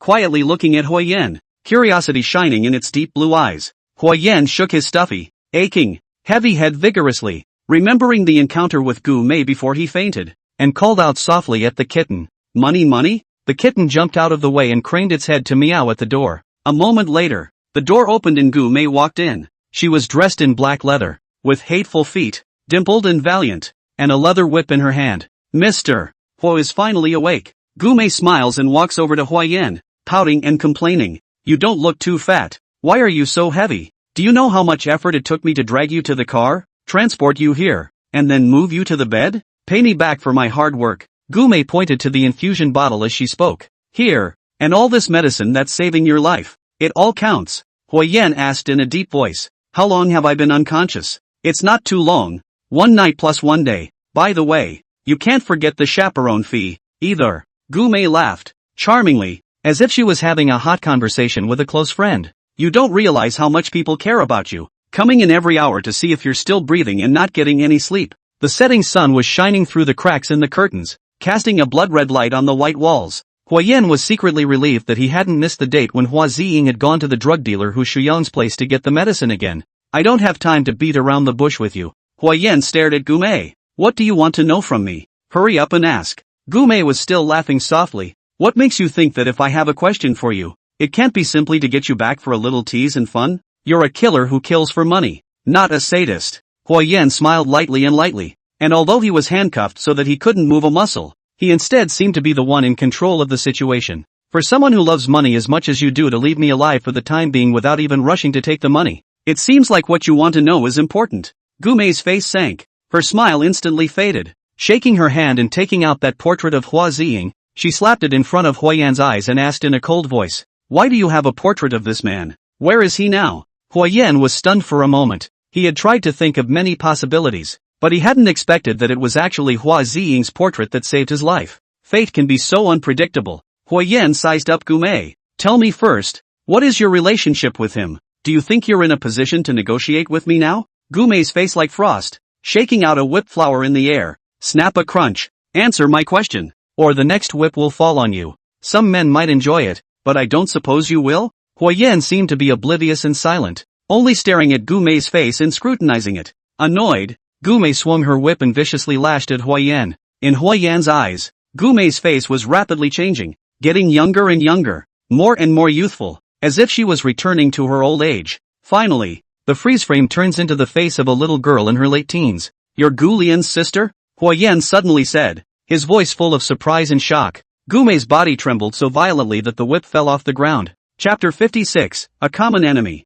The whip falls to the ground, and Gumei stares incredulously at Huayan, asking in a trembling voice, You, who the hell are you? How do you know that I'm with Xiaolian? The little girl in Huayan's eyes quickly grew up and reverted to Gumei's current appearance. It's simple, because you and Gu Lian look alike. Although the eyebrows and eyes are different, the faces are similar. If you put aside your facial features, you'll realize that your bone proportions are almost exactly the same. You know Xiaolian? Gumei was stunned. Huayan shook his head, a bit of sentimentality and regret surfacing on his face as he slowly said, I've only seen one photo, the one taken at her 10th birthday party wearing a pink princess dress. My father, Hossein, took that photo back then and convinced Wenna to come forward and testify against Hua Ziying. Gumei's tears instantly welled up, and although she did her best to suppress them, grief still ran irresistibly through her, making her unable to hold back her whimpering sobs. Gu Lian, the youngest victim and the butcher in Red's series of murders, disappeared in front of her elementary school the day after her 10th birthday. Early one morning a week later, an elderly sanitation worker found Gu Lian in a trash can in the alley behind a restaurant. She was still wearing the same pink princess dress she had worn when she disappeared, had been dead for days, and had been subjected to inhuman cruelty during her lifetime. With the skin of her entire body almost cut away and peeled off, the old sanitation worker had a heart attack on the spot and died in the end. That dress is mine. I bought it for Xiaolian. She loved it so much that she had to wear it to school the next day to show her classmates and friends. That day it was agreed that I would pick her up from school, but I had a temporary encounter and discussed my homework with my classmates for a while longer, and arrived 7 minutes late. Just 7 minutes. Xiaolian she was. Gumei was too remorseful and self-loathing to speak. In this moment, all her usual charming disguises, all her cold and hard shells all disappeared, like a helpless and pitiful child. Huayan didn't console or bother, just looked at Gumei quietly and let her pour out her heart's sorrow. Outside in the small courtyard, Sakura and Xiao looked blearily at the guest room, anxious and worried. Sakura pressed on to rush in. Xiao pulled her back and gently shook her head. Sister Mei said we can't enter until she calls. After a few moments, Gumei finally pulled herself out of her passing grief and regained her calm demeanor. I'm sorry to hear that. Gumei waved her hand to wipe away her tears. Since you know everything, that just saves me the trouble. Hua Ziying is still alive, right? Where is he? Tell me right now. Huayan, however, shook his head. Anger surfaced on Gumei's face once again, her eyes chilling. The dagger slipped out of her sleeve and directly pressed against Huayan's neck. You should know that I would do anything, to avenge Xiaolian, including betraying Zhao Fucheng? Huayan asked back in a cold voice. Gumei's pair of beautiful eyes contracted sharply. This has something to do with Boss Zhao? Huayan nodded and said in a deep voice. If I'm right, back then, when Hua Ziying was able to escape from under the police's noses, it was your boss Zhao who was helping him. Gumei's brows furrowed. Huayan continued. And I'm even more certain that in the years since then, Hua Ziying was able to disappear and get away with it all because Zhao Fucheng was sheltering him. Why? Boss Zhao and Hua Ziying? Gumei questioned. How did the two of them get together? Maybe bad guys and bad guys always stink together. Huayan pondered slightly. Have you heard of Little White House? Gumei shook her head in confusion. On the top floor of the Fucheng mansion, Zhao Fucheng stood in front of the floor-to-ceiling windows, overlooking the city under the setting sun. In the distance, on the beach, a high-rise building is under construction, rising from the ground. Liang walked in silently and stood silently behind Zhao Fucheng with his hands hanging down. Call that building off and limit them to demolish it all within 3 days. Zhao Fucheng pointed to the tall building in the distance. It's blocking my view. Arian nodded, but didn't leave. Speak, Zhao Fucheng said in a deep voice. Lai Tianhua called today, said that the company has a problem with the funds, turnover, Mafangkyo iron and steel plant. That project he will not participate. I sent someone to find out, and he's got himself an environmental assessment company that's supposed to have found out that the land is overloaded with carcinogens. A cold light flashed in Zhao Fucheng's eyes. Find out who gave him the idea behind the scenes and let that person die. And that environmental assessment company, I want them to go bankrupt immediately. Liang nodded again and continued. Huayan's side hasn't found any movement for the time being in the past few days. I'm afraid I'm holding back a big move. Zhao Fucheng snorted coldly. Tell everyone to brace themselves and be on full alert. Especially Little White House. Absolutely nothing can happen. Liang continued to nod. Don't worry. Nothing can happen to Little White House. Zhao Fucheng's face glowed a red light. Do you know how many years it's been since I've met such a powerful opponent? 10 years. At least 10 years. Arian listened silently, expressionless. Not having an opponent can actually be a very lonely thing, and it can degrade a person, losing strength and fighting spirit. Zhao Fucheng clenched his fists, his bones crunching, surprisingly a little excited. There are times when I'm a little reluctant to get him killed so soon. There's no news from MS. Gumei's side yet either. Arian hesitated. Although you trust her, and MS. Gu's past record is outstanding. Perhaps we should prepare otherwise as well. Zhao Fucheng twisted his head to look at Liang. You suspect Mei? I just don't trust any woman. Arian hung his head. Zhao Fucheng nodded after a moment of silence. Go ahead and do it. Get another group of experts. They must be more capable and better than Mei. If she dares to betray me, then let her, and those children of hers, all disappear. A trace of joy flashed in Arian's eyes, fleetingly, and then he retreated. Zhao Fucheng once again looked out the window as the sun set into the sea and was about to fade away. In the guest room of Gumei's house, Huayan had finished talking about what he had learned about the situation related to the Little White House and the fact that Hua Ziying had been lurking in it to help Zhao Fucheng supervise the management. Gumei was shocked and angry, cursing indignantly. Why can't these stinking men ever control their crotches? Why do they like hurting women so much? Can't they find something else to do? There will always be perverts in this world who like to victimize people, especially women. Huayan's voice contained some helplessness and sadness. Yingjie Zhao, Wen Chen, Fu Cheng Zhao, Ziying Hua. Almost every villain who appears is doing something related to that 220. No wonder I searched for a whole 10 years. How could I not find that person? Gumei said in a hateful voice. So it was Zhao Fucheng who had been hiding him and protecting him. Huayan looked at Gumei. So, you really dare to make enemies with Zhao Fuyong? Chapter 57. I'll kill whoever stops me. I said I would do anything to avenge Xiaolian. I'll kill whoever stops me. In the face of Huayan's questioning, Gumei didn't hesitate for a second, her expression cold and firm. What's more, Zhao Fucheng and I only have a monetary relationship, and since he dared to protect Hua Ziying and did something so disgusting, he deserves to die too. Huayan looked at Gumei and revealed his appreciation. Good. Very well. Tomorrow, you will receive news of Hua Ziying's death. Gumei's expression shifted. You're ready to make your move? Huayan nodded. Tomorrow Hua Ziying will show up. It might be the only chance. I won't miss it. Gumei was surprised and excited, and droned in a deep voice. Hua Ziying's life is mine. No one is allowed to steal it from me. Tell me the time and place right away, and after killing him, I'll let you go. Huayan smiled faintly. Unfortunately, I'm afraid you're not qualified to negotiate with me now. Gumei smiles back, moving closer to Huayan and admiring the way his hands and feet are cuffed and his big words are spread out. I know you're strong, especially fast, but don't you think you're pretending too much when you're in this state and have to put up a tough fight? Really? Huayan's smile grew wider. Gumei froze, a hint of surprise flashing in her eyes. Huayan let out a sudden low growl, his right hand snapping, the muscles on his arm instantly bulging. With a loud bang, the bedrail that was locked with the other end of the handcuffs was pulled off by Huayan, and Huayan's right hand instantly escaped from the control and grabbed the broken bedrail in the process. Gumei realized that it was not good and dodged back, but Huayan's speed far exceeds Gumei's instinctive reaction, and in the blink of an eye, the broken bedrail has already disliked her throat, the sharp and irregular break pressing against her carotid artery. Gumei didn't dare to move again and looked at Huayan in shock and annoyance. Huayan smiled. I'm not only fast, probably faster than you think, but I'm also very vigorous. When did you recover? Gumei asked indignantly. Just now when I was telling you about those things at the Little White House. You're counting on me? Deliberately stalling. And you shaded me.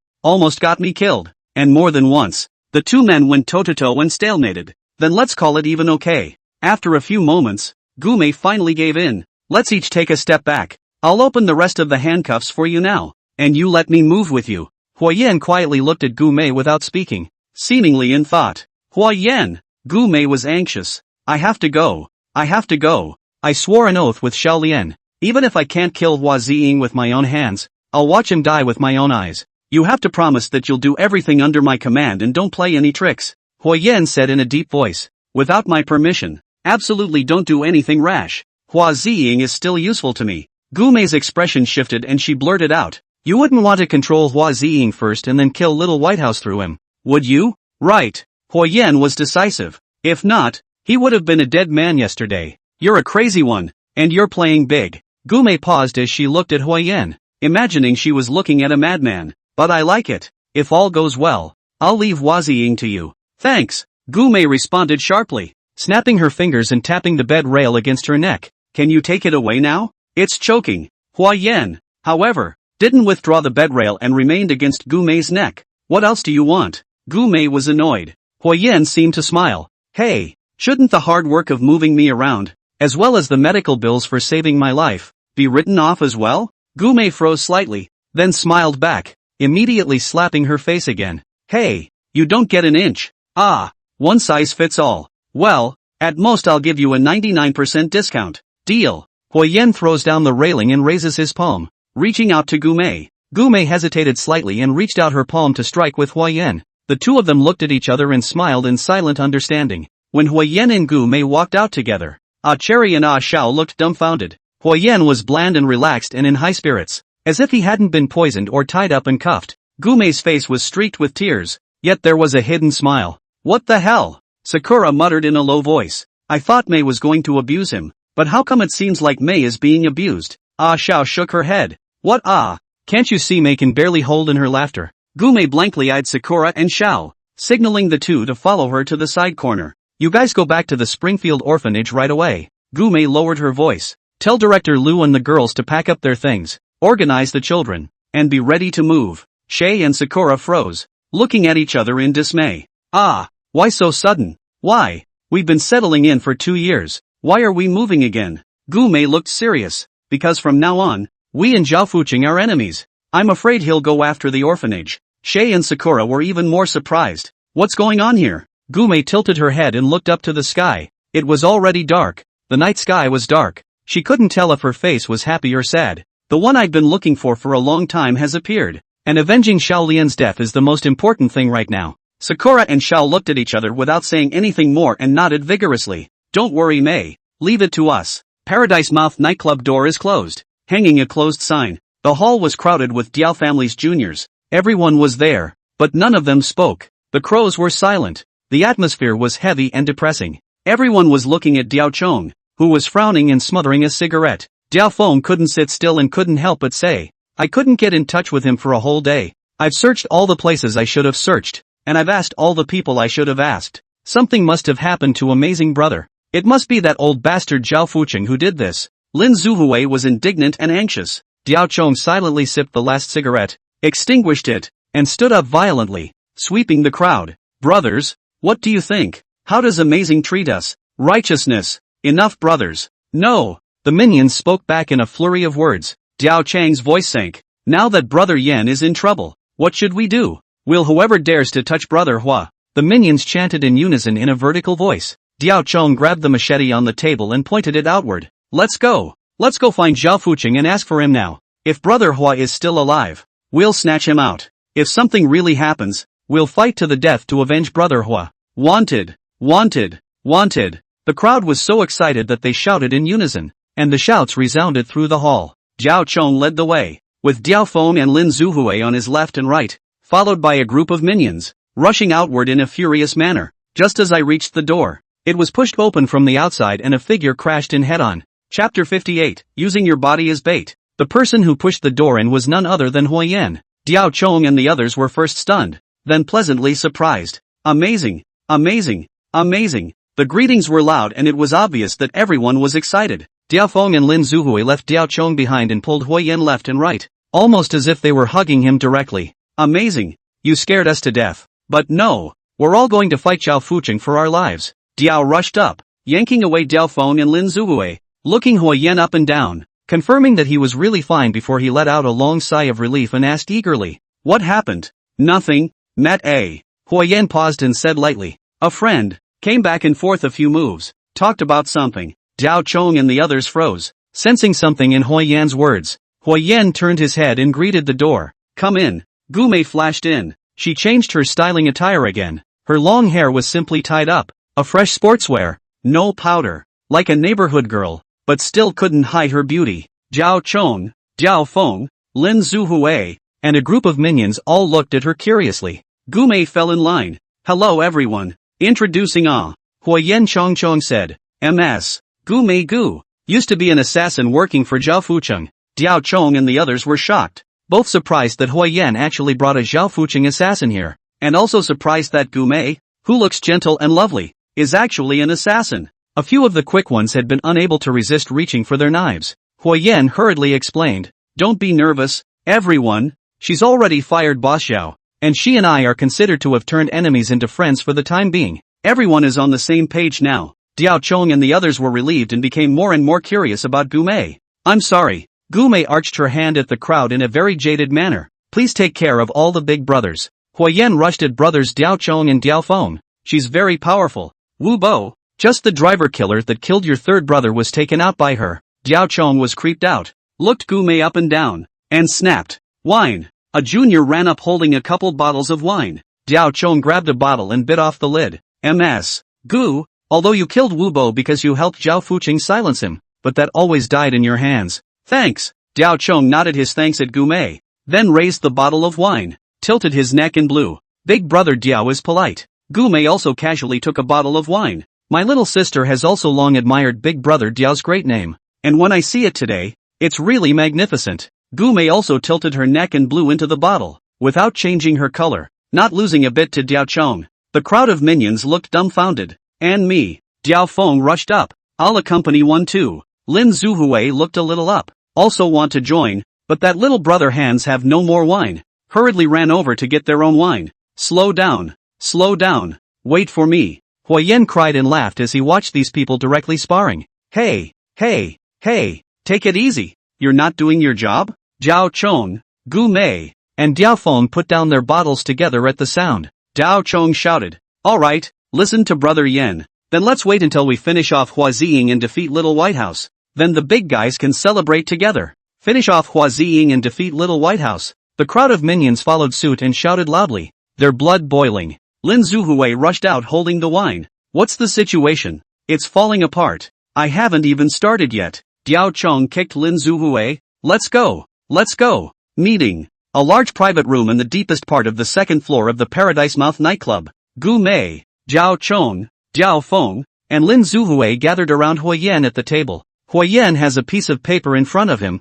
drawing the general topography of the road from Lanxin Laundry to Hushuyong Pharmacy. As of now, there is one option that might work. Huoyen poked a small dot on the diagram and said, we ambush the drug dealer Hushuyong's house in advance, wait for Hua Ziying to show up, and control him as soon as he enters the house. Diao Chong asked, what about those 3 bodyguards outside? Forcing Hua Ziying to lure them in one by one and put them down one by one. Diao Chong nodded as he pondered. It'll work. I do everything Amazing Brother says. I'll do whatever Brother Amazing says. Lin Zuhui simply stated his position. Diao Feng rubbed his fists. Let's do it. Gu Mei listened silently, when she suddenly shook her head. There are too many uncontrollable factors, and it's very risky. Huoyen looked at Gu Mei. You say, according to the situation you described before, there is a knocking code between Hua Ziying and Hu Shuyong, and I'm afraid that in order for Hua Ziying to enter the house, Hu Shuyong must be the one to open the door himself. Diao Feng was unimpressed. That dude is good to deal with,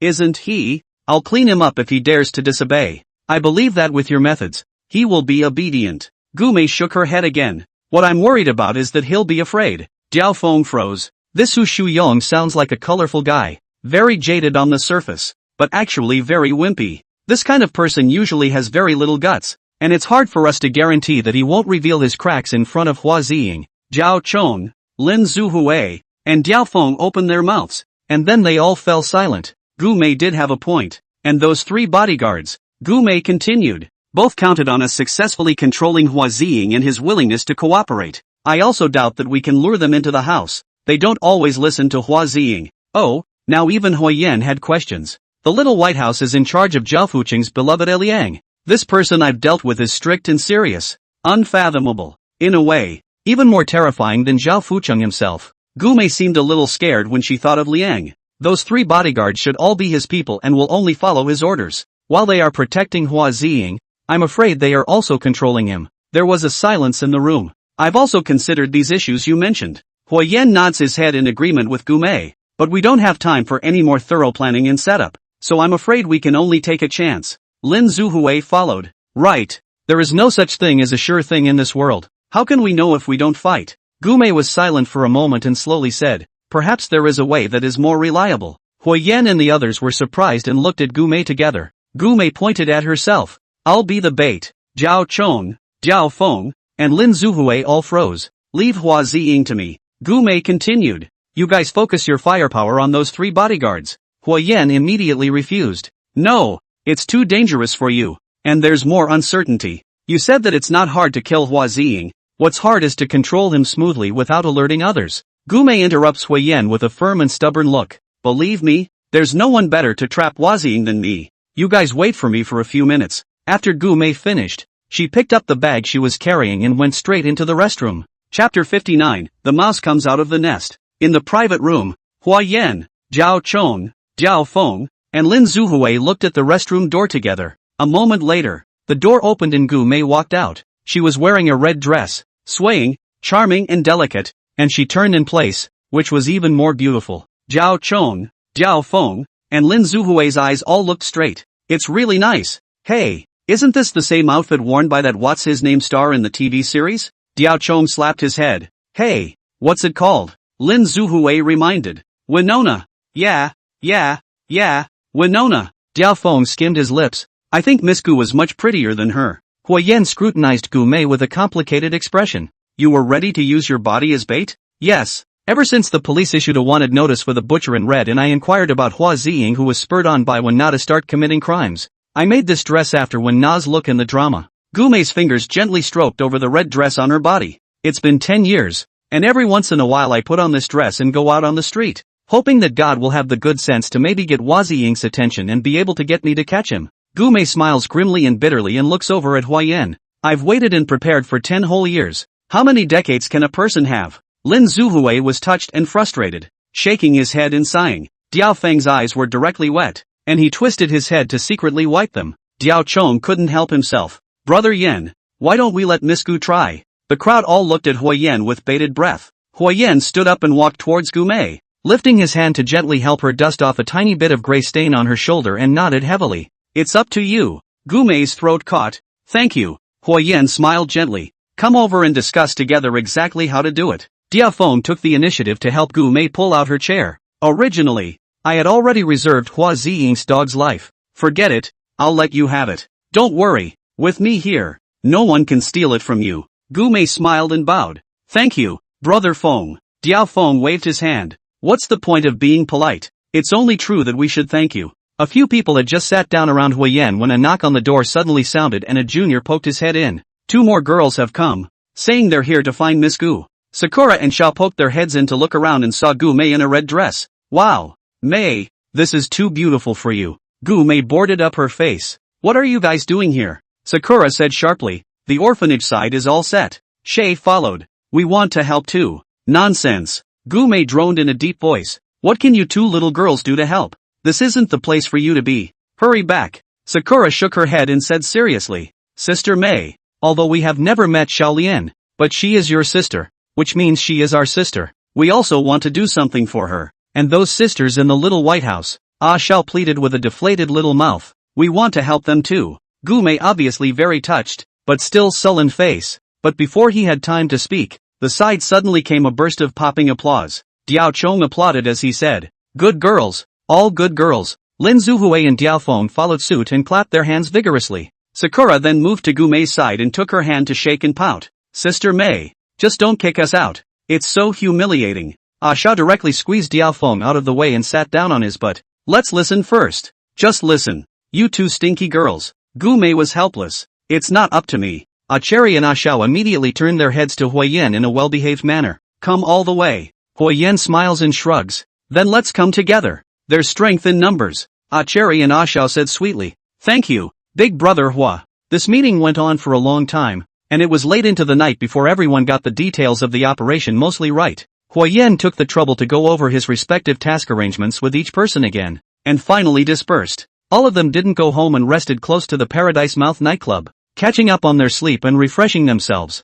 The morning sun had just risen when the crowd coincidentally all woke up and started moving in separate groups. In the surveillance room across the street from Launching Laundry, Diao Feng was staring at the monitor with a few hand-picked men. In the 2 bedrooms, there were 30 elite henchmen sitting quietly, all of whom had come in batches last night while the night was still dark, and were only waiting for Hui Yan and the others to earn their way through the secret door of the small white building and begin their attack. A nearby underground hotel housed another 30 reservists who were responsible for blocking off the street once the operation began and were on hand to support the first wave of the charge, depending on the situation. The intersection where Zhangtong Street meets Rinhao Lane is also a necessary route from Launching Laundry to the residence of drug dealer Hu Shuyong. Several road workers wearing helmets, masks, wearing uniforms stopped a construction vehicle, plowed a street, pulled up the fence. Not slow construction and repair. The leaders were none other than Diao Chong and Lin Zuhui. Dozens of meters away, in the corner of an open parking lot, there was a small, unassuming car parked. Hui Yan and Gu Mei sat quietly in the car. One of the computers in front of him displayed the surveillance images that had been transmitted from Diaofeng's side. Then came the long and torturous wait. From noon to afternoon, and from afternoon to evening. The waiting is most abrasive, especially not knowing when the target will show up, or even if it will show up at all. There's been no movement at all. Some people get restless, some get upset, some get skeptical. Hui Yan and Gu Mei had been very calm and collected. Hui Yan had carried out many surveillance missions when he was a police officer and had long since gotten used to it. Gu Mei had already waited 10 years and didn't care about this time. Everyone is about to lose their patience until it's already dark. And even Hui Yan and Gu Mei begin to wonder if Hua Ziying has changed her mind and won't show up again. Rats out of the nest. Rats out of the nest. Diaofeng's excited shout suddenly came from the headset. Repeat, rats out of the nest. Rats out of the nest. Hui Yan and Gu Mei hurriedly look at the surveillance screen in front of them, and Hua Ziying's figure finally appears, still in woman's disguise, heading in the direction of drug dealer Hu Shuyang's house as expected. The crowd breathed a long sigh of relief that it had finally appeared,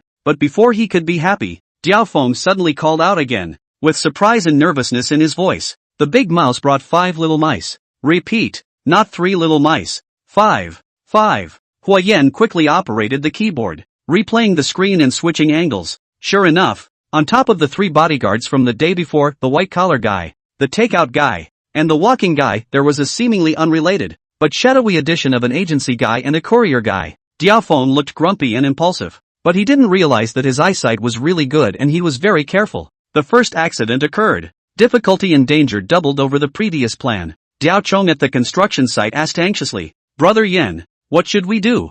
Hui Yan only pondered for 2 seconds and ordered decisively. Proceed as planned. Leave the 2 extra rats to me to take care of. Feng, come over immediately and join up with Chong and Fai. Ah Sakura. Ah Xiao. Get ready. Jiao Chong, Diao Feng, Lin Zuhui. Ah Cherry, and Ah Xiao replied, Roger that, Roger that, Roger that. Chapter 60, All Hands on Deck. Gu Mei looked into the small mirror in front of the passenger seat, checked her makeup one last time, straightened the red dress on her body, and prepared to depart as well. Don't hurt him, no matter how much you hate him, at least never on the face. Hui Yan once again carefully admonished. Search him first thing, take the cell phone and don't let him signal for help. Notify us as soon as you get it. Okay? How many times have I told you? I've memorized it by heart. Gu Mei couldn't wait, opened the car door and left straight away. Hey! Hui Yan rolled down the window and shouted after him. Gu Mei glances back at Hui Yan. Anything else? It'll be too late if you keep nagging.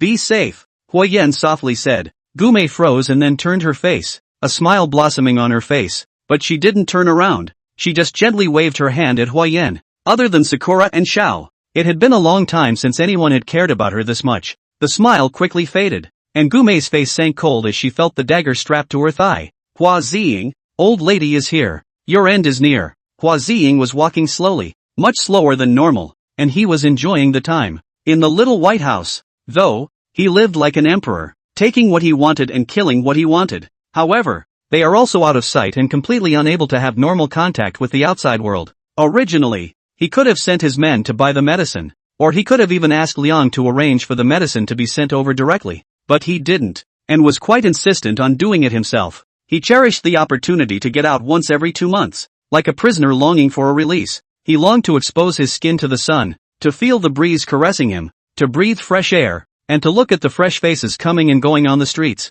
But he knew he could only hide in the little White House as a mouse. He was a son of darkness, a man who could not see the light, a man who was not allowed to be in the outside world. 2 days ago, when Hu Shuyong boldly told him that there was a kind of medicine out of stock, and that he would have to be bothered to come back in 2 days to make a trip. Instead of being angry, he was overjoyed to have another chance to get out and about. It was just a pity that the journey was still too short, so he could only walk very, very slowly. When Hua Ziying would be about to reach the intersection of Zhengtong Street and Renhe Lane, a flash of red suddenly flashed ahead. Hua Ziying was like a hungry wolf that had smelled blood and instinctively looked after the red color. Across the street in front, a woman walks by dressed. Red dress, demonic red, blood like crimson, and so familiar, as if a switch had suddenly been pressed. The memories that were stubbornly entrenched in Hua Ziying's mind suddenly jumped up and down with joy. He remembered that day when Winona in her red underwear had looked at him with that look of disgust and nausea like she was looking at a monster. How dare she tell him to get lost? Obviously she was the one who had seduced him into bed again and again, and had poured alcohol into him so hard that he had refused many times. 1 second, she was kissing him passionately and yanking down his underwear as hard as she could, and now she was telling him to get lost. The shame and anger of being humiliated overwhelmed him and he lunged wildly, choking Winona. "You brought this on yourself. You brought this on yourself," he kept screaming. He also remembered the day of his first kill. He just accidentally flipped off his medicine for psoriasis when he was getting his tools out of his makeup bag. The woman who had begged for an appointment for him to do her makeup just suddenly changed her face as if she had seen the filthiest thing in the world, dodged away, told him to get lost with a look of disgust, and threatened to tell everyone in the makeup appointment group that he was sick. The worst part was that she was wearing a red dress that day. The familiar feeling of humiliation and anger struck him again as he looked at her face, twisted in disgust, and he casually grabbed the razor. By the time he came to his senses again, the woman was in a pool of blood. He didn't feel a single bit of fear, only a sense of relief, knowing that he had found an outlet and a purpose to live again. It's been all over the place ever since. Struck by the memory, Hua Ziying stood still, staring at the red-skirted woman in a daze. Diao Chong and Lin Zuhui at the intersection, Hui Yen hiding in the car, and Xiao and Cherry sitting at the window of the cafe not far away are all watching this scene, their hearts already hanging in their throats. Ahead, Gume absently looked back and ruffled her long hair, then walked towards Renhe Lane. Hua Ziying swallowed his saliva, and as if pulled by primal desire, he couldn't help but follow Gume, the most senior strolling man among the bodyguards since the abnormality, looked around, and approached Hua Ziying with quick steps. "Mr. Young." Hua Ziying looked as if he had fallen into a dream world and muttered, "Don't follow me. I need to do something." The strolling man was stunned and froze. "Mr. Ing, this is not appropriate." "Right. Brother Ai Liang has delivered." Hua Ziying stared closely at Gume's back, not listening at all, and seeing that the red dress was about to turn into Renhe Lane,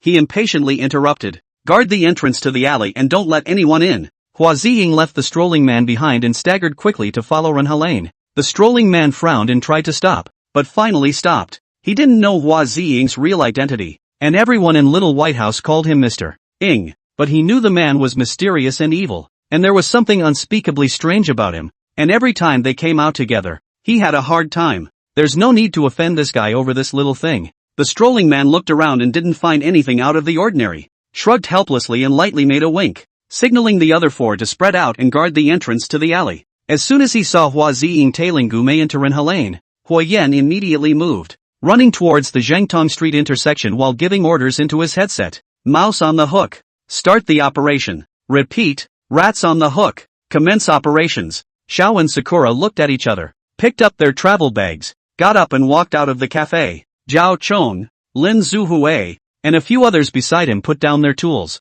pretended to be ready to call it a day, and gathered around the construction truck, lifted the felt cloth in the cargo hold, and picked up the long knives they had hidden. Hurriedly Diao Feng accelerated his pace. Chapter 61, Cat and Mouse Game. The alley is dark and pitch black, and there are streetlights that don't light up at intervals, which Hui Yen instructed people to sabotage in advance. Hua Ziying stared unblinkingly at Gume. The only thing in his eyes was the red shadow that was like fire, blazing with his hidden desire. Gume heard footsteps approaching behind her, stopped, and looked back. Hua Ziying had closed in. Gume quietly scrutinized Hua Ziying. She knew his picture and his portrait by heart, but this was the first time she had come face to face with the living butcher in red. She had fantasized about the day she found him countless times over the years. She was going to slice open every inch of his muscle. She was going to peel off every piece of his skin. She was going to shove the thickest, hardest stick into his body and make him suffer and slowly die. Blood for blood. But for now she had to act puzzled, strange, even horrified. "What are you doing?" Gume asked in a trembling voice. Hua Ziying's eyes flashed with a crazy and evil light as he stared tightly at Gu Mei's red dress and muttered, "Your dress is beautiful and your skin is so smooth." Gu Mei shrank back in horror. "Don't come over. I'm going to scream." Hua Ziying Jie laughed strangely, and with a flash of cold light, there was already a slender and sharp scalpel in his hand. "You scream and I'll slit your throat." Gu Mei froze, not daring to move a muscle. Hua Ziying leaned close to Gu Mei and whispered in her ear, "I haven't seen such a perfect hunt in a long time. Thank you." Hua Ziying's trembling fingers latched onto Gu Mei's body, gently stroking over the red dress and skimming over the bare skin. Gu Mei's cold hairs instantly fell back and goosebumps erupted. She resisted the nausea and the urge to dislike Hua Ziying with a knife, and slowly probed her hand and touched Hua Ziying's coat pocket, her movements light and nimble. About the same time, at the east end of Zhengtong Street, a motorcyclist crashed into a limousine and fell on his head, lying on the ground unable to get up. The west end of Zhengtong Street, a box truck forced to turn around in the middle of the road. The body just hit the cross. The engine suddenly stalled on the ground. The traffic on the entire Zhengtong Street was suddenly paralyzed, and all the cars could only wait in line, and no cars could drive in again. The motorcyclist and the van driver were both Diao Chang's minions, Xiao and Sakura, dressed as tourists and speaking in foreign accents, argue with each other as they walk. "I told you you were leading me the wrong way. What is this place? It's getting farther and farther away. I followed the navigation. I don't know what's going on. So what now?" The two came to life as two out-of-town tourists who had gotten lost and were complaining to each other, and walked right up next to the strolling male bouncer. Sakura casually asked, "Hello, may I ask how to get to the Xihua night market?" The fitness guy shook his head indifferently, not bothering. Sakura, however, insensitively came closer and even handed her cell phone to the strolling man's face. "Can you take a look for me? Is there a problem with the positioning?" Walking man impatiently waved his hand to block. The phone pop fell to the ground. The screen immediately spent. "Not you, why Sakura immediately anxious. "Do not want to talk, you just say. You call my cell phone why?" The strolling man was also a bit surprised. "You're the one who didn't hold it steady." Sakura snaps. "How can you drop it if you don't touch it?" Ah Xiao helped. "Don't try to deny it." Zhao Chong, Lin Zuhui, and the men dressed as maintenance workers were taking a break for a smoke when they sniffed and came over. Zhao Chong rasped, "Hey, what's going on? Bullying a little girl?" Ah Cherry hurriedly said, "Big brother, you help us to judge. He broke my cell phone and still do not recognize the account." The fitness guy fumbled out a stack of $100 bills with a cold face and handed it to Azura. "Take it and walk away. What's your attitude, you?" Sakura got even more pissed off. Zhao Chong, righteousness, brother. You can, this is not right. Have you so do business? Rich marvelous. Lin Zuhui also came up. "People, little girl is poor, this money. Hurry to apologize to people." Diao Chong and Lin Zuhui shifted their feet as they spoke, just in time to block the entrance to the alley. In the dark alley, Hua Ziying seemed to sense something and suddenly stopped, coming closer to scrutinize Gu Mei's face, curious and excited. "You're not really scared. Why aren't you scared? Why don't you cry? Why don't you get down on your knees and beg me?" Gu Mei had finished searching Hua Ziying's pockets and glanced at him coldly. "Will you leave me alone if I beg?" Gu Mei's eyes were like sharp needles, piercing Hua Ziying with a steep jump of hatred. "Do you despise me too? Are you like them?" Gu Mei was silent, taking the opportunity to probe into Hua Ziying's waist, gently groping. The enraged Hua Ziying was oblivious, seeing Gu Mei's silence as an even greater insult and growing more and more frantic. "Yeah, you're all the same. You're all ing." Gu Mei's hand retracted, and her face went cold. "Finally, I don't have to pretend with you anymore." Gu Mei hated. "The real damn is you, uncle." Hua Ziying was stunned. "What? What did you call me?" Gu Mei sneered. "Hua Ziying, the butcher in red. Stop acting." These two names were like thunderbolts from a clear sky, exploding Hua Ziying to take an involuntary step backward. Lust ebbed momentarily and reason came back to the forefront of his mind. Hua Ziying sized up Gu Mei. "Deliberately luring me? Interesting. Who are you? How do you know about me? What do you want?" "You'll find out later." Gu Mei pressed on, not bothering to talk to him. Hua Ziying laughed. "You think you can deal with me with just you?" Gu Mei shrugged. "Come and try it then." Hua Ziying snorted coldly and swung his scalpel to slash at Gu Mei's throat. He had some regrets. This skinning thing has to be the most exciting and pleasurable while alive, and it's not as pleasurable when you're dead. But this woman is so hateful. Let's get her killed first, then we'll clean it up slowly. Thinking of the blood that would soon spurt out from that smooth and delicate neck, Hua Ziying's crotch could not help but rise high. The next second, he froze. In another second, he covered his crotch and shrank like a shrimp, falling to the ground and flailing in pain. Gu Mei raised her hand and gripped Hua Ziying's wrist, snatching away the scalpel with a gentle twist. followed by a heavy kick to Hua Ziying's lower area. Hua Yan only said he couldn't bruise his face, but he didn't say he couldn't kick him in the lifeblood. The intense pain made Hua Ziying realize that the woman in front of him was not a good person, far more powerful than he had imagined. Forcing himself to endure the pain and struggling to feel for his pocket, Gume laughed lightly and took out Hua Ziying's cell phone, which she had already touched away earlier, and shook it. Looking for a cell phone? Here it is. Hua Ziying was stunned for a moment. Then he probed and pressed his hand to his waist, but there was no response. Gume smiled even more smugly and contemptuously, and with her other hand, she waved a compact black signal transmitter. Trying to signal for help? Don't press it blindly. I've got it too. Hua Ziying was dumbfounded, not caring about the mess, rolled on the ground, climbed up and ran out of the alley. Chapter 62, One Strike and You're Dead. Hua Ziying had just scurried out without taking a step when Gume rushed up from behind and kicked him in the leg socket. Hua Ziying ate the pain and fell to his knees with a plop. Gume yanked on his hair with one hand and put that scalpel against his throat with the other.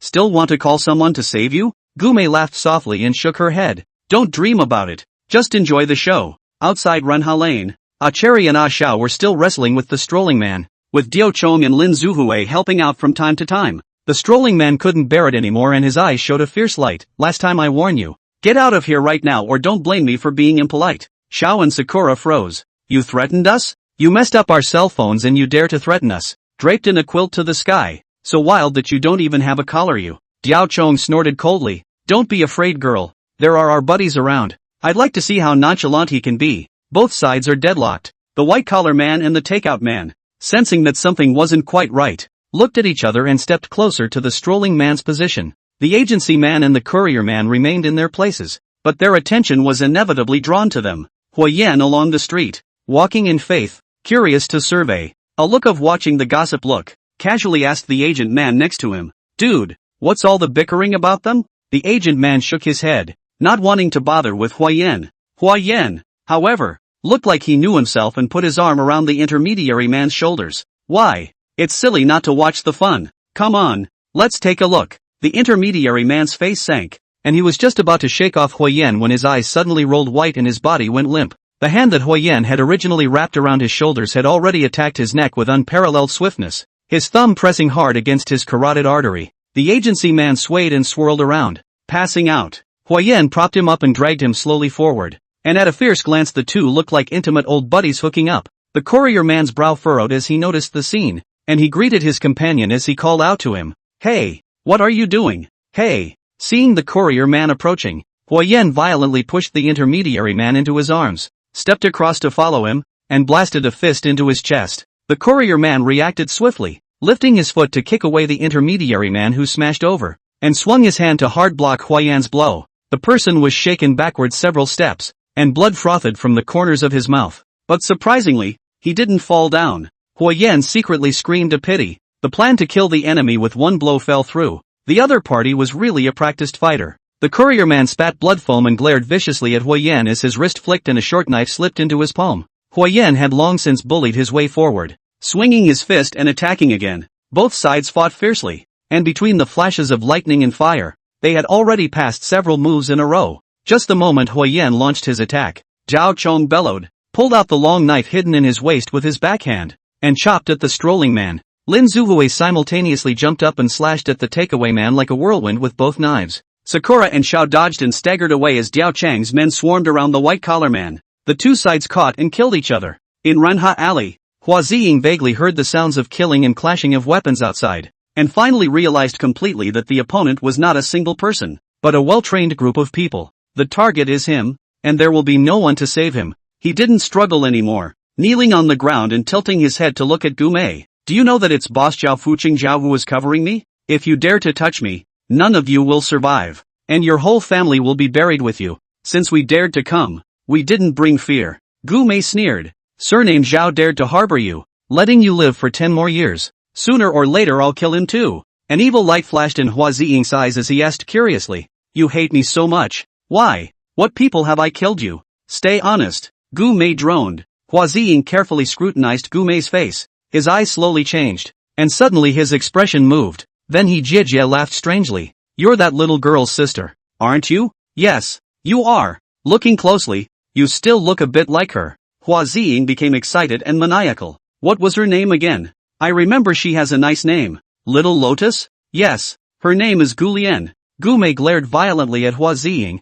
Shut up. You know what? She was begging me the whole time she was dying. On her knees. Begging me. Tears and snot all over her face. And her so pretty dress wet with piss. Hua Ziying learned the voice of a little girl crying and pleading. Uncle, don't hurt me. I'm scared. I'm so afraid of the pain. Uncle, please. Gu Mei's heart felt like it had been torn open raw, and the wounds that had already scabbed over stung once again. The hand that held the knife trembled violently and tightened involuntarily. Hua Ziying's neck and neck were immediately pulled open, a thin small mouth. Blood slowly oozing out. Outside Renha Lane, the battle became increasingly white-hot. These bodyguards arranged by Liang were really quite strong. And apart from the intermediary man who was taken by surprise and put down by Huyen in the first place, the other four were all formidable in battle. Although Huyen had the upper hand, the courier man reacted very quickly and was resistant to being beaten up, so he was unable to completely crush him for a while. Diao Chong and Walking Man were able to fight each other to a draw. Lin Zuhui,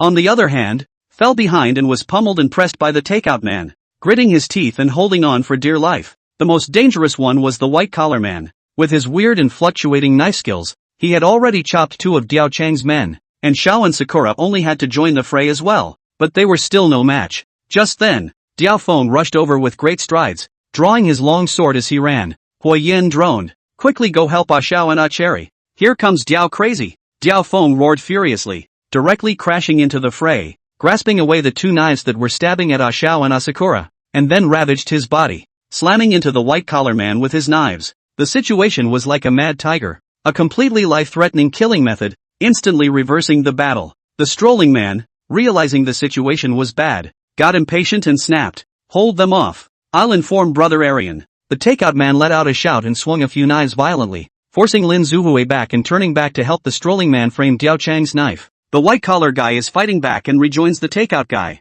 The two of them cooperated silently and skillfully, waving their double knives, and for a while they were able to resist Dear Chong, Diao Feng, Lin Zuhui and others who surrounded them. The strolling man was finally able to get out of the fray for a while as the two men covered him, and quickly went to pull out his cell phone. Huyen looked in his eyes and panicked in his heart. The punch he struck out unexpectedly lost its aim. His chest and abdomen were wide open, revealing a break instead. The courier man who had been struggling to resist had been almost unable to support himself, and when he saw this, he was so happy that he seized the break and desperately waved his short knife, stabbing at Huyen's heart. This, however, was exactly what Huyen wanted. And what he wanted was to lure the enemy in and quickly resolve the battle, without dodging or avoiding. Huyen rawly twisted his arm and changed his fist path, similarly striking at the courier man's heart. The moment the short knife stabbed Huyen's skin, Huyen's fist also hit the courier man's heart. The courier man was sent flying, crashing heavily to the ground, blood gushing out wildly from his mouth and nose.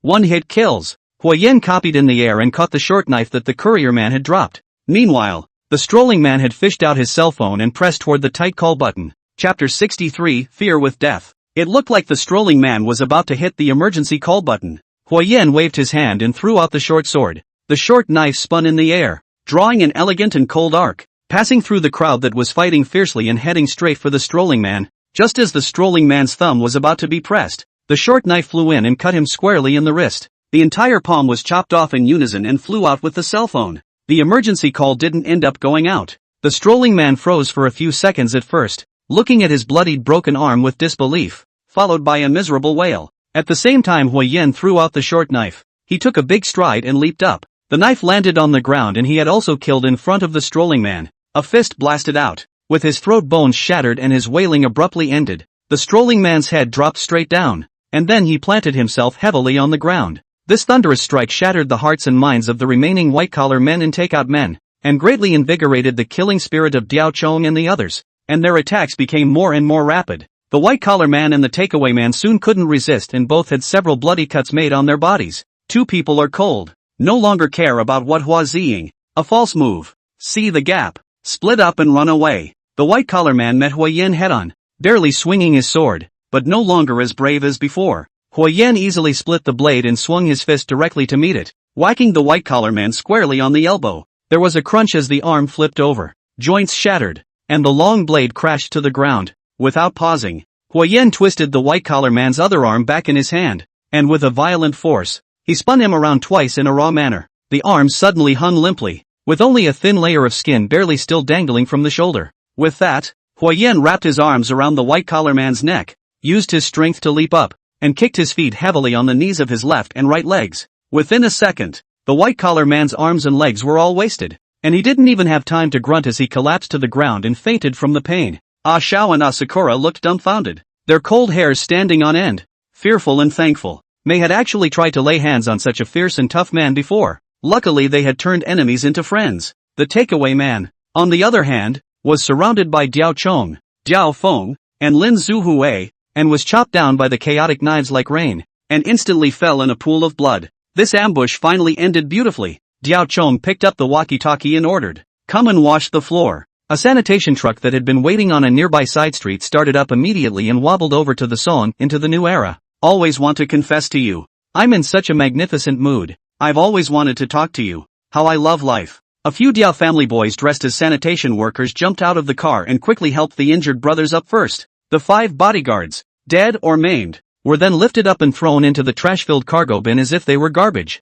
High-pressure water jets sprayed and powerful water streams swept across the ground, spreading and draining away the blood. Soon the floor was as clean as new and it was as if nothing had happened. In the meantime, the motorcyclist who fell to the ground at the east exit of Zhengtong Street suddenly stood up and pulled out a pile of cash and stuffed it into the driver of the small car that was hit. "Dude, I'm sorry, take it to the mechanic." The rider picks up his motorcycle, blasts the throttle, and takes off, leaving behind the dazed driver of the minivan and a crowd of baffled passers-by. At the west exit of Zhengtong Street, the box truck that was straddling the middle of the road finally refired, and the driver quickly drove away. The road was instantly cleared and the cursing drivers finally breathed a sigh of relief and drove off. No one knew that in those few minutes just now, a fierce and bloody fight had taken place at that intersection ahead, and Huayan had long since stridden into the darkened people and alley. The alley was not only claustrophobic, it was shrouded in an eerie and tense atmosphere. Hua Ziying's neck was bleeding and Gu Mei's hands were shaking. "Let me tell you another secret." Hua Ziying continued to tease and stimulate.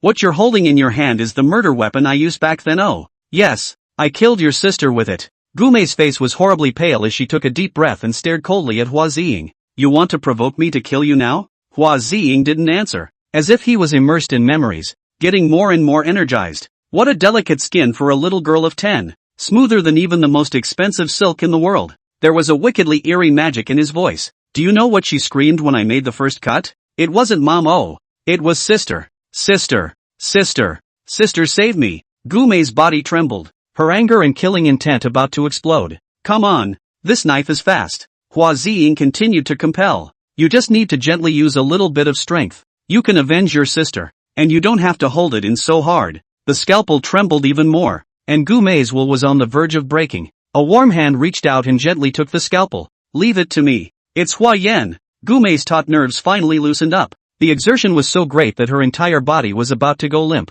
Huayan wrapped his arms around Gu Mei and gently patted her. "Hard work. You've done well." Huayan hands Gu Mei over to Xiao and Sakura, who follow him in later, and yanks Hua Ziying up to check the wound on his neck. "Luckily, it's just a flesh wound." Regretful and disappointed, Hua Ziying sized up Huayan. "So you're their leader. What do you want to do with all this fuss to take me alive? Take us into the little White House." Huayan was straightforward. Hua Ziying was stunned and surprised, then smiled. "Interesting, too interesting. There really is someone in this world who doesn't mind dying fast enough. So what if I don't cooperate?" Huayan shrugged. "Then go to hell." Hua Ziying Jiejie laughed strangely and snorted. "I'm the butcher in red. Know how many people I've killed? A dozen? That's just the bodies I've thrown out on purpose. And there are many, many more you'll never find out about. I'm the one who deals with death every day. You scare me with death? Can't you see I just wanted this woman to kill me? Have you read Lao Tzu's Tao Te Ching? If the people do not fear death, why should they fear death? I do not fear death. Nay, I fear it with death." Huayan was not in a hurry and waited for Hua Ziying to finish before speaking slowly. "Take it easy. Listen to me first. Before I kill you, I'll make you suffer." Hua Ziying snorted coldly. "Believe me, there are many things in this world that are crueler than death. Like, psoriasis is hard and torturous, right? But I know of at least 10 other methods that can make you 10 times more itchy than a psoriasis attack. And probably more." Huayan spoke lightly, and Hua Ziying's face changed abruptly. "I can have you in pain in minutes. Have you on your knees begging? Have snot and tears running down your face? And have you wetting your pants in fear? And I'm going to take pictures of all your pathetic looks and post them all on the internet. How dare you?" Hua Ziying shouted angrily. Sharp and piercing. Chapter 64 Open Sesame. Hua Ziying was stimulated into a seizure of rage. Huayan simply ignored it and continued as if telling a story. After I kill you, I will also strip you of your clothes, especially your pants, and then throw you naked onto the busiest street in the harbor so that everyone can see your secret and see you at your ugliest. Hua Ziying winced violently, turning from anger to fear. You know, everyone has a cell phone now, and everyone is a mobile source and self-publisher. They'll take pictures, they'll record videos, they'll post them online, they'll add to the conversation, they'll mock you with the vilest of words, and they'll play all kinds of stunts to insult you. Hua Ziying opened his mouth, unable to speak, and great shame seemed to be happening before his eyes. I'm just going to let everyone know that the so-called Red Butcher is nothing more than a low self-esteem and perverted wretch. You will become the biggest joke and disgrace in the history of serial killers and be nailed to the pillar of shame forever. Huayan finished his sentence in a single breath and coldly forced his eyes on Hua Ziying. He'd taken criminal psychology and gotten a perfect score, and knew that for a serial killer like Hua Ziying, who was sensitive at heart, physically challenged, and had suffered humiliation, stripping them of their reputation and exposing their hidden secrets is far more intimidating and frightening than taking their lives. Zhao Chong, Zhao Feng, Lin Zuhui also gathered around. Looking at the eyes of the harbor had stirred up fear and trepidation. The red-clothed butcher. Hua Ziying was silent for a full dozen seconds before violently tilting his head and glaring at Huayan, viciously saying, "Since you want to die so badly, I'll make it happen." Huayan laughed as he tugged Hua Ziying up. "Go, lead the way." 20 minutes later, Hua Ziying was back on the street where he had set out from, the stains on his clothes cleaned up and a silk scarf around his neck to cover his wounds. Beside him was Huayan, who was dressed as a strolling man. Before and after him, scattered around were Jiao Chong dressed as a takeaway man, Lin Zuhui dressed as a white-collar man, Jiao Feng dressed as an agent man, and Gu Mei wearing a helmet and dressed as a courier man. The walking man, the takeout man, and the white-collar man had appeared before, and Huayan had prepared their clothes long ago. The agency man and the courier man are temporary accidents, but the good thing is that they are wearing common uniforms. Randomly find a real estate agency store. Stop a little man on the road. Give a sum of money. It is easy to match. The original plan was for Huayan to bring Diao Chong and Lin Zuhui to blend in and earn the door open, while Diao Feng and Gu Mei would meet them outside. Now that there happened to be 2 extra slots, Diao Feng and Gu Mei of course asked to move together. After all, if one went out with 5 bodyguards and only came back with 3, it would instead arouse suspicion. Hua Ziying was silent all the way, his face expressionless, not knowing what he was calculating, with only hatred flashing in his eyes. When he passed Lan Xin Laundry, Hua Ziying made a gesture to walk over. "Don't get smart with me, this is the guest lane." Huayan shook his head to gently stop it, his eyes indicating the unused storefront in front of him. "That's the secret staff corridor where you usually go in and out." Hua Ziying's face is shocked, realizing that Huayan has been staring at him for a long time and understands him well. Giving up his struggle and obediently walking to that idol store, there was an ordinary-looking, but extremely strong iron lock hanging on the door, and Gu Mei took out the key she had previously felt from Hua Ziying and opened it sharply. The charge that had been stationed in the surveillance house across the street was already in position, scattered around the neighborhood in 2s and 3s. The leader, Yutong Chai, came over quickly and handed over a long object wrapped in newspaper. Lin Zuhui took it and tucked it into his sleeve to hide it. The unused storefront was disguised as a shuttered diner, with piles of unused tables and chairs and a huge sterilizer standing against the wall. Diao Chong walked over and turned the disc handle to open the cabinet, which was empty, revealing an iron secret door on the back. Hua Ziying stretched out his right hand and was directly going to press the password. Huayan swiftly raised his hand and gently pointed on the higu point at the midpoint of the radius of the bone between Hua Ziying's first and second metacarpal bones. A burst of sourness and strange itchiness came at once, and Hua Ziying's right hand dropped down, stifling a grunt of pain. Huayan commanded in a deep voice, "Read it out one number at a time." Hua Ziying honestly read out the password. Gu Mei entered it, and with a click, the password was unlocked. Diao Chong pushed open the iron door, behind which was a section of steps going deep into the ground, revealing a narrow underground passage. Huayan looked at the familiar scene and snorted coldly. Zhao Fucheng had worked on the construction site for a few years in his early years. The first bucket of gold was earned from grave robbing. After making a fortune, he liked to engage in this kind of underground hidden buildings. Before the underground casino is also a similar design. Even Zhao Yingjie has followed suit and created his own underground secret paradise, which had imprisoned Huayan in his last life, and turned out to be a scaled-down version of Xiaobai Lu. Huayan put his palm on Hua Ziying's back and coldly said close to his ear, "Go away. If you dare to act rashly, I'll directly break your vertebrae and turn you into a living death first." Hua Ziying's face was ashen and silent as he led the way.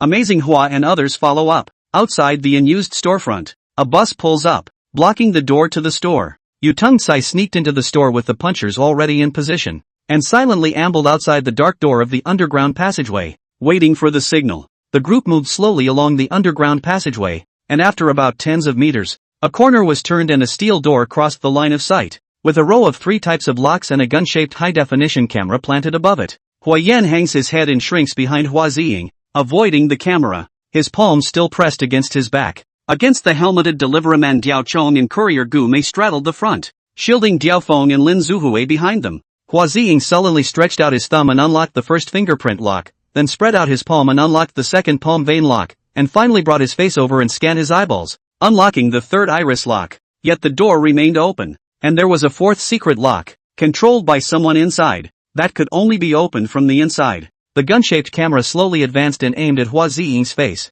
Hua Yan squeezed Hua Ziying's spine. Open the door quickly. Don't you know I'm out? Hua Ziying droned into the camera. There are guests coming soon. You'll all die if you delay. After another 10 seconds or so, the heavy steel door finally moved, slowly opening inward. Zhao Chong, Gu Mei, and the others let out a soft sigh of relief. With this level of security, it would have been impossible to enter if they hadn't controlled Hua Ziying and forced him to cooperate obediently. Through the open doorway it was possible to see that behind it was an empty room with 2 large, black-suited security guards manning a high table. Hua Yan put his hands behind his back and made a gesture, signaling that Gu Mei would take over control of Hua Ziying later, and he would burst in as fast as he could to take out the 2 bodyguards. Hua Ziying's face steeply flashed a touch of cold outlaw venomous caracal smile. Fleeting. Chapter 65, Shocking Changes. The door finally opens wide. Hua Yan lightly pushes against Hua Ziying, and everyone walks in with poised, full alert. Diao Chang's hand plunged into his coat pocket and pressed the send button on his cell phone. Outside in that unused storefront, Yu Tung Boy received the message, waved his hand to signal for action, and drilled into the underground passageway with a group of stormtroopers. Lin Zuhui deliberately fell at the end and drew out the long object from his sleeve, which turned out to be a tungsten carbide alloy cylinder with extremely high hardness, comparable to diamond. Hua Yan violently pushed Hua Ziying in the direction of Gu Mei, and leapt forward just as he was about to head towards the 2 running security guards. The 2 security guards, however, as if they had been forewarned, suddenly shrunk down and hid behind the high platform. At the same time, Hua Ziying rolled to the ground in a position to close his eyes and raised his hands to cover his ears. Hua Yan suddenly got a shock in his heart and warned sternly, "Lie down." Before the words left his mouth, a concussion bomb was thrown from behind a high platform and landed in front of several people. There was a loud, deafening bang and a powerful flash of light. Hua Yan reacted the fastest, closing his eyes the instant the concussion bomb was thrown and instinctively bowing and holding his head in a protective stance. But the loud noise of up to 180 decibels and the intense flash of magnesium powder still shook him to the point of dizziness and lurching.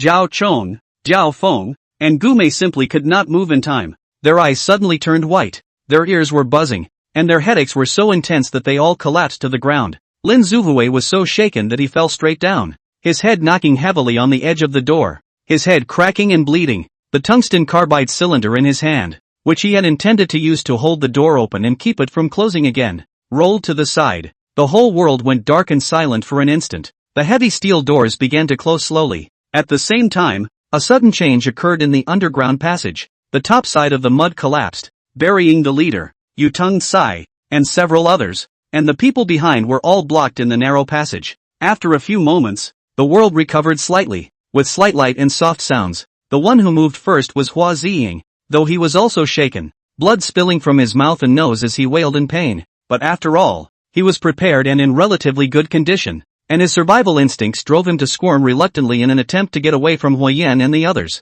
Gu Mei still could not see, only heard vague movements, subconsciously reached out to grab Hua Ziying, fell short. Diao Chong gritted his teeth and crawled on his hands and knees to grab Hua Ziying, but the eyes are full of blurred shadows, and in the crazy floating and rotating, no sense of direction. The more you make an effort instead of climbing farther. Diao Feng hissed like a wounded wild wolf, trying to cheer himself up, but he couldn't hear himself at all. Lin Zuhui endured severe pain and felt around on the ground, searching for tungsten carbide columns, each time missing by a tiny margin. The steel door is still in the process of closing without slowing down. Hua Yan maintained a half-squatting position, motionless, as if he were a stagnant statue. The door to the interior of the small white building at the end of the room opened, and dozens of large men poured out. They had the exact same short flat head, wore the exact same black suit, held the exact same sharp pointy knife, and had the exact same expressionless face, as if they were copied and pasted from a computer special effect. Guo Changqing, the long-handed,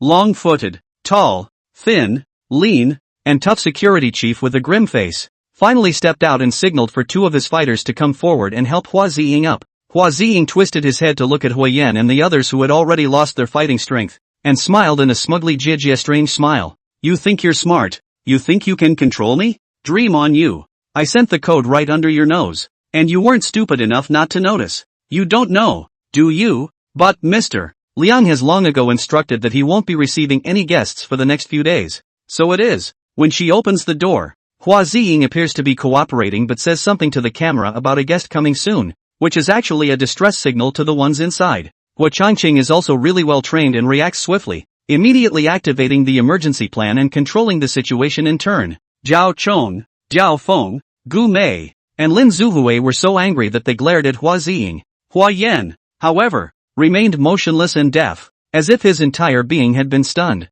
I want her alive. Hua Ziying pointed at Gu Mei and said, kill all the others for me, and don't let them die too quickly. Kill them slowly one by one. Guo Changqing waved his hand and the beaters forced their way to Diao Chong and the others. The luxurious office on the top floor of Fuxing Mansion. Zhao Fuqing is working on a pile of papers. A Liang led the big dog Wang Kai and silently served by the side. Zhao Fuqing sighed as he looked up from his paperwork and stretched, moving his shoulders and neck with a tired face. People out there think I live a free life, that every day I'm just a spendthrift and a bully. They have no idea how much I deal with in a day. Who should have been punted? Who should have been cleaned up? How this project should have gone forward? What should have been done with that company? It's hard for me. Okay. The cell phone rang, and Arian picked it up, incredulous shock flashing violently in his eyes, and then quickly facepalmed and whispered back, got it. Liang put down the phone and looked at Zhao Fucheng, vaguely nervous. Zhao Fucheng was also staring at Liang and droned. Speak, Little White House.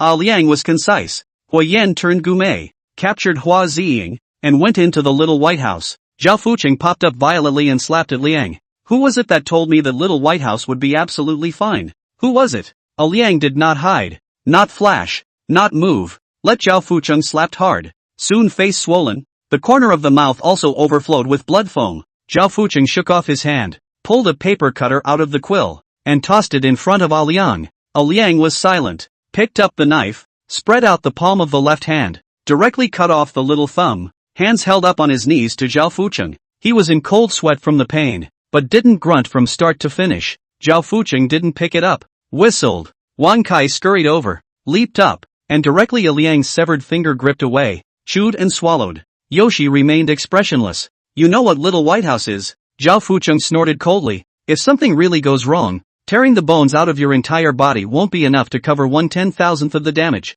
Liang lowered his head, gritted his teeth and said in a cold voice, they can get in, but they definitely can't get out. Just in time to throw themselves into the net. All of them will die inside. The fighters approached and surrounded Diao Chong and the others like they were looking at fish on a chopping board waiting to be killed or lambs on a slaughtering table waiting to be slaughtered. Zhao Chong, Zhao Feng, and Gu Mei had all fallen into despair, barely gripping their swords and preparing to fight to the death. The steel door had closed to the point where only one person could enter and exit, and it would soon be closed completely. Lin Zuhui still hadn't been able to grab the tungsten carbide column, and none of the supporting rushers had yet arrived in the passageway. The fighters raised their knives. Hua Ziying's eyes flashed with excited anticipation. Just then, Hui Yan moved. His eyes snapped open, his gaze clear and calm, his fists already clenched. Chapter 66, Bloodshed. Hui Yan finally stood up, reached out with his foot and flicked the tungsten carbon cylinder into Lin Zuhui's hand, then ambled down, cat-like, and rushed toward the group of thugs. Although the footsteps are still a little bit weak, but the momentum is rapid, like a loaded cannonball. Hua Ziying was creeped out and couldn't help but shrink behind Guo Changqing. Guo Changqing was even more stunned, not expecting Hui Yan to recover so quickly and come so violently. Be careful, Guo Changqing shouted sternly. Just as the voice left his mouth, Hui Yan had already crashed at high speed into the several thugs who were about to swing their swords at Diao Chong and the others. There was a great rush of people. Hui Yan grabbed the nearest hitman, snatched the sharp knife with his chopping hand, and with a backhanded swing, directly slit his throat. Blood sprayed out, splattering Hui Yan's head and face like a bloody man. The fighters were startled by the swift and ferocious blow from Huoyan and subconsciously stepped back to keep their distance from him. Holding a sharp knife in his hand, Huoyan let the blood slide down his cheeks, shielding Diao Chong, Diao Feng, and Gume behind him as he faced Guo Changqing and the dark crowd of thugs. At the doorway, Lin Zuhui finally pushed the tungsten carbide cylinder up between the steel door and the doorframe, and the closing of the door came to an abrupt end. Top floor of Fuxing Mansion. Zhao Fucheng stared at Liang, his eyes unable to hide his disappointment. At this point, you still dare to underestimate Huoyan? Still think you can get rid of him easily? Han Bing, the Chang brothers, Ying Jia, Ba Ban, Wu Bo, Xin Daocheng, Chen Wen, they all fought like this. Where are they all now? Arian was silent, but his eyes were vaguely disbelieving. Still not convinced, are you? Zhao Fucheng glanced and asked coldly, without waiting for Arian to answer. He got up and walked over to the safe on his own. Arian very sensibly turned away and walked over to the floor-to-ceiling window, standing with his face pressed against the glass and looking off in the direction of the small white building in the distance. Zhao Fucheng opened the safe and took out a small iron box, solemnly holding it in his hand and twisting his head to greet Liang. Come on, let's go and take a look together. Let's see if Huoyan will really be buried in Little White House as you wish. Liang was stunned. Boss, I'm afraid this is not the right time for you to show up. Lest, prepare the car. Zhao Fucheng coldly ordered. The basement of the Little White House. Guo Changqing resized Huoyan. Did you kill Xin Daocheng? Huoyan nodded with a faint smile. He's a good fighter, but unfortunately he's still not fast enough for me. Xin Daocheng was the supervisor of Zhao Fucheng's underground casino, and the life-snatching twin thorns were firing left and right, and it was under Huoyan's knife that he had died before. He's my brother, Guo Changqing said in a deep voice, commanding a group of fighters. This man's life is mine. The rest of you are free to do as you please. 50,000 for a stab, 100,000 for an arm, 150,000 for a leg, and 1,000,000 for a life. The beaters leapt with excitement and regathered. Huoyan was on guard while turning back to greet Diao Chong and the others. Are you guys still good or not? Don't worry, it can still be a battle. Diao Chong shook his still dizzy head and said viciously. Diao Feng laughed fiercely. Killing one is enough. Killing two is a profit. I'll try not to drag my feet. Gume said faintly. Guo Changqing gruffly and slowly drew out his knife. Although it was just an ordinary standardized sharp knife, it was as if he was taking out his most cherished treasure. Huoyan's pupils tightened and he was on full alert. You can often tell a lot about a person's strength by the way they treat their weapons. Guo Changqing was a top expert without a doubt. Guo Changqing gripped his sword and arched his hand at Huoyan. Guo Changqing, please teach me. Before his words fell, the sharp knife in his hand was already heading straight for Huoyan's chest. He drew his sword very slowly, but the sword came out very quickly, much faster than Xin Daocheng, so fast that he could barely see the blade, only to see a ball of cold light coming swiftly. Huoyan swung his sword to block, and the two swords clanked together. Guo Changqing then swung his sword again to pick at Huoyan's right arm. Not only was he quick to make a move, he was quick to change it. Huoyan was forced to step back and barely managed to rack the blade again. Guo Changqing's chi was not exhausted in the slightest, and another knife chopped down head-on. Between the flashes of lightning, the two had already exchanged a few rounds, and Huoyan, who hadn't yet fully recovered, had actually lost the wind. As soon as Guo Changqing struck, the other fighters swarmed up, their brightly pointed knives stabbing indiscriminately at Diao Chong, Diao Feng, and Gume. Diao Chong and Diao Feng struggled to swing their swords against each other, but their combat power was greatly reduced compared to usual, only the power to resist, not the ability to fight back. Gume has always taken the route of acting, not a hard-hitting style, and can only rely on the lightness of her hands to struggle around. Several other fighters directly bypassed the battle and killed Lin Zuhui, who had just barely managed to stand up. Lin Zuhui before knocking on the door edge of that a little bit on the injury is not light. In the enemy teamed up under the siege. Not much time on the body Hun color, but still did not say a word. Waving the long knife. Still insist. Diao Chong and the others looked on and tried to rush over to rescue them, but they were all tripped up and couldn't take care of themselves. A battering ram tries to get rid of the tungsten carbide columns holding up the steel door.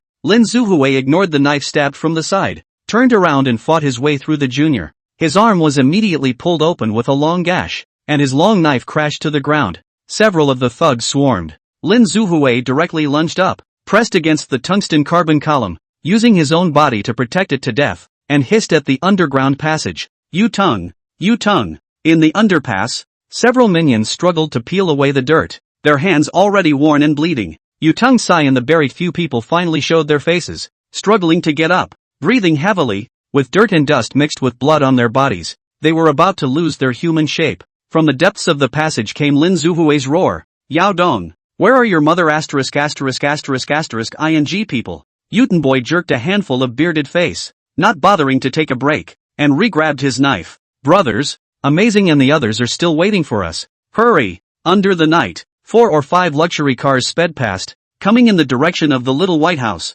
In the car at the front, Zhao Fuqing sat in the back row, holding that iron box in his arms and resting his eyes. Next to him, Liang was a little distracted, glancing at the metal box from time to time, puzzled and curious. At the doorway, chaotic swords were falling and splitting on Lin Zuhui. 50,000. Another 50. 000. I'll do 50. 0002. A few of the fighters were killing with their eyes and mouths full of bonuses. Lin Zuhui, bruised and bleeding, still refused to back down, dead against the door, guarding this last ray of hope. Fai, Dao Chong and Diao Feng looked at this scene, their eyes bloodshot and furious, but they still couldn't kill their way through. Huayan's face was expressionless, as if everything that was happening around him had nothing to do with him, and he was just concentrating on dealing with Guo Changqing. But Guo Changqing's sword was getting faster and faster, while Huayan was already losing his breath and his right and left. Guo Changqing looked in his eyes, let out a bellowing cry, and swung the chop violently.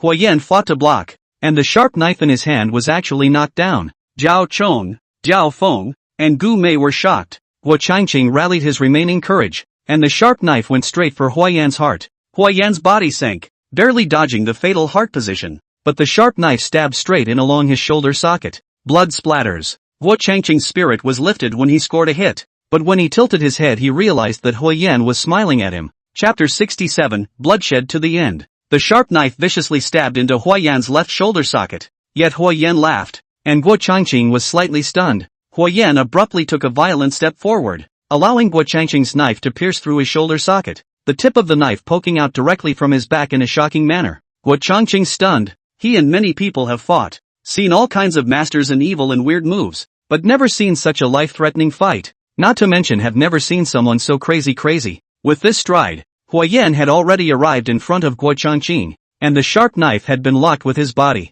Guo Changqing subconsciously let go of his sword, wanting to quickly back up and dodge. Huayan had already slammed his fist over, landing solidly on Guo Changqing's face. His cheekbones were shattered, his eyes were bleary, he was dizzy, and his mouth was full of the rusty taste of blood. Huayan looked at Guo Changqing and smiled sarcastically. You are indeed fast enough, but unfortunately not ruthless enough for me. The second punch landed immediately after, this time directly hitting Guo Changqing's temple. Guo Changqing, a black eye, shaking did not shake. Bang sound, fell straight down. The second before he lost consciousness, Guo Changqing suddenly wanted to laugh at himself, when he heard that Xian Daochun was killed. Although he had some sadness and regret, he felt more like it was because Xian Daochun was not as skilled as others. His kung fu was not well practiced, and his sword was not fast enough. If it were him, he would never lose, much less die. Now he just felt so damn naive and ridiculous about what he thought at the time. The crowd of fighters were stunned by this scene, their guts chilling their livers.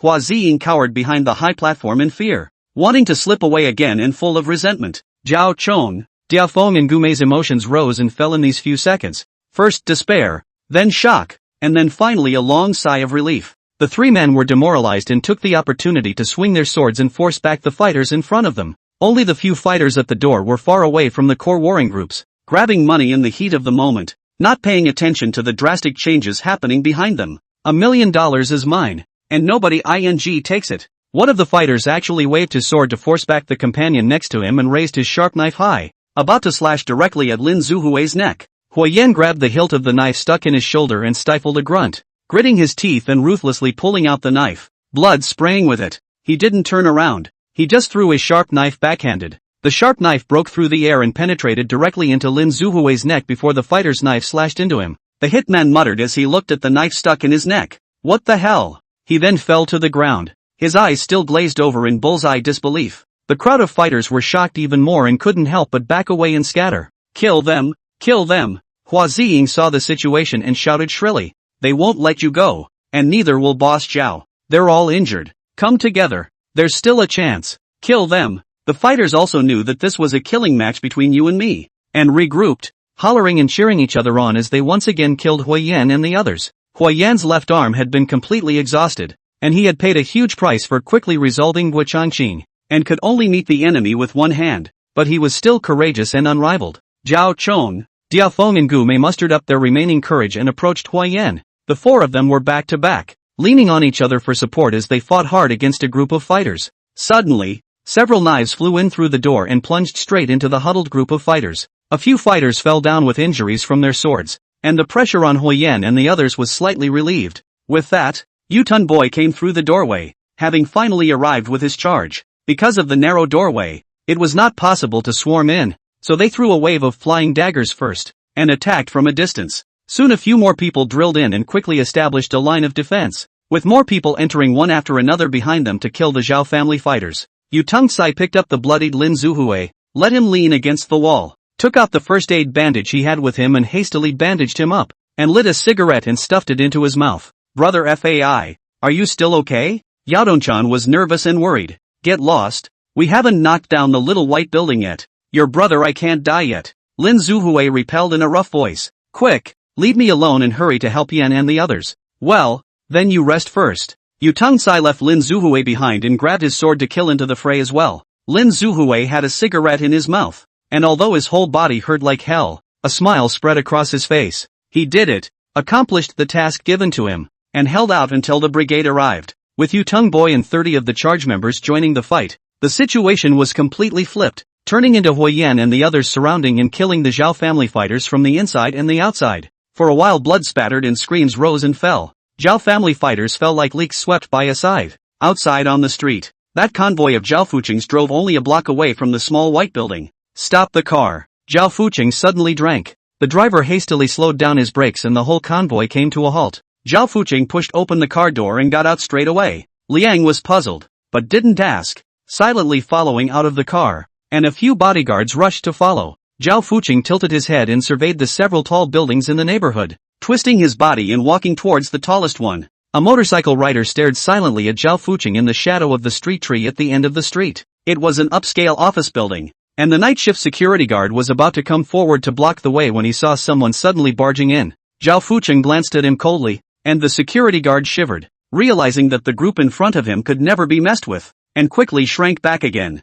Zhao Fuqing took the elevator and arrived directly at the top floor, instructed his men to pry open the security door, went up to the roof, and walked over to the rooftop. It has a wide view and is high enough to see the small white building just a few hundred meters away. At this moment, the basement of the little white house was like a slaughterhouse, and the Zhao family fighters were basically lying in a pool of blood. Diao Chong and Diao Feng chaotically hacked over the last resisting fighter. Yu Tongcai took his men to patch up one by one, not sparing any of them. Hua Ziying was angry, annoyed, and even more terrified. Knowing that the momentum was gone, he catapulted himself down and pressed himself against the wall to try to slip away. He hadn't slipped out more than a few steps when a large hand cupped his neck. Thanks for cooperating. Now you can go to hell. Huai Yan finished in a cold voice, slipping Hua Ziying with one hand and throwing him heavily to the ground. Have your revenge. Have your revenge. The crowd looked at Gu Mei in unison and automatically made way. Battered and bruised, Gu Mei, covered in blood, slowly walked up, as if she were a goddess of vengeance. Hold him down for me, please. Diao Chong and Diao Feng personally went to work, and without a second thought, they firmly pressed Hua Ziying face down on the ground. Thank you, and please take his pants off again. Diao Chong directly swung his knife to cut Hua Ziying's belt, and Diao Feng smoothly pulled downward. Gu Mei took the thick, hard carbon tungsten cylinder that Lin Zuhui had used to top the door earlier and placed it between Hua Ziying's legs, carefully adjusting the position. Chapter 68, Blood for Blood. Gu Mei aimed the tungsten carbon cylinder at that spot between Hua Ziying's legs. As Diao Chong and Diao Feng looked on, they couldn't help but tighten their bodies and hurriedly avoided their faces. I'm the Red Butcher. I've killed tons of people. I'm not afraid. Hua Ziying gritted his teeth and screamed, but his skin had already felt the coldness of the metal, and his bare legs couldn't control the violent trembling. I'm the Red Butcher. I don't. Gu Mei kicked hard, and the column went through that gap, plunging straight into Hua Ziying's body. Hua Ziying hissed miserably, in pain like a dying fish desperately bouncing around. Diao Chong and Diao Feng both almost couldn't hold it down. Gu Mei quietly looked at Hua Ziying's agonized misery and approached his ear. Is it cool? Does it hurt? Don't worry, it's just getting started. Gu Mei finished with a smile and took out the scalpel that she had previously seized from the child's shell, and as soon as she lifted up his blouse, she swung the knife down. The blade sliced through Hua Ziying's body, as silky smooth as a hot knife cutting through lard. Gumei's hand was steady, moving the knife slowly, pulling open the opening bit by bit, peeling off Hua Ziying's skin. Bright red chunks of meat and snow-white fat were exposed, and it was disgusting to look at. And Hua Ziying's screams like a slaughtered pig were even more deafening. Yudong Zai and a bunch of other juniors turned their faces away, not daring to look at it again. Some covered their ears, while others bent over and spat out acid. Huayan didn't move a muscle, and looked at the scene silently. Some might think that Gumei was too cruel and bloody in doing so, turning herself into the same demon as Hua Ziying for the sake of revenge. But Huayan could understand that in his place, he probably would have done the same thing. Some vendettas must be paid in blood, blood for blood. Within a short time, Gumei peeled off a large piece of skin from Hua Ziying's back and threw it in front of him. I bet you've never seen the skin on your back before. Enjoy it. Hua Ziying was still screaming miserably, tears and snot soaring wildly, unable to speak at all. Gumei looked at Hua Ziying's ugly and unbearable appearance, and looked at her own hands, which were already red with blood, and suddenly a feeling of nausea welled up. Huayan looked on and walked over, gently patting Gumei, almost good enough to send him to his death. Gumei nodded and raised her hand to place the scalpel against Hua Ziying's neck, slowly saying, "Little Lotus, I'm sorry, although it's many years too late. My sister has finally done it. My sister will avenge you now." Hua Ziying knew that his death was imminent, and with his last strength, he hissed in a strange voice, "Boss Xiao won't let you guys off the hook. Absolutely not. I'll be waiting down here." Gumei didn't wait for him to finish,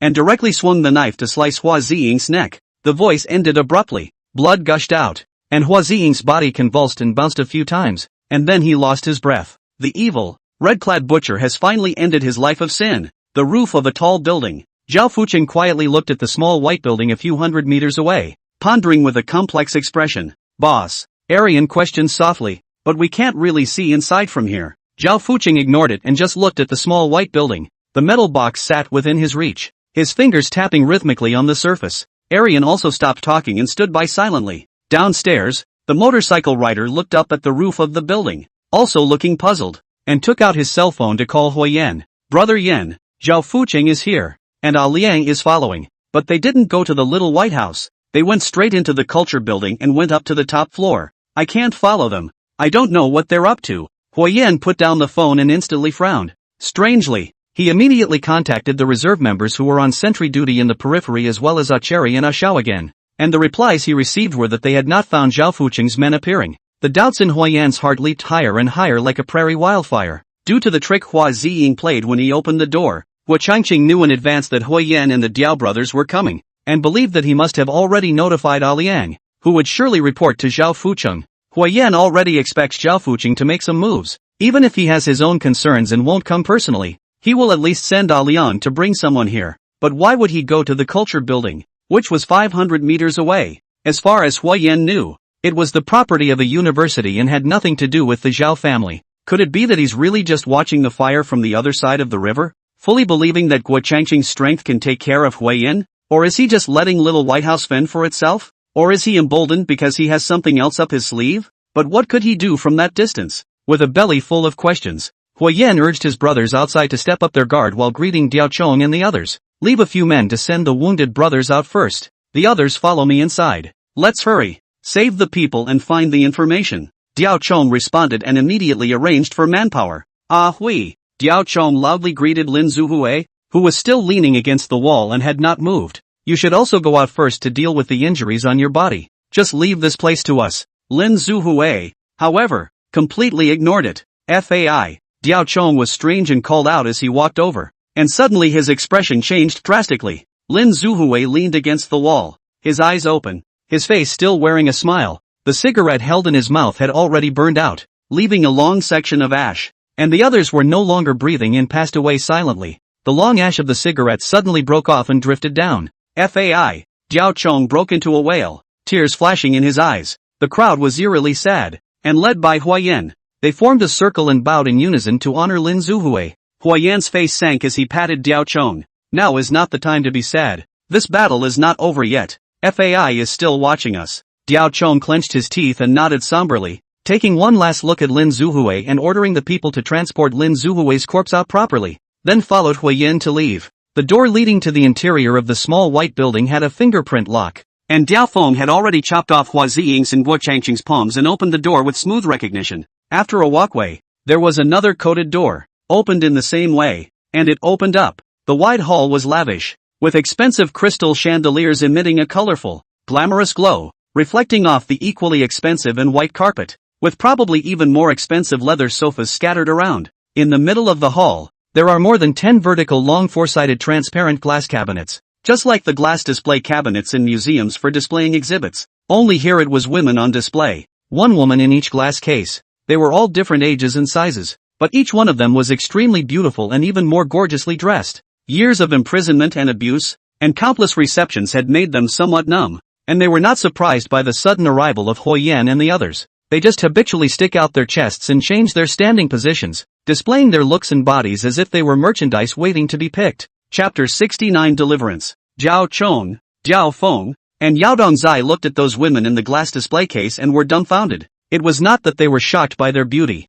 but what was presented to them was an evil beyond their imagination and knowledge. Gu Mei's nose soured and her throat choked up, and she walked over quickly, wanting to open the glass door to release the women. The door has a lock on it, which is subtle and sturdy. Gu Mei tried to whack the glass and it didn't move. It was made of hammer-proof material. Gu Mei was furious, watching those women right in front of her, but she couldn't save them for a while. Hui Yan went straight to the group of waiters, housekeeping, and other staff gathered in the corner. These people were all trembling as they watched Hui Yan, who was covered in blood, approach. Which one of you is the head? Hui Yan asked in a deep voice. A young male foreman in his 20s stood out and came to Hui Yan with a horrified look on his face. Hui Yan asked, "Where is Hua Ziying's room?" The male foreman whimpered but did not speak. He pointed to his ears and shook his hand, signaling that he couldn't hear, and opened his mouth to show Hui Yan that his tongue had been cut off, leaving only a short section. Those others behind him whimpered and pointed to their ears and mouths, looking miserable. Heck, they were all deaf and dumb.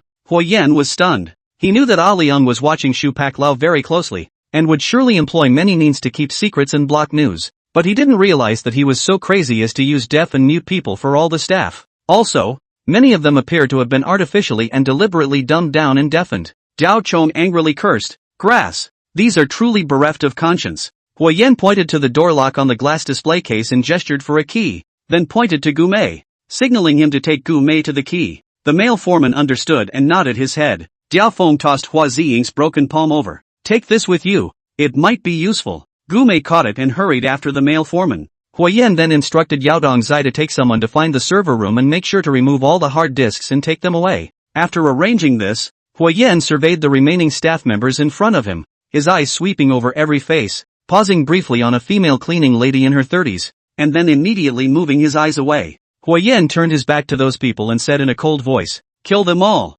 "Ha!" Diao Chong and Diao Feng spoke in unison, their faces confused. "Kill them all," Hui Yan repeated. "Why? They're just some waiters and janitors." Diao Feng was anxious. Diao Chong also voiced his objection. "Brother Yan, if you want me to kill those fighters, I'll kill one if there's one, but these people are innocent." "Ah, and they're kinda pathetic, aren't they?" Hui Yan tilted his head to look at the ceiling and smiled coldly. "They're innocent? If they are considered forced, they are also aiding and abetting the enemy. One or the other." Diao Chong and Diao Feng looked at each other and shook their heads together. "We can't get off." The minions didn't move either. "Then I'll kill it myself." Hui Yan didn't budge and went straight through the crowd, grabbing out the female cleaning lady, pressing her to the ground, and putting the knife on her neck. The surrounding people scattered in fear. Diao Chong and Diao Feng still wanted to persuade. "Don't even stop me," Hui Yan said in a cold voice, making a move to move his sword. "Don't kill me. Don't kill me." The female janitor, who had been whimpering and unable to speak before,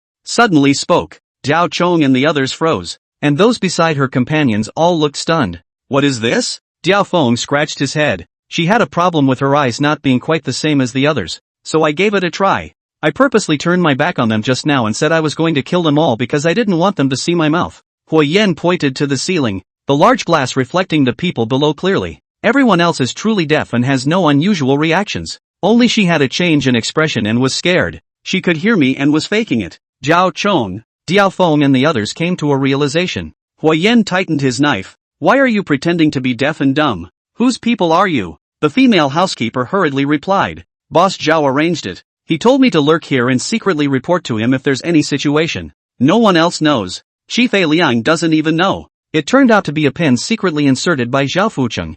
Huayan kicked her aside. Look first. So are these people still killing? Diao Feng tried to ask. Huayan laughed. We're evil, but not beasts. Diao Chong knocked Diao Feng on the head. You really think Amazing Brother is a pervert? Diao Feng covered his head and laughed nervously. The male foreman took Gumei to a room at the end of the corridor in the back and then hid away. Looking scared, there was indeed a combination lock on the door, and Gumei used Hua Ziying's broken palm to unlock it and went straight into the house. The room was full of bright red. The carpet was red. The wallpaper was red. The bed sheets and duvet cover were all red, eerie and inexplicable, making it difficult for people. Gumei quickly found a large set of keys in the desk drawer and was about to leave when she suddenly stopped again. A mass of red objects moved in the corner of the bed, and on closer inspection it turned out to be a woman in a red dress. Her long hair was cascading, her face unreadable, her bare skin covered in bruises, and she was chained to the bedrail by a thin chain. Gumei quickly walked over to check. The woman was afraid to dodge,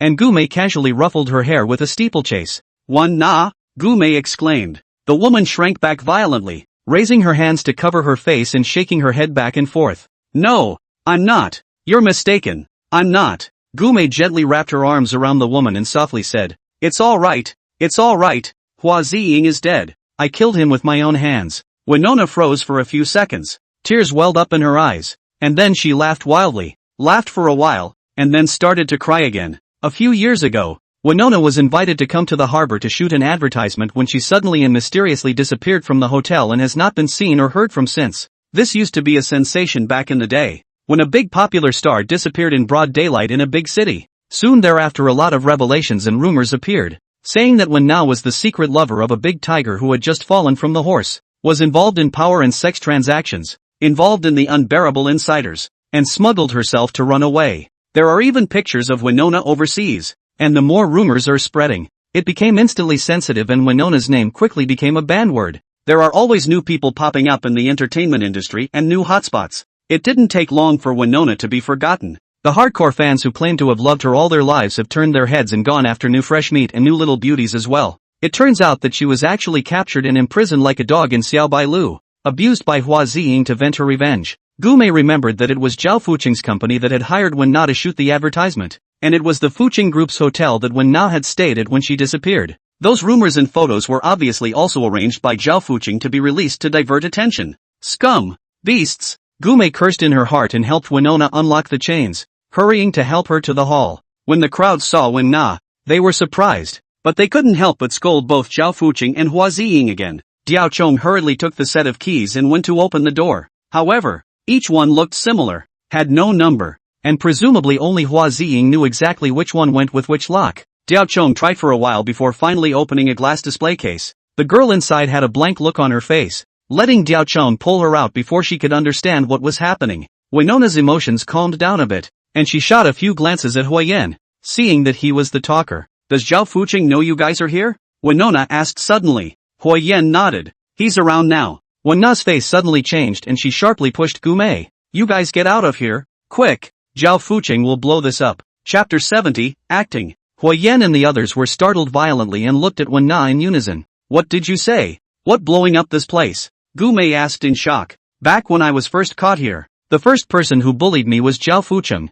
I was still a star at that time, and I was still quite popular. It was probably still kinda fresh and rare for him too. Winona smiled miserably, endless misery hidden within. I could not resist, but only scolded him. I said that someone would surely come to my rescue, that I would surely escape, and when I did, I would surely expose him. I would surely put him in jail. He laughed. He was excited that day, and he'd had a lot to drink, and he laughed and told me to die, that if I came in, I'd never get out. If someone does come to my rescue, he'll kill them. If he can't, he'll blow up the place first. The roof of the culture building. Zhao Fuqing glanced at the time, shook his head and laughed, stopped knocking on that iron box, and twisted his head to glance at Liang. The little White House was a great place, and it really helped us gather a lot of connections, pinch a lot of people, and make a lot of things happen. Zhao Fuqing seemed a bit fond, but then his voice turned cold. But because of that, it's also a big mind. I knew that it would explode sooner or later. Zhao Fuqing finally raised his hand and opened the mysterious iron box. It contained a remote control with an eye-catching red button. Arian's pupils contracted sharply as he stared intently at the remote control. Zhao Fuqing picked up the remote control and gently rubbed his finger on the red button. If it must explode, let me detonate it myself. Even the ever-calm Arian couldn't control the tremor in his voice. You've been ready for this for a long time? Zhao Fucheng looked at Liang and smiled. Hideous and evil. The day I fixed it, I planted explosives in the ground. It's not much, just 10 kilograms, but it's enough to blow up a whole building. Arian finally couldn't contain his shock. He understood why Zhao Fucheng almost never went to the Little White House, why Zhao Fucheng stood here looking away from the Little White House, and why Zhao Fucheng always seemed calm. It turns out that the little white building had been standing on a pile of dynamite. So did Hua Ziying and Guo Changqing, and even those mega-rich and powerful people who came in and out to spend their time and have fun. Alion used to admire Zhao Fucheng, thinking that he was a truly strong man, but lately, Liang has been vaguely disappointed, especially after Hui Yan appeared, and he might even think that Zhao Fucheng has been pampered for too long and has become weaker. But now at this moment, he knew that he was still too tender and weak in front of Zhao Fucheng. Shame and a renewed surge of reverence made Arian involuntarily kneel on one knee in front of Zhao Fucheng. In the hall of the Little White House, Diao Chong and the others looked at Hui Yan in disbelief. Diao Chong questioned, can she be trusted with this? It can't be Zhao Fucheng scaring her for fun? Or is she drunk and blowing off steam? He really dares to blow up such a big building, and he can just say that? Diao Feng also had some difficulty accepting it. I believe it, Hui Yan said decisively. Zhao Fucheng can do something like this. I think he should have made the arrangement long ago and it could detonate at any time now. The previous misgivings in Hui Yan's mind were also finally explained. Zhao Fucheng ran to a nearby high building to watch the fire from the other side of the river because this was his backhand. So what do we do now? Retreat immediately? Diao Feng was anxious. It will take some time to save them. Gumei pointed to the girls in the glass display case.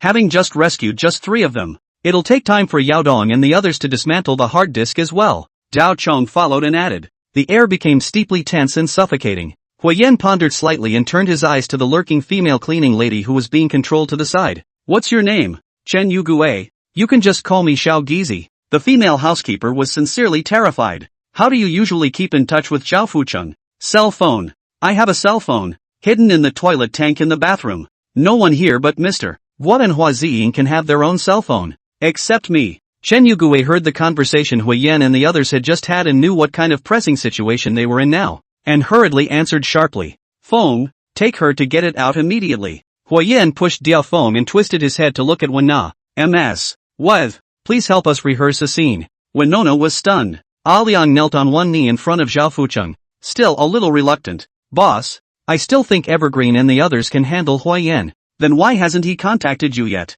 Zhao Fucheng asked coldly. Do you know how long it's been? 24 minutes. If he could have done it, he would have finished long ago. Arian's head hung lower, still struggling. But this is, after all, a bombing of a building. There will be a lot of trouble in the aftermath. Trouble that will be hard to deal with. That will be on the hot seat. That will alarm people from all sides. Compared to the cost of those women being rescued and the security footage being taken away, I'd rather choose to blow up the building. Not to mention taking out Hui Yan. After Zhao Fucheng finished speaking sternly, he looked at the downcast Liang and eased his tone slightly. Liang, I know that the Little White House is your heart and soul, but you have to realize that whether or not you can save the Little White House tonight, it's over. No one will come back to a pinup that has been attacked and made to feel unsafe. The mission of the Little White House is over. Arian was silent, unable to speak anymore. Keep your head up and enjoy it. Destroying something is the most painful moment in life. Zhao Fucheng's thumb hitched onto the red button and was about to power up and press it. Suddenly there was the sound of a cell phone buzzing and vibrating,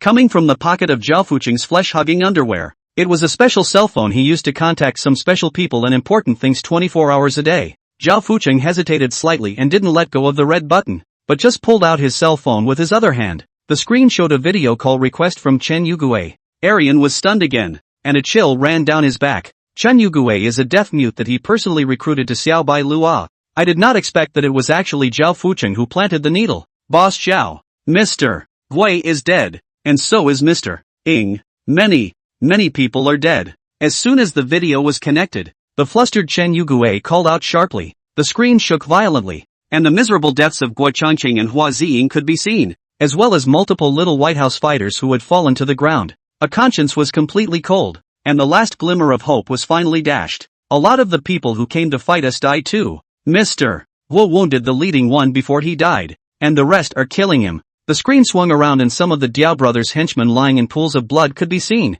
along with Gu Mei and Diao Feng included. Finally, the camera focuses on Hui Yan, bruised and bloodied, 4 or 5 short, flat-headed, Black-suited little White House thugs were jabbing around him. Huo Yan was breathless, one arm hanging limply, barely resisting. Finally, he was stabbed in the abdomen by one of the fighters, and blood spurted wildly. Huo Yan fought and swung his sword to cut over the thug, but several other thugs took advantage of the situation and swarmed him. Knives are raining down. Huo Yan wobbled a few times and thumped down. Boss Zhao, you come and save me. I'm so scared. Chen Yugue anxiously cried out. There is a lot of blood here. There is blood everywhere. It is all dead. It is so scary. Ah, the screen turned upside down, ergo the black screen, and the video call was then disconnected. It sounded like Chen Yugue stepped in a pool of blood, lost her footing, slipped, and hung up the call. Zhao Fuqing put away his cell phone and once again looked in the direction of the small white building. Arian looked nervously at Zhao Fuqing's thumb on the red button.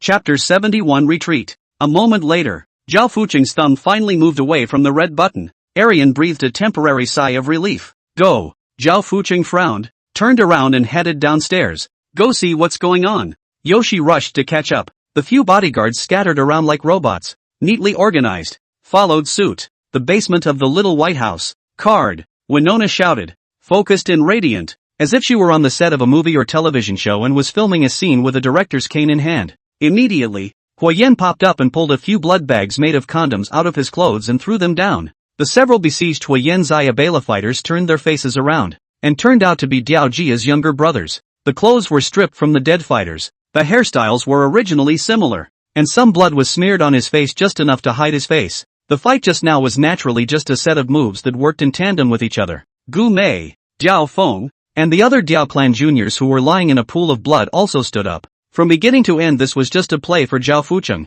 Huo Yan nodded at Winona in greeting. Thank you. I should thank you for that. A hint of nostalgia flooded Winona's eyes, as if she was remembering her old acting years as a star. You play well. If it was before, I could have lifted you up and introduced you to some resources, and you might have been able to become a new generation of popular hitmakers. Huo Yan smiled faintly and didn't pick up. Wen Na twisted her head to look at Chen Yugue. You, on the other hand, are exaggerating a bit. Your alignment is off and your lines are wrong by a few lands. But it's understandable in this context, so you should be able to deliver. Thank you, Mr. Wev, for your guidance. Chen Yugue fawned and piled on the smiles. Everyone hold on tight. Huo Yan commanded. I don't know how long we can fool Zhao Fuqing. He may also bring people over soon. Let's retreat as soon as we're done. Top floor of the culture building. Zhao Fuqing and Liang and their group were waiting for the elevator. The office building was silent and deserted at night, and only 2 elevators were still running, both of which were parked on the first floor at this time. Between the elevators on the first floor, the motorcyclist that Huo Yan had sent out to keep an eye on Zhao Fuqing blocked one elevator with his helmet and the other with his own body. The elevator opens and closes and never closes the door. Zhao Fuqing's brows gradually furrowed. Arian took out his phone and called the bodyguards who stayed downstairs by the motorcade, ordering them to go in and check out the situation. 2 bodyguards hurriedly ran into the culture building. The motorcyclist heard footsteps approaching and hurriedly picked up his helmet, dodging and dragging himself into the dark stairwell. The 2 bodyguards walked up and saw that the elevator had closed its doors and was going up. The 2 men looked around again, and there was nothing out of the ordinary. Inexplicably, in the stairwell, the biker sent a message to Huo Yan. Amazing brother, I can't hold it off here. Zhao Fuqing will be coming downstairs soon, so you guys hurry up and grab it. Huo Yan returned 4 words. Roger, hard work. A few moments later, Diao Chong and a bunch of juniors finally rescued all those women in the hall and came back with that group of staff. Yu Tung Sai and a few others had also come over to join them with the hard disks they had removed from the server room,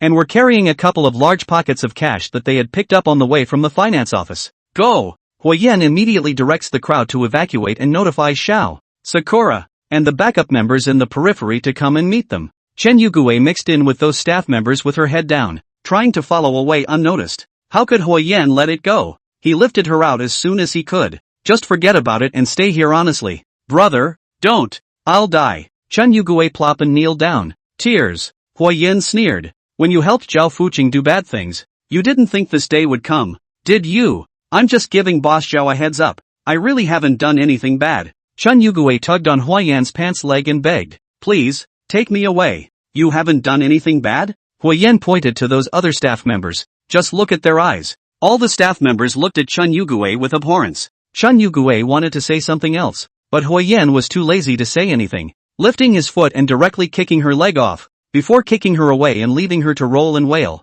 The crowd left one by one, with Hua Yen and Gu Mei staying at the end to press the issue. Winona, however, stayed still and just looked out the door with a complicated expression. Gu Mei wondered, "What are you waiting for? Hurry up." A rueful smile surfaced on Winona's face and she gently shook her head. "I'll stay put." "Why? Let's get out of this disgusting place first." Gu Mei was still trying to reach out and pull Winona. Hua Yen stopped her and shook his head. Gu Mei looked at Winona's expression and instantly understood. Winona used to be a big star living in the spotlight, with beautiful face and charming charisma, enjoying countless honors and adoration. She can't accept who she is now, can't get over the pain of the last few years, and is even more afraid to face the outside world. Everyone has his or her own life choices, right or wrong, without the need for others to understand, not to mention the need for others to comment. Respecting the choices of others is the greatest understanding. "Bye," Gu Mei said softly, waving goodbye to Winona and following Hua Yen as he hurriedly left. Winona turned alone and slowly walked through the bodies that littered the ground. Finally stopping at Hua Ziying's side, he violently raised his foot and kicked down hard, kicking Hua Ziying's face to pieces. Winona looked into the mirror, examined herself, smiled slightly, and then picked up a sharp knife and plunged it straight into her heart. Zhao Fuqing and his group came out of the culture building. Liang respectfully pulled open the car door and waited for Zhao Fuqing to get on the car. Zhao Fuqing, however, suddenly stopped and looked at the street wall with a white banner on a red background. "Heroic glory, forever in history. Honor the heroes and inspire future generations." "Boss?" Arian inquired softly. Zhao Fuqing's brows furrowed even more tightly, as if he had suddenly thought of something. "Did you notice what Shen Yugue just called Hua Ziying?" Arian recalled thoughtfully. "Mr. Young? Nope. She loathes Hua Ziying and thinks he's a big pervert. Every time she reported to me in the past, she called him by his first name. Hua Ziying, never Mr. Ing." The scar on Zhao Fuqing's forehead jumped violently, and anger surged to his face. "Asshole, lie to me?" Without the slightest hesitation, Zhao Fuqing grabbed the remote control and directly pressed the red button. Rumble, a huge sound that shook the sky and the earth. The entire ground nearby shook with it, and parked cars whistled shrilly. A few hundred meters away, a cloud of smoke rose to the sky at the location of the small white building. Chapter 72 Explosions. The little white building collapsed almost instantly. When the explosion occurred, Hua Yen and the others had just come out, leaving the small white building by only 10 meters or so. A huge shockwave swept through like a hurricane, pushing the crowd back hard. Smoke and dust covered the sky. Masonry rubble, shattered glass, crumbling rebar, a mess of who knows what. It fell like rain, splitting the face. Lying, Hua Yen, who was walking at the end, only shouted out half a word before he was choked back by the airwave, and his entire body was pushed to smash against the bus that had come to meet them, smashing out a human-shaped dent. With the last vestige of conscious awareness, Hua Yen took a tumble and ducked under the bus, then passed out. The glass of the bus all burst and exploded instantly, and the girls and staff who had first been sent on board were knocked about and tumbled over. The huge body of the car also swayed violently with the shockwave, and the boat in the wind and waves generally turned back and forth several times, almost tipping over as a whole. When Hua Yen woke up again and barely managed to crawl out from under the bus, his eyes were as devastated as the end of the world. The entirety of the small white building collapsed, like a massive monster that came crashing down, leaving behind its naked and twisted body. The nearby streetlight poles all fell down and the entire roadway caved in. There were groans of pain all around. Zhao Chong, Diao Feng and Gu Mei were all smashed down. They were not the only ones who fell, but also Sakura and Xiao, who had come to meet them. In the distance, sirens, fire truck sirens, and emergency vehicle sirens could be faintly heard. Hua Yen climbed to his feet, settled himself, and looked at the intersection in the distance. Then he twisted his body to call to the people around him. "Hey, wake up, wake up." He could have chosen to leave on his own,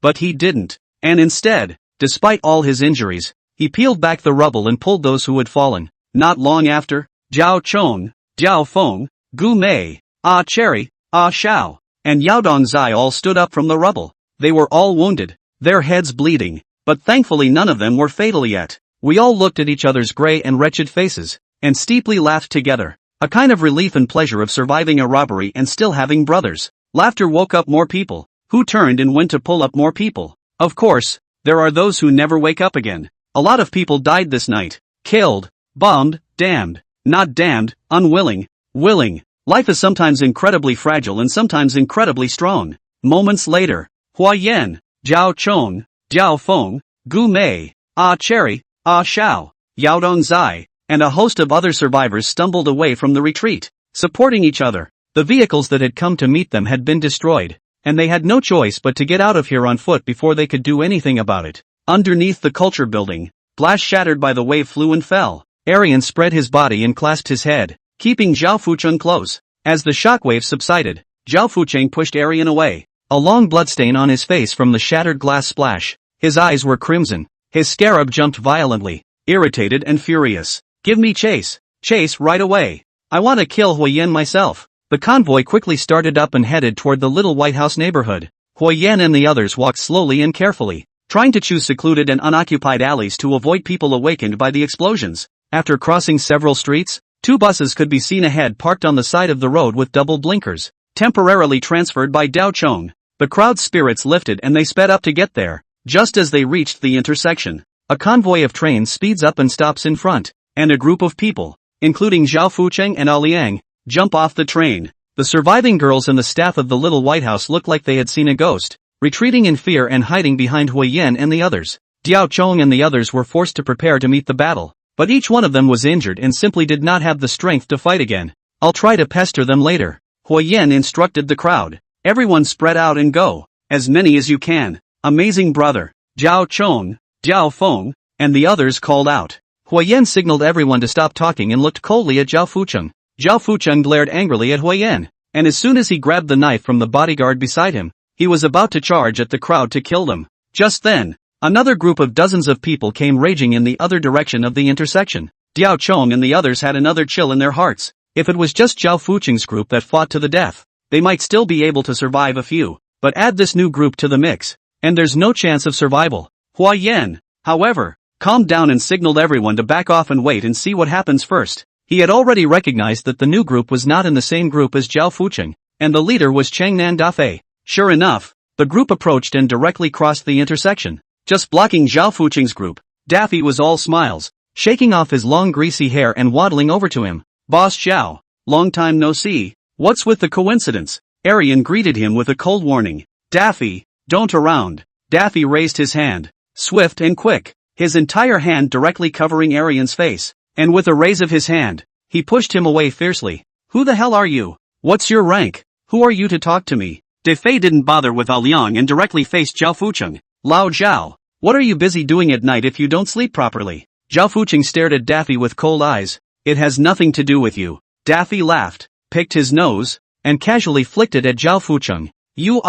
The body is still quite good? Can you eat every meal? Can you sleep at night? Those ghosts didn't come to you. Again, Zhao Fucheng viciously interrupted. Dafei, I don't have time for your bull ***** right now. Get out of the way. Ha! Daffy ruffled his hair exaggeratedly and pulled out his earwax. What did you say? I can't hear you. It's too damn noisy. Come on, louder. Get lost. Zhao Fucheng shouted sternly and angrily. Ooh, Daffy turned around and laughed at his brothers. Did you all hear that? Know how domineering Boss Zhao is. Daffy scolded playfully with a mixed-up look on his face. Zhao Fucheng, I Daffy wherever I want to be, how I want to go. Hey, I'm standing here. Hey, I'm walking horizontally. Hey, I'm standing again. Hey, I'm walking backwards. What's up son? Daffy bounced back and forth like he was dancing, his movements exaggerated, making it clear that he wanted to be angry with Zhao Fucheng.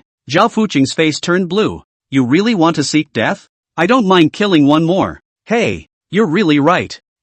Daffy, am really getting a little tired of living these days. You know what? At my physical, the doctor said I have a bad liver and told me to quit drinking. I said, then you might as well kill me with a knife. Daffy laughed indulgently and tossed his hair violently. Too bad. You're afraid you won't be able to get me tonight. It can't be helped. Who made me outnumber you now? Daffy turned around and greeted. Isn't that right, guys? Daffy's men shouted together in response, raising their swords at the same time, knocking them against each other with a clanking sound. Zhao Fucheng's men also all drew their knives and stared intently at Defei and the others. Both sides are at swords drawn and a vicious battle is imminent. Chapter 73. Both Daffy and Zhao Fucheng were at a sword fight. Another large group of men came down the street, striding along, looking even more crowded than Daffy's group. Daffy, you call that a crowd? Are there as many people as me? The one who spoke was clearly Xinjialai's big brother, Deng Hua, who wore a short sleeveless shirt with a cold look and gnarled muscles in his arms. The minions under him were also those who had been practicing boxing with him for years, and they all looked fit and tough. Asterisk asterisk asterisk asterisk. Ting, why don't you stay in your Thai boxing gym and hit the sandbags? I'm afraid you old boy let the surname Zhao get GA. Dinghua coldly blanked Daffy and waved his hand. His minions swarmed up, but they stood together with Daffy's men. Now that's what I call a good crowd. Defei and Dinghua looked at each other and laughed, looking at Zhao Fucheng provocatively together. Huoyan looked at the scene and smiled in relief. The fire he had sown had finally blazed, and the foundation of Zhao Fucheng's years of rule in the harbor had begun to shake and tilt. Huoyan believed that more people would soon stand up against Zhao Fucheng and rebel against his obscene power. Zhao Fucheng stared angrily at Daffy and Dinghua and the others, but never moved. The phone rang, persistently, from Zhao Fucheng's close pocket. Old Zhao, the cell phone is ringing. Do you have a bad ear? Answer it quickly. Defei hemmed and hawed and laughed badly, continuing to stimulate Zhao Fucheng. I say, if you have this kind of time, you'd better think about how to deal with that mess in Little White House first.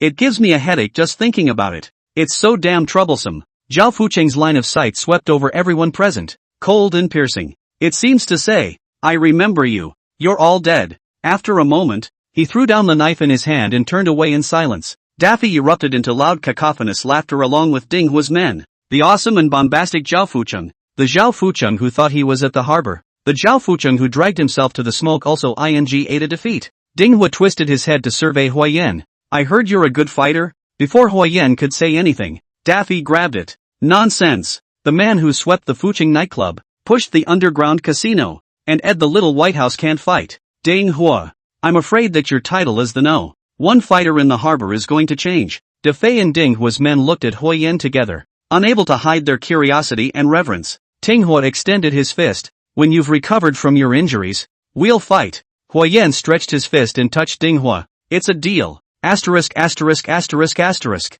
Defei picking his nose, a face of contempt. All do big brother. Still always think of their own swinging fist hands. You guys are not brain pit Huoyan surveyed Daffy with interest. The man was an interesting and wonderful person, even though he had a foul in mouth. What are you looking at? Have not seen such a handsome big brother Defei flipped his hair. Hey, turn around and let us talk about how to completely defeat the surname Zhao is the serious thing. Alright, wait for me to come back. Huoyan responded sharply. Then hurry up. See you later. Defei waved his hand, signaling Huoyan and the others to hurry. The crowd held each other up as they made their way to the bus. Daffy, however, dragged Dao Chong. Hey, this favor is not for nothing Turn back to your field to score me half the money. Asterisk asterisk asterisk asterisk you. Dao Chong laughed and scolded. Move your lips and you want to share half of me. At most I'll buy you a big drink. Hey, what's wrong with you? Love it or hate it. Look at you this stingy like. In the end or countryside Did not seen the world. Defei face disgusted. Well, cheap you. Come on you. Dinghua voiced out to stop it. The moment you open your mouth, you're chattering endlessly. Daffy smiled and waved goodbye to the crowd. Bye. Bye. Have a good trip and don't ever all die. As soon as Huoyan and the others got on the bus and sat down, the bus then started up and headed for the outbound highway. Daffy looks rough, but people are very careful, with his men in a dozen cars, escorted all the way to the entrance of the highway before calling it quits. Once on the highway, the bus roared along, crossed a viaduct, and soon reached the territory of Shiping County. Shiping is the birthplace of Dao Chong and Diao Feng, and the vast majority of their minions are also Shiping people. It was from here that they fought out a piece of the world. Years of operation to establish their own forces, and then in order to avenge the third brother, Jiao Gang, only to expand their forces to the city. Although the two brothers left Shiping, but did not lose the base camp and nest, still rooted solid and firm. Soon there were more than a dozen cars pulling in from different highway entrances, following the front and back of the bus. They were all Diao Chang's men who had stayed in Shiping, and had rushed over to meet the escort at the news. The bus drove all the way to the Diao brothers' hometown of Carving Dragon's Mouth village. This was originally Huoyan's plan to withdraw to Shiping immediately after Xiabela was won. Only, it was originally a strategic retreat, a temporary escape from the wind. Now it's become a flight, and there's still a need to recuperate first. At midnight, the vast convoy arrived in this fishing village by the sea and drove straight into a sizable private hospital. The paramedics who had been waiting rushed forward and helped Huoyan and the others into the emergency room, and treatment ensued. This place is also the property of the Diao family brothers, originally for the convenience of the village folks to see a doctor, and today it happens to be put to great use. The building is brightly lit and the doctors and nurses are busy. There were many others who were destined to stay awake this night. The whole harbor is in a state of panic. Rumors are flying and chaos is in the air. A joint search and rescue team of firefighters, municipalities, public security, and health departments is doing its best to deal with the explosion scene. A high-level meeting is being held urgently in the city office building. But of course the busiest still has to be Zhao Fucheng. His phone has never stopped. Once in the small White House has a relationship with the rich and powerful people if called to question. Zhao Fucheng had never been so embarrassed and moved. In the face of people of different origins, he was sometimes tough, sometimes polite, sometimes condescending, but always gritted his teeth and just said one thing: "I'll fix it." Door bang was heavily pushed open. Wearing a sweater, button hat Deputy Secretary of the Political and Legal Committee Hao Tiancher face annoyed rushed in. Split face countdown. Old Zhao, what are you up to? Do you know how much trouble you've caused? Can you still do it or not? Zhao Fucheng was silent, took a glass of whiskey handed over by Liang, tilted his head back and poured it down vigorously before he slowly opened his mouth. Yes, things are pretty big, there's no point in talking about it, so think about how to fix it? Settle? Hao Tiancher coldly grunted, becoming even more annoyed. How to fix it? It's an explosion. It's a ING explosion. And it's a small white building. Just a preliminary count. More than a dozen bodies have been found on the street outside. And I'm afraid there are quite a few inside before the search and rescue is complete. Several buildings in the neighborhood have been severely damaged. And the hospitals are filling up with the injured. How the else are you going to fix this? I can anyway. Zhao Fucheng's face was expressionless as he stared at Hao Tiancher and said in a cold voice, "If you can't fix it, you have to fix it for me. If you can't fix it, then go to the people behind you. To the people bigger than you. To the people who can fix it." Chapter 74 Notification. Zhao Fucheng's tone was icy cold and carried an obvious threatening intent. Hao Tiancher was annoyed.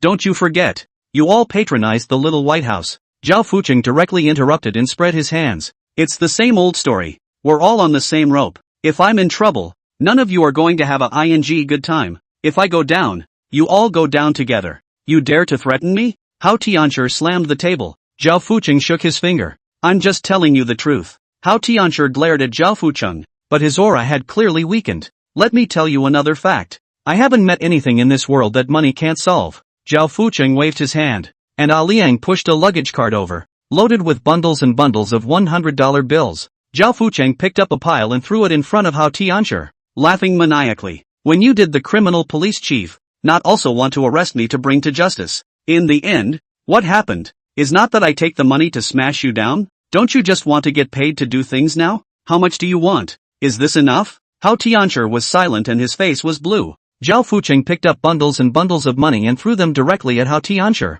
Is it enough? Is it enough? Enough. Hao Tiancher waved his hand to block the bundle of money that smashed into his face. Enough. Enough is not good, Lao Zhao. But this is not something I can suppress alone. Involving many departments and many people. Zhao Fucheng laughed lightly in contempt. Tell them to start at $10 million each. Cash directly or to an overseas account. Whatever. I can add more if it's not enough. And all the expenses for the aftermath, I'll pay. Zhao Fucheng shrugged his shoulders and smiled more and more openly. Who the made me rich? The emergency meeting of the city council was long and contentious, during which many people took the time to go out and answer the phone. Some people say it should just be an accident. Some people question the need for an immediate and serious investigation. Some people make peace with the situation and look at the public opinion. Finally, that one-size-fits-all leader clapped his hands and spoke. Gentlemen, you have all made valid points and arguments. I, for one, will make one point. Sitting in our position, any decision will affect the people's livelihood and long-term development of the harbor.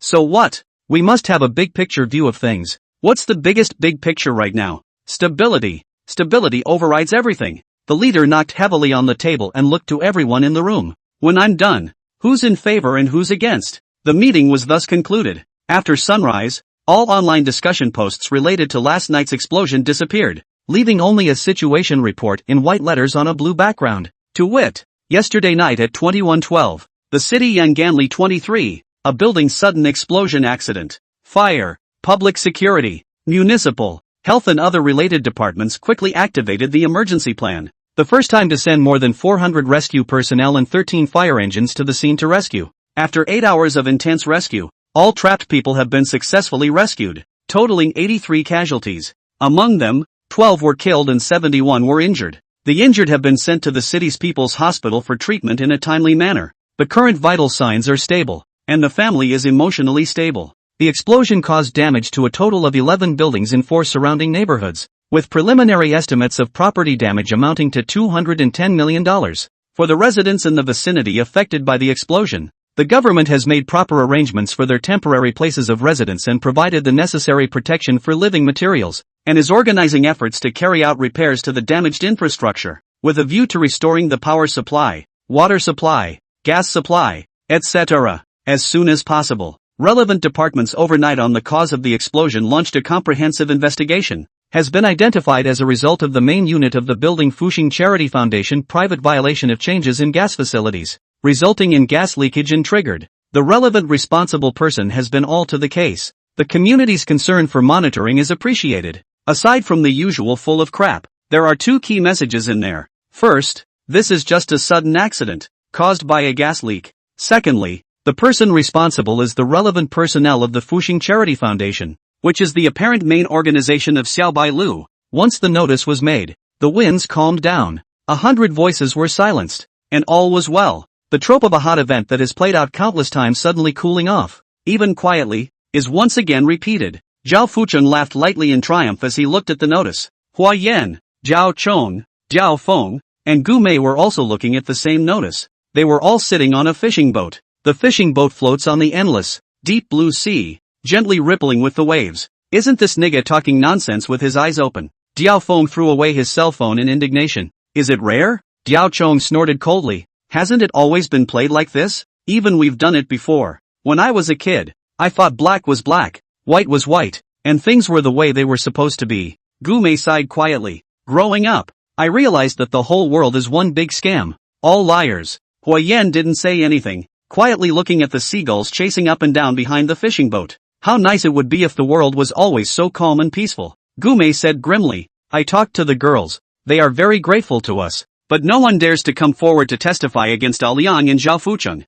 So did the staff. Zhao Chong followed. Every one of them was scared out of their wits. Especially that last explosion. Damn. Diao Feng couldn't help but spit. Don't give them a hard time. Any normal person would be scared. Let alone them. Going through all that and not going crazy is pretty tough. Hua Yan stood up and picked up the urn that was placed aside. Let's send FAI on his way together. The crowd followed Hua Yan, holding up the gray ashes and raising their hands to sprinkle them into the sea. When Lin Zuhui followed Diao Chong and Diao Feng to kill the fisherman's family, they had an agreement with each other that whoever died in battle, the living would sprinkle his ashes into the sea. Ah, we have a good journey. Don't worry. One day, we will thwart Zhao Fucheng. Hua Yan spoke softly and sprinkled the last handful of ashes. The captain honked the horn and the siren blew long and loud. Office on the top floor of Fuxing Mansion. Zhao Fucheng had a tired look on his face as he leaned back on the sofa and closed his eyes to fake sleep. From last night until now, it really tired him out. Arian approached briskly. Zhao Fucheng closed his eyes and commanded.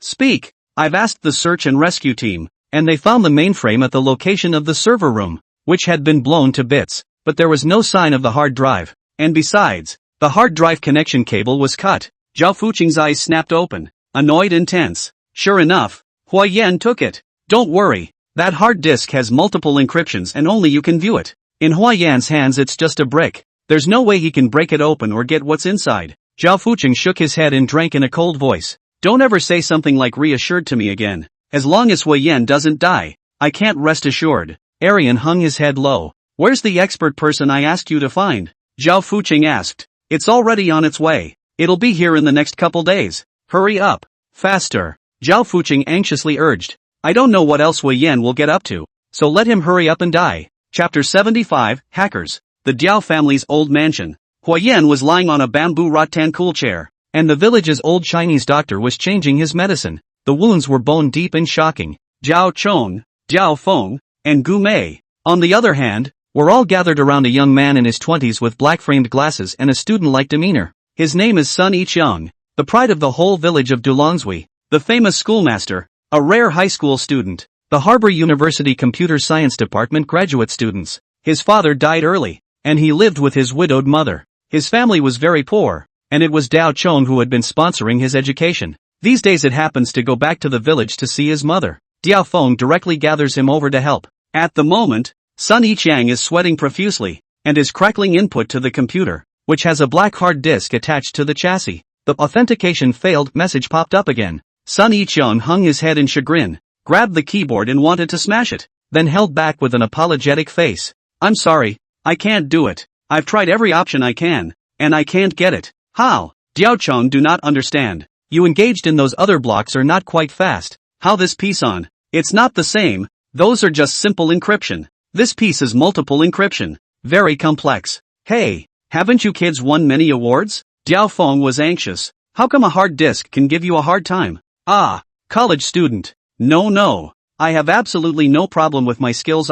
Brother Feng, you can go out and just ask around. Sun Ichang hastily shook his head in defense. And I broke both the password and the chip. It's this last encryption software that's so strange. Never seen it before. Flawless. I don't dare to try it again. I'm afraid that if it triggers the self-destruct program, then it's really over. Diao Chong and the others were silent for a while. If even I can't solve it, I'm afraid no one else can handle it. Sun Yichang added with extreme confidence. Only if we find the original owner can we have a solution. The silence of the crowd grew even greater. Sun Yichang looked at the crowd's expression and asked curiously, Brother Chong, what exactly is the origin of this hard disk? Who's What's inside Diao Chong gently poked him in the head. Don't ask what you shouldn't. He didn't want to get Sun Yichang involved. Hua Yan, who had changed the medicine, got up and walked over. Shao Sun, thank you. You can go back first. As Sun Yichang walked out the door, he glanced back at the hard disk unwillingly and suspiciously. Gume picked up the hard disk and examined it for a moment before turning her head to look at Hua Yan.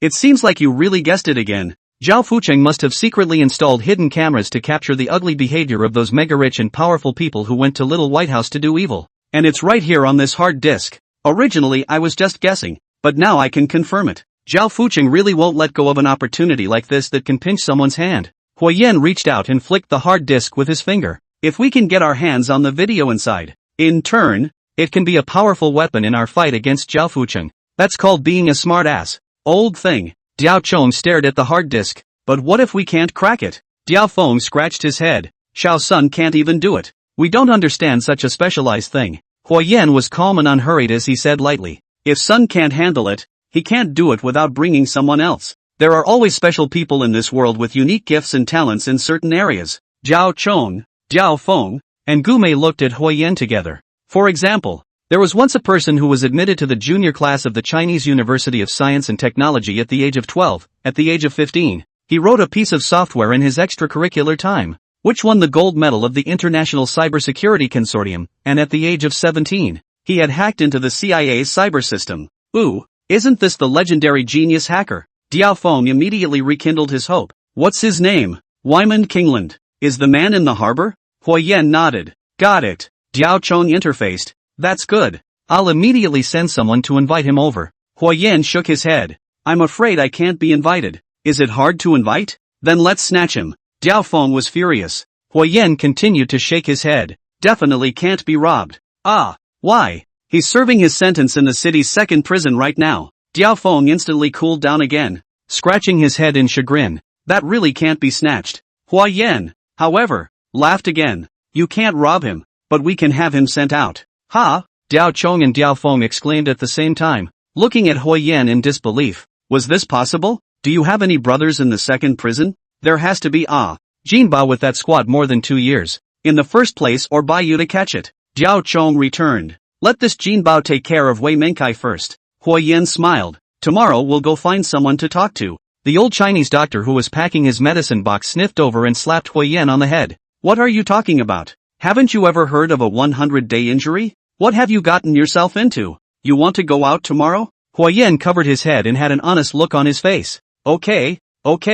I'm not going to go not okay. You old don't get on the hand I'm already hurt. You again slap me dizzy how to do? Hua Yan said as he glared at the Diao brothers. Diao Chong understood. Don't worry. Our brothers will definitely keep a good eye on him. He won't go anywhere. Just lie here honestly with this and nurse your wounds. Diao Feng helped out. Humph. Working together to fool me. Ha! The old Chinese doctor glared at Hua Yan and the others. Anyway, I've said what I need to say. I don't care if you listen or not. One by one. You really think you're made of special materials? Sooner or later, you'll do yourself to death. Don't look for me when the time comes. The old herbalist huffed and puffed and left carrying his medicine chest. Hua Yan and Diao Chong and Diao Feng looked at each other and laughed together. Gume surveyed Hua Yan. Actually, you've long investigated and planned to find this Wei Shen, right? Hua Yan nodded. I guessed that I might encounter a situation like the one I'm in now and prepared a little bit in advance. Gume stretched out her long and pretty fingers and poked Huiyan's chest, pouting. You, how many hearts have you grown? Diao Chong and Diao Feng coincidentally turned their heads away as if they hadn't seen anything. Huiyan smiled lightly. The enemy is cunning, we can only be more treacherous than them. The backyard of the Upper Goodwill residence. Zhao Fuqing raised his hand and threw a live chicken onto the large lawn. The big, leering dog, Wang Kai, leaps up and takes a bite out of the live chicken's throat. Zhao Fuqing's face was expressionless, indifferently watching Wang Kai rip and tear, and the live chicken desperately fluttered and struggled. Blood splattered all over the place. Arian walked over and saw the scene and twitched involuntarily a few times at the break in the pinky of his left hand, which he had cut off earlier. The gunman has arrived? Zhao Fuqing asked impatiently. The plane landed an hour ago. I sent someone over to pick it up ahead of time. This should. Liang words have not finished. The cell phone rings. He just picked up. Dead face on the actually suddenly surged into a stunned look. What? He went to the fair and had to be picked up by the boss himself. Chapter 76, The Gunslinger. The Seaport Airport, like most airports in China, is far away from the city, and on the way it passes through a number of villages and towns in the urban and rural areas, Luozhuang being one of them. The market at the entrance of the town is set up with small stalls made of tents, selling local specialties, common food and ugly children's gadgets. Interspersed among them were game booths with toy guns for target shooting, lassoing, and the like. It was late afternoon and there were few customers. A middle-aged man wearing wide-rimmed glasses, peaceful face, broad and fat, but strolling very vigorously. A hand holding a large lamb skewer. A hand holding a root of sugar gourds. Interested in the left to look at the right. A face of novelty. There was a black luxury car parked on the side of the road. Zhao Fuqing surveyed the man through the car window with a suspicious look. Are you sure your men picked up the right man? Is he really the top gun in the country of Damascus who shoots like a god and can do anything? Arian slid the tablet in his hand to check the information. According to the information, it's him, right? Fat Chung, highly recommended by Siamese Dragon Third Master, helped him take out a lot of enemies and rivals. Once killed 7 out of the 10 great Vidra of the Hai Qing gang in an operation. Zhao Fuqing sank his face, not quite believing it, and looked at Fat Xiang once again. A small white and tender hand reached out from behind and tugged on Fat Xiang's clothes. It was a petite, cute girl of about 15 years old with a double ponytail and a lowly skirt outfit, with a lollipop in her mouth and several dolls in her hands. Daddy, I want that one too. The girl pointed to a little yellow doll set up in the front booth. Fat Xiang smiled and agreed, with a loving fatherly look on his face. Okay, Dad will buy it for Aoi here. Anger immediately surged onto Zhao Fuqing's face. And he brought his daughter? Does he think this is a vacation trip? Arian was in a cold sweat and didn't dare to answer. Hello, may I ask how to sell this little yellow man? Fat Xiang politely inquired. Not for sale. The stall owner, who was burying his head in his cell phone, lifted his head in dismay and pointed to the toy guns on the stall and the balloons, large and small, that were scattered and fixed on the wall. See, I'm playing a target game here. $10 for 10 rounds of ammo, and you can redeem the appropriate prizes when you pop the balloons. Can I trade one of these for a little yellow man if I blow one up? One? Are you kidding me, you? The little yellow man is the top prize. You can't change it until you hit all 10 shots. Okay, I'll try. Fat Xiang handed the stall owner 10 yuan, casually picked up a toy gun loaded with plastic round bullets, and raised the gun to aim at the balloon in a frenzied manner. Zhao Fuqing and A Good Chi stared at Fat Xiang expectantly again. Fat Chung pulls the trigger and shoots straight blanks, the plastic bullets flying off somewhere. The stallholder made to hold in his laughter. Chagrined, Fat Xiang pulled the trigger one after the other and plastic bullets were fired one after the other. Yet nothing happened. Not a single balloon was hit. Fat Xiang stops. Yeah, I seem to be down to my last bullet. The stall owner finally couldn't hold back his laughter and gave a thumbs up taunt. Man, you're so accurate. I've never seen a single shot miss in all the time I've been setting up my stall. You're awesome. Zhao Fuqing retracted his eyes in disappointment,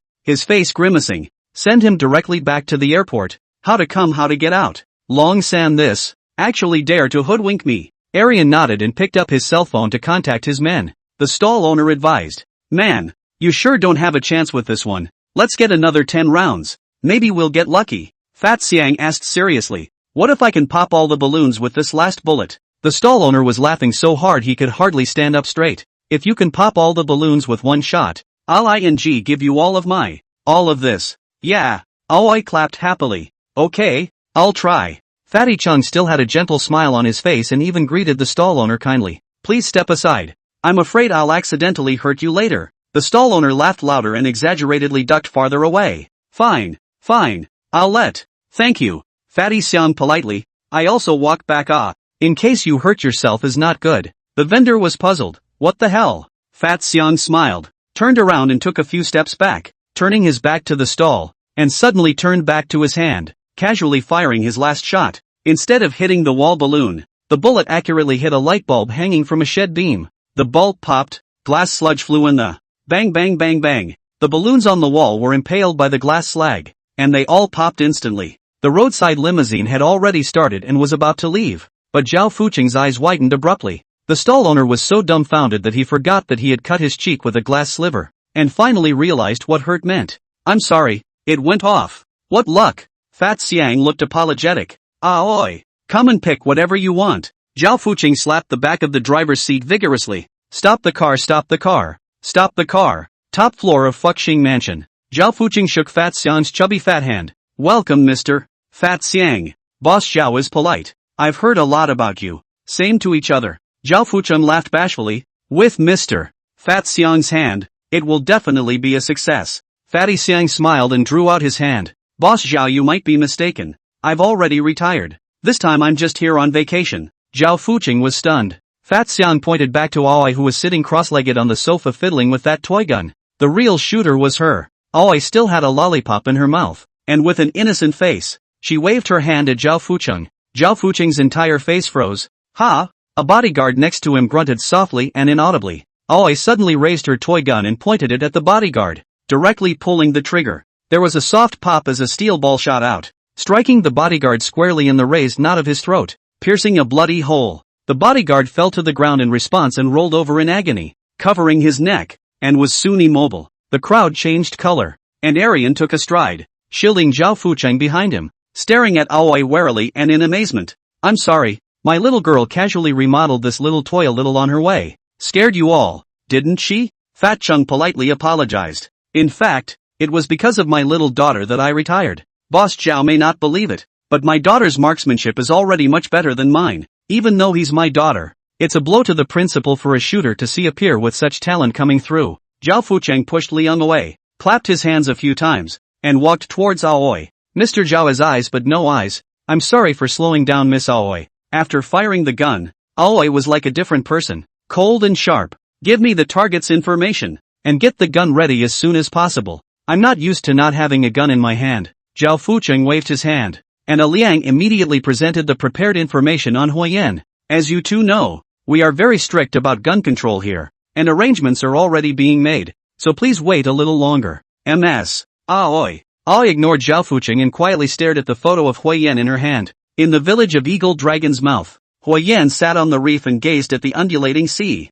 Diao Chong and Diao Feng walked quickly. I've inquired. Feng Lizhi was released on medical parole from the second prison last month, and today he's having a banquet for his birthday at Fu Manchu House. Huiyan got up. Go, meet him. Chapter 77, The Evil Guest. Fu Man Lu is a famous restaurant, claiming to be 100 years old, but in fact, it is only 30 years old. But in the harbor can be considered a certain class of places. Banquet hall on the third floor hung congratulations to Mr. Feng Shulin 48 birthday red banner. Guests gathered, pushing the cups, very lively. If one takes a slightly closer look, one realizes that most of the guests are vicious-faced, wild and domineering rogues and jerks. The party had been going on for some time now, and the concierge at the reception desk, figuring that there would be no more guests, was about to put away the red envelope box and the sign-in book. Three men walked over, none other than Huiyan, Zhao Chong, and Diao Feng. Huiyan threw down a big thick red envelope, casually drew a few strokes on the sign-in book,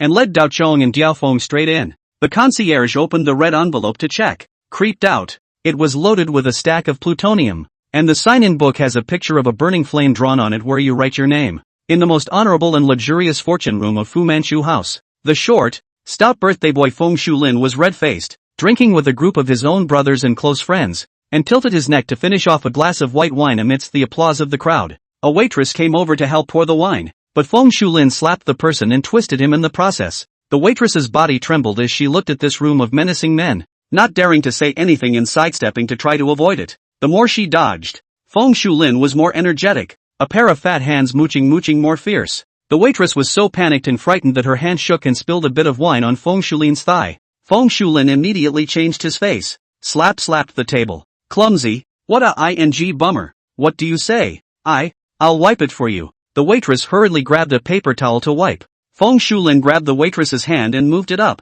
to the center, rubbing it. Hey, here's a rub for Master too. The waitress jerked her hand out as hard as she could. Mortified. This can't be wiped clean either. Feng Shulin hemmed and hawed. Why don't you lick it clean for me? The crowd beside him roared with laughter and uproar. Hey, I see, okay. That's right. Lick my phone. What are you waiting for? Hurry up. The waitress was shocked and scared, aggravated with tears in her eyes, and tried to run away, but was pushed back by Hu Chang, the little brother next to her. Feng Shulin took advantage of the situation and wrapped his arms around the waitress's neck, forcing her down, next to those who looked more and more energetic. Laughing, Hu Chang also took out his cell phone to record. The waitress struggled desperately, but could not resist Feng Shulin's brute force, and saw that her face was already going to be rubbed on. The door of the box was violently pushed open with a bang. Huayan walked in and stared at Feng Shulin in a cold voice. Feng Lizzie, you're sick again, aren't you? Have you forgotten how you got into the cell in the first place, Officer Hua? Feng Shulin subconsciously shivered and hurriedly let go of the waitress and stood up. A year ago, he ate at a restaurant, got drunk, and made a pass at the waitress. The waiter refused. He was infuriated and injured the people, even came to fight the lobby manager. The owner of the hotel were all injured by him. Huayan, who had just finished his mission in the neighborhood, happened to run into him and directly unloaded one of his bladders, detaining him on the spot. He was then sentenced to 3 years in prison and sent to prison No. 2 to serve his sentence. Yet this time, just a little over a year later, instead of getting out, he had the audacity to make a big deal out of having a birthday party and continue to harass the waitresses. Feng Shulin was so scared that he almost didn't kneel down. Then he reacted and turned back to sit down, arrogantly looking at Huayan. You think you're still a cop, yelling at me like that? Huayan didn't move, and Feng Shulin rushed at the people next to him again. Hey, you know what? When this kid arrested me, crazy I heard that he also dared to call the shots with Zhaoyingjie Zhaogongzi. As a result, the police uniforms have been stripped. The crowd laughed out loud, completely ignoring Huayan and letting loose with ridicule. The wrongdoers are narrow. This is. Hu Chang stood up. Brother Feng, I will let this kneel down now to make amends to you. Kneeling cannot be. How to kowtow if you not? Our birthday should be lively and happy. Feng Shulin dejected and wild. The crowd laughed. Oh, Feng Lizzie, you've been in jail for a year. You've grown. You've got a big mouth. And you've got a big show, too. Diao Chong and Diao Feng walked in smiling as they talked. The people present were all stunned. They are all mixed on the road. Who would not recognize the infamous Diao brothers? How did these two bogeymen suddenly come? Feng Shulin hurriedly got up to greet. Brother Chong, Brother Feng, why are you two here? Came to wish you a birthday, Diao Chong said smilingly. Feng Shulin froze. Himself and Diao family brothers in the past not much friendship looking at the envious eyes of the people next to him, suddenly felt Time's long face. Gu, I dare not dare. This is too much of a thank you. The two of you have given my little brother too much face. Please sit down. Please sit down. Some of the sensible ones hurriedly got up to make way, respectfully inviting Diao Chong and Diao Feng to take their seats. Diao Chong and Diao Feng dusted off their chairs and didn't sit down, turning to greet Huayan. Amazing, please sit down. Feng Shulin and the others froze, completely unable to believe their eyes and ears. The Diao brothers are notoriously fierce. In order to avenge their brother, even Zhao Fucheng dared to disobedience against. How can you be so polite and respectful to a former junior cop who's been stripped of his uniform? Huayan laughed, sat down with a flourish, swept his eyes over the crowd, and faintly said, except for Feng Lizzie, all hands on your head and crouch against the wall. The crowd hadn't figured out the situation yet, and they didn't move for a while. Diao Chong and Diao Feng drew their knives from their belts and threw them onto the table with a clank. Didn't you hear what amazing brother said? Hurry up! All that could be heard was a flurry of tables, chairs, and benches, each scrambling to the wall and crouching with their heads in their hands. You guys! Feng Shulin did not expect one of them to be so unrighteous, angry and anxious, but looking at the fierce Diao brothers, and do not dare to attack. Diao Chong grabbed Hu Cheng who slipped fast. Hey, you wait, what did you just say? To let Hu kneel down to make amends? Hu Cheng was embarrassed and afraid, unable to speak. Diao Chong casually ordered, go kneel at the door and whip yourself. Hu Cheng honestly walked to the door, just about to kneel down, saw those guests in the hall look at this sight in amazement, and for a moment was too shy to kneel down again. Diao Chong poked his head out and gave him a cold look. Hu Cheng's legs went limp and he plopped down on his knees. lifting his hand to smack himself hard in the mouth. I'm cheap and my mouth stinks, Zhao Chong coldly said. If I don't say stop, I can't stop. Oh. Feng Shulin looked at this scene dumbfounded, looked at the Diao brothers, and then at Huayan, finally understanding a bit. Hua big brother. I didn't know that you were hanging out with brother Chong and brother Feng. I have eyes but no eyes. You forgive me. I'm sorry. Wrong. Jiao Chong interrupted. It was our brothers who followed. Amazing. Jiao Feng followed. He's our big brother. Feng Shulin completely froze. Huayan waved at the waitress cowered timidly in the corner, signaling her to come over. Feng Lizi, lick the soles of her shoes clean. Ha! Feng Shulin let out a gasp. Chapter 78. Kneeling. Feng Shulin let out a gasp, completely dumbfounded. Those squatting against the wall couldn't help but twist their heads to look over. Even Hu Cheng at the doorway twisted his head to look while pumping his own mouth. Huayan pointed to the waitress's feet. Do I have to say it again? Feng Shulin looks at the cold-faced Huayan, looks at the gloating, hand-clasping Diao brothers, and helplessly bends down to the waitress's feet. The waitress wore small black leather shoes, although not really dirty, but all day walking around in a place like a restaurant, it is inevitable that you will step on some greasy garbage, and the stockings you wear will naturally have some odor. Feng Shulin was straight up nauseous and had a bitter look on his face. Can't get down. You know it's disgusting too? Huayan said in a cold voice. Then how come you're so energized when you force others? Is it cool to bully people? Brother Hua, I'm wrong. I won't even dare again. I'll be honest from now on. Feng Shulin knelt down and begged for forgiveness. Huayan sneered. Diao Feng picked up the knife and heavily stabbed it into the dining table. Feng Lizi, if you don't want the birthday banquet to turn into a funeral, just hurry up. Feng Shulin winced and didn't dare to delay any longer, holding back his nausea, kneeling on the ground, sticking out his tongue and licking at the waitress's soul. The waitress couldn't stop her tears from slipping down, and the aggression she had held in her heart was finally given vent. Squatting in the corner of the wall, those are looking dumbfounded. Hu Cheng forgot to draw his own mouth. Look, this is your big brother. Diao Feng, deliberately sarcastic, rushed outside the hall, shouted, come and see. Feng Lizi, give people lick the bottom of the shoes. The birthday boy, give people lick the bottom of the shoes. Walk by, don't miss it. Oh. There were literally people in the hall who came to the door to see it, and they were all dumbfounded as well, and some people threw up with a wow. Feng Shulin had already blushed like a monkey's ass, but he didn't dare not to lick, so he had to speed up and lick as hard as he could fly. It was hard to lick a shoe, so Feng Shulin hurriedly turned his head to look at Huayan. Hua, is that okay? There's another one. Ha, well, good things come in pairs. Don't dawdle. The big guys haven't had a good time yet. Feng Shulin was already on the verge of tears, and his knees were raw from kneeling, so he had to plop his whole body on the ground and lick up the waitress's other foot even harder, just wanting to hurry up and end this horrible embarrassment. When he finally finished licking, Feng Shulin's tongue was rubbing blood, and his entire body collapsed to the ground in exhaustion. Huayan looked at the waitress. Girl, are you still satisfied? The waitress nodded repeatedly and wiped her tears. Thank you. Everyone out except Feng Lizi. At Huayan's command, all of them scrambled and pushed their way out desperately, not daring to even look at Huayan again. Diao Chong and Diao Feng got up and closed the door to the private room. Huayan got up and walked over to sit next to Feng Shulin. Feng Shulin didn't know what they were going to do and chickened out. Big brother Hua,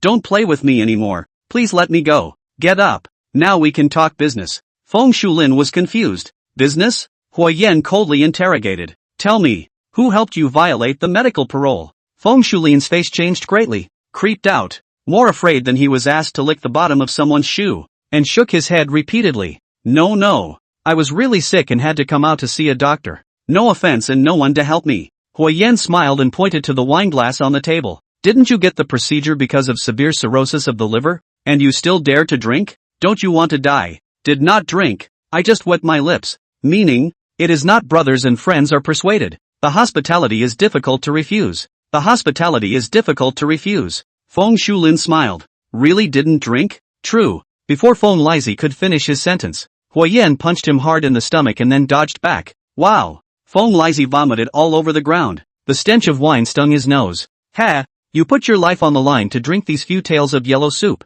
and I'm here to straighten it all out for you again. Sorry. It's okay, brother Yen. Let's just give it back to him. Double the amount. Diao Chong laughed evilly, pouring the large 1.5L open-topped bottle containing the juice drink cleanly and placing it heavily on the table. Diao Feng manipulated the bottle and started pouring white wine into the open bottle. Feng Lizi had a bitter look on his face. Huayan once again interrogated in a cold voice. Can you speak now? Chen Zhibang, the deputy warden of the second prison. He was the one who helped me with my medical parole. Feng Shulin was too busy to give an honest account. What favors did you give him? It's not much of a benefit. We're related. He's a distant cousin of my second aunt's niece-in-law. Huayan turned his head and rushed Diao Feng. Keep pouring the wine. Got it. Diao Feng just finished pouring a whole bottle of white wine, picked up another bottle of wine and continued to pour wine. Brother Feng, you do not pour. Feng Shulin understood that he couldn't mix it up. His son bought a house. I gave away $300,000. Huayan didn't say anything as Diao Chong continued to pour the wine.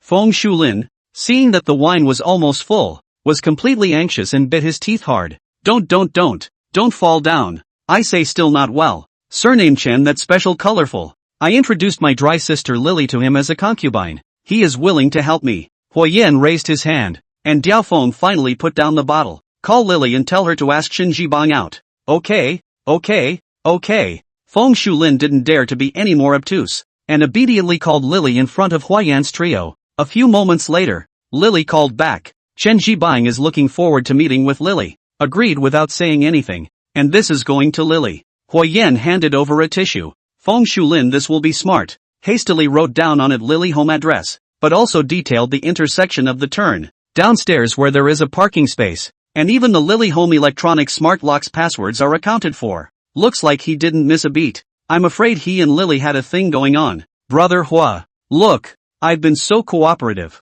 Can you just let me off? Feng Shulin begged shyly. I'll listen to you and everything from now on. Really? 1,000 times true, or else the heavens will strike. Feng Shulin patted his chest. Huayan pointed to the large jug full of wine. Okay, let's do this first. No, I. Feng Shulin was in tears. My liver is really bad. It will kill me. What does it matter if scum like you die? Just one less scourge in the world. Huayan was cold and indifferent. Feng Shulin opened his mouth, but he was actually speechless. Chapter 79, Catching an Adulterer. Feng Shulin looked at such a large pot of white wine in front of him, wanting to cry, not knowing what to do. Huayan laughed and pointed to the sky. You just swore an oath. You'll be struck by heaven. Oh, it's still too little, isn't it? Zhao Chong added. Then I'll add 2 more bottles for you. Diao Feng made a move to reach for the bottle. No. I'll drink. Feng Shulin, with tears in both eyes and tears in his eyes, gritted his teeth, picked up that big pot of wine, and tilted his neck and poured it into his mouth. Drinking half of the time, Feng Shulin directly slipped to the bottom of the table. Unconscious, purple face, dead or not dead, do not know. Huayan got up and left with Diao Chong and Diao Feng. Outside the hall, the guests have already slipped to half. The rest are all silent, as quiet as a wooden chicken. Hu Chang was still kneeling in the doorway of the private room, slapping himself in the mouth one by one, his face already swollen, broken and bleeding. Huayan, Zhao Chong, and Diao Feng raised their heads and walked away, passing through Feng Shulin's group of minions and friends without even looking at them, as if they were in no man's land. After another almost half an hour, it was confirmed that Huayan's trio had really gone far away. Hu Cheng dared to stop his hand and collapsed to the ground. The others swarmed in and lifted the weakly breathing Feng Shulin to take him to the hospital for emergency treatment. At this point,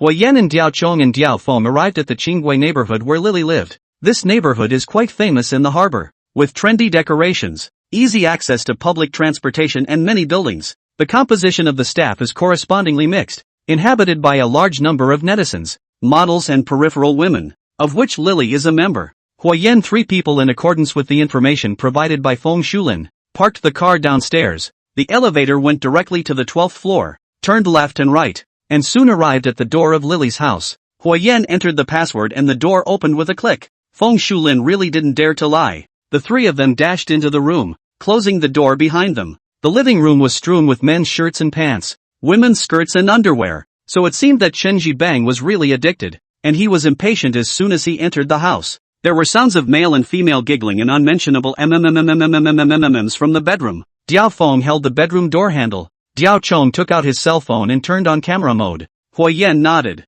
Diao Feng instantly pushed the door open, and Diao Chong rushed in with his cell phone raised. The 2 men on the bed were squirming violently, and suddenly they screamed in terror. As soon as Diao Feng ripped away the covers, Diao Chong photographed the 2 in a scandalous state. Lily was trembling with fear, and Chen Zhibang burst out in a stern voice. Who are you people? What do you want? Diao Chong simply ignored it and continued filming on his own, directly disliking the camera on Chen Zhibang and Lily's faces. Did my wife invite you guys? How much did she pay you guys? I'll pay double. Double. Chan covers up and tries to open up a negotiation. Diao Chong and Diao Feng put down their cell phones, looked at each other, and laughed out loud. Hello Warden Chen. It was then that Hui Yan walked in, casually tossing the quilt to Lily to cover her body and signaling her to get out. Lily followed the quilt and fled in a hurry. Chen Shibang lowered the hand covering his face and surveyed Hui Yan suspiciously. Are you Hui Yan? Hui Yan nodded. When he was a police officer, he had gone to the second prison several times to raise prisoners for interrogation and had some dealings with Chen Shibang.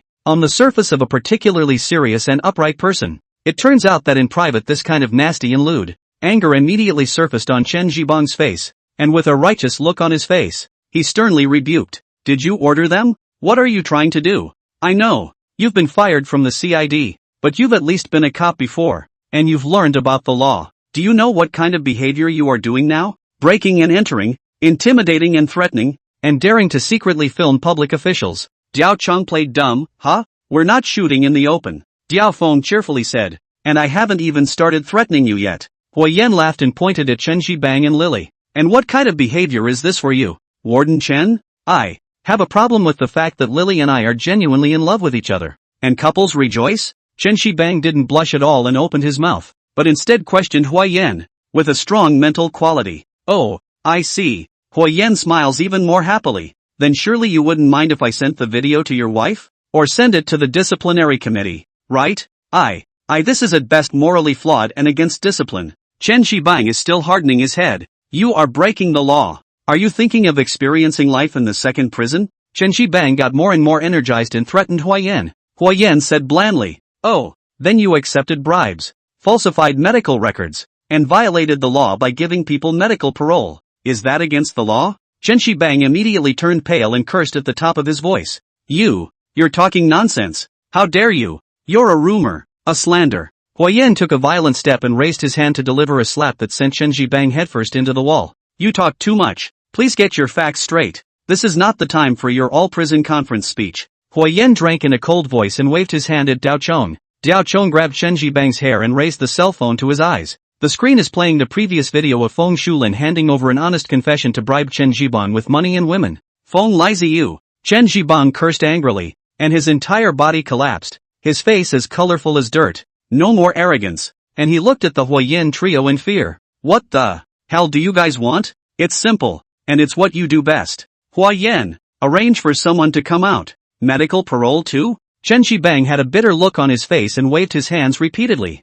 No way. No way. You don't know how hard it is to do this. You have to prepare a lot of materials, but also have the hospital to cooperate, but also need a lot of departments to sign a number of words. Then you didn't do less. Diao Feng disliked in a cold voice. Diao Chong shook his cell phone. Do you think you're still qualified to refuse? Chen Shibang reluctantly loosened his lips. That also needs time. At least 3 months of preparation. Otherwise not only will the matter not be accomplished, I will also be exposed. Hui Yan shook his head and raised 3 fingers. We can't wait that long. We'll give you 3 days at most to prepare. That's impossible. Chen Shibang's eyes closed and he gave up. If that's going to be the case, you guys might as well force me to die right now. You think I wouldn't dare? Diao Feng let out a furious cry and raised his hand to beat up Chen Shibang, but Hui Yan stopped him. You don't have to go through the full medical parole process. Just have him have a medical emergency and have the medical section come up with a diagnosis that the patient is in a life-threatening situation that can't be cured by the medical care in the prison. Hui Yan had long thought of a plan and spoke eloquently. All you have to do is sign a letter agreeing to go out for treatment and follow the required procedures to get him to his counterpart hospital. Chen Shibang pondered.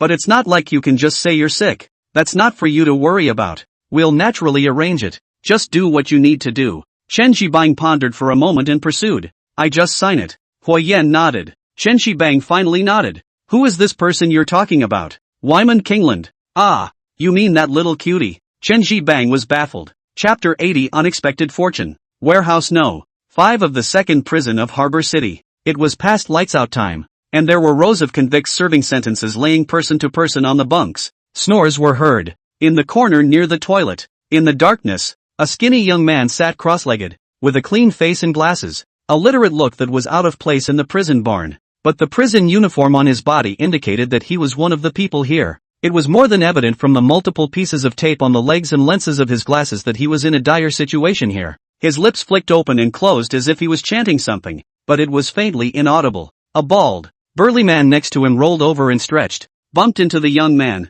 and in a daze kicked him straight down. Asterisk asterisk asterisk asterisk. Do not sleep well at night. UING nerve again IU. The young man silently climbed to his feet and sat cross-legged again, still chanting silently. One would have to be very, very close and have enough math knowledge to hear that he was working out a complex mathematical equation out of thin air. He is the genius in the eyes of Hui Yen, the cutie in the mouth of Chen Jibang. Wei Menkai. Lily's house. Hui Yen discussed the specifics with Chen Jibang again, and based on Chen Jibang's duty hours, the operation was scheduled for 2 days later. Ergo, Hui Yen finally took Diao Chong and Diao Feng and left, leaving behind the blue-faced Chen Jibang and the stunned Lily. Hui Yen didn't go back to Eagle Dragon's Mouth village, but had Diao Chong drive directly to drug dealer Hu Shuyang's house. 3 long, 2 short and 1 long. 1 short. Hui Yen lifts his hand to knock on the door according to Hua Ziying's previous code word. A moment later, the door opened a small crack. Hu Shuyang cautiously looked out and immediately tried to close the door as soon as he saw that it was Hui Yen.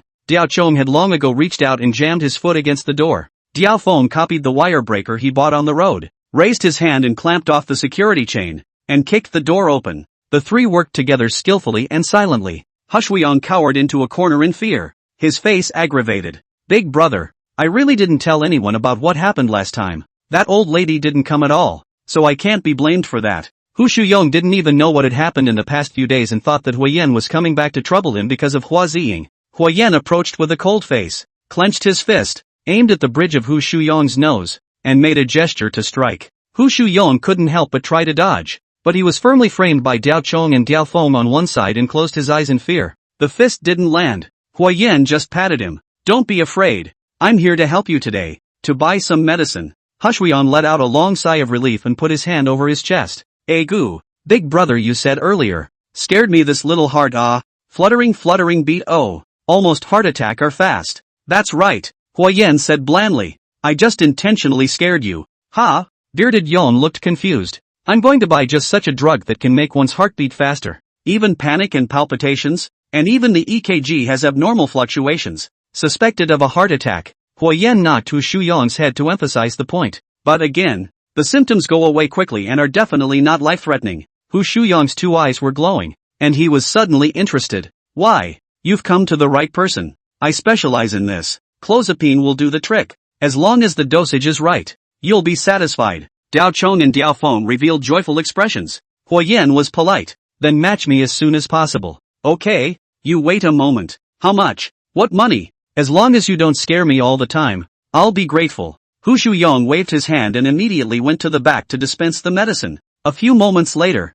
he came out with a small medicinal bag, respectfully handing it to Hui Yen and admonishing again. Be careful with the dosage. No more and no less. It's all bull asterisk to talk about efficacy aside from dosage. Thanks. Hui Yen took it in his hand. That old lady will never come back. And if anyone knocks on the door in the future following that code word, it's me. Understood. Hu Shuyang nodded his head. At your service at all times. Once Hui Yen and the others left, Hu Shuyang let out a long breath and sat on his butt on the ground. Aggrieved. What kind of people are they? Why are they so mean? This business can't be done anymore. I think I'd better move out early. On the way back, when he passed the Paradise Mouth nightclub, Diao Chong couldn't help but slow down his car and drove by slowly. Usually at this time the lively nightclub black lights, closed store notice posted at the door. Exceptionally depressed. When they attacked the Little White House that night, almost all of Diao Chang's men, who were based in the store, were out in force. After the explosion, Hui Yen asked Diao Chong to notify the remaining staff to close the store immediately and evacuate all of them in case Zhao Fucheng retaliates. Don't worry, we'll kill back again soon, Hui Yen said to Diao Chong. That's a must. Zhao Chong grinned. When the time comes, we'll make a big ceremony. Diao Feng exaggeratedly gesticulated. Get mad at that bastard Zhao Fucheng. Diao Chong was about to speed off when Hui Yen suddenly patted him. A car stops in front of the nightclub, and the people inside seem to be surveying and observing. Zhao Fucheng's men? Diao Chong stopped the car. Hui Yen shook his head. Lai Tianhua. I saw this car in his yard the last time I went to look for him. What's he doing here? Diao Feng wondered. Hui Yen opened the door and got out of the car, walked over and knocked on the window. The glass shook down and Lai Tianhua revealed his head with a surprised look on his face. Mr. Hua. It's really you. I was trying to find you everywhere. It's great that you're okay. Looking for me for what? Lai Tianhua pushed the door open and got out of the car. walking over to Hui Yan. I've since checked the piece of land in the steel mill you mentioned, and it's really toxic. You have saved the lives of my entire family. Lai Tianhua. Lai Tianhua respectfully bowed to Hui Yan. I've prepared a little thank you gift. Not much. $50 million, and I want to give it to you in person. Hui Yan shook his head. No need to give it to me. No, no, no, just a little token of appreciation. You must take it. Hui Yan smiled. Of course I'll take it. Why not? So what do you mean? Lai Tianhua was a little confused. Chong, send an account number to Mr. Lai. Mr. Lai, just transfer the money directly to Chong. Amazing brother. Dao Chong froze. I don't use the money much. Hui Yan faintly said. You still have a large number of brothers to support and a large number of industries to maintain. Thank you brother Yan. Dao Chong and Diao Feng were deeply moved. Lai Tianhua was very surprised and gave Hui Yan a thumbs up. Mr. Hui, you are truly righteous and so good to your brother. Mr. Lai, aren't you afraid that Zhao Fuqing will clean you up if you take such an initiative to send me money? Hui Yan asked. That is planning to pit me to death. I'm still afraid of his ass. Moreover, I believe that he will soon fall. Falling to you, Mr. Hua. Lai Tianhua looked at Hui Yan with respect. It seemed that the incident at the Little White House had shaken him very much. From now on, Mr. Lai will only look up to Mr. Hua, so you can treat me as one of your own. And if there's anything you want to do, feel free to command me. Good. Hui Yan wasn't polite. I'll look for you if I need you. Lai Tianhua was overjoyed, and Dao Chong went to the side of the bank card number to transfer money directly to Go. Diao Feng took a look at the small medicine bag in Hui Yan's hand. Brother, amazing. We have bought the medicine, but how will it be sent to the second prison? And how will it be given to our brother Jinbao? Chapter 81, Preparing for War. Hui Yan smiled as he had an idea. Of course it's still on Chen Zhibang. Let him deliver it. Diao Feng froze. Ah, didn't he say he just signs? Remember. Hui Yan pokes Diao Feng's head. Once a person has a handle held by others, the bottom line will fall step by step. Early the next morning, Chen Zhibang was blocked by Hui Yan and Diao Chong and Diao Feng just as he left the house. Just like what Hui Yan had said, Chen Zhibang struggled slightly before giving in and obediently accepting the small pouch of medicine. More than half an hour later, Chen Zhibang came to work in the second prison, did not sit in the office as usual to drink tea. It is very rare to come out to personally patrol the warehouse. As he passed cell block 3, he instructed the guards to call out a silent and swore the inmate. The prisoner is Diao Chang's brother Jin Bao, who is serving his sentence in the second prison. Chen Zhibang pretends to draw questions about prison rehabilitation, brings Jin Bao to the corner of the corridor, avoiding the surveillance, and sneaks the small medicine bag hidden in his pocket. Diao Chong gave it to you? He'll come talk about visiting you later. Jin Bao silently received the small medicine bag, obediently stuffed in the prisoner's uniform sandwich. Back to the prison warehouse, made a wink. Two brothers immediately came over to cover. He again hid the small medicine bag under the pillow in the crack of the bedboard. Chen Zhibang continued his inspection forward as if nothing had happened. When he passed the fifth prison warehouse, he stopped, through the iron fence, a long time to look at the corner of the Wei Menkai sitting like an old monk. He knew this guy, came in on racketeering charges and got 8 years. He had always felt that it must have been a miscarriage of justice, for it was really hard to imagine that such a withdrawn, mousy, and just as cute as the little one, like him would be guilty of extortion. Not only does Chen Zhibang feel this way, most of the people in the second prison who know Wei Menkai also feel this way. The man is like a lonely ghost whose body is trapped in a prison and whose mind has flown to the skies, silent and voiceless, never refusing and never cooperating, living against the grain and without desire. Hardly anyone ever heard him speak, and some good people tried all sorts of things, beating him, scolding him, provoking him, humiliating him, to get him to talk, but without success. While people thought he was mute, someone else woke up in his sleep to hear him chanting some puzzling and inexplicable numbers. So the final conclusion is, this person is a cutie, or still crazy, or more likely stupid and insane. Chen Zhibang wanted to call Wei Menkai out and ask him properly, what exactly is his relationship with Hui Yan? Why is Hui Yan anxious to meet him outside in private? But Chen Zhibang didn't. Experience and intuition told him so. Sometimes it's not good to know too much. All he wanted now was for things to hurry up and be over without a fuss. Of course, even if he asked, he wouldn't get any answers. Wei Menkai will not say anything. He also does not know anything. He has never seen Hui Yan, nor has he heard of this name. After another hour, Kimball was brought into the visiting room, and across the glass sat Dao Chong. Diao Chong used their usual secret language to explain Jin Bao, 2 days after the release time, with a small medicine bag to find Wei Menkai. Act according to the plan. Kimball nodded silently. Another hour later, Huiyen arrived at Xinhua Hospital. This is the closest hospital to Prison No. 2, and is also the designated counterpart of Prison No. 2, where inmates with sudden serious illnesses are usually sent for treatment. Huiyen went to the cardiology office area on the 3rd floor. He needed to find a doctor. A doctor who won't poke holes in Huiyen's plans on the spot and who can provide Huiyen with the opportunity to meet with Wei Menkai in private. Originally, this was the most difficult and uncontrollable part. Even Huiyen hadn't thought about who to find for a while. Coercion? Or lure? Or what other tactics should be used? But when he saw the profile information of the department's doctors posted in the corridor, Huiyen smiled. Zhao Fucheng deserves to go down. On the wall hangs a picture of a round-faced and kindly doctor by the name of Guanzhua, the chief physician. About a year and a half ago, a maniac with sudden hysteria broke into the city's people's hospital, insisting that he had undergone an operation here 10 years ago, and that the doctor had secretly installed an alien surveillance chip in his brain, and that he had to seek an explanation from the doctor who had been the chief surgeon at the time. But the surgeon in charge had not only retired a long time ago, but had also passed away after a long illness. So how could he be found? Then this madman went along and held Guanzhua, who was unlucky enough to be passing by, hostage with a knife and demanded that the deceased lead surgeon be brought in to see him. Huiyen went out with his partner Yu, and the two of them managed to distract the madman by singing together. Huiyen swooped in and snatched the knife, peacefully resolving the crisis and helping to keep Guanzhua out of an undeserved disaster. Guanzhua was very grateful to Huiyen, but the two didn't meet again after that. Turns out he's been transferred to Xinhua Hospital and has been promoted to department head.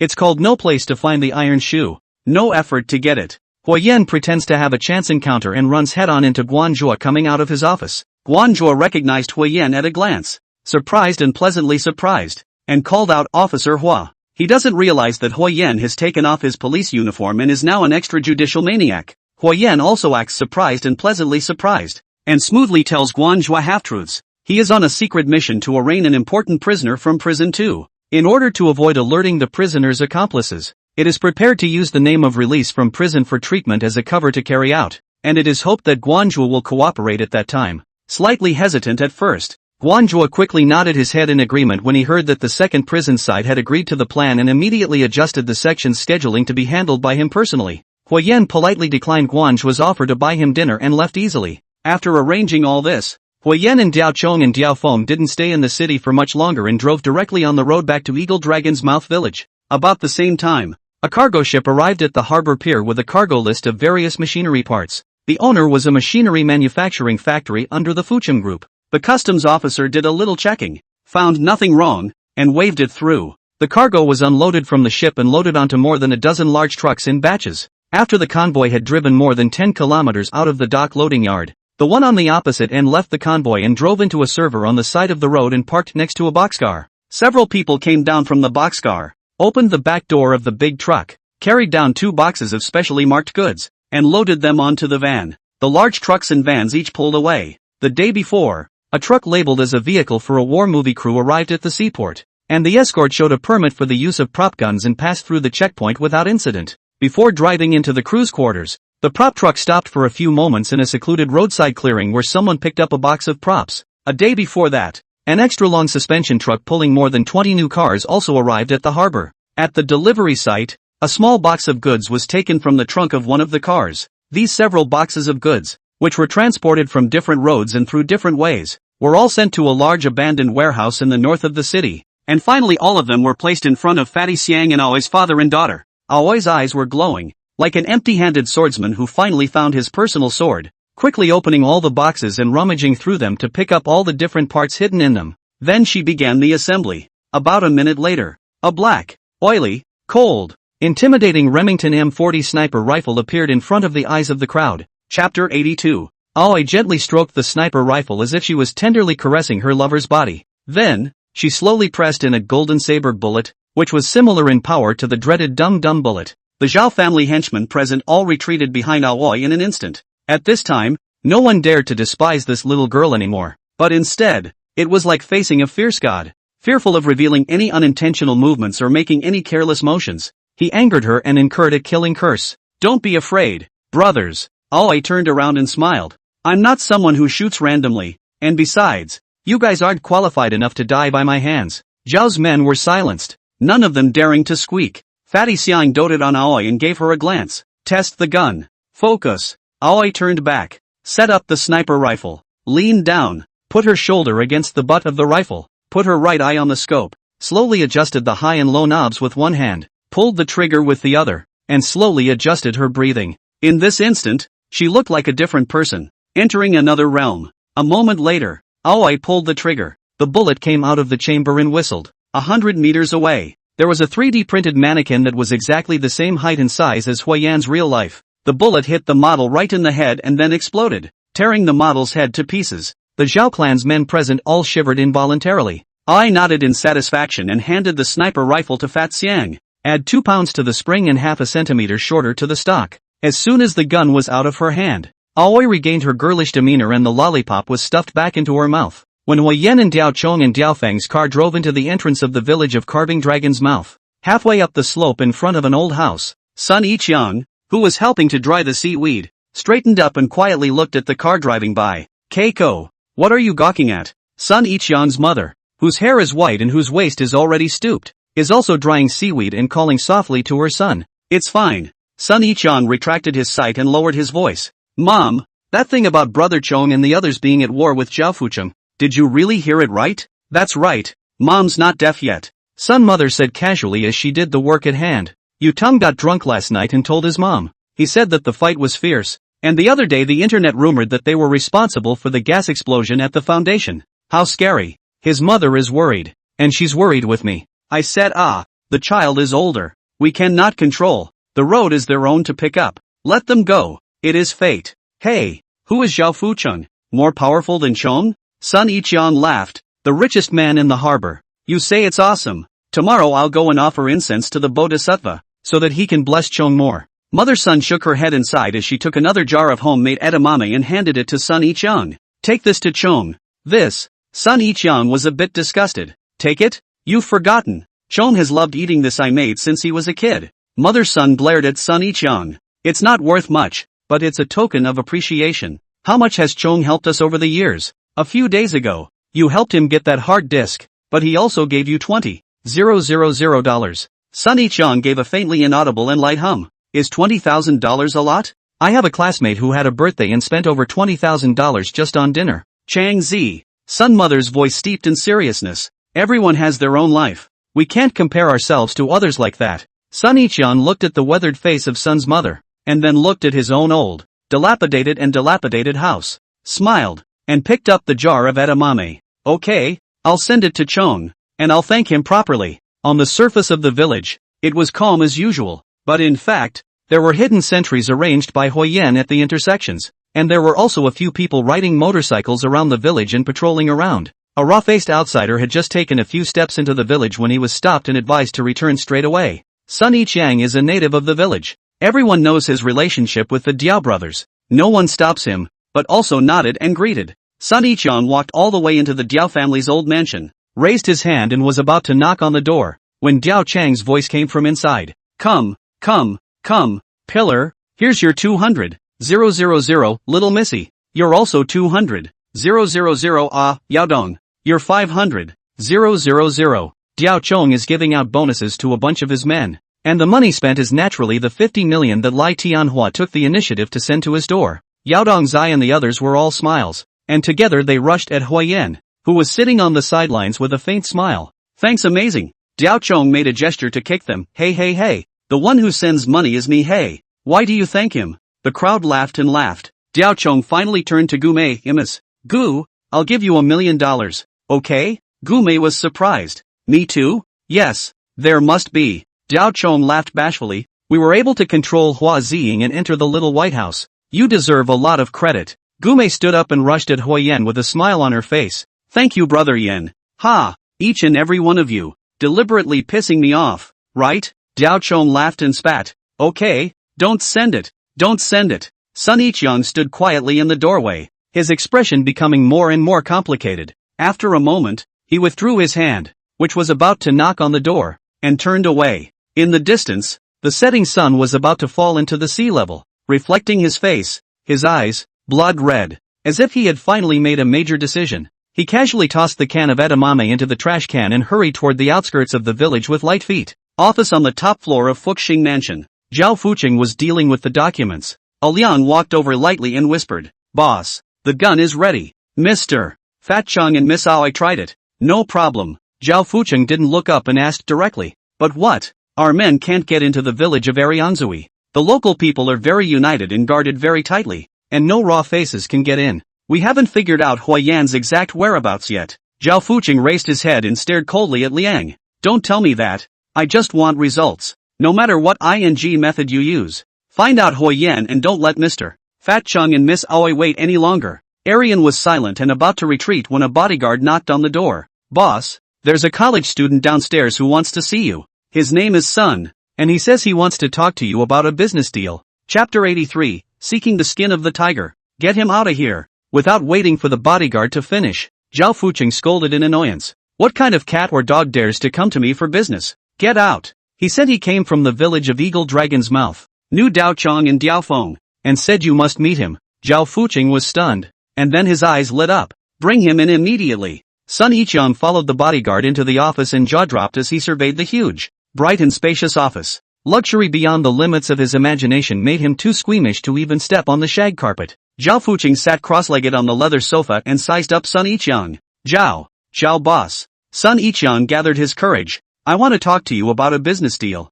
Zhao Fucheng ignored it, took a cigar and slowly cut it. "I can help you deal with Diao Chong." Sun Yiqiang gritted his teeth and gave up. $50 million. I only need $50 million. Zhao Fucheng lit a cigar and puffed out a mouthful of smoke. "Young man, not a small appetite. Is that even money to boss Zhao?" Sun Yiqiang calmed down and grinned. "And I'm not taking this money for nothing. I'm using it to start a business. I have a new tech project that I've been planning for a long time, and it's just short of start-up capital." Sun Yiqiang's eyes flashed with excitement and longing, and his voice became agitated. "Think of it as making an angel investment. I will give you dividends when I make money in the future. Believe me, my project will be successful and the return will be beyond your imagination." "Entrepreneurship?" Zhao Fucheng laughed out loud. "Do you know how many people die in entrepreneurship every year? What do you have to go on?" Sun Yiqiang seemed to be stabbed by a needle, feeling ashamed and angry, and said in a cold voice, "I know. You have a very important hard disk that fell into Diao Chang's hands, right?" Zhao Fucheng stopped laughing and looked at Sun Yiqiang. "You've seen it?" Sun Yiqiang nodded. "He asked me for help in cracking it." Zhao Fucheng sat up straight, and Liang stared intently at Sun Yiqiang. "The encryption software is very powerful. I didn't succeed." Sun Yiqiang continued. Zhao Fucheng was slightly relieved and his face did not move. "They will definitely find someone else to continue cracking it again. It's hard but anything is possible. Boss Zhao, you definitely won't sit on your hands." Sun Yiqiang swept his eyes at Liang and the others and pointed back at himself. "Your people can't enter the Eagle Dragon's Mouth village, but I can. I can be your informant. I can provide you with intelligence, and I can help you defeat Diao Chong." Zhao Fucheng stood up from the sofa, paced slowly towards Sun Yiqiang, and nodded. "Very well. I appreciate young people with ambition, without desire. Can you still be called a young man?" Sun Yiqiang looked at Zhao Fucheng expectantly, feeling that wealth, money, and success were beckoning him. "Unfortunately, Diao Chong isn't worth that much money." Zhao Fucheng laughed lightly. "To be exact, he's worthless in my eyes. Taking his life is as simple as crushing an ant." Sun Yiqiang froze, a burst of heaven and earth. He came full of hope,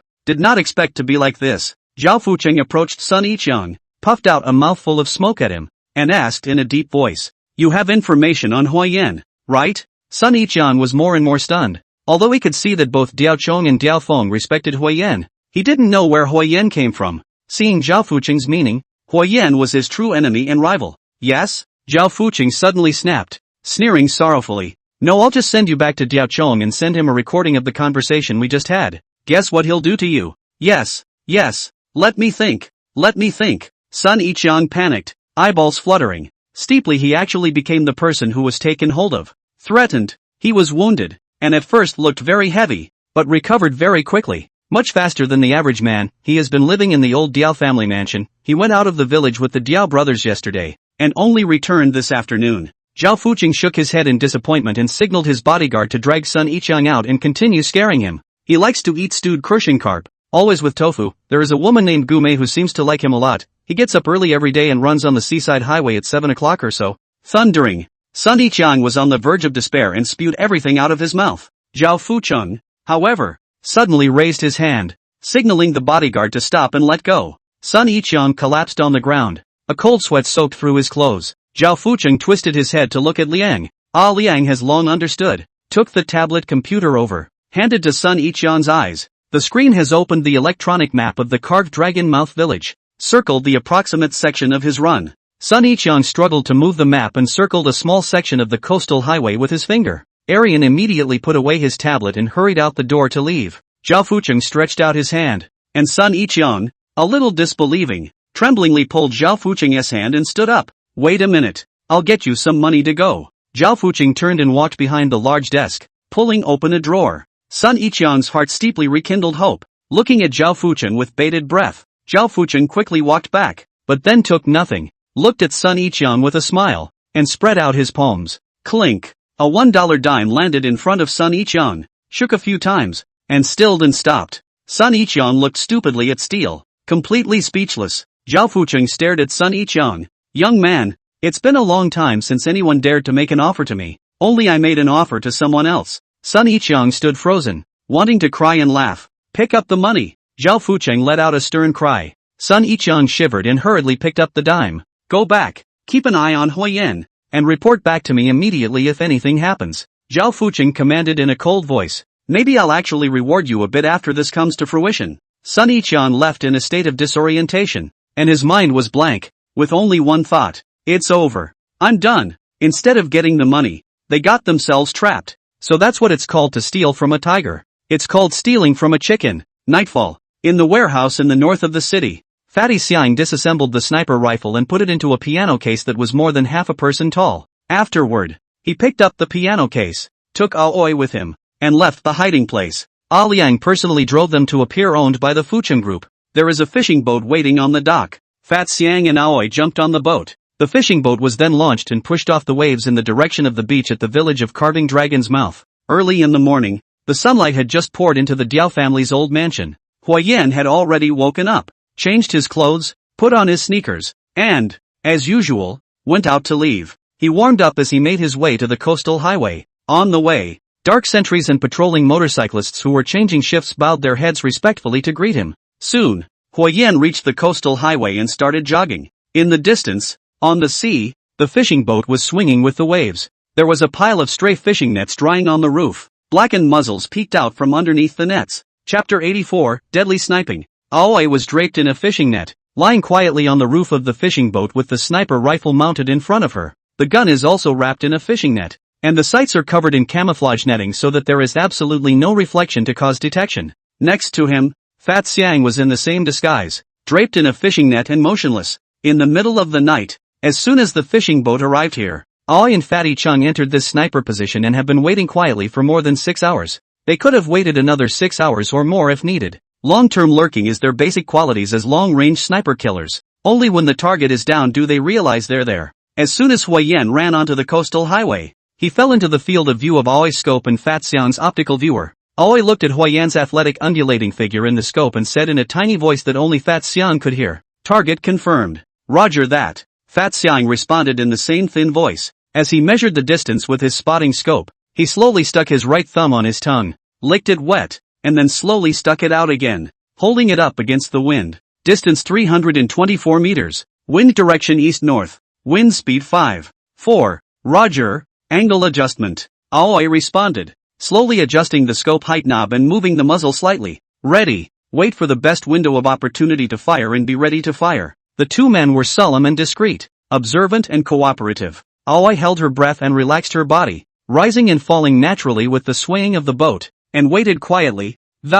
In the scope, Huiyan was about to run into a sharp curve and slowed down. The corner of Aoi's mouth curled into a smile. There was exactly the perfect spot she had chosen to shoot, and the moment she had waited to fire, and everything went as planned. This is a very simple mission. That rich guy Zhao paid a high price and went through a lot of trouble to invite us to come here. Just to deal with such a simple target? Aoi's heart recoiled in disappointment, aiming at Huiyan's chest, her finger slowly pulling on the trigger, poised to fire. In the scope, however, Huiyan suddenly stopped and changed course, directly stepping out of the highway guardrail and standing on the edge of the cliffs near the sea, looking over toward the fishing boat where Aoi was hiding. Huiyan didn't pay attention to the ship at first, but after running for a short while, he suddenly became suspicious. The ship never moved, according to his observations over the past few days. At this point in time, The fishing boats that had gone out to sea had long since left, and those that had returned to port were returning to their homes. No fishing boat would be so casually and leisurely anchored offshore, rippling with the waves. Huyen focused his eyes and looked over, and the fishing boat more than 300 meters away became clear. Nope, there were no sailors on deck, not even a crew member to be seen walking around. Alarm bells rang wildly in Huyen's heart, and a strong premonition of danger rushed straight to his head. His heart moved at will, and without the slightest hesitation, he directly jumped off the cliff. Almost at the same instant, a bullet skimmed against his scalp and struck the tree where he had just been standing. The bull-thick trunk shattered and broke with a loud bang. Huyen fell straight down to the ocean below. The man actually spotted me and dodged my shot. On the fishing boat, Aoi couldn't care less about her shock and regret, and quickly moved her gun, chasing after Huyen and firing one shot after another. Bang bang bang. The bullet hit the cliff, splashing debris and hitting Huyen in the back. Huyen crashed into the surface of the sea, the huge impact smashing up half a person's height of water. Aoi didn't stop, continuing to fire bursts at the place where Huyen fell into the water until she emptied her clip. Huyen fell toward the bottom of the sea, his head about to touch the reef, and fought to stomp his legs and twist his body, avoiding his head. His shoulder and back hit a solid. A bullet broke through the water again and shot at him. Aoi quickly changed her magazines and continued to aim at where Huyen fell into the water, searching back and forth. No one surfaced. Withdraw. Fat Xiang looked at the time, and as soon as he pulled up Aoi, who still refused to go, he yelled at the crew members hiding in the cabin. Go, go! Aoi, full of resentment, grabbed the observation mirror in Fat Xiang's hand and looked back at the patch of water. There was still no sign of anyone, but the water was flooded with a crimson red. The fishing boat was quickly brought up to maximum horsepower and quickly headed out to sea. When the first shot rang out, Zhao Chong, Zhao Feng, and Gu Mei, who were still sleeping, all woke up at almost the same time, quickly put on their clothes and rushed out the door, hurrying towards the beach. Also the first to hear the gunshot was Sun Yichang. He stayed up almost all night, tossing and turning and sitting on the floor, without even buttoning up his shirt. He had run out of the house and jumped straight down to the dam, running in the direction from which the shots had come. Sun's mother, who was sprinkling the yard, looked at her son's back and was worried. Zhao Chong, Diafeng and Gume arrived at the location where Huyen jumped off the cliff. The fishing boat had become a distant dot on the sea. There was still no sign of anyone in the water below, and the wisp of crimson had spread out, becoming more and more alarming. Diao Chong and Diafeng were so anxious that they directly wanted to jump off the cliff to search. Gume tugged at the two of them with one hand. Yan's life and death are uncertain. We can't mess up this time. 10 minutes or so later, the trio descended to the beach. Diafeng got a speedboat from the neighborhood, and the three of them got on board and quickly drove to that piece of water. However, after 2 full turns, there was still no sign of Huyen. The beach in the distance was already crowded with Diao family minions and nearby villagers who had heard about the incident. Diafeng's eyes were red and he was about to dive headfirst into the sea to continue his search. Hey, here, I'm here. Huyen's voice suddenly rang out. The three of them, Zhao Chong, followed the sound. Below the cliff there is a recessed crevice that forms a narrow space with the sea. Huyen was hiding inside, one hand clasped against the rock wall, only able to reveal a large portion of his head as the waves lapped back and forth against his face. Surprised, the three of them hurriedly drove the speedboat over. Diao Chong and Diafeng jumped into the sea and pushed Huyen onto the speedboat. Huyen's back was bloodied by the debris struck by the bullet. The left arm, which had been wounded before, had another deep cut, grazed by Aoi's bullet. This was still the result of his barely dodging in the water, and the power was evident. Diao Chong immediately had to drive the speedboat back to the coast. Later, Huyen stops it with a deep voice, pushing away Gume, who wants to help him urgently treat the wound, and instead reaches out and clasps his fingers around the wound, giving it a strong tug. The blood gushed out even more ferociously. Amazing, what are you doing? Zhao Chong, Zhao Feng, and Gume were startled and astonished. I'll explain it to you later. First do as I say. Huyen wiped some more blood on his forehead and shoulder and lay down on his back in the speedboat, yanking Diao Chang's jacket over his body. Tell everyone that I'm seriously injured, unconscious, and about to die. Chapter 85, Chopping Him Alive. Diao Chong and Diafeng were stunned,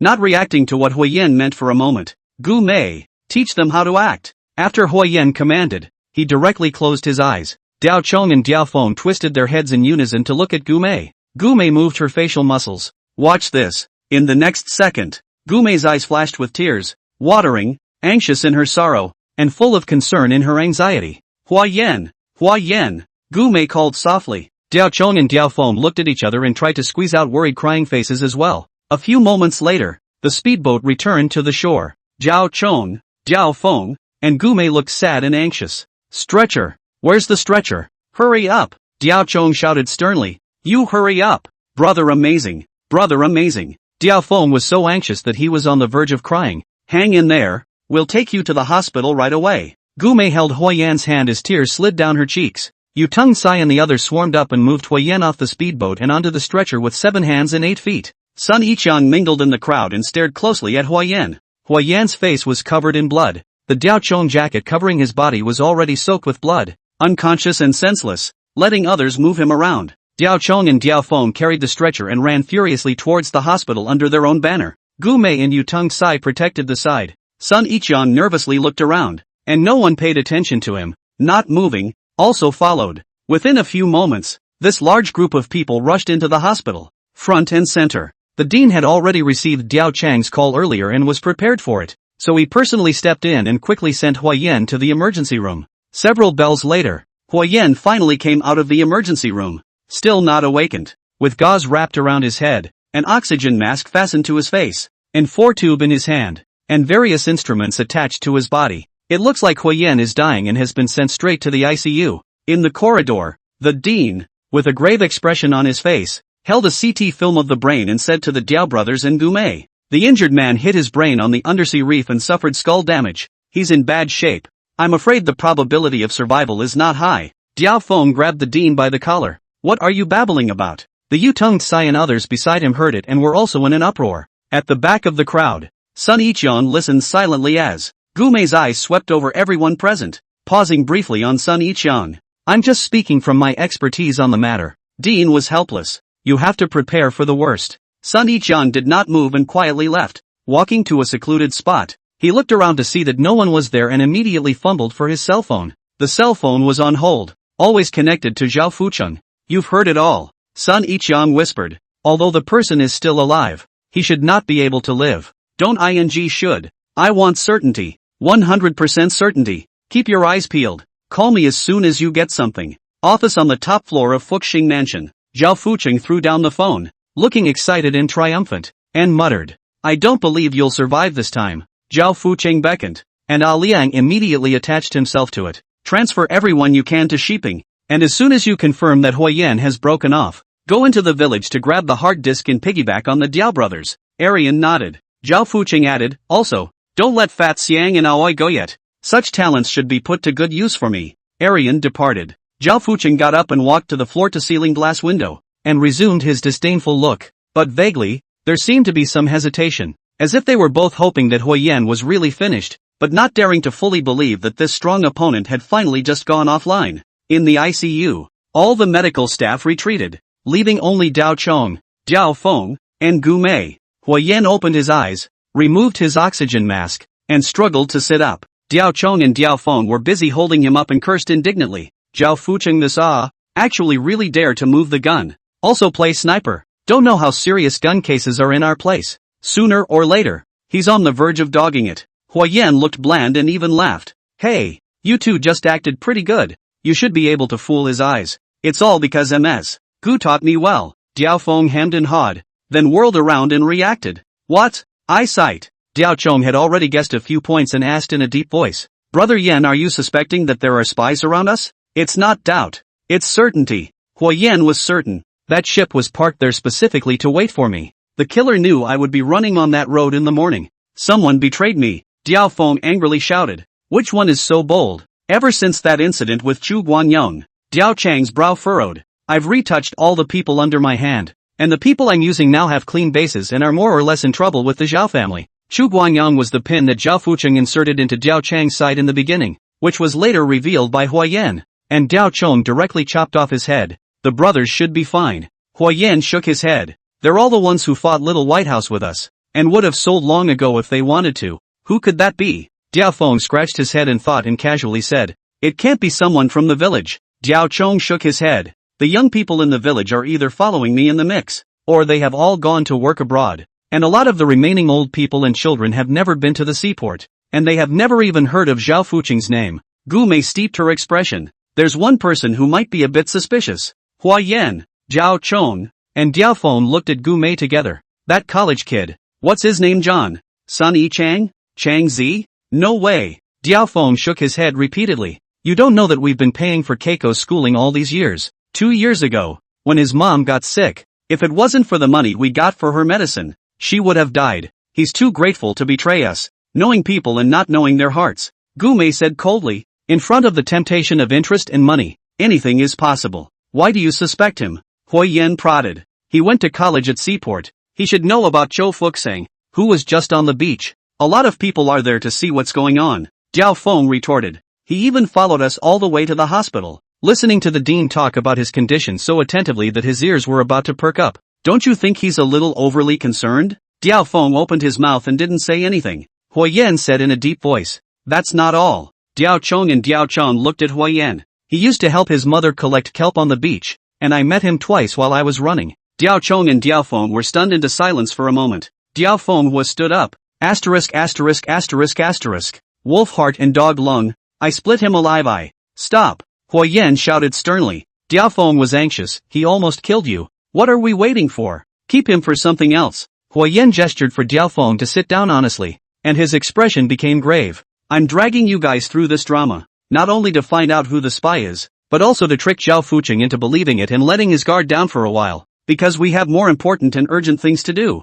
Hui Yan looked at Diao Chong, Diao Feng, and Gu Mei. It's time to meet Wyman Kinglan tomorrow. Chapter 86, Brother, time to take your medicine. As soon as Hui Yan said that he was going to meet Wei Menkai tomorrow, Diao Chong and Diao Feng immediately jumped up to object. You have not yet healed from this old injury, and today you have added a new one, so you can't afford to toss and turn. Brother Yan, you've arranged everything. We'll go. You just rest here. Gu Mei followed suit. Hua Yan, it's time for you to recuperate from your injuries. Don't really think you're made of iron. I'm afraid Wei Menkai will be difficult. Hua Yan shook his head. I have to go personally for this. Diao Chong and Diao Feng took a look at Hua Yan's expression and knew that he had made up his mind and would not change it. Diao Feng muttered in a small voice. Just a nerd. How hard can it be? Lie down. Gu Mei pointed at the hospital bed. It's still about 10 hours until tomorrow, so grab some rest right now. Yes.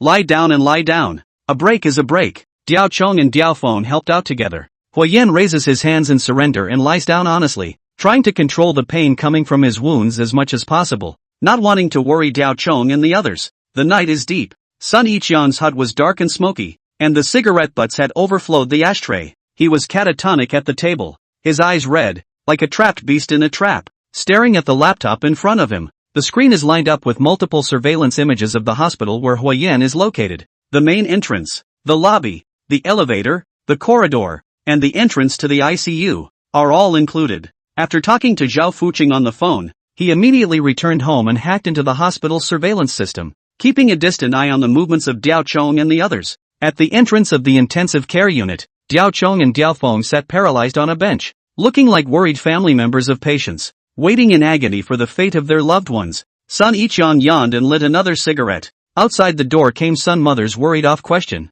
Chang Zi, what are you doing? What time is it? Why aren't you sleeping? You leave me alone. Sun Yiqian chided impatiently. The surveillance footage shows a doctor in a white coat and cap and mask walking into the ICU. Sun Yiqian immediately sat up straight and stared at the screen, anxiously waiting to see if anything would change. A few minutes later, that doctor came back out. No abnormalities, and it looked like it was just a routine round. Disappointed, Sun Yiqian leaned heavily back in his chair. He didn't realize that while he was staring at Diao Chong, several Diao family henchmen had also been lurking around his house, similarly staring at him. The doctor crossed the corridor, took the elevator down to the first floor, and quickly disappeared from the surveillance picture. Outside the back door, a car waited silently, with Gu Mei sitting in the driver's seat. That doctor pushed out the door, sat in the car, took off his hat and removed his mask, and it was none other than Hui Yan. The Yutong boy who replaced him was currently lying on the hospital bed, crossing his legs and leisurely swiping his cell phone.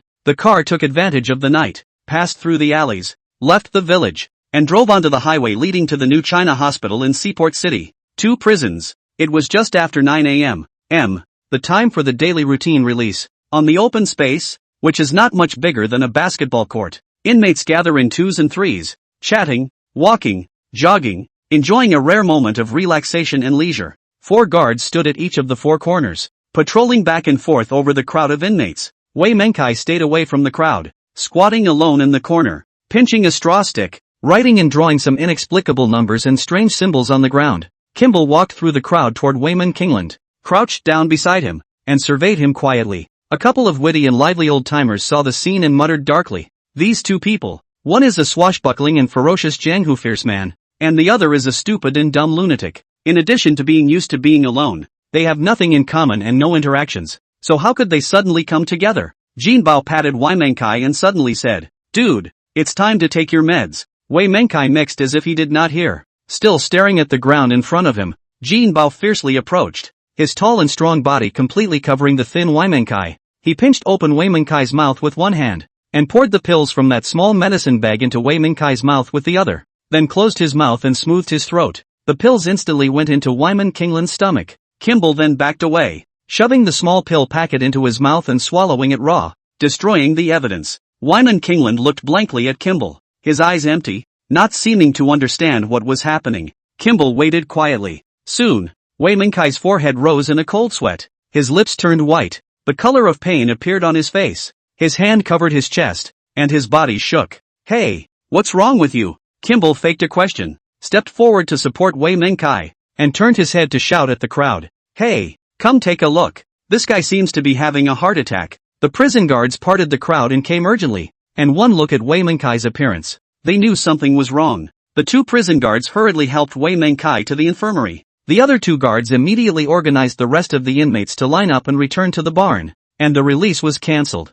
Kimball was in the line, moving forward silently as if nothing had anything to do with him. Not far from the office building, Chen Shibang stood at the window and watched the scene and turned to leave. In the medical room, the doctor on duty, Lu Ming, is doing the examination. Wei Menkai remains silent. Chen Shibang hurried in. "What's the situation?" "Tachycardia, prolonged QT interval on EKG, initial suspicion of arrhythmia. I'm running further tests." Chen Shibang leaned over to look at Wei Menkai, his brow furrowed. "Dr. Lu, I suggest it's best to send him to Xinhua Hospital for emergency treatment as soon as possible. Heart-related illnesses are more dangerous. In case something happens here, we're all in trouble. We'll have to write a whole bunch of reports alone. You can actually start by observing." Before Lu Ming finished his words, Chen Shibang coughed heavily, and Lu Ming immediately understood and hurriedly changed his words. "Yes, Warden Chen is right. Life comes first. I'll do the transfer procedures right away." In a short while, the formalities were opened. Chen Shibang didn't even look at it and signed it directly. Wyman Kingland was then pushed into the ambulance. Lu Ming and two prison guards were responsible for escorting and handing over to the hospital. Before getting into the car, Chen Shibang beckoned the older one to come over and whispered, "Try to cooperate with the hospital, but make sure you keep the person in good hands and don't make any mistakes." The prison guards heard something in Chen Shibang's words, but they didn't dare to ask more questions and nodded their heads in deep agreement. More than 10 minutes later, the ambulance pulled into Xinhua Hospital. The emergency room heard Lu Ming finish the situation, and immediately also pay attention to it, in accordance with the usual practice to ask the cardiology department to come to the consultation. The one who came was naturally Guanzhua, who Huayan had already greeted. After a shot of beta blocker injection, Wei Menkai's symptoms quickly disappeared, and the electrocardiogram returned to normal. The ER doctor assumed that Lu Ming was overstimulated and was about to inform him that he could take Wyman Kingland back to jail. Guanzhua stopped him, arguing that the symptoms came on suddenly, the cause of the disease was unknown, and it could not be ruled out that it would recur, so it would be best to observe him for at least another 12 hours. So, Wei Menkai was again admitted to a special ward for prison transfer patients. The two guards checked and found nothing unusual, exited the ward, brought over two stools, and guarded the doorway on the left and the right. Wei Menkai had no struggle, no resistance, no questions throughout, silent as a mystery. A few moments later, a piece of the ceiling moved and was then moved out of the way. Huayan gently jumped down and walked towards Wei Menkai, who was quietly lying on the hospital bed in a daze. Chapter 87, Revenge is the right thing to do. "Hello," Huayan greeted Wei Menkai softly. Wei Menkai seemed completely indifferent to all that had happened, and didn't even look at Huayan, just staring blankly at the ceiling. Without further ado, Huayan opened the small tabletop on the hospital bed, took out a piece of paper from his carry-on backpack, and gently put it down. Is a yellowed old newspaper. The front page printed a picture of Wei Menkai. Next to the words "talented young man returned from his studies, the heart of the hometown home business," and so on. At that time, Wei Menkai was full of vigor, light in his eyes and a bright smile. At first glance, He had not yet experienced the beatings of society, and was a far cry from the mute and dull prisoner before him. Wei Mengkai didn't respond, and Huayan began to narrate in a low voice. 5 years ago, a talented young man graduated with a PhD, turned down a high-paying offer from a big factory, came back to the seaport, and set out to start his own business while taking care of his mother, who was in poor health. He is known for his technical skills in the industry, and the software he developed is very much favored by the market. So many venture capital funds are rushing to give money, and many people are optimistic that he will soon become the new richest man of the young generation in the harbor. Huayan paused, looked at the unruffled Wei Mengkai, and continued speaking. Unfortunately, fate sometimes just likes to play cruel jokes on people. Shortly before the firm opened, he heard something from an old classmate who was also a partner in the firm. Dairy products produced by a local food company contained excessive amounts of cyanamide-type chemicals. Many children who ate it developed serious and life-threatening symptoms such as stones and kidney failure, including the daughter of his middle school female classmate. What is even more infuriating is that the parents of those victimized children have no way to seek redress and have been subjected to all kinds of suppression. At that time, he was young and vigorous, believing that the times were progressing, society was developing, and even more so, he believed that he could change the ills and injustices of the world. So he hacked into that food company's intranet and obtained records of their chemical purchases, real production data for dairy products, and even evidence of bribes paid to the people involved. He posted them anonymously on the internet and immediately caused a furor. Huayan took out another newspaper and put it down. And on the photo, Wei Mengkai was wearing a prison uniform and handcuffs. He thought he had served justice and been an unsung hero for once. Yet within a week, the police found him because his oldest and most trusted classmate had reported him. Police also found a cardboard box in his office containing $1 million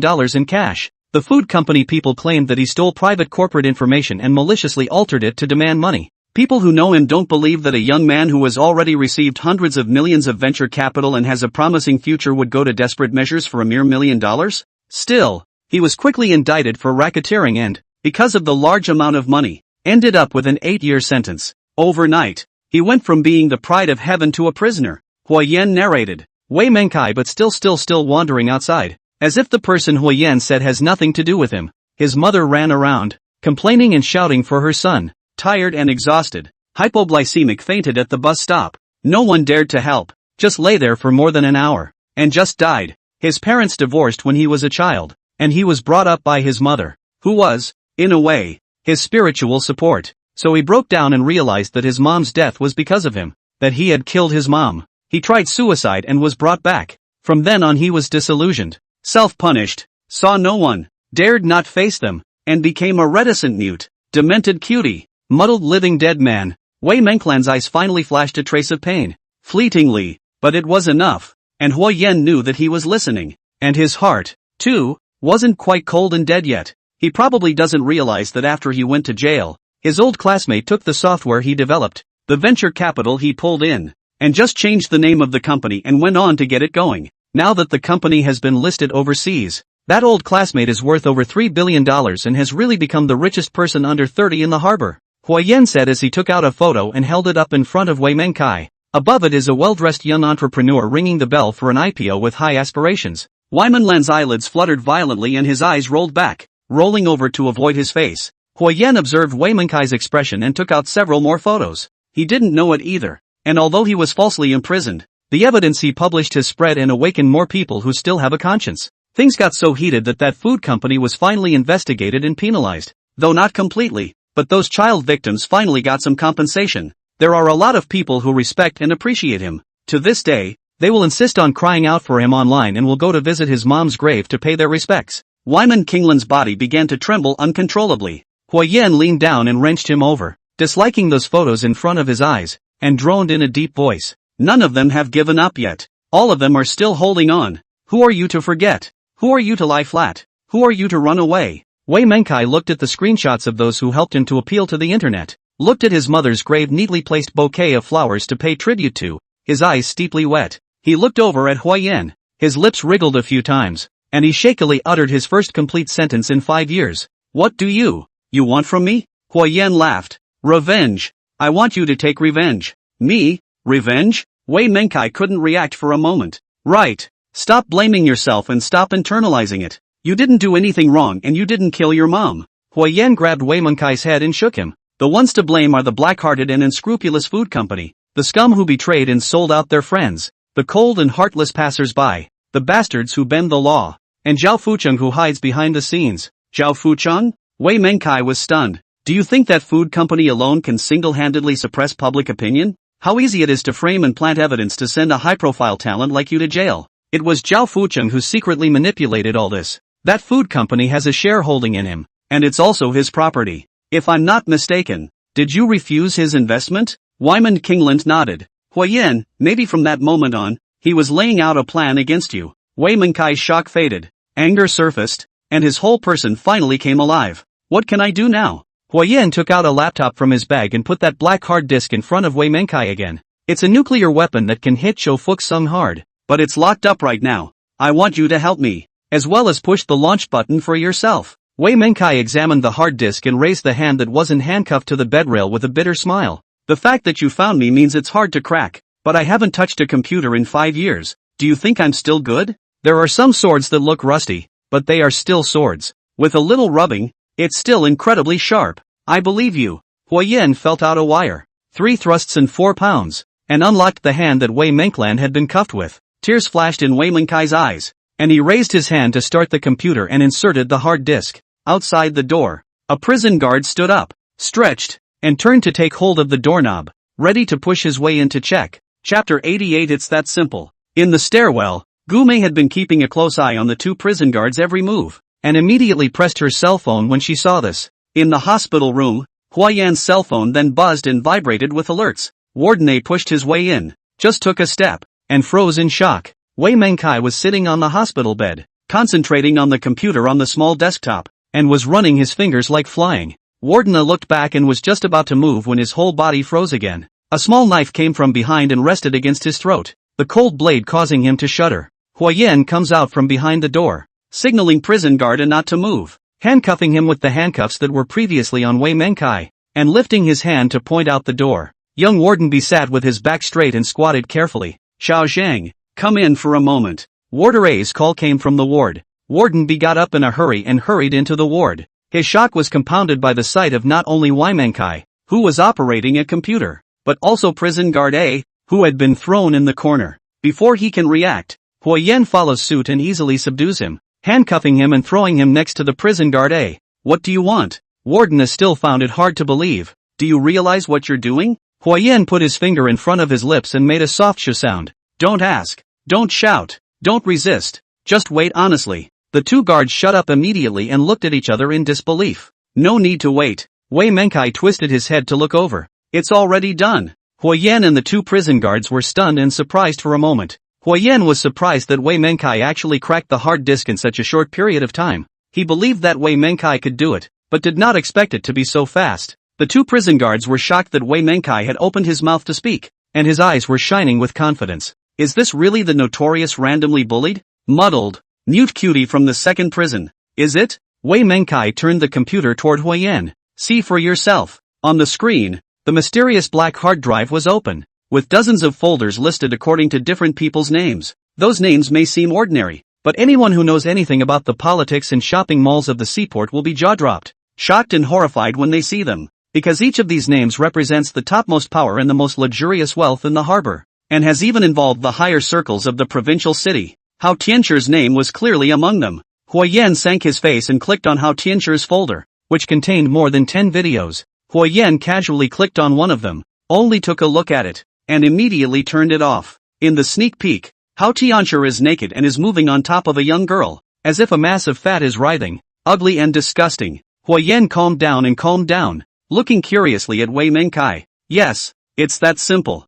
because I wrote this encryption software. Wei Menkai suddenly laughed, with a kind of deep sense of creation. Originally, I just used it for myself and shared it with a few of my best friends at the time. The hard disk has Jiang Guodong's name on it, so I think he gave it to Zhao Fucheng to use. Jiang Guodong was Wei Menkai's partner and old classmate back then, the same villain who secretly reported him, stole his research and development results, and took his company for himself. When framed and planted Wei Meng Kingland, he must have also contributed greatly, and may even be the idea he gave. Not only is he a regular customer of Little White House, it seems that he has a deep relationship with Zhao Fucheng, and gave Zhao Fucheng the encryption software that Wei Menkai shared with him to use. And then now it just so happens to be cracked off by Wei Menkai in the process of cracking it again. The gears of fate are so tightly wound. Huayan was also a bit emotional and nodded at Wei Menkai. Thank you. It's me who should be thanking you. Wei Menkai shook his head, earnest and serious. If it weren't for you, I'd still be crushed at the bottom of the mountain and sinking into the abyss.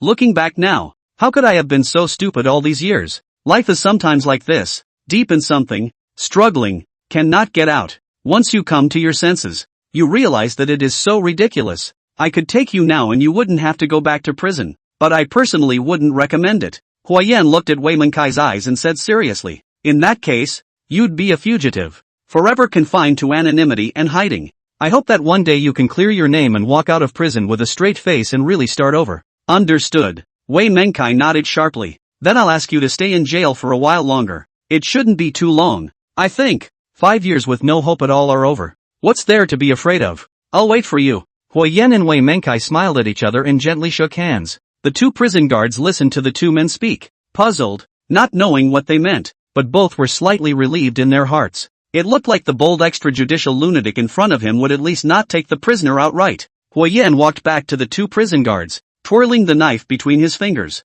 You can report it, and even if I don't kill you, you'll still be punished by the system, lose your jobs, and should also be liable for criminal liability. The two wardens looked at each other nervously. You guys can also pretend that nothing happened, that you didn't see anything. This will pass just like that, and even Shenji Bang won't ask you guys one more question. The two guards looked at each other and shuddered in unison. Nothing happened, we didn't see anything. Huayan smiled, put away his computer, loaded the hard disk, carried his bag, put on his hat and mask, threw down his handcuffs and keys, and said goodbye to Wei Menkai. Huayan pushed the door out and nodded at Gumei, who greeted him from the stairwell, signaling that the hard disk had been successfully decrypted.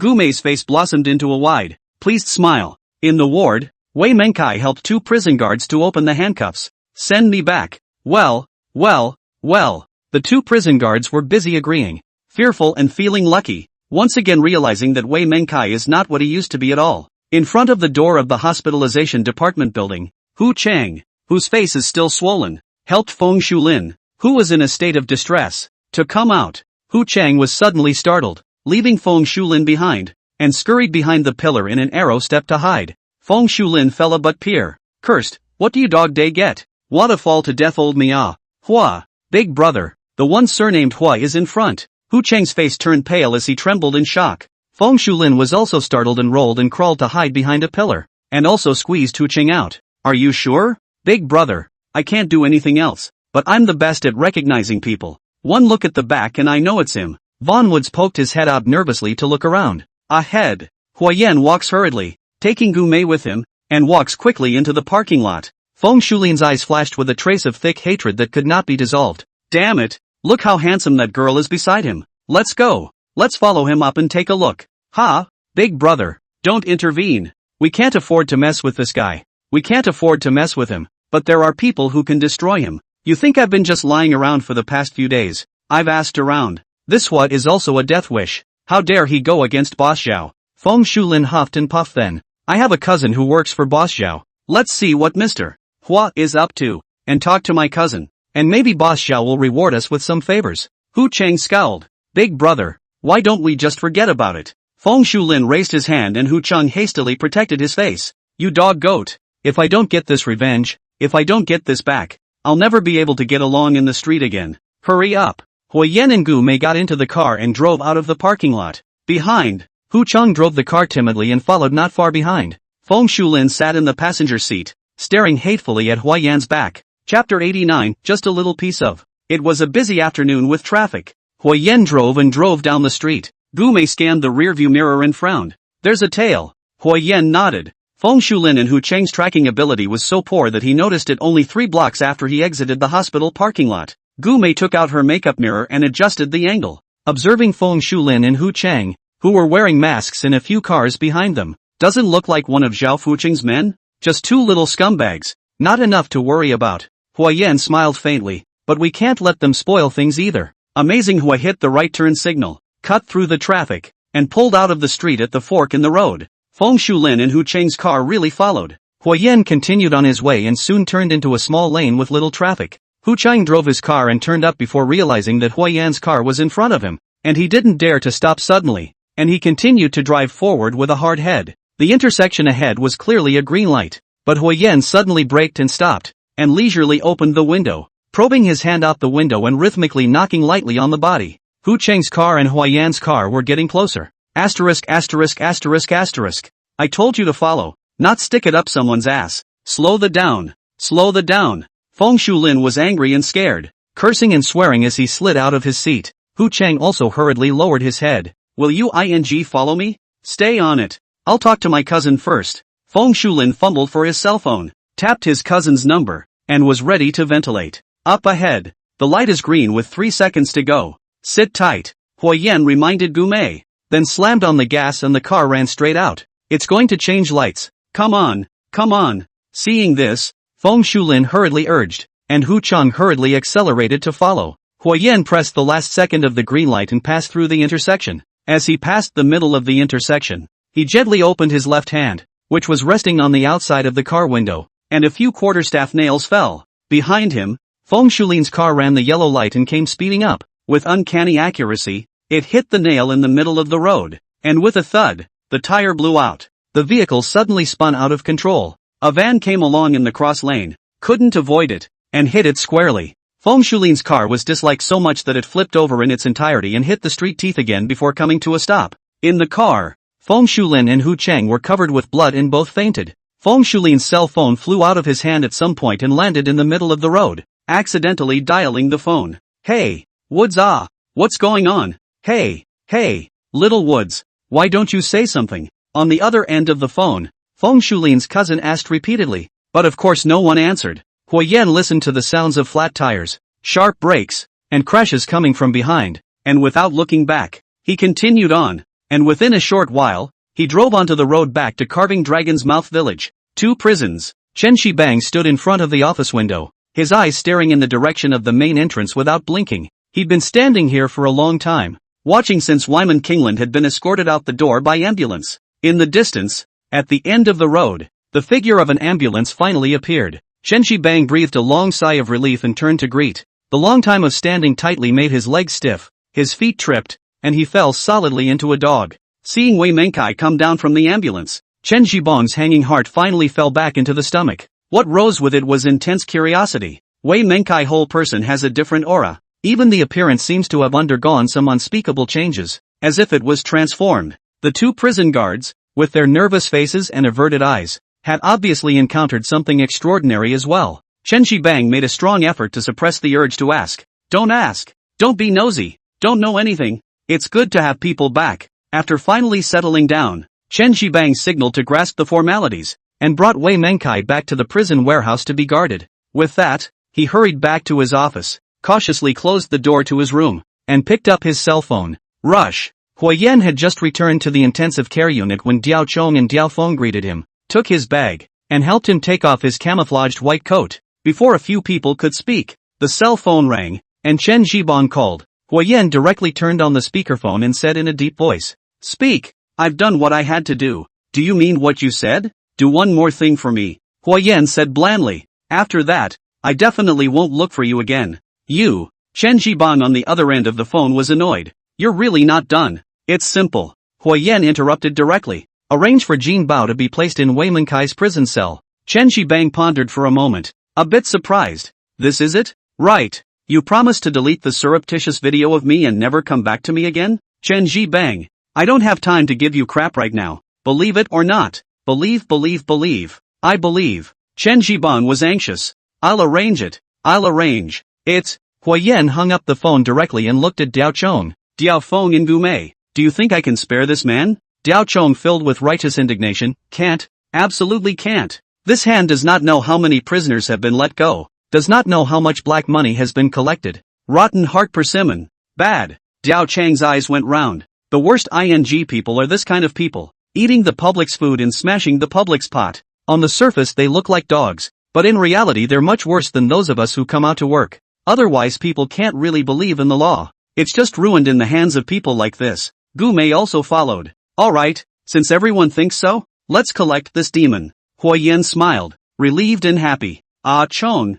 Find a few brothers to see if Feng Lizhi is still alive. If he's still alive, give him a good greeting and let him bite Chen Shibang out on his own. Diao Chong and Diao Feng were a bit puzzled at first, but after hearing Gu Mei's story about Feng Shulin's attempted stalking, the two of them scolded Feng Lizhi for looking for death while immediately calling for Yao Dongzai. Got it. Make sure they're organized. Yu Tongzai led the way with gusto. After arranging these chores, Diao Chong and Diao Feng looked at Huoyan with an expectant face. Huoyan solemnly took out the black hard disk. Now I'm not holding a hard disk in my hand.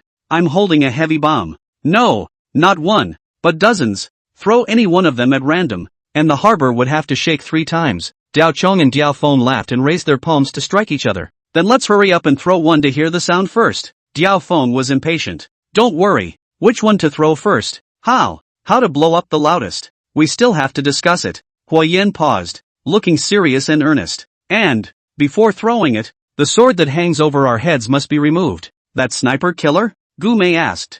Huoyan nodded somberly. I believe Zhao Fuqing will never stop. We're in the light. The killer is in the dark. If we don't get rid of this person, we'll be in danger at any time. Diao Chong mused. I'm afraid this person is hiding very deeply. Do we want to turn the tables on him? It's not easy. Huoyan smiled lightly. Then we'll fish him out. Diao Feng pursued. What are we going to use as bait? Chapter 90, The Fish is Hooked. Sun Yiqian leaned against the back of the chair, tired and sleepy, and drifted into a deep sleep. He hadn't gone to bed for several days and nights, and in addition to keeping an eye on the hospital's CCTV footage, he had also gone to familiar Diao family minions and hospital nurses to try and probe for word of mouth. But no one knows the specifics of Huoyan's condition. They all just tell him that Huoyan is still lying in the intensive care unit, still unconscious. Huoyan, you, when the hell are you going to die? Sun Yiqian murmured softly in a daze and cursed. He didn't know how many times he had already cursed in his heart, especially when pressed by Zhao Fuqing. He will dream that Huoyan died and the Diao brothers were dead.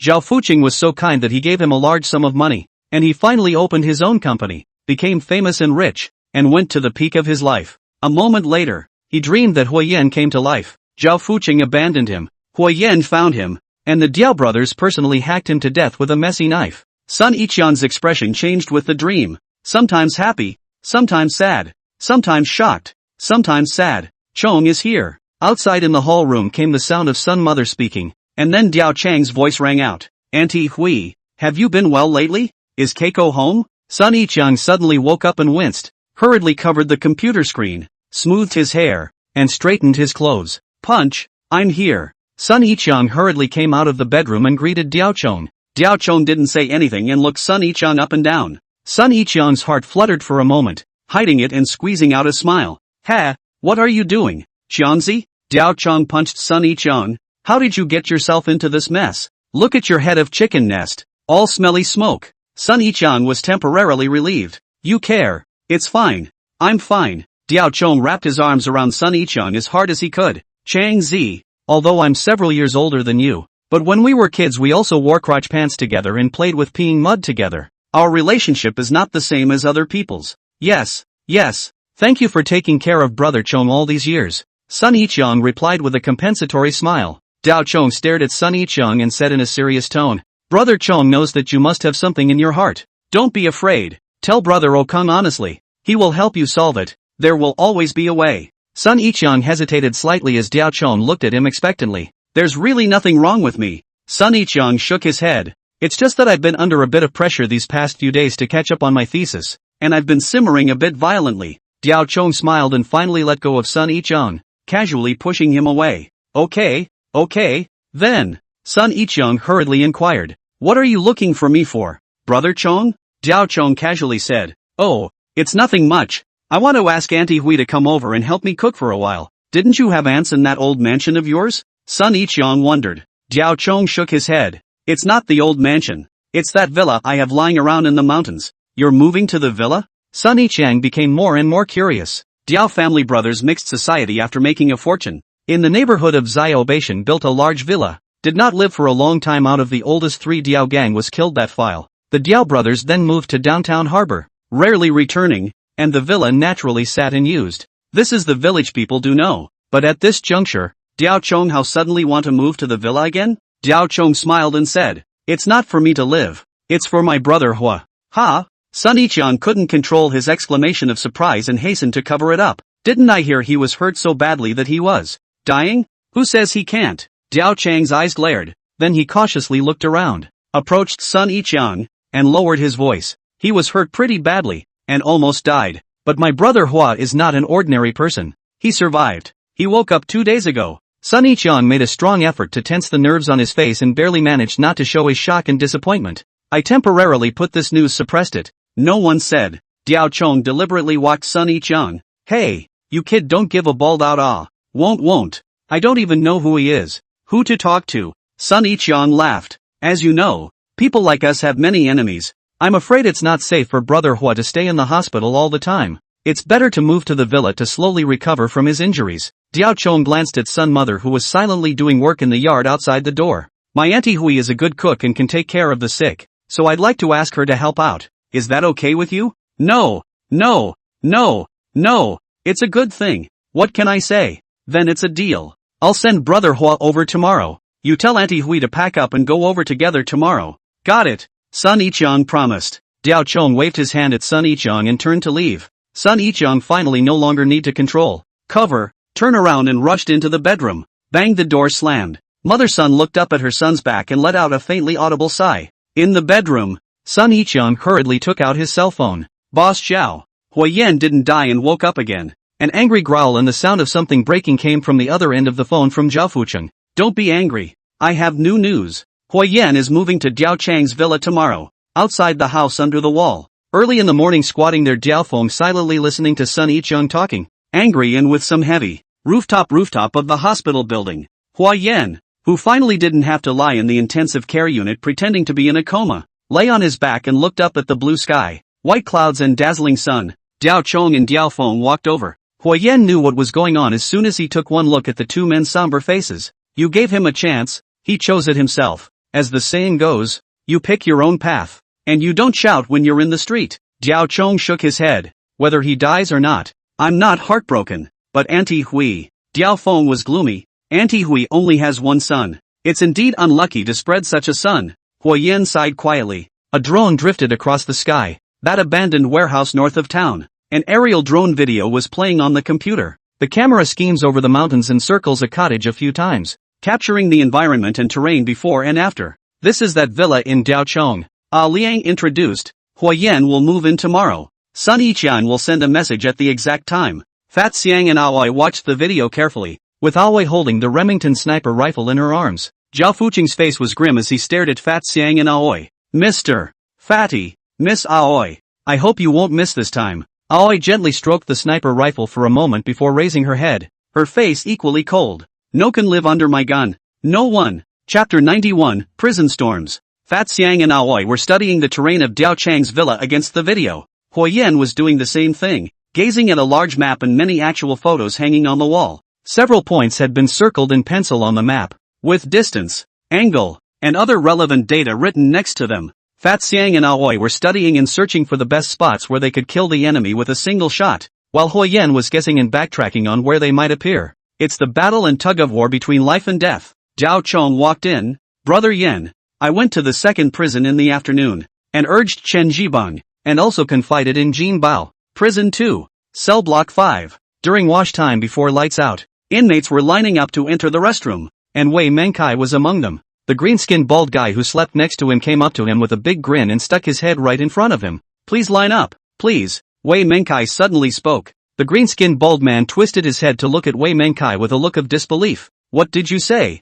Hey, you heard me. This mute man spoke. Hey. People in the neighborhood looked over in surprise. In the distance, the best location in the whole warehouse. Bunk no. 1. Is closing his eyes to enjoy the little brother legs and shoulders. The head of the prison big funeral also suddenly opened his eyes to look over. Line up, please. Wei Menkai repeated. Not loudly, but in a firm tone. The green-skinned bald man froze for 2 seconds and burst out laughing. Asterisk.